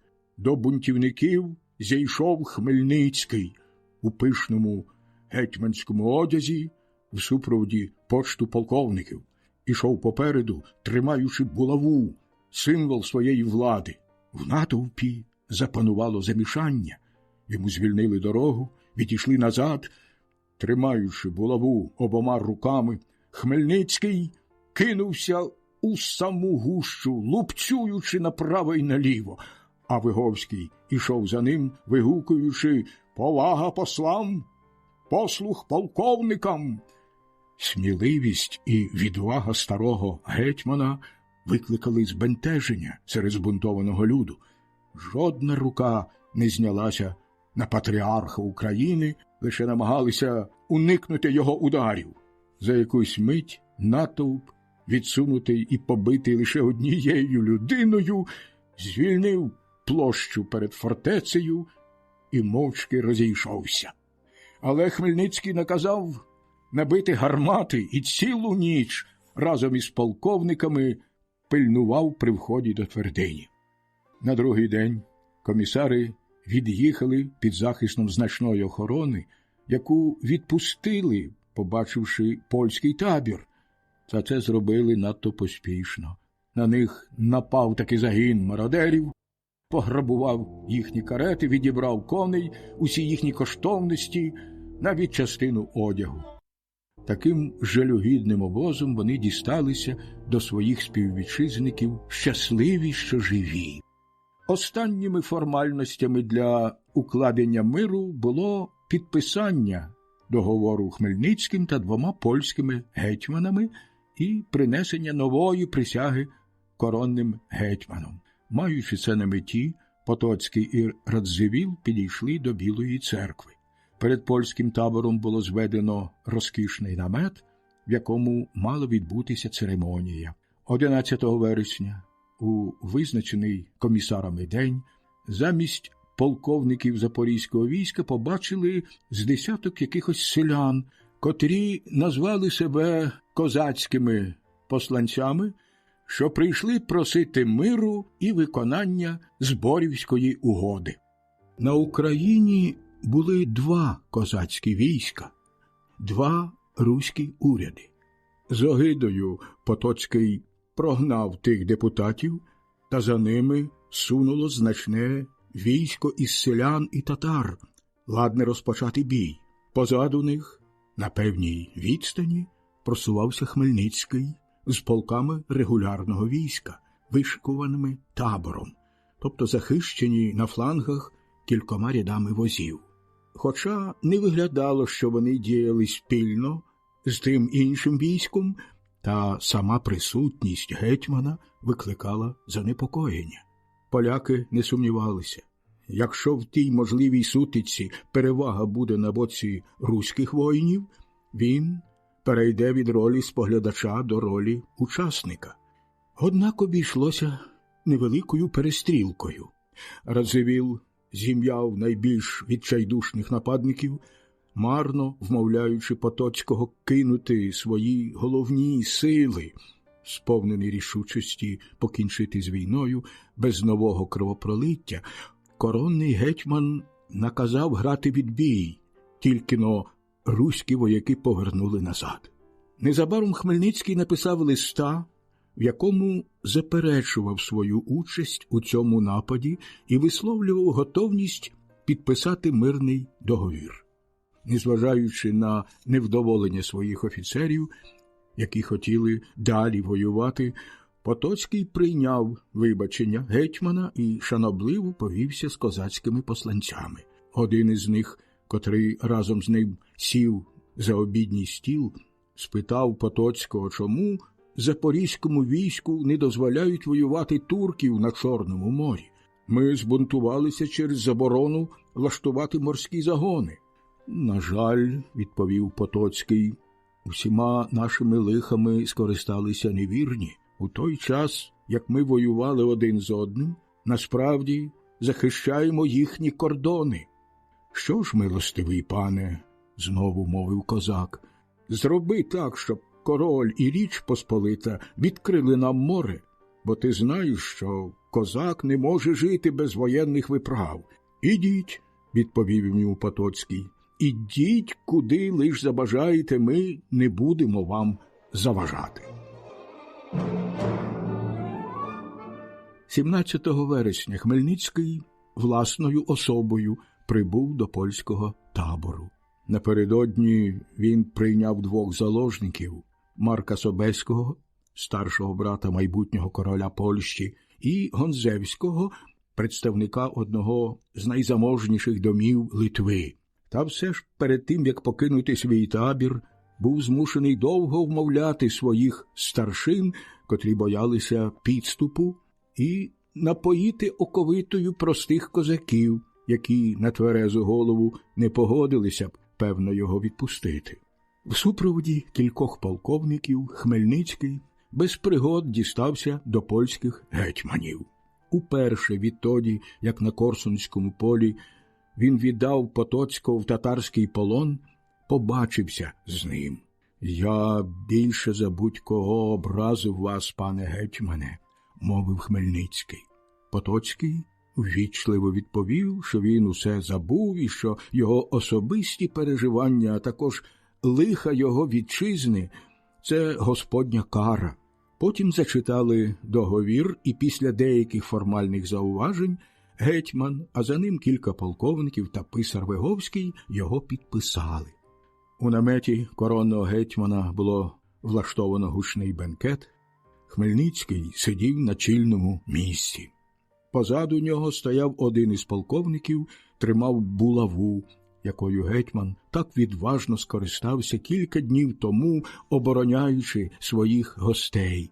Якийсь час він мовчав, та коли врешті од вина розв'язалися язики, повернувся до литовського гетьмана і з легкою іронією висловив здивування, що бачить його в польському таборі. «Під Хотином та й при інших оказіях, – додав він, – ми не бачили литовців». «Я мусив прибути сюди, – гордовито відповів Радзивіл, – щоб поставити на місце бунтівників. Ваші предки, – їдко мовив гетьман, – не навчили вас воювати із запорізьким військом». Гадаю, що він натякав на поразку, якої зазнав батько князя. Спробували одразу ж змінити тему розмови, але тут хтось із гостей вимовив ім'я молдавського господаря Лупула. Розпалений, мабуть, вином, Хмельницький вигукнув: «Це зрадник!» Відразу ж кілька польських вельмож нагадали йому, що господар є тестом Радзивіла. Попросили взяти назад образливі слова для князя, союзника Речі Посполитої. Усе більше і більше розпалюючись, гетьман вів далі. «Лупул не стримав слова, даного моєму синові. Так, князю, я знаю, що він є вашим тестем, однак він заплатить мені за підступність. У нього багато дукатів, а в мене багато воїнів. Я відберу у нього ті скарби і справедливо покараю його». Блідий від гніву Радзивіл зумів стриматися, обмежившись зауваженням про те, що господар не та людина, яку можна легко залякати. Гарячкова розмова часто змінювалася гнітючою мовчанкою. Один польський хроніст вважає, що польські гетьмани стиха радилися під час обіду, чи не було б доречно відразу ж тут, на місці, отруїти Хмельницького. Та досить знати характер Потоцького і Радзивіла, а також те, що подібний злочин не задумується посеред обіду, щоб відкинути подібне звинувачення. Однак очевидним є те, що гетьман, помітивши, як дехто з гостей перешіптується, враз був уражений думкою про те, що проти нього плекають якісь лихі наміри. Він змінився, дуже занепокоївся. Коли ж під звуки сурм проголосили тост за здоров'я короля, Хмельницький, як і всі присутні, встав, шанобливо зняв шапку та, немов би необачно, впустив келих і, посилаючись на несподівану слабість, попрощався з коронним гетьманом і вийшов за столу, збираючись у свій табір. Йому підвели пишно вбраного турецького коня, подарунок коронного гетьмана. Досвідченим оком Хмельницький оглянув коня і сказав офіцерові, який його припровадив: «Ось яким щедрим є ваш Потоцький, вдячний йому за цей подарунок. Він коронний гетьман, мій союзник, а крім того, переможець мій. Та я маю для його послуг 300 подібних коней. Він скочив у сідло і галопом домчав до свого табору. На другий день у польський табір прибув Виговський з арабським скакуном, якого Хмельницький прислав синові Потоцького, своєму колишньому в'язневі, якому не раз погрожував палею. Водночас військовий писар повинен був передати князеві Радзивілу вибачення гетьмана за слова, вимовлені на підпитку. Князь гордо відповів, що він завжди готовий до послуг Хмельницького, якщо той забажає з ним зустрітися наодинці чи з військом. Звичайно, військовий писар не наважився прийняти виклик, а втім, він дуже старався виставити себе в належному світлі перед польським гетьманом. Казав, що лише йому треба завдячувати укладенням договору, лише він керує гетьманом та козацькою радою, та вся ця хвальба була, напевно, спрямована на те, аби дістати якийсь подарунок чи винагороду грішми. Незадовго після підписання Білоцерківського договору польське військо відступило на Вінницю, а Хмельницький у супроводі почту вернувся у свій головний штаб у Чигирин, де на той час його прийняли гостинніше. Потоцький лише на кілька днів пережив укладений мир, виснажений недугою, яка підточувала його з самого початку воєнної кампанії, помер щасливий, що здобув перемогу, не підозрюючи, якою вона буде короткотривалою. Гетьманові турботи перейшли до Калиновського разом із складним завданням прискорити виконання останнього договору. Всі руські провінції були заповнені чорними ватагами, що безперервно шарпали польське військо і грабували країну, немовби звільняючи її від чужоземного гніту. Діючи майже завжди розрізнено, погано озброєні, очолювані недосвідченими вожаками, ватаги лише дратували переможців, викликали люту помсту. Та ні криваві екзекуції, ні поразки, ні спалені села не стримували бунтівників, які після кожної невдачі подвоювали свій войовничий запал. В один і той самий час було 4 чи 5 ватажків, що керували своїми загонами. Вони взаємно звинувачували один одного у зраді батьківщини, однак погоджувалися лише в одному – своїй ненависті до польської шляхти і Хмельницького, з яким пов'язували всі свої лиха. Осінь та зиму 1651 року Калиновський використав на переслідування і розсіювання чорних ватаг. Проте, ганяючись за бунтівниками, винищуючи більшість їхніх керівників, теперішній коронний гетьман не здогадувався, що він зміцнює хитку позицію Хмельницького, позбавляючи його небезпечних супротивників, не встряваючи в битви, лишаючи полякам усю огидність насильства і тортур, обмежуючись час від часу універсалами проти бунтівників, Хмельницький знову став визнаним та шановним володарем України.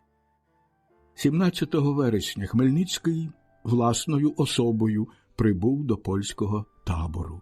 Напередодні він прийняв 2 заложників – Марка Собеського, старшого брата майбутнього короля Польщі, і Гонзевського, представника одного з найзаможніших домів Литви. Та все ж перед тим, як покинути свій табір, був змушений довго вмовляти своїх старшин, котрі боялися підступу, і напоїти оковитою простих козаків, які на тверезу голову не погодилися б, певно, його відпустити. В супроводі кількох полковників Хмельницький без пригод дістався до польських гетьманів. Уперше відтоді, як на Корсунському полі він віддав Потоцького в татарський полон, побачився з ним. Я більше за будь-кого образив вас, пане гетьмане, мовив Хмельницький. Потоцький ввічливо відповів, що він усе забув і що його особисті переживання, а також лиха його вітчизни – це Господня кара. Потім зачитали договір, і після деяких формальних зауважень гетьман, а за ним кілька полковників та писар Виговський його підписали. У наметі коронного гетьмана було влаштовано гучний бенкет. Хмельницький сидів на чільному місці. Позаду нього стояв один із полковників, тримав булаву, якою гетьман так відважно скористався кілька днів тому, обороняючи своїх гостей. Якийсь час він мовчав, та коли врешті од вина розв'язалися язики, повернувся до литовського гетьмана і з легкою іронією висловив здивування, що бачить його в польському таборі. Під Хотином та й при інших оказіях, додав він, ми не бачили литовців. Я мусив прибути сюди, гордовито відповів Радзивіл, щоб поставити на місце бунтівників. Ваші предки, їдко мовив гетьман, не навчили вас воювати із запорізьким військом. Гадаю, що він натякав на поразку, якої зазнав батько князя. Спробували одразу ж змінити тему розмови, але тут хтось із гостей вимовив ім'я молдавського господаря Лупула. Розпалений, мабуть, вином, Хмельницький вигукнув «Це зрадник!». Відразу ж кілька польських вельмож нагадали йому, що господар є тестом Радзивіла. Попросили взяти назад образливі слова для князя, союзника Речі Посполитої. Усе більше і більше розпалюючись, гетьман вів далі. Лупул не стримав слова, даного моєму синові.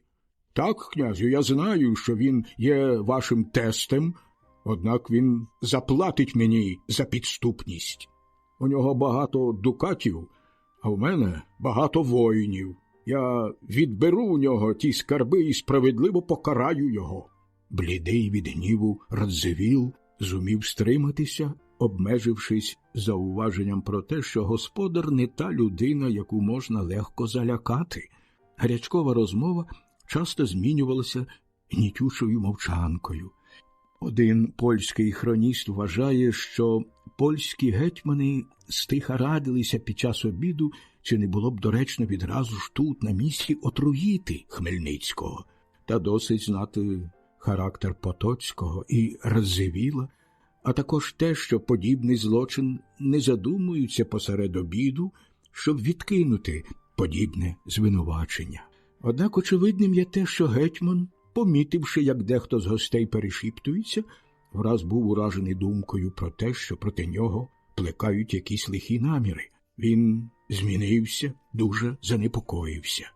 Коли ж під звуки сурм проголосили тост за здоров'я короля, Хмельницький, як і всі присутні, встав, шанобливо зняв шапку та, немов би необачно, впустив келих і, посилаючись на несподівану слабість, попрощався з коронним гетьманом і вийшов за столу, збираючись у свій табір. Йому підвели пишно вбраного турецького коня, подарунок коронного гетьмана. Досвідченим оком Хмельницький оглянув коня і сказав офіцерові, який його припровадив: «Ось яким щедрим є ваш Потоцький. Вдячний йому за цей подарунок. Він, коронний гетьман, мій союзник, а крім того, переможець мій. Та я маю для його послуг 300 подібних коней». Він скочив у сідло і галопом домчав до свого табору. На другий день у польський табір прибув Виговський з арабським скакуном, якого Хмельницький прислав синові Потоцького, своєму колишньому в'язневі, якому не раз погрожував палею. Водночас військовий писар повинен був передати князеві Радзивілу вибачення гетьмана за слова, вимовлені на підпитку. Князь гордо відповів, що він завжди готовий до послуг Хмельницького, якщо той забажає з ним зустрітися наодинці чи з військом. Звичайно, військовий писар не наважився прийняти виклик, а втім, він дуже старався виставити себе в належному світлі перед польським гетьманом. Казав, що лише йому треба завдячувати укладенням договору, лише він керує гетьманом та козацькою радою, та вся ця хвальба була, напевно, спрямована на те, аби дістати якийсь подарунок чи винагороду грішми. Незадовго після підписання Білоцерківського договору польське військо відступило на Вінницю, а Хмельницький у супроводі почту вернувся у свій головний штаб у Чигирин, де на той час його прийняли гостинніше. Потоцький лише на кілька днів пережив укладений мир, виснажений недугою, яка підточувала його з самого початку воєнної кампанії, помер щасливий, що здобув перемогу, не підозрюючи, якою вона буде короткотривалою. Гетьманові турботи перейшли до Калиновського разом із складним завданням прискорити виконання останнього договору. Всі руські провінції були заповнені чорними ватагами, що безперервно шарпали польське військо і грабували країну, немовби звільняючи її від чужоземного гніту. Діючи майже завжди розрізнено, погано озброєні, очолювані недосвідченими вожаками, ватаги лише дратували переможців, викликали люту помсту.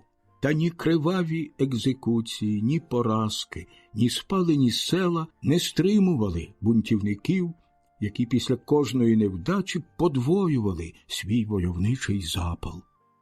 В один і той самий час було 4 чи 5 ватажків, що керували своїми загонами. Вони взаємно звинувачували один одного у зраді батьківщини, однак погоджувалися лише в одному – своїй ненависті до польської шляхти і Хмельницького, з яким пов'язували всі свої лиха. Осінь та зиму 1651 року Калиновський використав на переслідування і розсіювання чорних ватаг.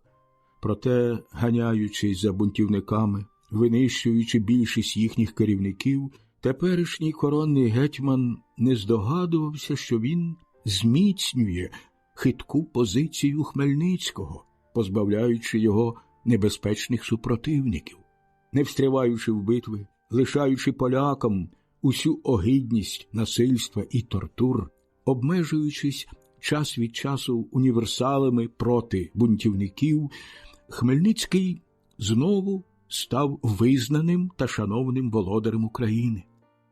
Він відновив дисципліну свого війська і тепер вважався людиною потрібною, єдиним, хто міг принести країні звільнення.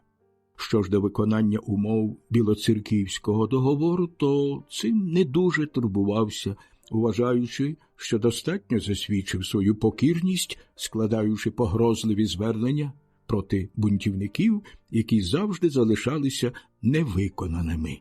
Знаємо, що запорізьке військо мало бути скороченим до 20 тисяч воїнів. Справді, гетьман послав до Варшави вміло складений реєстр, в якому подавалася саме така офіційна кількість, але було відомо, що він мав набагато більше війська, яке зростало з кожним днем.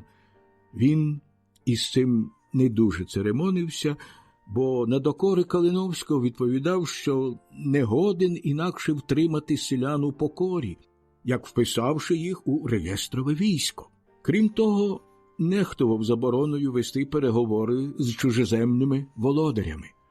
На початку 1652 року послав довірену людину до царя Олексія Михайловича, прохаючи його покровительства. Не сподіваючись більше нічого ні від татар, ні від турків, і впевнений у тому, що мир не буде довготривалий, зважився нарешті просити допомоги московитів. З другого боку, втеча селян та козаків з України на землі царя набрала тривожного розмаху. Виглядає, що Хмельницький неспроможний зупинити її і, відчуваючи загрозу, що його покине весь народ, мав певного часу дивний намір очолити той похід на чужину. Посол до царя просив дозволу розміститися козакам на литовському кордоні. Гетьман зобов'язувався привести на ту територію усе населення України. Така позиція засвідчена у протоколі розмови царських бояр із посланцем Хмельницького. Московитам неважко було зрозуміти, що, розташувавшись на литовському кордоні неподалік від їхньої держави, козаки неодмінно розпочнуть воєнні дії з Польщею і втягнуть у війну царя. Точно виконуючи свої договори, Олексій Михайлович відмовив козакам у території, яку вони просили. Натомість він запропонував безмежні родючі простори на півдні своєї держави, що були на той час незаселені. Однак це не відповідало розрахункам Хмельницького, і на цей раз переговори закінчилися безуспішно. Немає сумніву, що Хмельницький підписав Білоцерківський договір з потаємною думкою розірвати його, як тільки зміцнить свої сили. Непередбачена подія увільнила його від тих незначних обмежень, якими вважав себе зв'язаним. Угоду, підписану польськими гетьманами та козацькими полковниками, як звичайно, мав ратифікувати Сейм, інакше вона не набирала чинності. Після довготривалих обговорень ця основна формальність мала врешті сповнитись, коли ж опротестування якогось литовського шляхтича, Січинського, змусило Сейм перервати роботу.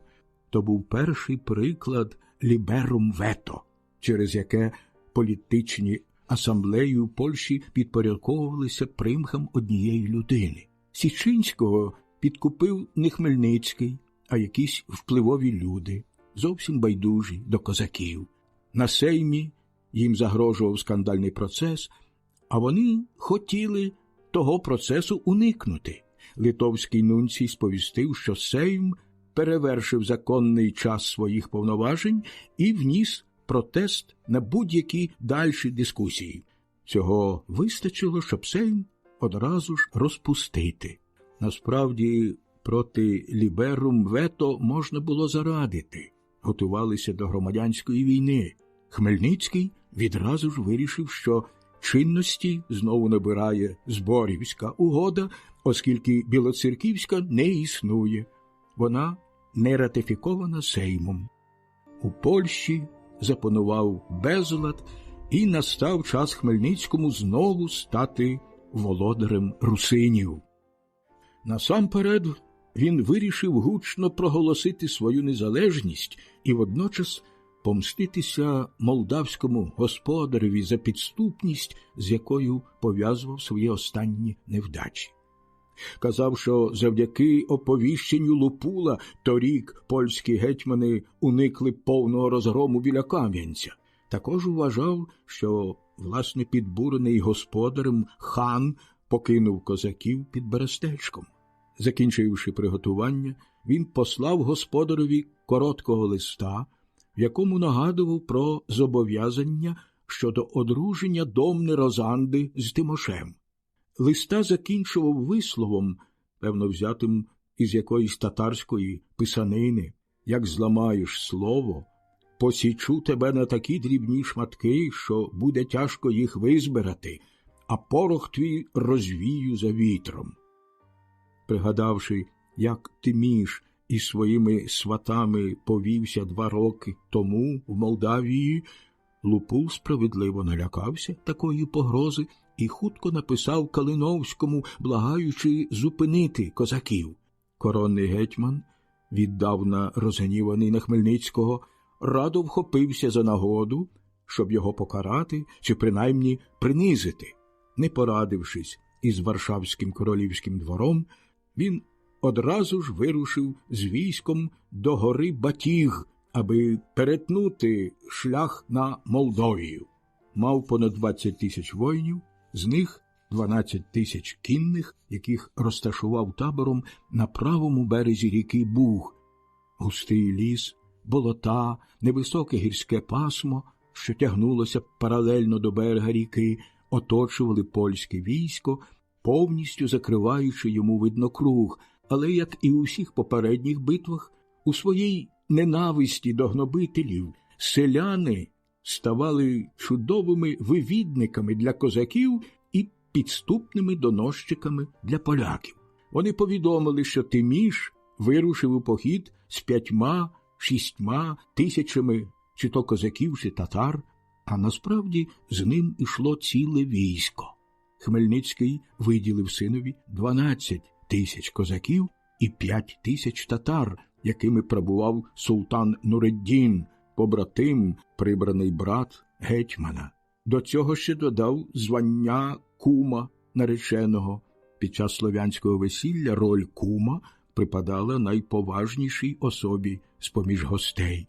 Водночас іншим шляхом до заздалегідь визначеного місця поблизу гори Батіг сунуло 14 тисяч ногайців, буджацьких татар, і врешті сам старий Хмельницький з добірним корпусом ступав крок за кроком по слідах сина, готовий посторонитися, щоб лишити синові славу переможця, або ж примчатися йому на допомогу, якби той наштовхнувся на якусь перепону. Аби вже зовсім обдурити поляків, гетьман прибув у Ладижин, село Тростянецького району Вінницької області, за кілька верст від табору Калиновського і написав йому такого листа, датованого з Чигирина кількома днями раніше. Гетьман Русинів Хмельницький вітає польського гетьмана Калиновського. Не гоже мені приховувати від вашої величності, що мій син дуже вольовий парубок з кількома тисячами сподвижників рушив у похід, щоб одружитися з донькою молдавського господаря. Оскільки це стосується лише його, мені дивно було дізнатися, що значне польське військо, зібране під горою Батіг, з очевидним наміром перепинити дорогу моєму синові. Прошу вашу величність для блага вітчизни відійти із своїм військом, тим паче, що позиція для нього вибрана невдало. Боюся, щоб весільні свати через свою легковажність не вчинили з вашими людьми якоїсь сутички. Мій молодий і відважний син неодмінно скористається з цього, щоб у неї встрянути. Той лист викликав здивування у польському штабі і по-різному був коментований. Кожен підозрював якусь пастку, бо подібне піклування про польське військо з боку Хмельницького було чимось абсолютно новим, щоб його вважати щирим.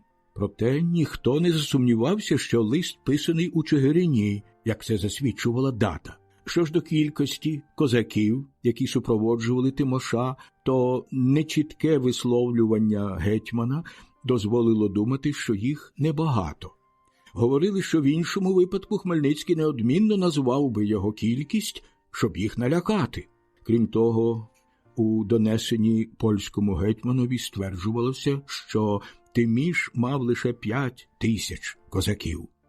Калиновський жартівливо сприйняв зауваження гетьмана про розташування польського табору, однак старий генерал Пшиємський, командуючий артилерією, який вкрив себе славою під час 30-літньої війни на боці Швеції, зауважив під час військової ради, що Хмельницький пише чисту правду. «Наша позиція, – мовив Пшиємський, – справді дуже невдала, бо ворог може легко перехопити наші обози і блокувати табір так, як це сталося під Збаражем. Нам не потрібно тут чисельної кінноти. Хай гетьман бере її з собою на протилежний берег Дністра, де він згуртує наші загони, котрі будуть напоготові, щоб вернутися назад, як тільки з'явиться противник. Харчових запасів, що тут є, вистачить для піхоти, яка залишиться в укріпленому таборі. Якщо мені довірять командування, я ручаюся, що упродовж 2 місяців чинитиму опір будь-якому ворогові. Калиновський зарозуміло відкинув цю пропозицію, розпустив військову раду і заявив, що не упустить такої гарної нагоди, щоб відомстити синові за негарне поводження, якого зазнав від його батька після Корсунської битви. Жовніри не любили і не поважали Калиновського. Він був черствий і владний, охоче при кожній нагоді підкреслював свою зверхність, особливо коли йому здавалося, що хтось сумнівається у його військових здібностях. Та й важко було вимагати від війська, що складалося переважно із шляхтичів, котрі вважали себе рівними гетьманові, поваги рівнозначної дисципліні. Думка Пшиємського, яку поділяло кілька бувалих офіцерів, розповсюдилася серед війська і стала незабаром думкою кожного жовніра, негативно настроєного до свого воєначальника. До того ж Калиновський вважався невдахою. Неспокій війська і його сумніви посилила ще й лиха прикмета. Однієї ночі побачили на небі сяючий метеорит, схожий на вогневу шпагу, ефес якої був спрямований на схід, а гостре вістря – на загальний страх у бік польського табору. Цього вистачило, щоб переконати і сміливців, і боягузів у помилці гетьмана і тій небезпеці, яка загрожує війську. Як свідчать українські літописи, ще й інші більш зрозумілі прикмети повинні були відкрити очі коронному гетьманові. У тогочасній Польщі, як тепер у Парижі, існували привиди. Недалеко від табору, на березі Бугу, показували печеру, в якій проживав невидимий привид, котрий із знанням справи давав відповідь на поставлені запитання. Коли його спитали, як називається, він відповів «Спасовський». Якийсь французький офіцер, певно гасконець, пішов спитати в нього про наслідки битви. Привид відразу ж відповів по-французьки: «Скажіть своєму генералові, хай скоріше забирається геть. Недалеко грізний голяр хоче його поголити. Бритва в нього гостро наточена. Стережіться, щоб з бородою не зняв і голову». Та польське військо не потребувало цього химерного оракула, щоб позбутися будь-якого почуття обов'язку. Солдати відверто висловлювали своє недовір'я та огиду до гетьмана. Особливо старалися кіннотники, підбурюючи один одного до непослуху. Все хилилося до бунту, коли ж 29 травня 1652 року на очах польського табору з'явився татарський загін. Він просувався повільно, не виявляючи ворожих намірів, немовби турбуючись тим, як його зустрінуть. Поява давнього ворога, невпевненість татар, гарматні постріли в бік противника розбудили певний запал у шляхтичів, і більша частина кавалерії кинулася у погоню, та вже через кілька хвилин командири погналися їх завертати для захисту табору, бо щойно дізналися, що з другого боку з'явився Тиміш Хмельницький. Він застукав зненацька та винищив їхні передні сторожові пости, а той, хто врятувався, свідчив, що він веде собою 100 тисяч воїнів. Ціле військо перечекало день перед табором, не випускаючи зброї з рук. Ліс та болото приховували від них маневр противника і тримали їх у неспокої, що зростав од неможливості визначити розміри небезпеки. На сполох більше не били, однак звідусіль помічали значні загони противника. Настала ніч. Повернувшись у табір, виснажені втомою жовніри ще завзятіше перешіптувалися. Підбурювані балакунами, які провіщали завтра таку ж саму поразку, як під Корсунем, почали вирувати і незабаром перейшли до відкритого бунту. Найбільш врівноважені вимагали, щоб на світанку табір знявся і відступив за Дністер. Інші ж пропонували видати Калиновського татарам або Хмельницькому. Лише так, мовляв, можна врятуватися. На світанку коронний гетьман побачив своє військо у найбільш жалюгідному стані. Кіннота готувалася забратися геть. Піхота й артилерія вагалася, хоча ще зберігали певну повагу до свого командування – Марка Собеського та старого Пшиємського. Гетьман виїхав перед бунтівників і спробував нагадати їм про почуття військового гонору. Даремно він вдається час від часу до прохань чи погроз, кіннотники зустрічають його гиканням та лайкою, дехто спрямовує на нього зброю. У люті він поспішає до німецьких рейтарів, велить шикуватися у бойові порядки і, підбадьорений їхнім послугом, наказує повернути гармати на бунтівників. «Боягузи!» – кричить він. «Я зумію їх приборкати! Зроблю з них відважних воїнів! Хочуть вони цього чи ні!» А що цього не вистачало, то наказав відкрити вогонь по кавалерії. Відразу ж 55 гармат сипнуло картеччю по бунтівниках. Піхота, що складалася переважно з німців, також дала прицільний залп. У кількох місцях у таборі спалахнула пожежа, загорілися стоги з фуражем, сильний вітер погнав вогонь на намети та вози. Чи то був непередбачений випадок, чи змова бунтівників, які хотіли примусити гетьмана знятися табором, чи нарешті умовний знак між зрадниками і противником. Несподівана поява козаків і татар, що заповнили паралельні до ріки Буг висоти, довела до краю той безлад і страх. На мить, приголомшені тим, що поляки стріляють одні в одних, козаки з переможним криком ринули на ворогуючих. Розкидана гарматним вогнем кіннота не вступила в бій, а лише кинулася навтіки. Та ліс, в якому дехто з них намагався знайти порятунок, уже був зайнятий противником. Більшість поляків бігла поперед себе, не знаючи куди, кидалася у Буг, і сотні з них знаходили там свою погибель. Калиновський, а за ним кілька шляхтичів кинулися у гущу козаків, лементуючи, що не хочуть такої ганьби. Скинений з коня, діставши кілька ран, він продовжував битися, поки татарська стріла не увільнила його від тих мук. Німецька піхота під орудою Собеського деякий час мужньо захищалася, та враз, побачивши нагайців, що готувалися зайти їм зі спини, покидала зброю і попросила пощади. Битва не тривала й години, а вже перейшла у безладну сутичку. Козаки з люттю ганялися за втікачами по рівнині, у лісі, на березі ріки.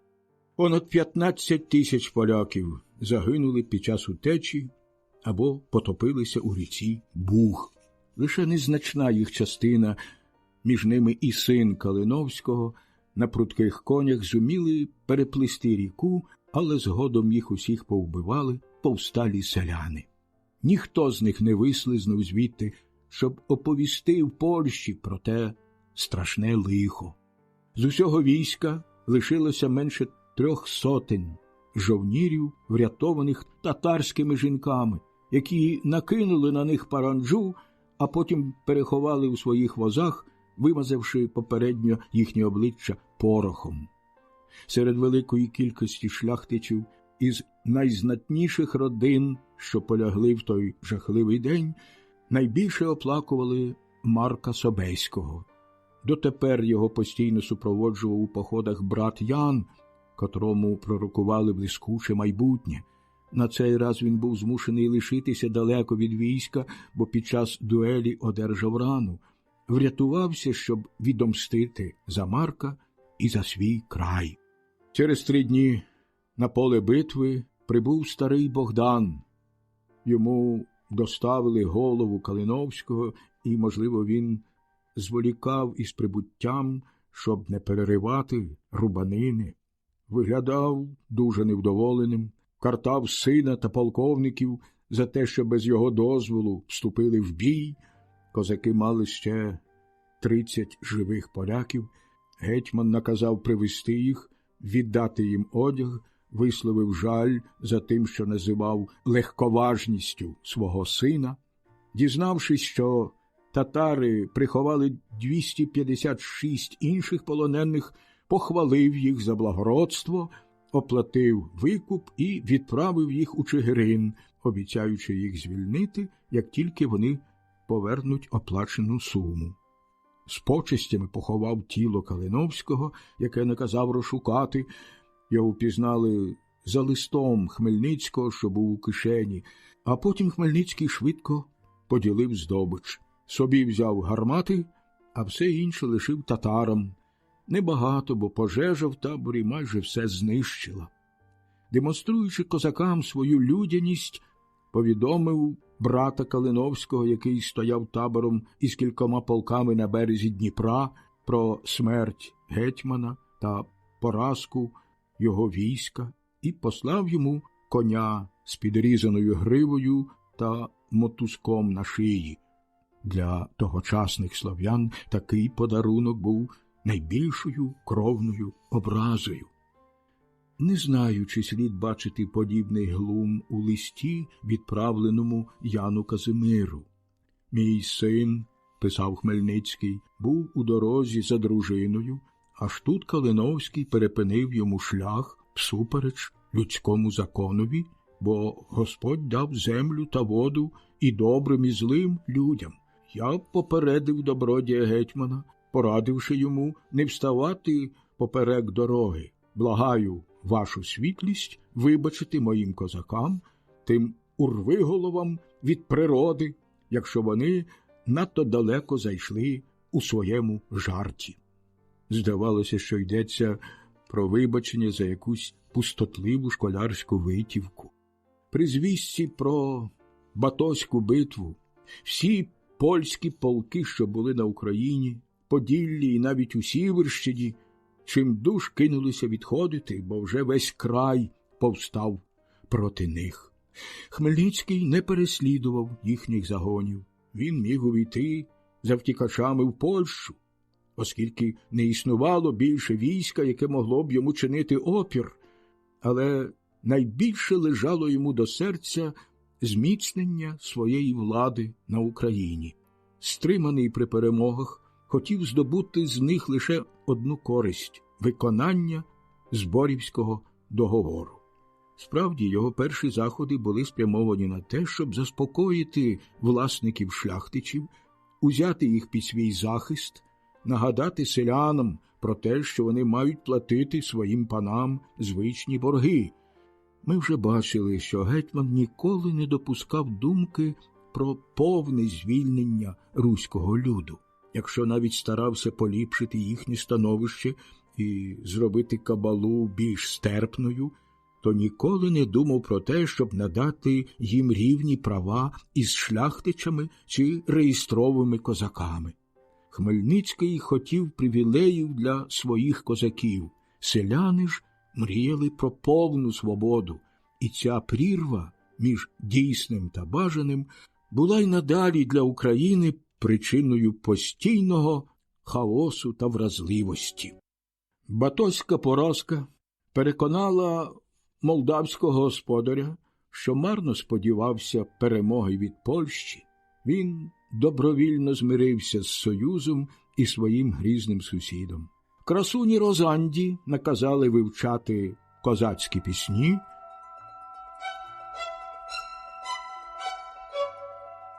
неодмінно сподобатися своєму судженому.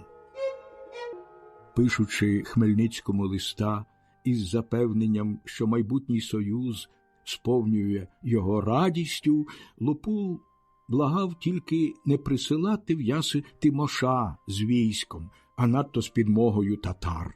Як тільки батько одержав заложників, Тиміш із кількома козацькими ескадронами вирушив у дорогу. Його від'їзд у столицю Молдавії був одним із найвеличніших видовищ.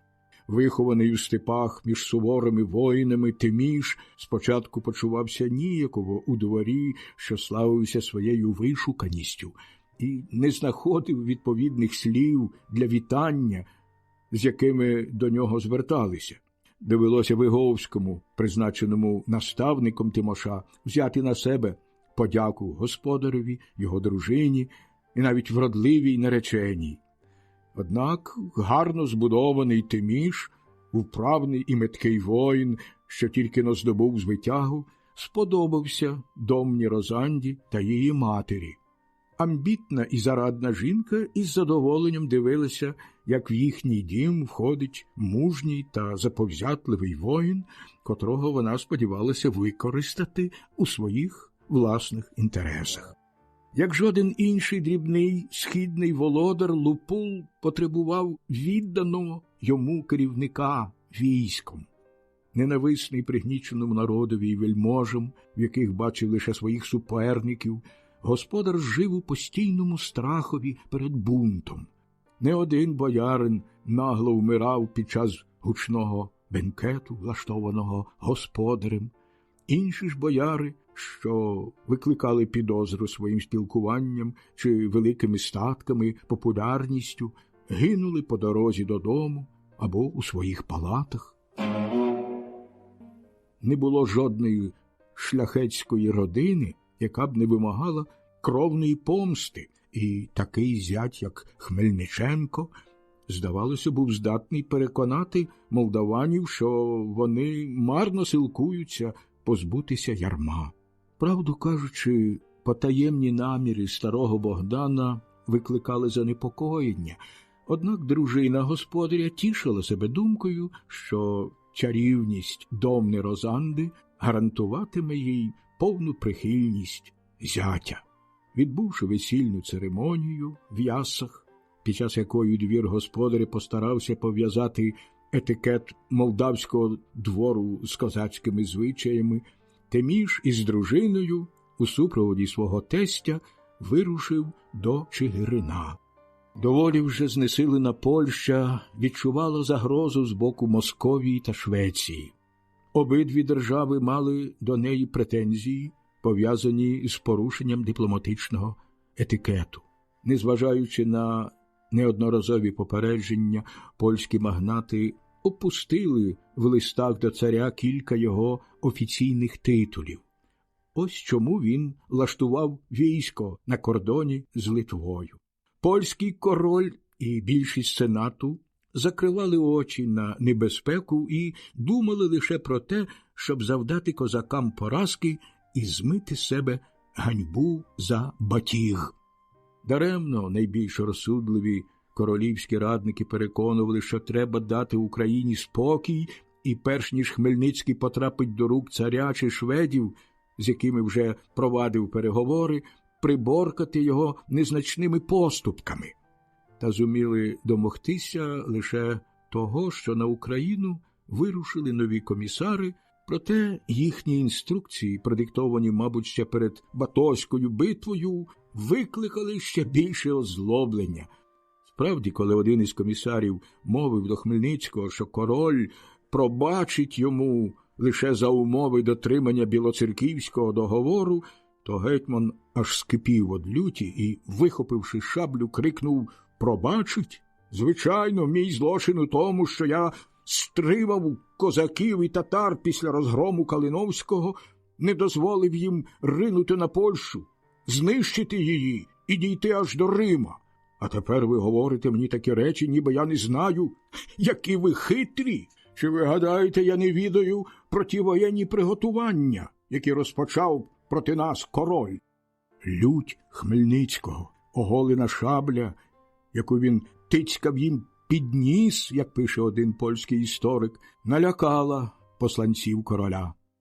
Посол, почали вони виправдовуватися, ніби осел, якому дали поклажку, не спитавши на це його згоди. Існує таке слов'янське прислів'я. Усміхаючись, Хмельницький вклав шаблю у піхви і закінчив розмову увічливіше, ніж її розпочав. Додав, однак, що дотримуються Зборівського договору і укладе мир лише тоді, як усі його умови поляки будуть виконувати справедливо і беззастережно. король не мав війська, а Сейм відмовляв йому в необхідних ресурсах для того, щоб таке військо скликати. Та все-таки він удавав, що збирається вступити на Україну з набраними ополченцями та охоронними загонами посполитого рушення. Батоська поразка переконала молдавського господаря, що марно сподівався перемоги від Польщі. Він добровільно змирився з союзом і своїм грізним сусідом. Красуні Розанді наказали вивчати козацькі пісні, неодмінно сподобатися своєму судженому.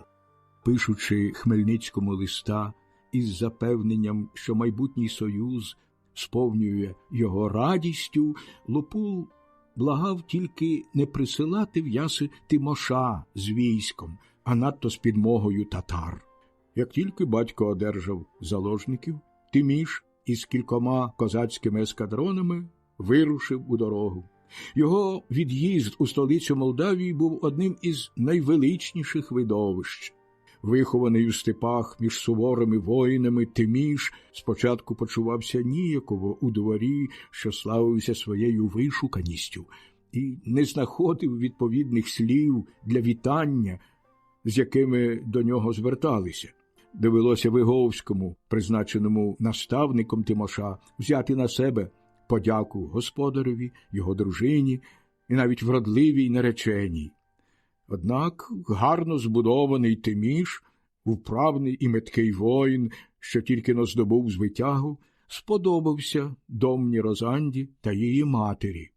Амбітна і зарадна жінка із задоволенням дивилася, як в їхній дім входить мужній та заповзятливий воїн, котрого вона сподівалася використати у своїх власних інтересах. Як жоден інший дрібний східний володар, Лупул потребував відданого йому керівника військом. Ненависний пригніченому народові й вельможам, в яких бачив лише своїх суперників, господар жив у постійному страхові перед бунтом. Не один боярин нагло вмирав під час гучного бенкету, влаштованого господарем. Інші ж бояри, що викликали підозру своїм спілкуванням чи великими статками, популярністю, гинули по дорозі додому або у своїх палатах. Не було жодної шляхетської родини, яка б не вимагала кровної помсти, і такий зять, як Хмельниченко, здавалося, був здатний переконати молдаванів, що вони марно силкуються позбутися ярма. Правду кажучи, потаємні наміри старого Богдана викликали занепокоєння, однак дружина господаря тішила себе думкою, що чарівність домни Розанди гарантуватиме їй повну прихильність зятя. Відбувши весільну церемонію в Ясах, під час якої двір господаря постарався пов'язати етикет молдавського двору з козацькими звичаями, Тиміш із дружиною у супроводі свого тестя вирушив до Чигирина. Доволі вже знесилена Польща відчувала загрозу з боку Московії та Швеції. Обидві держави мали до неї претензії, пов'язані з порушенням дипломатичного етикету. Незважаючи на неодноразові попередження, польські магнати опустили в листах до царя кілька його офіційних титулів. Ось чому він влаштував військо на кордоні з Литвою. Польський король і більшість сенату закривали очі на небезпеку і думали лише про те, щоб завдати козакам поразки і змити з себе ганьбу за батіг. Даремно найбільш розсудливі королівські радники переконували, що треба дати Україні спокій, і перш ніж Хмельницький потрапить до рук царя чи шведів, з якими вже провадив переговори, приборкати його незначними поступками. Та зуміли домогтися лише того, що на Україну вирушили нові комісари, проте їхні інструкції, продиктовані, мабуть, ще перед Батозькою битвою, викликали ще більше озлоблення. Справді, коли один із комісарів мовив до Хмельницького, що король пробачить йому лише за умови дотримання білоцерківського договору, то гетьман аж скипів од люті і, вихопивши шаблю, крикнув: «Пробачить? Звичайно, мій злочин у тому, що я стримав козаків і татар після розгрому Калиновського, не дозволив їм ринути на Польщу, знищити її і дійти аж до Рима. А тепер ви говорите мені такі речі, ніби я не знаю, які ви хитрі. Чи ви гадаєте, я не відаю про ті воєнні приготування, які розпочав проти нас король?» Лють Хмельницького, оголена шабля, яку він тицькав їм під ніс, як пише один польський історик, налякала посланців короля. Посол, почали вони виправдовуватися, ніби осел, якому дали поклажку, не спитавши на це його згоди. Існує таке слов'янське прислів'я. Усміхаючись, Хмельницький вклав шаблю у піхви і закінчив розмову увічливіше, ніж її розпочав. Додав, однак, що дотримуються Зборівського договору і укладе мир лише тоді, як усі його умови поляки будуть виконувати справедливо і беззастережно. Король не мав війська, а Сейм відмовляв йому в необхідних ресурсах для того, щоб таке військо скликати. Та все-таки він удавав, що збирається вступити на Україну з набраними ополченцями та охоронними загонами посполитого рушення. Однак, втративши кілька місяців на влаштування жовнірів, які відразу ж пустилися дезертирувати, бо їм нічого не платили, взимку змушений був відкласти свій похід. Те, чого не зумів зробити король, намагався здійснити звичайний шляхтич із великим загоном добровольців, згуртованих його відважністю та відчайдушністю. Чернецький, суперник і спадкоємець слави Яреми Вишневецького, вступив на Україну посеред зими, несподівано захопив і спалив кілька містечок, посіяв тривогу в Братславському воєводстві, де володарював полковник Богун. Польський герой мав зустрітися з гідним себе суперником. Повідомлений про те, що наближається Хмельницький з великим військом, Богун замкнувся в укріпленому місті монастирищі і чинив завзятий опір. Після нечуваних зусиль і значних втрат поляки подолали лінію укріплень, однак Богун відступив у великий монастир, що дав назву містові, і відмовився від будь-якої капітуляції. Як підпалили монастир, козаки продовжували стріляти через вікна, взявши від них клятву, що радше загинуть у вогні, а не здадуться у полон. Богун з кількома козаками вислизнув з монастиря, щоб приспішити гетьмана. Казали, що він іде походом на допомогу своєму полковникові. Покинувши укріплення, козацький полковник зауважив, що натиск шляхтичів послабшав. Коли військо йшло на штурм, Чернецький був тяжко поранений стрілою, яка пробила йому 2 щоки. Він впав, заклинаючись кров'ю, що бухнула в горло. А Богун відразу ж повернув назад і з татарськими вигуками атакував поляків зі спини.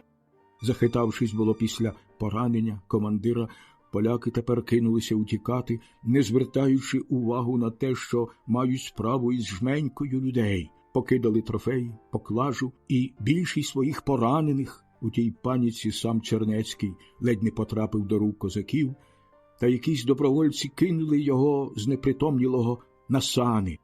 Тієї ж зими воєнні сутички більше не поновлювалися.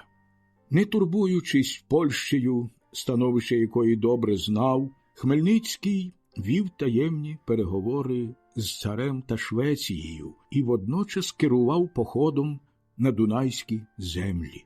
Перебуваючи в Ясах, Тиміш звірився Лупулу в деяких планах свого батька. «Ми купимо в султана Волощину, – говорив він, – проженемо звідти Радула, тоді хай Ракоці остерігається. Ми не забули, що він зрадив нас під Берестечком». Хмельницький мріяв про те, щоб заснувати ніщо інше, як козацьку державу. Відвертість та балакучість Тимоша долинули незадовго до господаря Волощини і трансильванського князя, вважають, що жінка Стефана Бурдуца, логофета та канцлера Молдавії, вирвала цю таємницю у свого чоловіка і переказала її Радулу, приятелеві їхньої сім'ї. Обидва князі, відчуваючи небезпеку, вирішили, що найкращий спосіб протистояти бурі – скористатися з відсутності Тимоша, прогнати Лупула і зайняти Молдавію. Вони запропонували трон Бурдуцу, який прилучився до змови. Лупула атакували водночас з обидвох сторін, його зрадили, покинули піддані, і він мусив незадовго шукати захист у Кам'янці, де урядував з кількома полками тогочасний коронний гетьман Станіслав Потоцький. Хмельницькому залежало на тому, щоб повернути Лупула в Яси і покарати князів-змовників. Треба було підкупити диван, аби він не образився за вторгнення у данинні землі султана.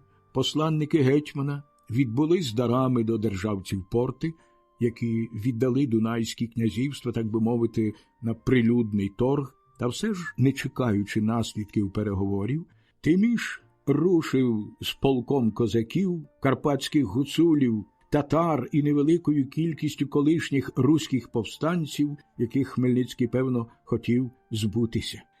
З цим військом, що становило близько 12 тисяч воїнів, Тиміш увійшов у Молдавію, зайняв столицю, розбив змовників і змусив Стефана втекти до Волощини. Сповіщаючи про цю легку перемогу, написав батькові, пародіюючи слова Цезаря: «Прийшов, переміг, але не побачив ворога». Навівши в Молдавії лад, він пішов у Волощину, де його воїни вдалися до надмірних зловживань, відзначають, що він навіть не минав православних церков і твердять, що Тиміш власноруч зарубав шаблею кількох козаків, які вагалися, чи підпалювати монастир. Краще був би тоді спалив 20 міст. Увесь край повстав проти нього. Змовники об'єдналися і тепер самі вже завдали поразки Тимошу на берегах Телігула. Літописці докоряють йому в тому, що він надто поспішно відступив із регулярними козаками, залишивши руську піхоту на знищення. Її волохи порубали безжалісно. «Треба повбивати цих псів, щоб вони випустили здобич», – казав їхній полководець. Лупул був уже у безпеці. Тиміш із тещею та кількома тисячами козаків закрився в Сучавській твердині, важливій фортеці, де, казали, переховувалися скарби господаря. Змовники розпочали її облогу і незабаром дістали підмогу з Польщі. Ракоці зумів з нею помиритися. А за той час Ян Козимир з великим зусиллям набирав військо, спроможне воювати з козаками в їхньому краї. Сейм дав дозвіл скликати ополчення.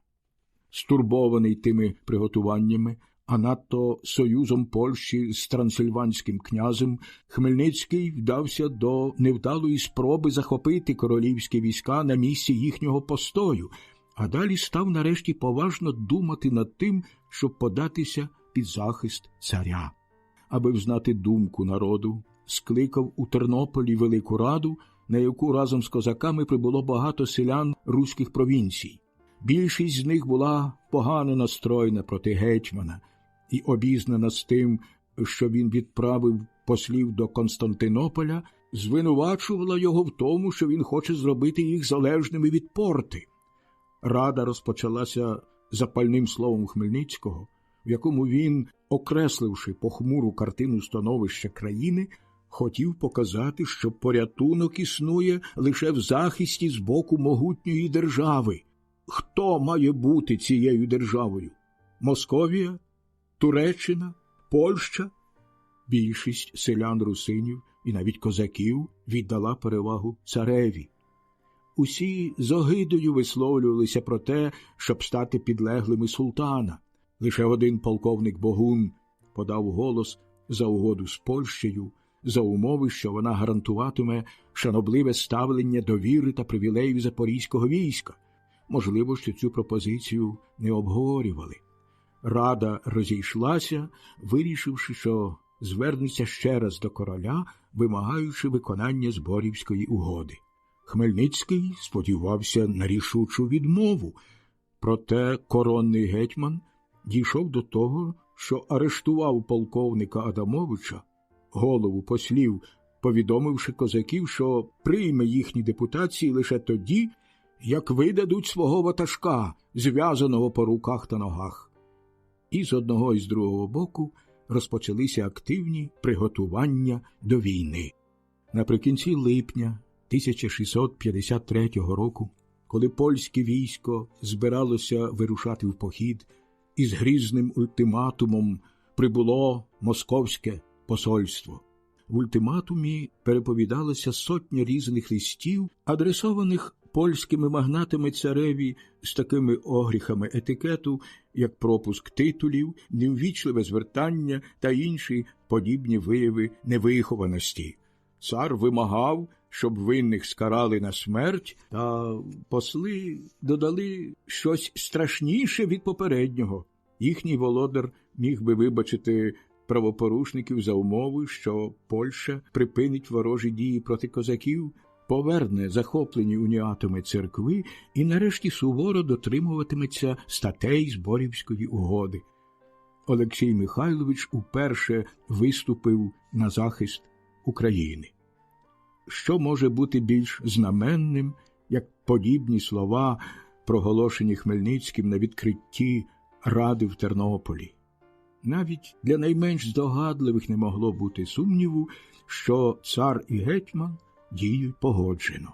І все ж Сейм і король вперто продовжували свою жалюгідну політику. На очах послів коронне військо рушило на Кам'янець, аби підтримати волоських і трансильванських змовників та перекрити Хмельницькому шлях на Молдавію чи навіть захопити Україну.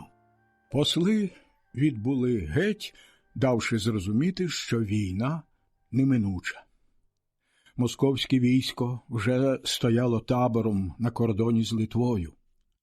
Король написав литовському коронному гетьманові, що він цілком покладається на нього в захисті держави.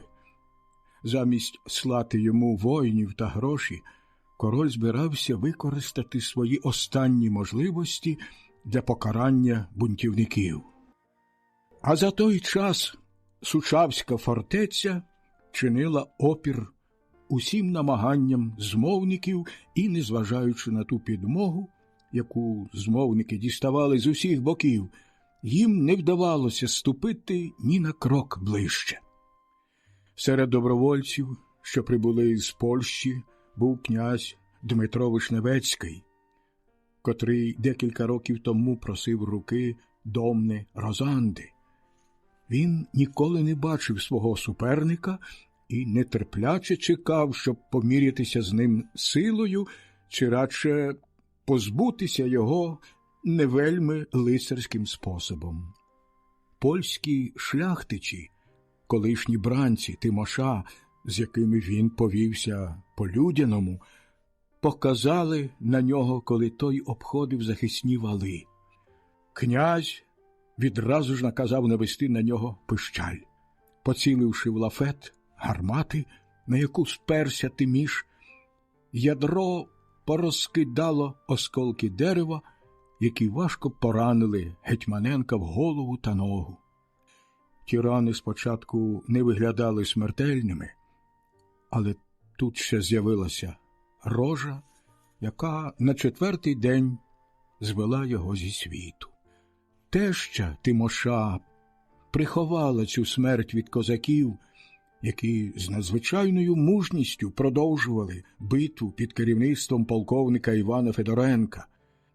Та як тільки козаки дізналися правду, то готові йти за Гетьманенка навіть на смерть, заявили, що чужинцям нічого не заборгували і хочуть припинити бій. Тоді перед козацькі лави вийшла жінка господаря у жалобі із заплаканими очима. Ви були сміливими воїнами, поки жив Тиміш, мовила вона. Чи ж тепер зрадите його славі? Покинете нещасну жінку, яка втратила сина? Хіба ви забули, що я мати тієї, яка носить у своїй утробі спадкоємця імені Хмельницького? Почекайте ще кілька днів. Прийде Богдан і врятує вас. Він уже в Умані, я знаю. Страждання та благання тієї жінки, яка перев'язувала їхніх поранених і разом з ними переносила злигодні, схвилювали козаків. Здійнявши догори правицю, заприсяглися боронити її до останньої краплі крові. Вони стримали слово, незважаючи на голод і спрагу, хоч ворог безперервно атакував. Врешті, побачивши крайнє виснаження залоги, жінка господаря сама звільнила Федоренка від присяги і зобов'язала його припинити бій. Він домігся почесних умов для козаків, ті повернулися на Україну разом із жінкою господаря та його сином, але кажуть, що Стефан Бурдуц наказав відтяти хлопцеві ніс, щоб та бридка рана перешкодила йому зайняти віцівський трон. У ту мить, коли було поранено Тимоша, із Сучави відбув гонець. Він розшукав Хмельницького на чолі 60-тисячного війська, що стояло на кордоні. Першим бажанням гетьмана, при звісті про небезпеку, що нависла над сином, було мчати в Молдавію, однак старшини одноголосно заперечили проти цього. Мовляв, вони взяли в руки зброю для захисту рідної землі, а не інтересів господаря. У розпалі суперечки Хмельницький вихопив шаблю і поранив руку полковникові Воронченкові. Побачивши, що потекла кров, опам'ятався, тричі поклонився козакам і попросив вибачення за свій гнів. Потім звелів дати цим людям меду і сказав із сльозами на очах: «Діти мої, напийтеся, тільки не судіть мене».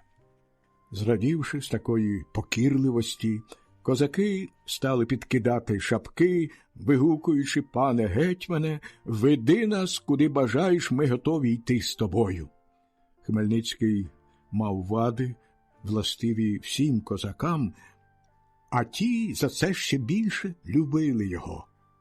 Користаючись з доброго настрою своїх козаків, гетьман залишив Золотаренка з 3 полками в Чернігові для захисту України, а сам із добірними частинами війська рушив у бік Молдавії. Надто пізно, через кілька днів, дійшовши до кордону, він зустрів козаків із Сучави, які везли тіло його сина. Не зронивши сльози, старий гетьман глянув на синове тіло, а далі мовив: «Дякувати Богу, що мій Тиміш загинув, як справжній козак, не дістався ворогові в руки». Потім наказав вести гріб у Чигирин, щоб помістити його в церкві. Похоронну церемонію відклав на закінчення військового походу. Прах молодого воїна зустріли 22 жовтня домна Розанда, яка щойно народила двійнят, і жінка та дочки Хмельницького. Гетьман у той час рішуче простував назустріч із польським військом. Воно чекало його під Жванцем на березі Дністра в дуже сильній оборонній позиції. Король мав під орудою понад 60 тисяч воїнів, з них 20 тисяч німців і 8 тисяч молдаванів чи волохів. На протилежному березі ріки Ракоці зібрав більше 15 тисяч воїнів, угорців і трансильванців. Хмельницький був надто досвідчений, щоб на них нападати. Здалеку, спостерігаючи за польським табором, він узявся спустошувати околиці, перехоплювати польські обози з допомогою невеликих козацьких або татарських загонів, що діяли нарізно, тримав ворога в постійній тривозі. Наближалася зима, не вистачало харчів, фуражу, військо не діставало платні, не мало де сховатися від негоди. І, як це звичайно буває, до тих усіх лихоліть, що звалилися на жовніра, додалися ще й пошесті. З дня на день козаки чекали появи хана з ордою, щоб завдати вирішального удару зломленому і деморалізованому голодом, холодом та недугами польському війську. Масово дезертирували угорці, хоча їм платили краще, ніж іншим жовнірам. Вони казали, що не можуть воювати, бо не мають зимового одягу. Через кілька днів за ними пішли і волохи. Ще жодного разу не вистріливши з гармати, Хмельницький бачив, що ворог більш як наполовину переможений. Справді, королівське військо було в такому ж становищі, як і в Зборові. Аби зрозуміти періодичне повторення тих самих помилок, слід нагадати, що поляки мали звичай волочити за собою великі обози. Військовий табір перетворювався на ціле місто, і шляхтичеві так само важко було покинути свій намет, як городянину залишити свою оселю. Незабаром довкола табору не стачило паші, коні падали тисячами, і щоразу важче й важче було здійснити якийсь маневр. А тут ще й недалекоглядність командирів, відсутність дисципліни в жовнірів, брак патріотизму, звичка грабувати. Якось Хмельницький сказав польському послові: «Якби хтось із моїх козаків привіз із собою віз пожитків, я наказав би скарати його на горло». Він добре знав, для того, щоб знищити військо шляхти, досить отаборитися і уникати бою. З тієї грізної пригоди Ян Казимир виплутався так само, як і з-під Зборова. Підкупив татар, ті пригнали, дізнавшись про його нещастя, та на цей раз приниження було дуже велике. Іслам Гірей недолюблював Хмельницького і, можливо, як велося у порті, завжди був схильний захищати слабшого сусіда від сильнішого, аби підтримувати незгоду між християнськими володарями. Така незгода кріпила його силу. В даний момент Польща була надто ослаблена, щоб викликати занепокоєння. Іслама Гірея стривожили наміри козаків щодо дунайських провінцій, а переговори з Московією, про яку він, певно, здогадувався, ще раз переконала його в тому, що треба порвати із своїм колишнім спільником. Незважаючи на старання Хмельницького, татарин уклав мир. Окрім щедрих дарунків ханові та його радникам, Ян Казимир зобов'язувався сплачувати щорічну данину 100 тисяч дукатів. Більше того, він дозволив татарам плюндрувати Руський край протягом 40 днів, брати Ясир, але за умови, що дадуть спокій шляхтичам і католикам. Відчуваючи ще певну сором'язливість перед своїм колишнім спільником, а може для того, щоб протидіяти союзові України з Московією, Іслам Гірей обумовив на користь козаків виконання Зборівської угоди. Як тільки цей ганебний торг відбувся, Ян Казимир поспішив до Львова, де й перезимував, а Хмельницький вернувся на Україну. Ще раз зустрічатися з королем не мав бажання. Діставши вільну руку, татарські загони розсипалися на Поділлі, підпалювали хутори та села, обкладали даниною міста і всюди брали в ясир чоловіків та жінок, не звертаючи уваги на їхній стан чи віру. Кажуть, що так було відведено у Крим більше 5000 бранців із різних поважних родів, яких мали намір продати в неволю. Та й Україна, особливо правобережні береги, неймовірно постраждала внаслідок переходу варварів. Втручання Олексія Михайловича на захист козаків напередодні останньої військової кампанії, рада, скликана Хмельницьким у Тернополі, підтверджують, очевидно, думку про те, що з 1653 року гетьман був сповнений рішучості віддати Україну під московське покровительство. Тепер він, певне, думав лише про те, щоб обумовити для свого краю і себе особисто фактичну незалежність, якої не вдалося досягти від Польщі. 1 жовтня 1653 року цар скликав у Москві Земський собор, на якому зібралися представники всіх станів держави. Секретар зачитав присутнім своєрідний маніфест, в якому були перераховані всі претензії царя до Польщі і оголошувалося про його намір оголосити війну. Також зауважував, що запорізьке військо взялося за зброю для захисту православної віри, що воно просить московського опікунства і хоче стати підвладним цареві. Відмовити в цьому означає змусити благородний народ звернутися до турків чи татар. Після формального обговорення Дума підтримала рішення царя і бурхливими вигуками схвалила війну з Польщею, а також прийняття України як провінції до складу Російської імперії. Через 3 місяці, коли вже московити рушили на Литву, запорізьке військо зібралося у Переяславі для виборів монарха.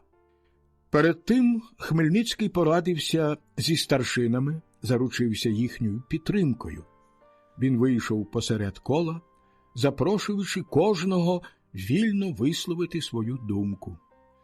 Панове полковники, старшини, воїни запорізького війська і всі православні християни.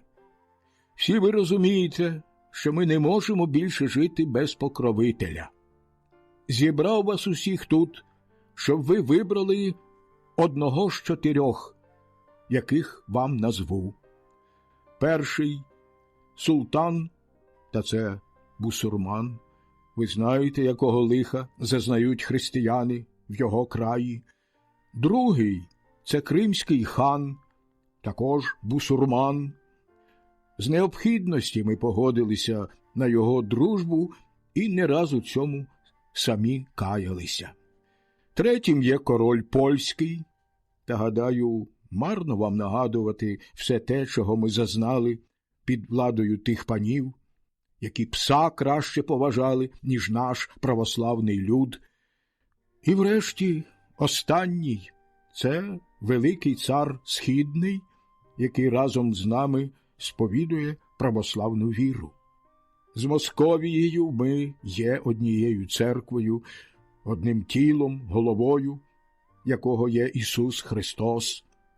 Той великий князь зглянувся на наші просьби, прийняв нас своїм царським серцем. А хто не хоче йому коритися, хай іде звідсіль, дорога вільна. Рада схвально загула, а переяславський полковник уже голосніше запитав натовп: «Чи всі цього бажаєте?» «Так, усі», – відповідали козаки. «Хай буде так», – вигукнув гетьман. «Хай Господь береже вас під міцною царською рукою». Потім зачитали проект угоди, чи точніше конвенцію, скріплену монаршою згодою. В основних пунктах говорилося, що буде збережено волю та привілеї запорізького війська, підтверджені Зборівською угодою, так само, як і право обирати гетьмана, призначати інші виборчі посади і використовувати оренди для потреб запорізького війська та місцевого урядування. Україна зобов'язувалася щорічно робити цареві добровільний дар, однак побори мали відбуватися без участі московських воєвод.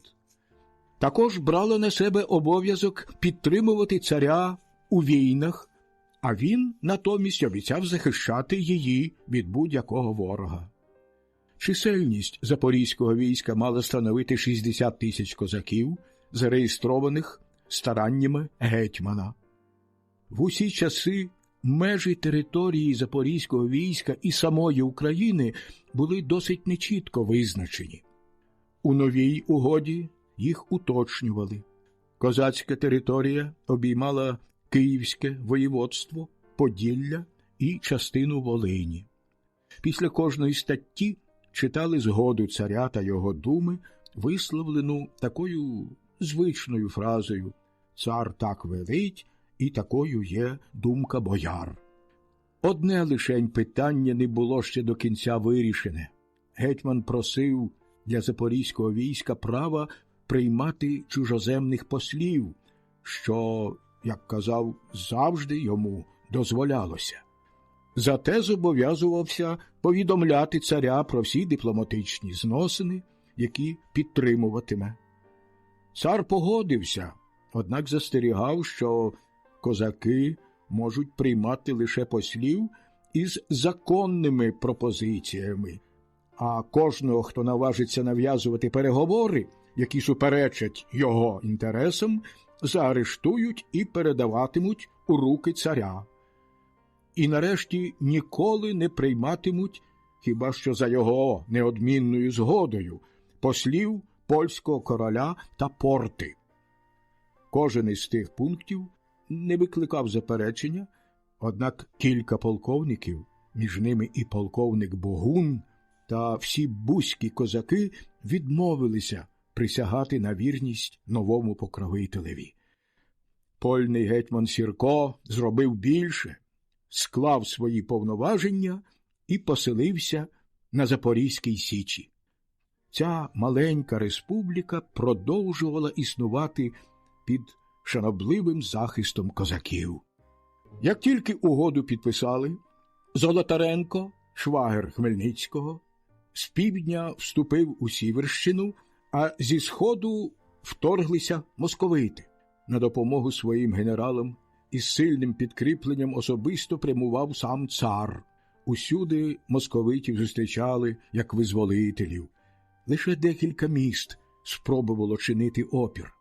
Цар обложив Смоленськ з його могутніми укріпленнями і змушений був деякий час тут затриматися.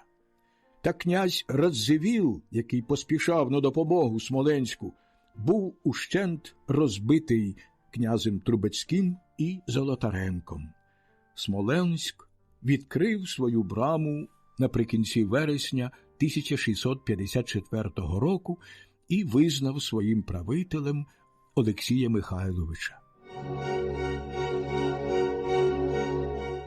Успіхи московитів у Литві не спонукали шляхту до захисту Литовського князівства.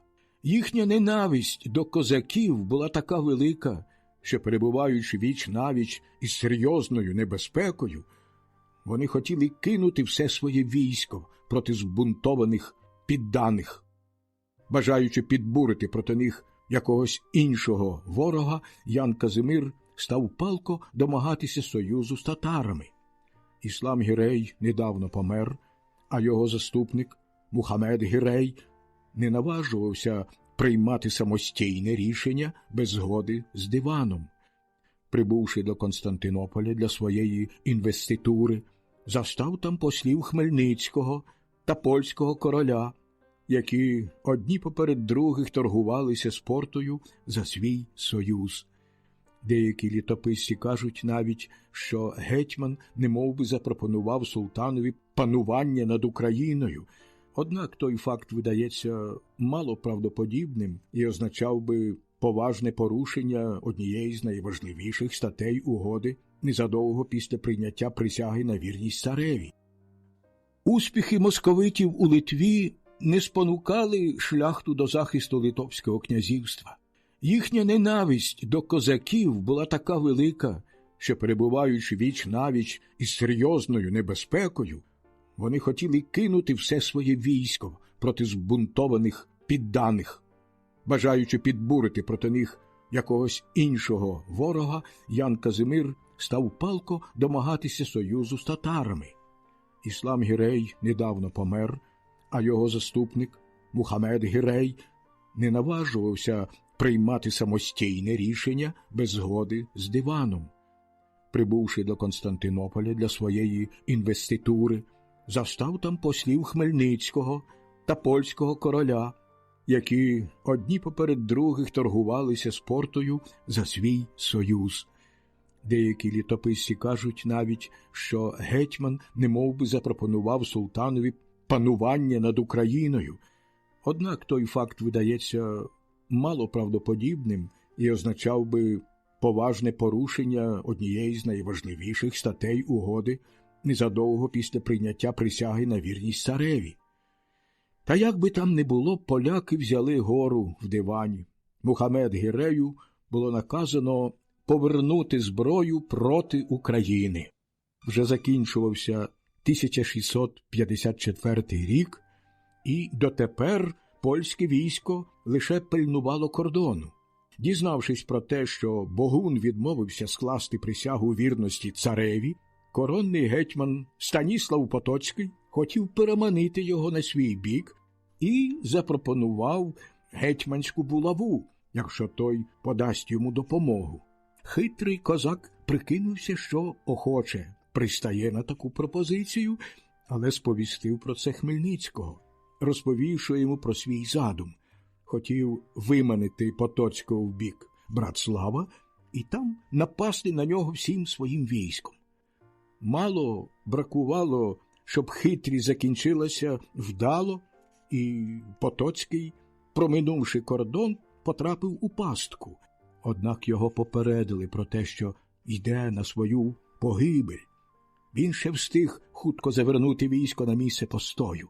Зате, зібравши все своє військо, що було доволі значним, поновив воєнні дії, був більш безжалісним та лютішим, аніж перед тим.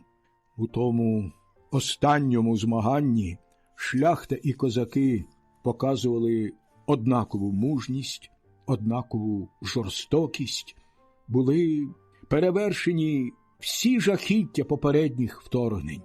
Змушені віддавати територію наступаючому війську, русини палили хати, нищили майно, аби нічого не лишалося ворогові. Мешканці кількох сіл після довготривалого захисту своїх домівок радше заподіювали собі смерть, аніж мали потрапити в руки ворога. Бачили навіть, як жінки, втративши своїх чоловіків та синів, поруч з якими воювали, сідали на бочки з порохом і підпалювали їх. План Богуна полягав, певно, в тому, щоб заманити поляків у глиб Поділля, а далі виснажувати їх облогою та битвами, чекаючи, поки підійде з достатнім військом Хмельницький і московити, а потім їх розбити. Але Богун кинувся в Охматів і відважно там змагався з усім польським військом. Ошукані свідченням татар, узятих у полон під час походу, гетьман та Бутурлін, котрий очолював московське військо, гадали, що поляки набагато слабші, ніж це було насправді. Не чекаючи підходу основних сил, із 30 тисячами воїнів вирушили до Охматова, щоб зняти його облогу. Назустріч їм ішов Потоцький із своїм військом. 10 січня 1655 року, коли вже сутеніло, війська зустрілися і кинулися у шалений наступ. Цілих 5 годин тривав бій на снігу, серед темряви, яку постійно краяли спалахи від гарматних та мушкетних пострілів. Був лютий мороз, і багато воїнів звалювалося на сніг, так і не діставши поранення. Нарешті кількість перемогла. Козаки та московити відступили, залишивши частину своїх гармат. Бутурлін розгубився, повів розмову про капітуляцію. Хмельницький хотів ще раз почати битву, як тільки розвидніється, а поки що похапцем отаборювалися. Враз безладні постріли сповістили, що зав'язався новий бій з ар'єргардом польського війська. З Охматова вирвався Богун і, виявивши дивовижну відвагу, прорвав ворожі лави та з'єднався з гетьманом. Коли засвітало, поляки побачили, що козаки готові до бою, за 3 рядами саней і бруствером, складеним із трупів загиблих. Знову розпочався бій, однак усі зусилля Потоцького виявилися даремними через той страшний захисний вал. Марно жертвував він для перемоги своєю найкращою піхотою. Виснажені втомою, спустошені після 20-годинного смертельного бою, обидва війська знеможено відступили, лишаючи на бранному полі 15 тисяч трупів. Ще дотепер показують місце тієї кривавої сутички, яке козаки називають «дрижачим полем». Незважаючи на союз із царем, важко довелося б Україні в її змаганні з татарами і поляками, якби несподівано новий спільник не поклав на терези вагу своєї шпаги. 1654 року Христина зреклася шведського трону, призначивши спадкоємцем Карла Густава, відважного принца, що палко бажав наслідувати подвиги Густава Адольфа. У нього була найкраща армія в Європі, у доброму стані фінанси, досвідчені воєначальники. Сам він виявив військовий талант у 30-річній війні, скориставшись наймізернішим приводом, оголосив війну Польщі. Олексій Михайлович скаржився, що в дипломатичному листуванні немовби опустили кілька його титулів, а Карл Густав узявся за зброю тому, що польська канцелярія вжила лише 2, а не 3, як цього вимагав етикет після його титулів, слово і так далі і тому подібне, ецетера. Не приймаючи вибачення за такий замах на свою гідність, він вступив у Польщу на чолі 50-тисячного війська досвідчених воїнів, розбив коронне військо і, знищуючи все на своєму шляху, примусив відчинити перед собою браму Варшави. Польські протестанти, переслідувані іновірці, магнати, які заздрили фаворитам короля Яна Казимира, усюди зустрічали його як визволителя. За кілька тижнів йому належала половина королівства. Ян Казимир утік до Німеччини, а його переможцеві зусібіч пропонували корону.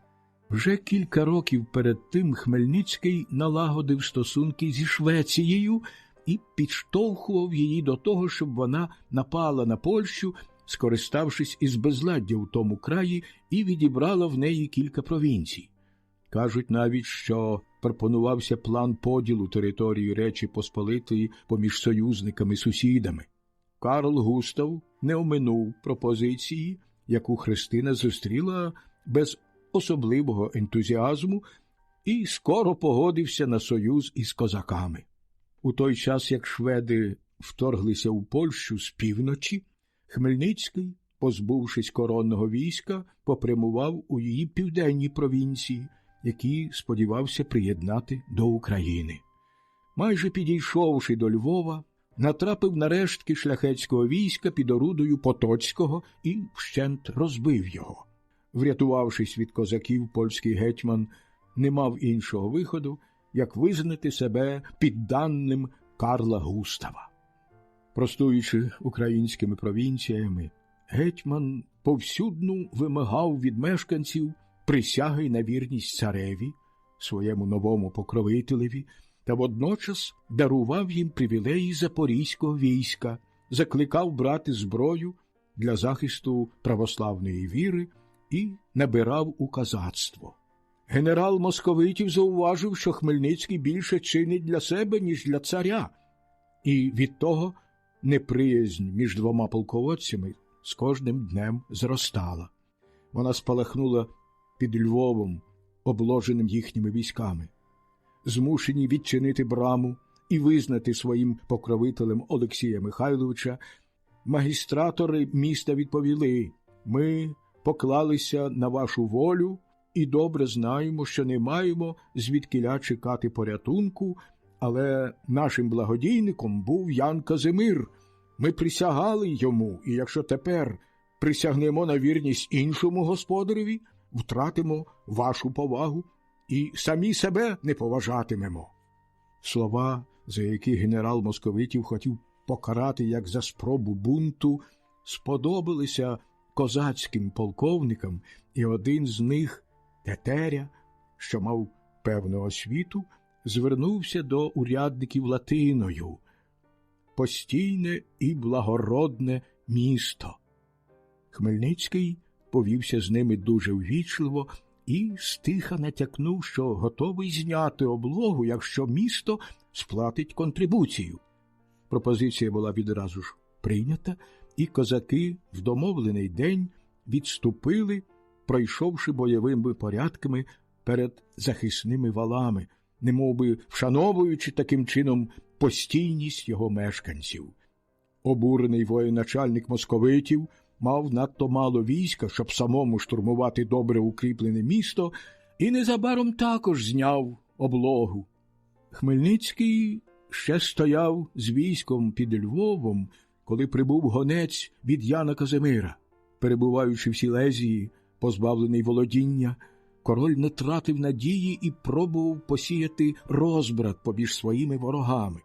Він доручив князеві Любомирському дві доволі протилежні місії – підкупити гетьмана пишними обіцянками та відмовити його від союзу з Москвою, і підбурити хана, щоб той кинув усе своє військо на Україну. Хмельницький уважно вислухав посла, а потім, стиха порозмовлявши із своїми полковниками, вернувся до князя і сказав: «Гарні ваші пропозиції. Чи ми їх приймемо? Послухайте невелику історію. Жив колись у нашім краї дуже сильний і заможний чоловік, якому в усьому таланило. Мав він приручену гадюку, дуже сумирну і незлостиву. Щодня служниця клала біля її нори миску з молоком, гадюка виповзала і пила молоко. Якогось дня господарів син тримав свою мисочку з молоком, гадюка виповзла з нори і хотіла його скуштувати. Хлопчина вдарив гадюку ложкою, вона його вкусила. Надійшов батько, узяв сокиру і, хоча гадюка сховалася у нору, відрубав їй кінчик хвоста. Дитина померла, а гадюка тихо сиділа в своїй норі. Але батько позбувся свого майна, поздихали його отари, зачахли поля пшениці, відлетіли бджолині рої. Занепокоєний чоловік звернувся до ворожбита, а той сказав: «Усім своїм багатством ти завдячував гадюці. Ви були союзниками. Вона брала на себе усе те лихо, що спадало на твою оселю, а тепер це лихо звалилося на тебе одного. Нещасний хотів помиритися і поніс гадюці молоко. Ласкава гадюко, — мовив він, — вийди із своєї нори, будем друзями, як колись». «Даремні твої слова», — відповіла гадюка, «коли я згадую про свій хвіст, а ти про свого сина, знову спалахує гнів. Вистачить того, що ти жив сам по собі, а я у своїй норі. При потребі ми ще зможемо одне одному допомогти». Колись, пане посол, поляки жили у злагоді з козаками і не мали на що нарікати. Король ішов на війну, Козаки поспішали йому на допомогу, і вони разом верталися з переможною піснею. Але діти короля, маю на увазі панів, почали ображати козаків, позбавляти їх вольностей, давати їм стусани. Козаки їх вкусили. Багато полягло козаків і панів. Тепер, коли обидва народи згадують про те лихо, якого собі взаємно завдали, їх охоплює гнів, і якщо навіть інколи доходять до злагоди, то незабаром знову спалахує війна. Найрозумніше буде, якщо Польща відмовиться від української землі і залишить її козакам, а вони, як та гадюка, спокійно сидітимуть у своїй норі і не допустять злодія у королівство. Та я добре знаю, якщо б навіть лишилося 100 шляхтичів у Польщі, вони ніколи не відмовляться від своїх домагань. І я також знаю, що поки козаки тримають у руках зброю, вони ні на йоту не поступляться своїми вимогами. А на цьому, приятелю, лишаюся вашим слугою.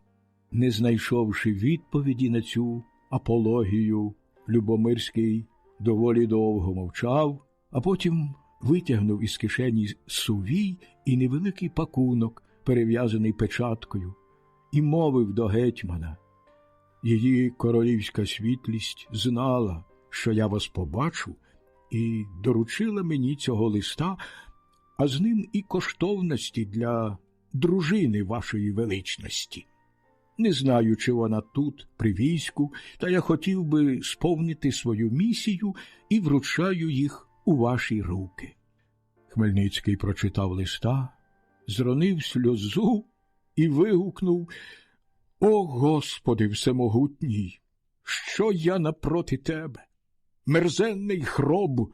Завдяки твоїй ласці славна польська королева власноруч пише до моєї Ганни, прохаючи бути її покровителькою передо мною.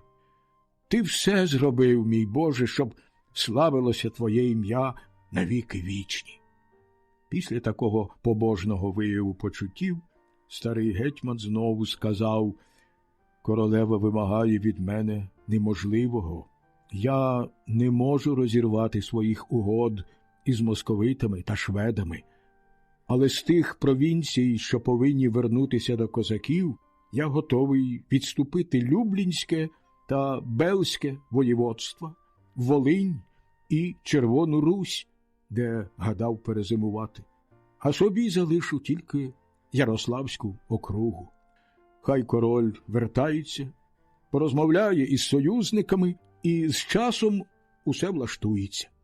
Щодо мене, то я схильний укласти мир за умови, що король та Річ Посполита визнають нашу незалежність так, як іспанський король тільки-но визнав незалежність Голландії. А тепер до столу». Я схильний гадати, що Хмельницький щиро пропонував мир Польщі. Гордість, яка була задоволена приниженням його колишніх володарів, змінилася почуттям великодушності, властивої його натурі. Однак слід зауважити, що обіцяне ним йому не належало. Люблін потрапив у руки московитів, а Волинь та Червона Русь ще не були здобуті. Незадовго він говоритиме зовсім інше. Повернувшись на Україну, написав цареві вітання з перемогою його війська, прохаючи для себе всі руські провінції, які, проте, належали до московської монархії так само, як і вся територія Запорізького війська. Водночас він дізнався про місію Любомирського до татарського хана і відверто сказав іншому послові короля, що більше не вірить словам князя, покірного у злигоднях і зверхнього у тому разі, коли фортуна йому посміхається. 1656 року Польща, здавалось, віднайшла свою колишню силу. Насильства шведів образа католицької релігії, зневажливе ставлення до польської шляхти та її законів викликали загальне обурення. Нація, яка дуже скоро визнала чужоземного правителя, не з меншим поспіхом виступила проти нього, відчувши себе покривдженою. Повсюдно організовували опір. Усюди народ із великим піднесенням брався за зброю, щоб захистити свою незалежність. Чарнецький здобув важливу перемогу над шведами, і Ян Казимир вернувся до Польщі. Карл Густав змушений був покинути Варшаву і відступив до Бранденбурзького курфюрства, колишнього польського васала, а тепер їхнього ворога. Із найповажніших помилок шведського короля слід вважати безцеремонність стосовно царя. Взагалі, вони стали суперниками через володіння Балтійськими землями. Спритно скориставшись цим непорозумінням, Ян Казимир у вересні 1656 року уклав із московитами угоду, за якою Річ Посполита зобов'язувалася після смерті свого короля покликати на трон Олексія Михайловича, а той обіцяв боронити її від шведів. За свідченням українських літописців, у секретному параграфі того договору говорилося, що цар поверне Польщі Україну і зобов'язується погамувати козаків. Це безпідставне твердження само себе заперечує. Мабуть, воно було викликане тривогою козаків, що цар відмовився допустити їхніх уповноважених на переговори у Вільні. Та й сам гетьман почувався жертвою. Він знав, якщо Олексій Михайлович коли-небудь стане королем Польщі і пануватиме відповідно до польської конституції, то, як і його попередники, буде змушений дати шляхті повну владу. Боявся, що напередодні виборів цар покине козаків на їхніх гнобителів, щоб здобути собі більшість голосів у Сеймі. Крім того, розповсюдження волелюбних ідей, породжених успіхами русинів, тривожило і Німеччину. Для її вгамування імператор висловлював готовність вислати військо. І врешті нові союзники Польщі, кримський хан та султан, постійно загрожували Україні вторгненням. Терплячи фізичні та душевні муки, гетьман впадав у глибоку меланхолію, і кажуть, що саме в той час він склав жалісну пісню, що досі не втрачає популярності і йому приписується. У цій пісні Хмельницький уподобляє себе чайці, котру переслідують шуліки, пробуючи відібрати її чаєнят. Та не був він людиною, яка впадає у відчай. Змушений згоджуватися на союзників, гетьман уклав 26 вересня 1656 року мирну угоду з Ракоці, за якою Польща мала бути поділеною між трансильванським князем, шведським королем і бранденбурзьким курфюрстом. До Швеції повинні були відійти королівська частина Польщі, Лівонія, Гданськ і Приморські землі. Прусія до Бранденбурзького курфюрства, Мазовія, частина Литви і Червона Русь до Ракоці. Для себе Хмельницький вимагав усі інші українські провінції. Бачимо, що Хмельницький дуже погано дотримувався тієї статті договору з царем, яка забороняла козакам налагоджувати стосунки з чужоземними правителями. Від перших днів 1657 року Ракоці, підтриманий 12 тисячами козаків, вступив до Кракова, зайнятого шведами, і дістав присягу від його мешканців.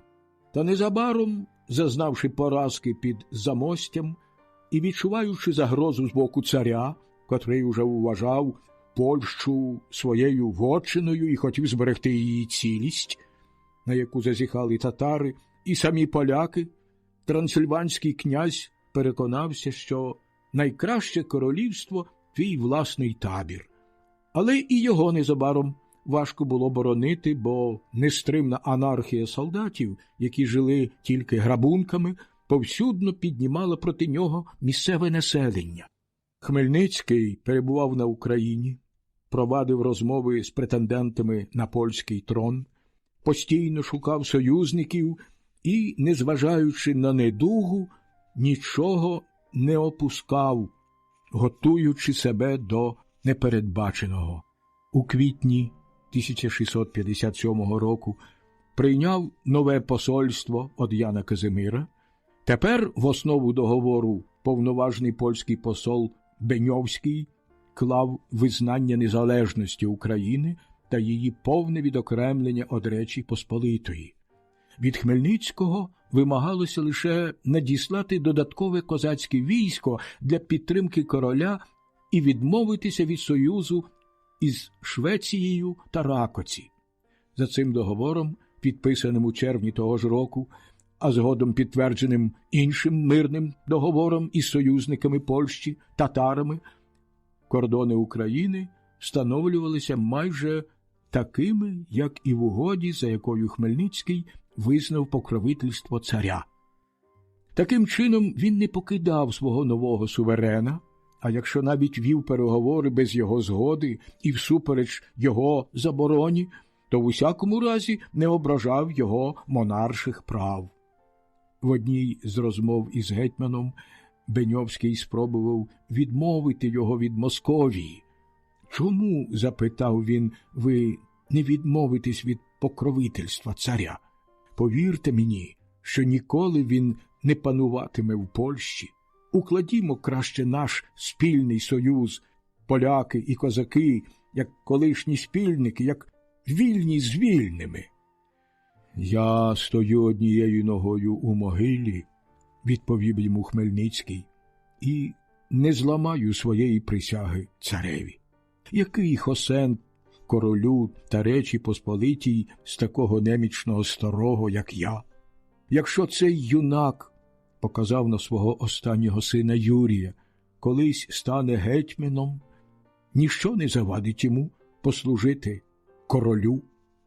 Під час цих переговорів Ракоці попросив нової допомоги, твердячи польським послам, що козаки з війська Ракоці є добровольцями і найнялися без його згоди.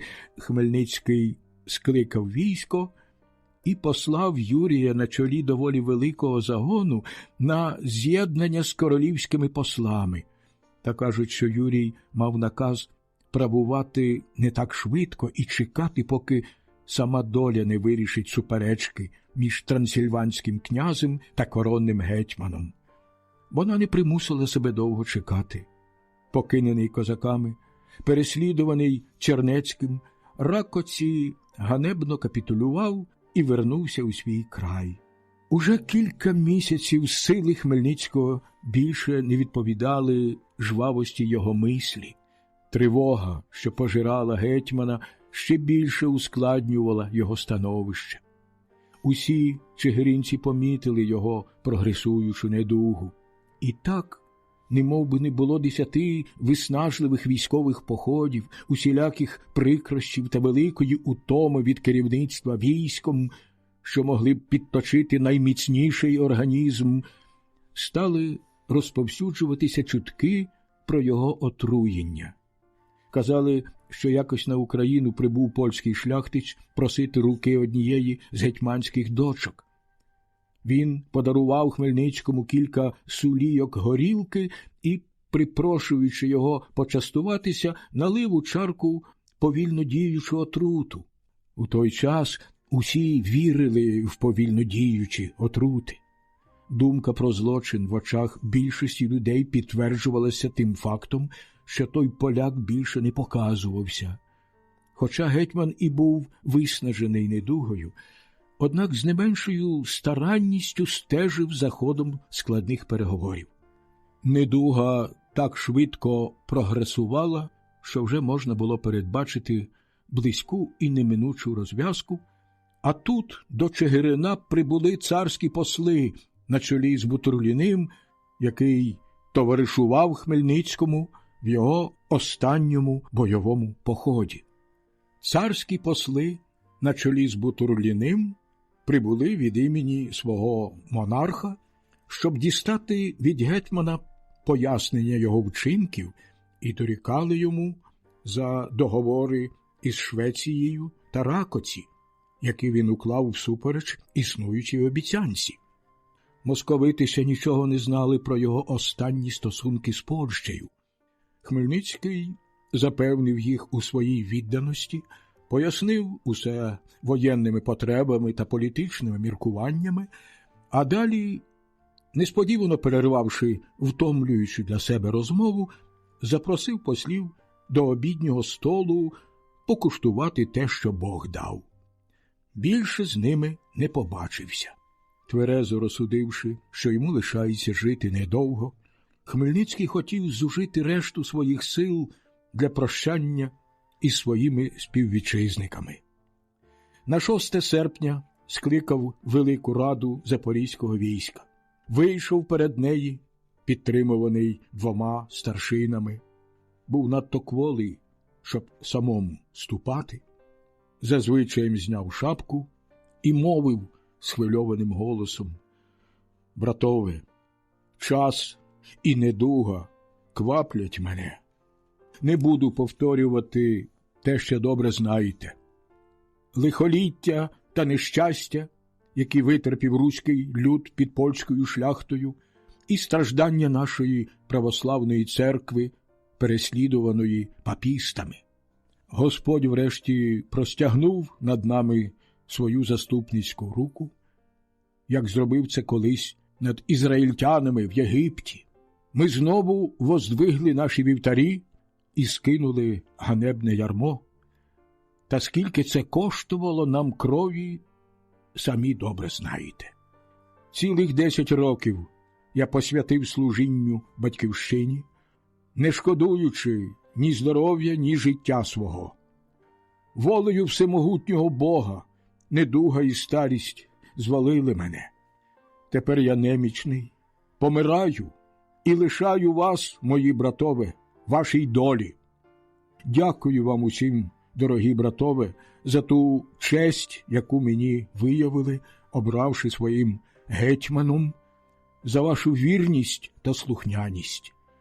Дякую за вашу мужність у 34 битвах з поляками, уграми, волохами і татарами.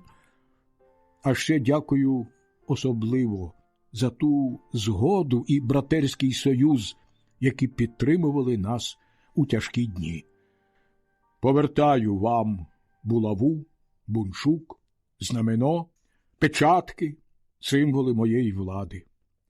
Виберіть собі іншого гетьмана, а мені, братове, вибачте по-християнськи, якщо слабкістю своєї людської натури когось з-поміж вас образив. Гартовані в жорстоких битвах старі козаки нічого не відповідали, а лише ридали. Хмельницький теж розплакався, але великим зусиллям, узявши себе в руки, продовжив: «Шкодую, братове, що не міг завершити всі війни так, як би мені цього хотілося. Тішив себе надією, що назавжди забезпечу вам свободу та незалежність, звільню усі землі руські. Господь інакше розпорядився. Я не зміг до кінця виконати свого задуму і помираю стурбованим вашим майбутнім. Не знаю, що станеться після моєї смерті, але благаю вас, поки ще живу, вільно виберіть собі гетьмана. Як знатиму ваш вибір, помру із спокійним серцем». А що ніхто не наважувався відповісти йому, він повів далі. «Маєте досвідчених і тямущих людей», назвав кількох полковників, з подивом зазначили, що серед них не було Богуна, і віддав перевагу Виговському. «Він мій соратник уже 10 років, знає усю політику і може бути дуже корисний військові». «Ні, ні!» – тисячоголосо гримнули голоси. «За добре служіння війську Запорізькому, за пролиту кров, за мужність твою і розум, котрий визволив нас, прославив на цілий світ, зробивши нас вільним народом. Хочемо славити тебе і після твоєї кончини. Не хочемо іншого гетьмана, окрім твого сина Юрія. Самі полковники, запропоновані Хмельницьким, якнайскоріше хотіли голосувати за його сина. «Я схвильований вашою любов'ю, братове», – сказав старий чоловік. «Вдячний вам за неї. Та мій син – 16-річне дитя. Як зможе бути вашим гетьманом у такий тривожний час? Вам потрібна досвідчена людина, а моєму синові будьте добрими порадниками. Так виявите свою вдячність». «Ми дамо йому добрих порадників», – пообіцяли козаки. «Хочемо мати над собою Хмельницького, будемо любити його, тебе згадуючи і благословляючи, батечку наш». Довго він опирався, а далі, зборний настійністю козаків, покликав свого сина і вручив йому булаву. «Не гонорися, мій сину», – промовив до нього. «Шануй старших, будь привітний з товаришами. Не ліпись до багатих і не зневажай убогих. Май рівну любов до всіх, тримай в серці боязнь перед Богом, і, так як я, будь вірний своїй присязі. Якщо ж зламаєш її, зло станеться людям і лихо впаде на твою власну голову. А ви, мої друзі, підтримуйте його своїми порадами і живіть, як брати». Мовлячи ці слова, знепритомнів, його понесли знесиленого в домівку. Ще кілька днів він слабнув, одержавши останні таїнства від чернігівського архієпископа, розпорядився про свій похорон. «Не хочу, щоб ховали мене в Чигирині», – прохав він. «Те місто надто довго було під гнітом ворогів руського люду. Поховайте у Суботові, на тій маленькій землі, яку здобув власною кров'ю, яку мені відібрано, і де розгорілося полум'я, що звільнило Україну». 15 серпня 1657 року гармати і жалобні дзвони Чигирина сповістили козаків про смерть їхнього гетьмана. Народи люблять знаходити в обраних ними вождях доблесті та вади свого власного характеру. Богдан Хмельницький був немовби завершеним типом козака, відважний, лукавий і завзятий, із вродженим хистом войовника. Його нестримність, справжня чи вдавана, не завдавали йому шкоди в очах руського люду, так само, як французів не шокували зальоти Генріха IV. Небагато знаходимо таких абсолютних правителів, і жоден так уважно не дотримувався звичаїв свого краю. У межах запорізького війська він, здавалось, був лише покірним виконавцем рішень їхньої ради. Вся сила його влади полягала у переконанні козаків у його непорушній відданості їхнім інтересам. Його властолюбство походило, правду кажучи, від патріотизму, чи радше від абсолютної відданості тій дивній спільності, яка звалася Запорізьким військом. Його установи були єдиними зрозумілими йому інституціями, і план, що він його постійно втілював, полягав у створенні не нації, а козацьких полків, кожен з яких мав під своєю орудою певну кількість підлеглих. При потребі вони самі могли б стати козаками. Він хотів заснувати шляхту, подібну до польської, але вона мала бути не такою жорстокою і доступною усім людям доброї волі. Що ж до піднесення селян до рівня козаків, то такої думки ніколи не мав, хоча довкола себе її збуджував так що навіть Німеччина, який чужі слов'янські звичаї, поважно цим занепокоїлася. Надто слабий, щоб самому завоювати свою незалежність, мусив годитися на принагідних спільників, шукаючи, однак, таких, що не могли б ним правити. Ми бачили, що лише в надзвичайній скруті він змирився із покровительством царя, та виглядає, що вже незадовго каявся у вчиненому. Вельми скромними засобами із союзниками, яким завжди видавався підозрілим і котрі кидали його так само легко, як він сам їх залишав, Хмельницький зумів протягом 10 років втримати Україну вільною від будь-якого чужеземного гніту. Можливо, зумів би змінити основи її незалежності, якщо б дійшов до влади більш молодим, або ж передав її не менш досвідченому керівникові від себе. Помер у розпачі за майбутнє своєї батьківщини, передбачаючи, що його син Юрій не зможе продовжувати його діло. Якщо б Хмельницький жив у часи такого короля, як Стефан Баторій, то, безперечно, допоміг би йому здійснити реформу абсурдного устрою Польщі і замінити фатальну анархічну аристократію краю сильною монархією. На жаль, зустрічав на своїй дорозі тільки малорішучих і легкодухих правителів, які бачили лише бунтівника в тій людині, що могла стати корисним знаряддям для звершення їхніх задумів. Обережно повівшись з Польщею, яка 2 рази була під його ногами, Хмельницький, однак, завдав їй найбільш відчутного удару, відібравши Україну і, так би мовити, звіривши московитам таємницю вразливості Речі Посполитої. У день гніву він приготував її поділ.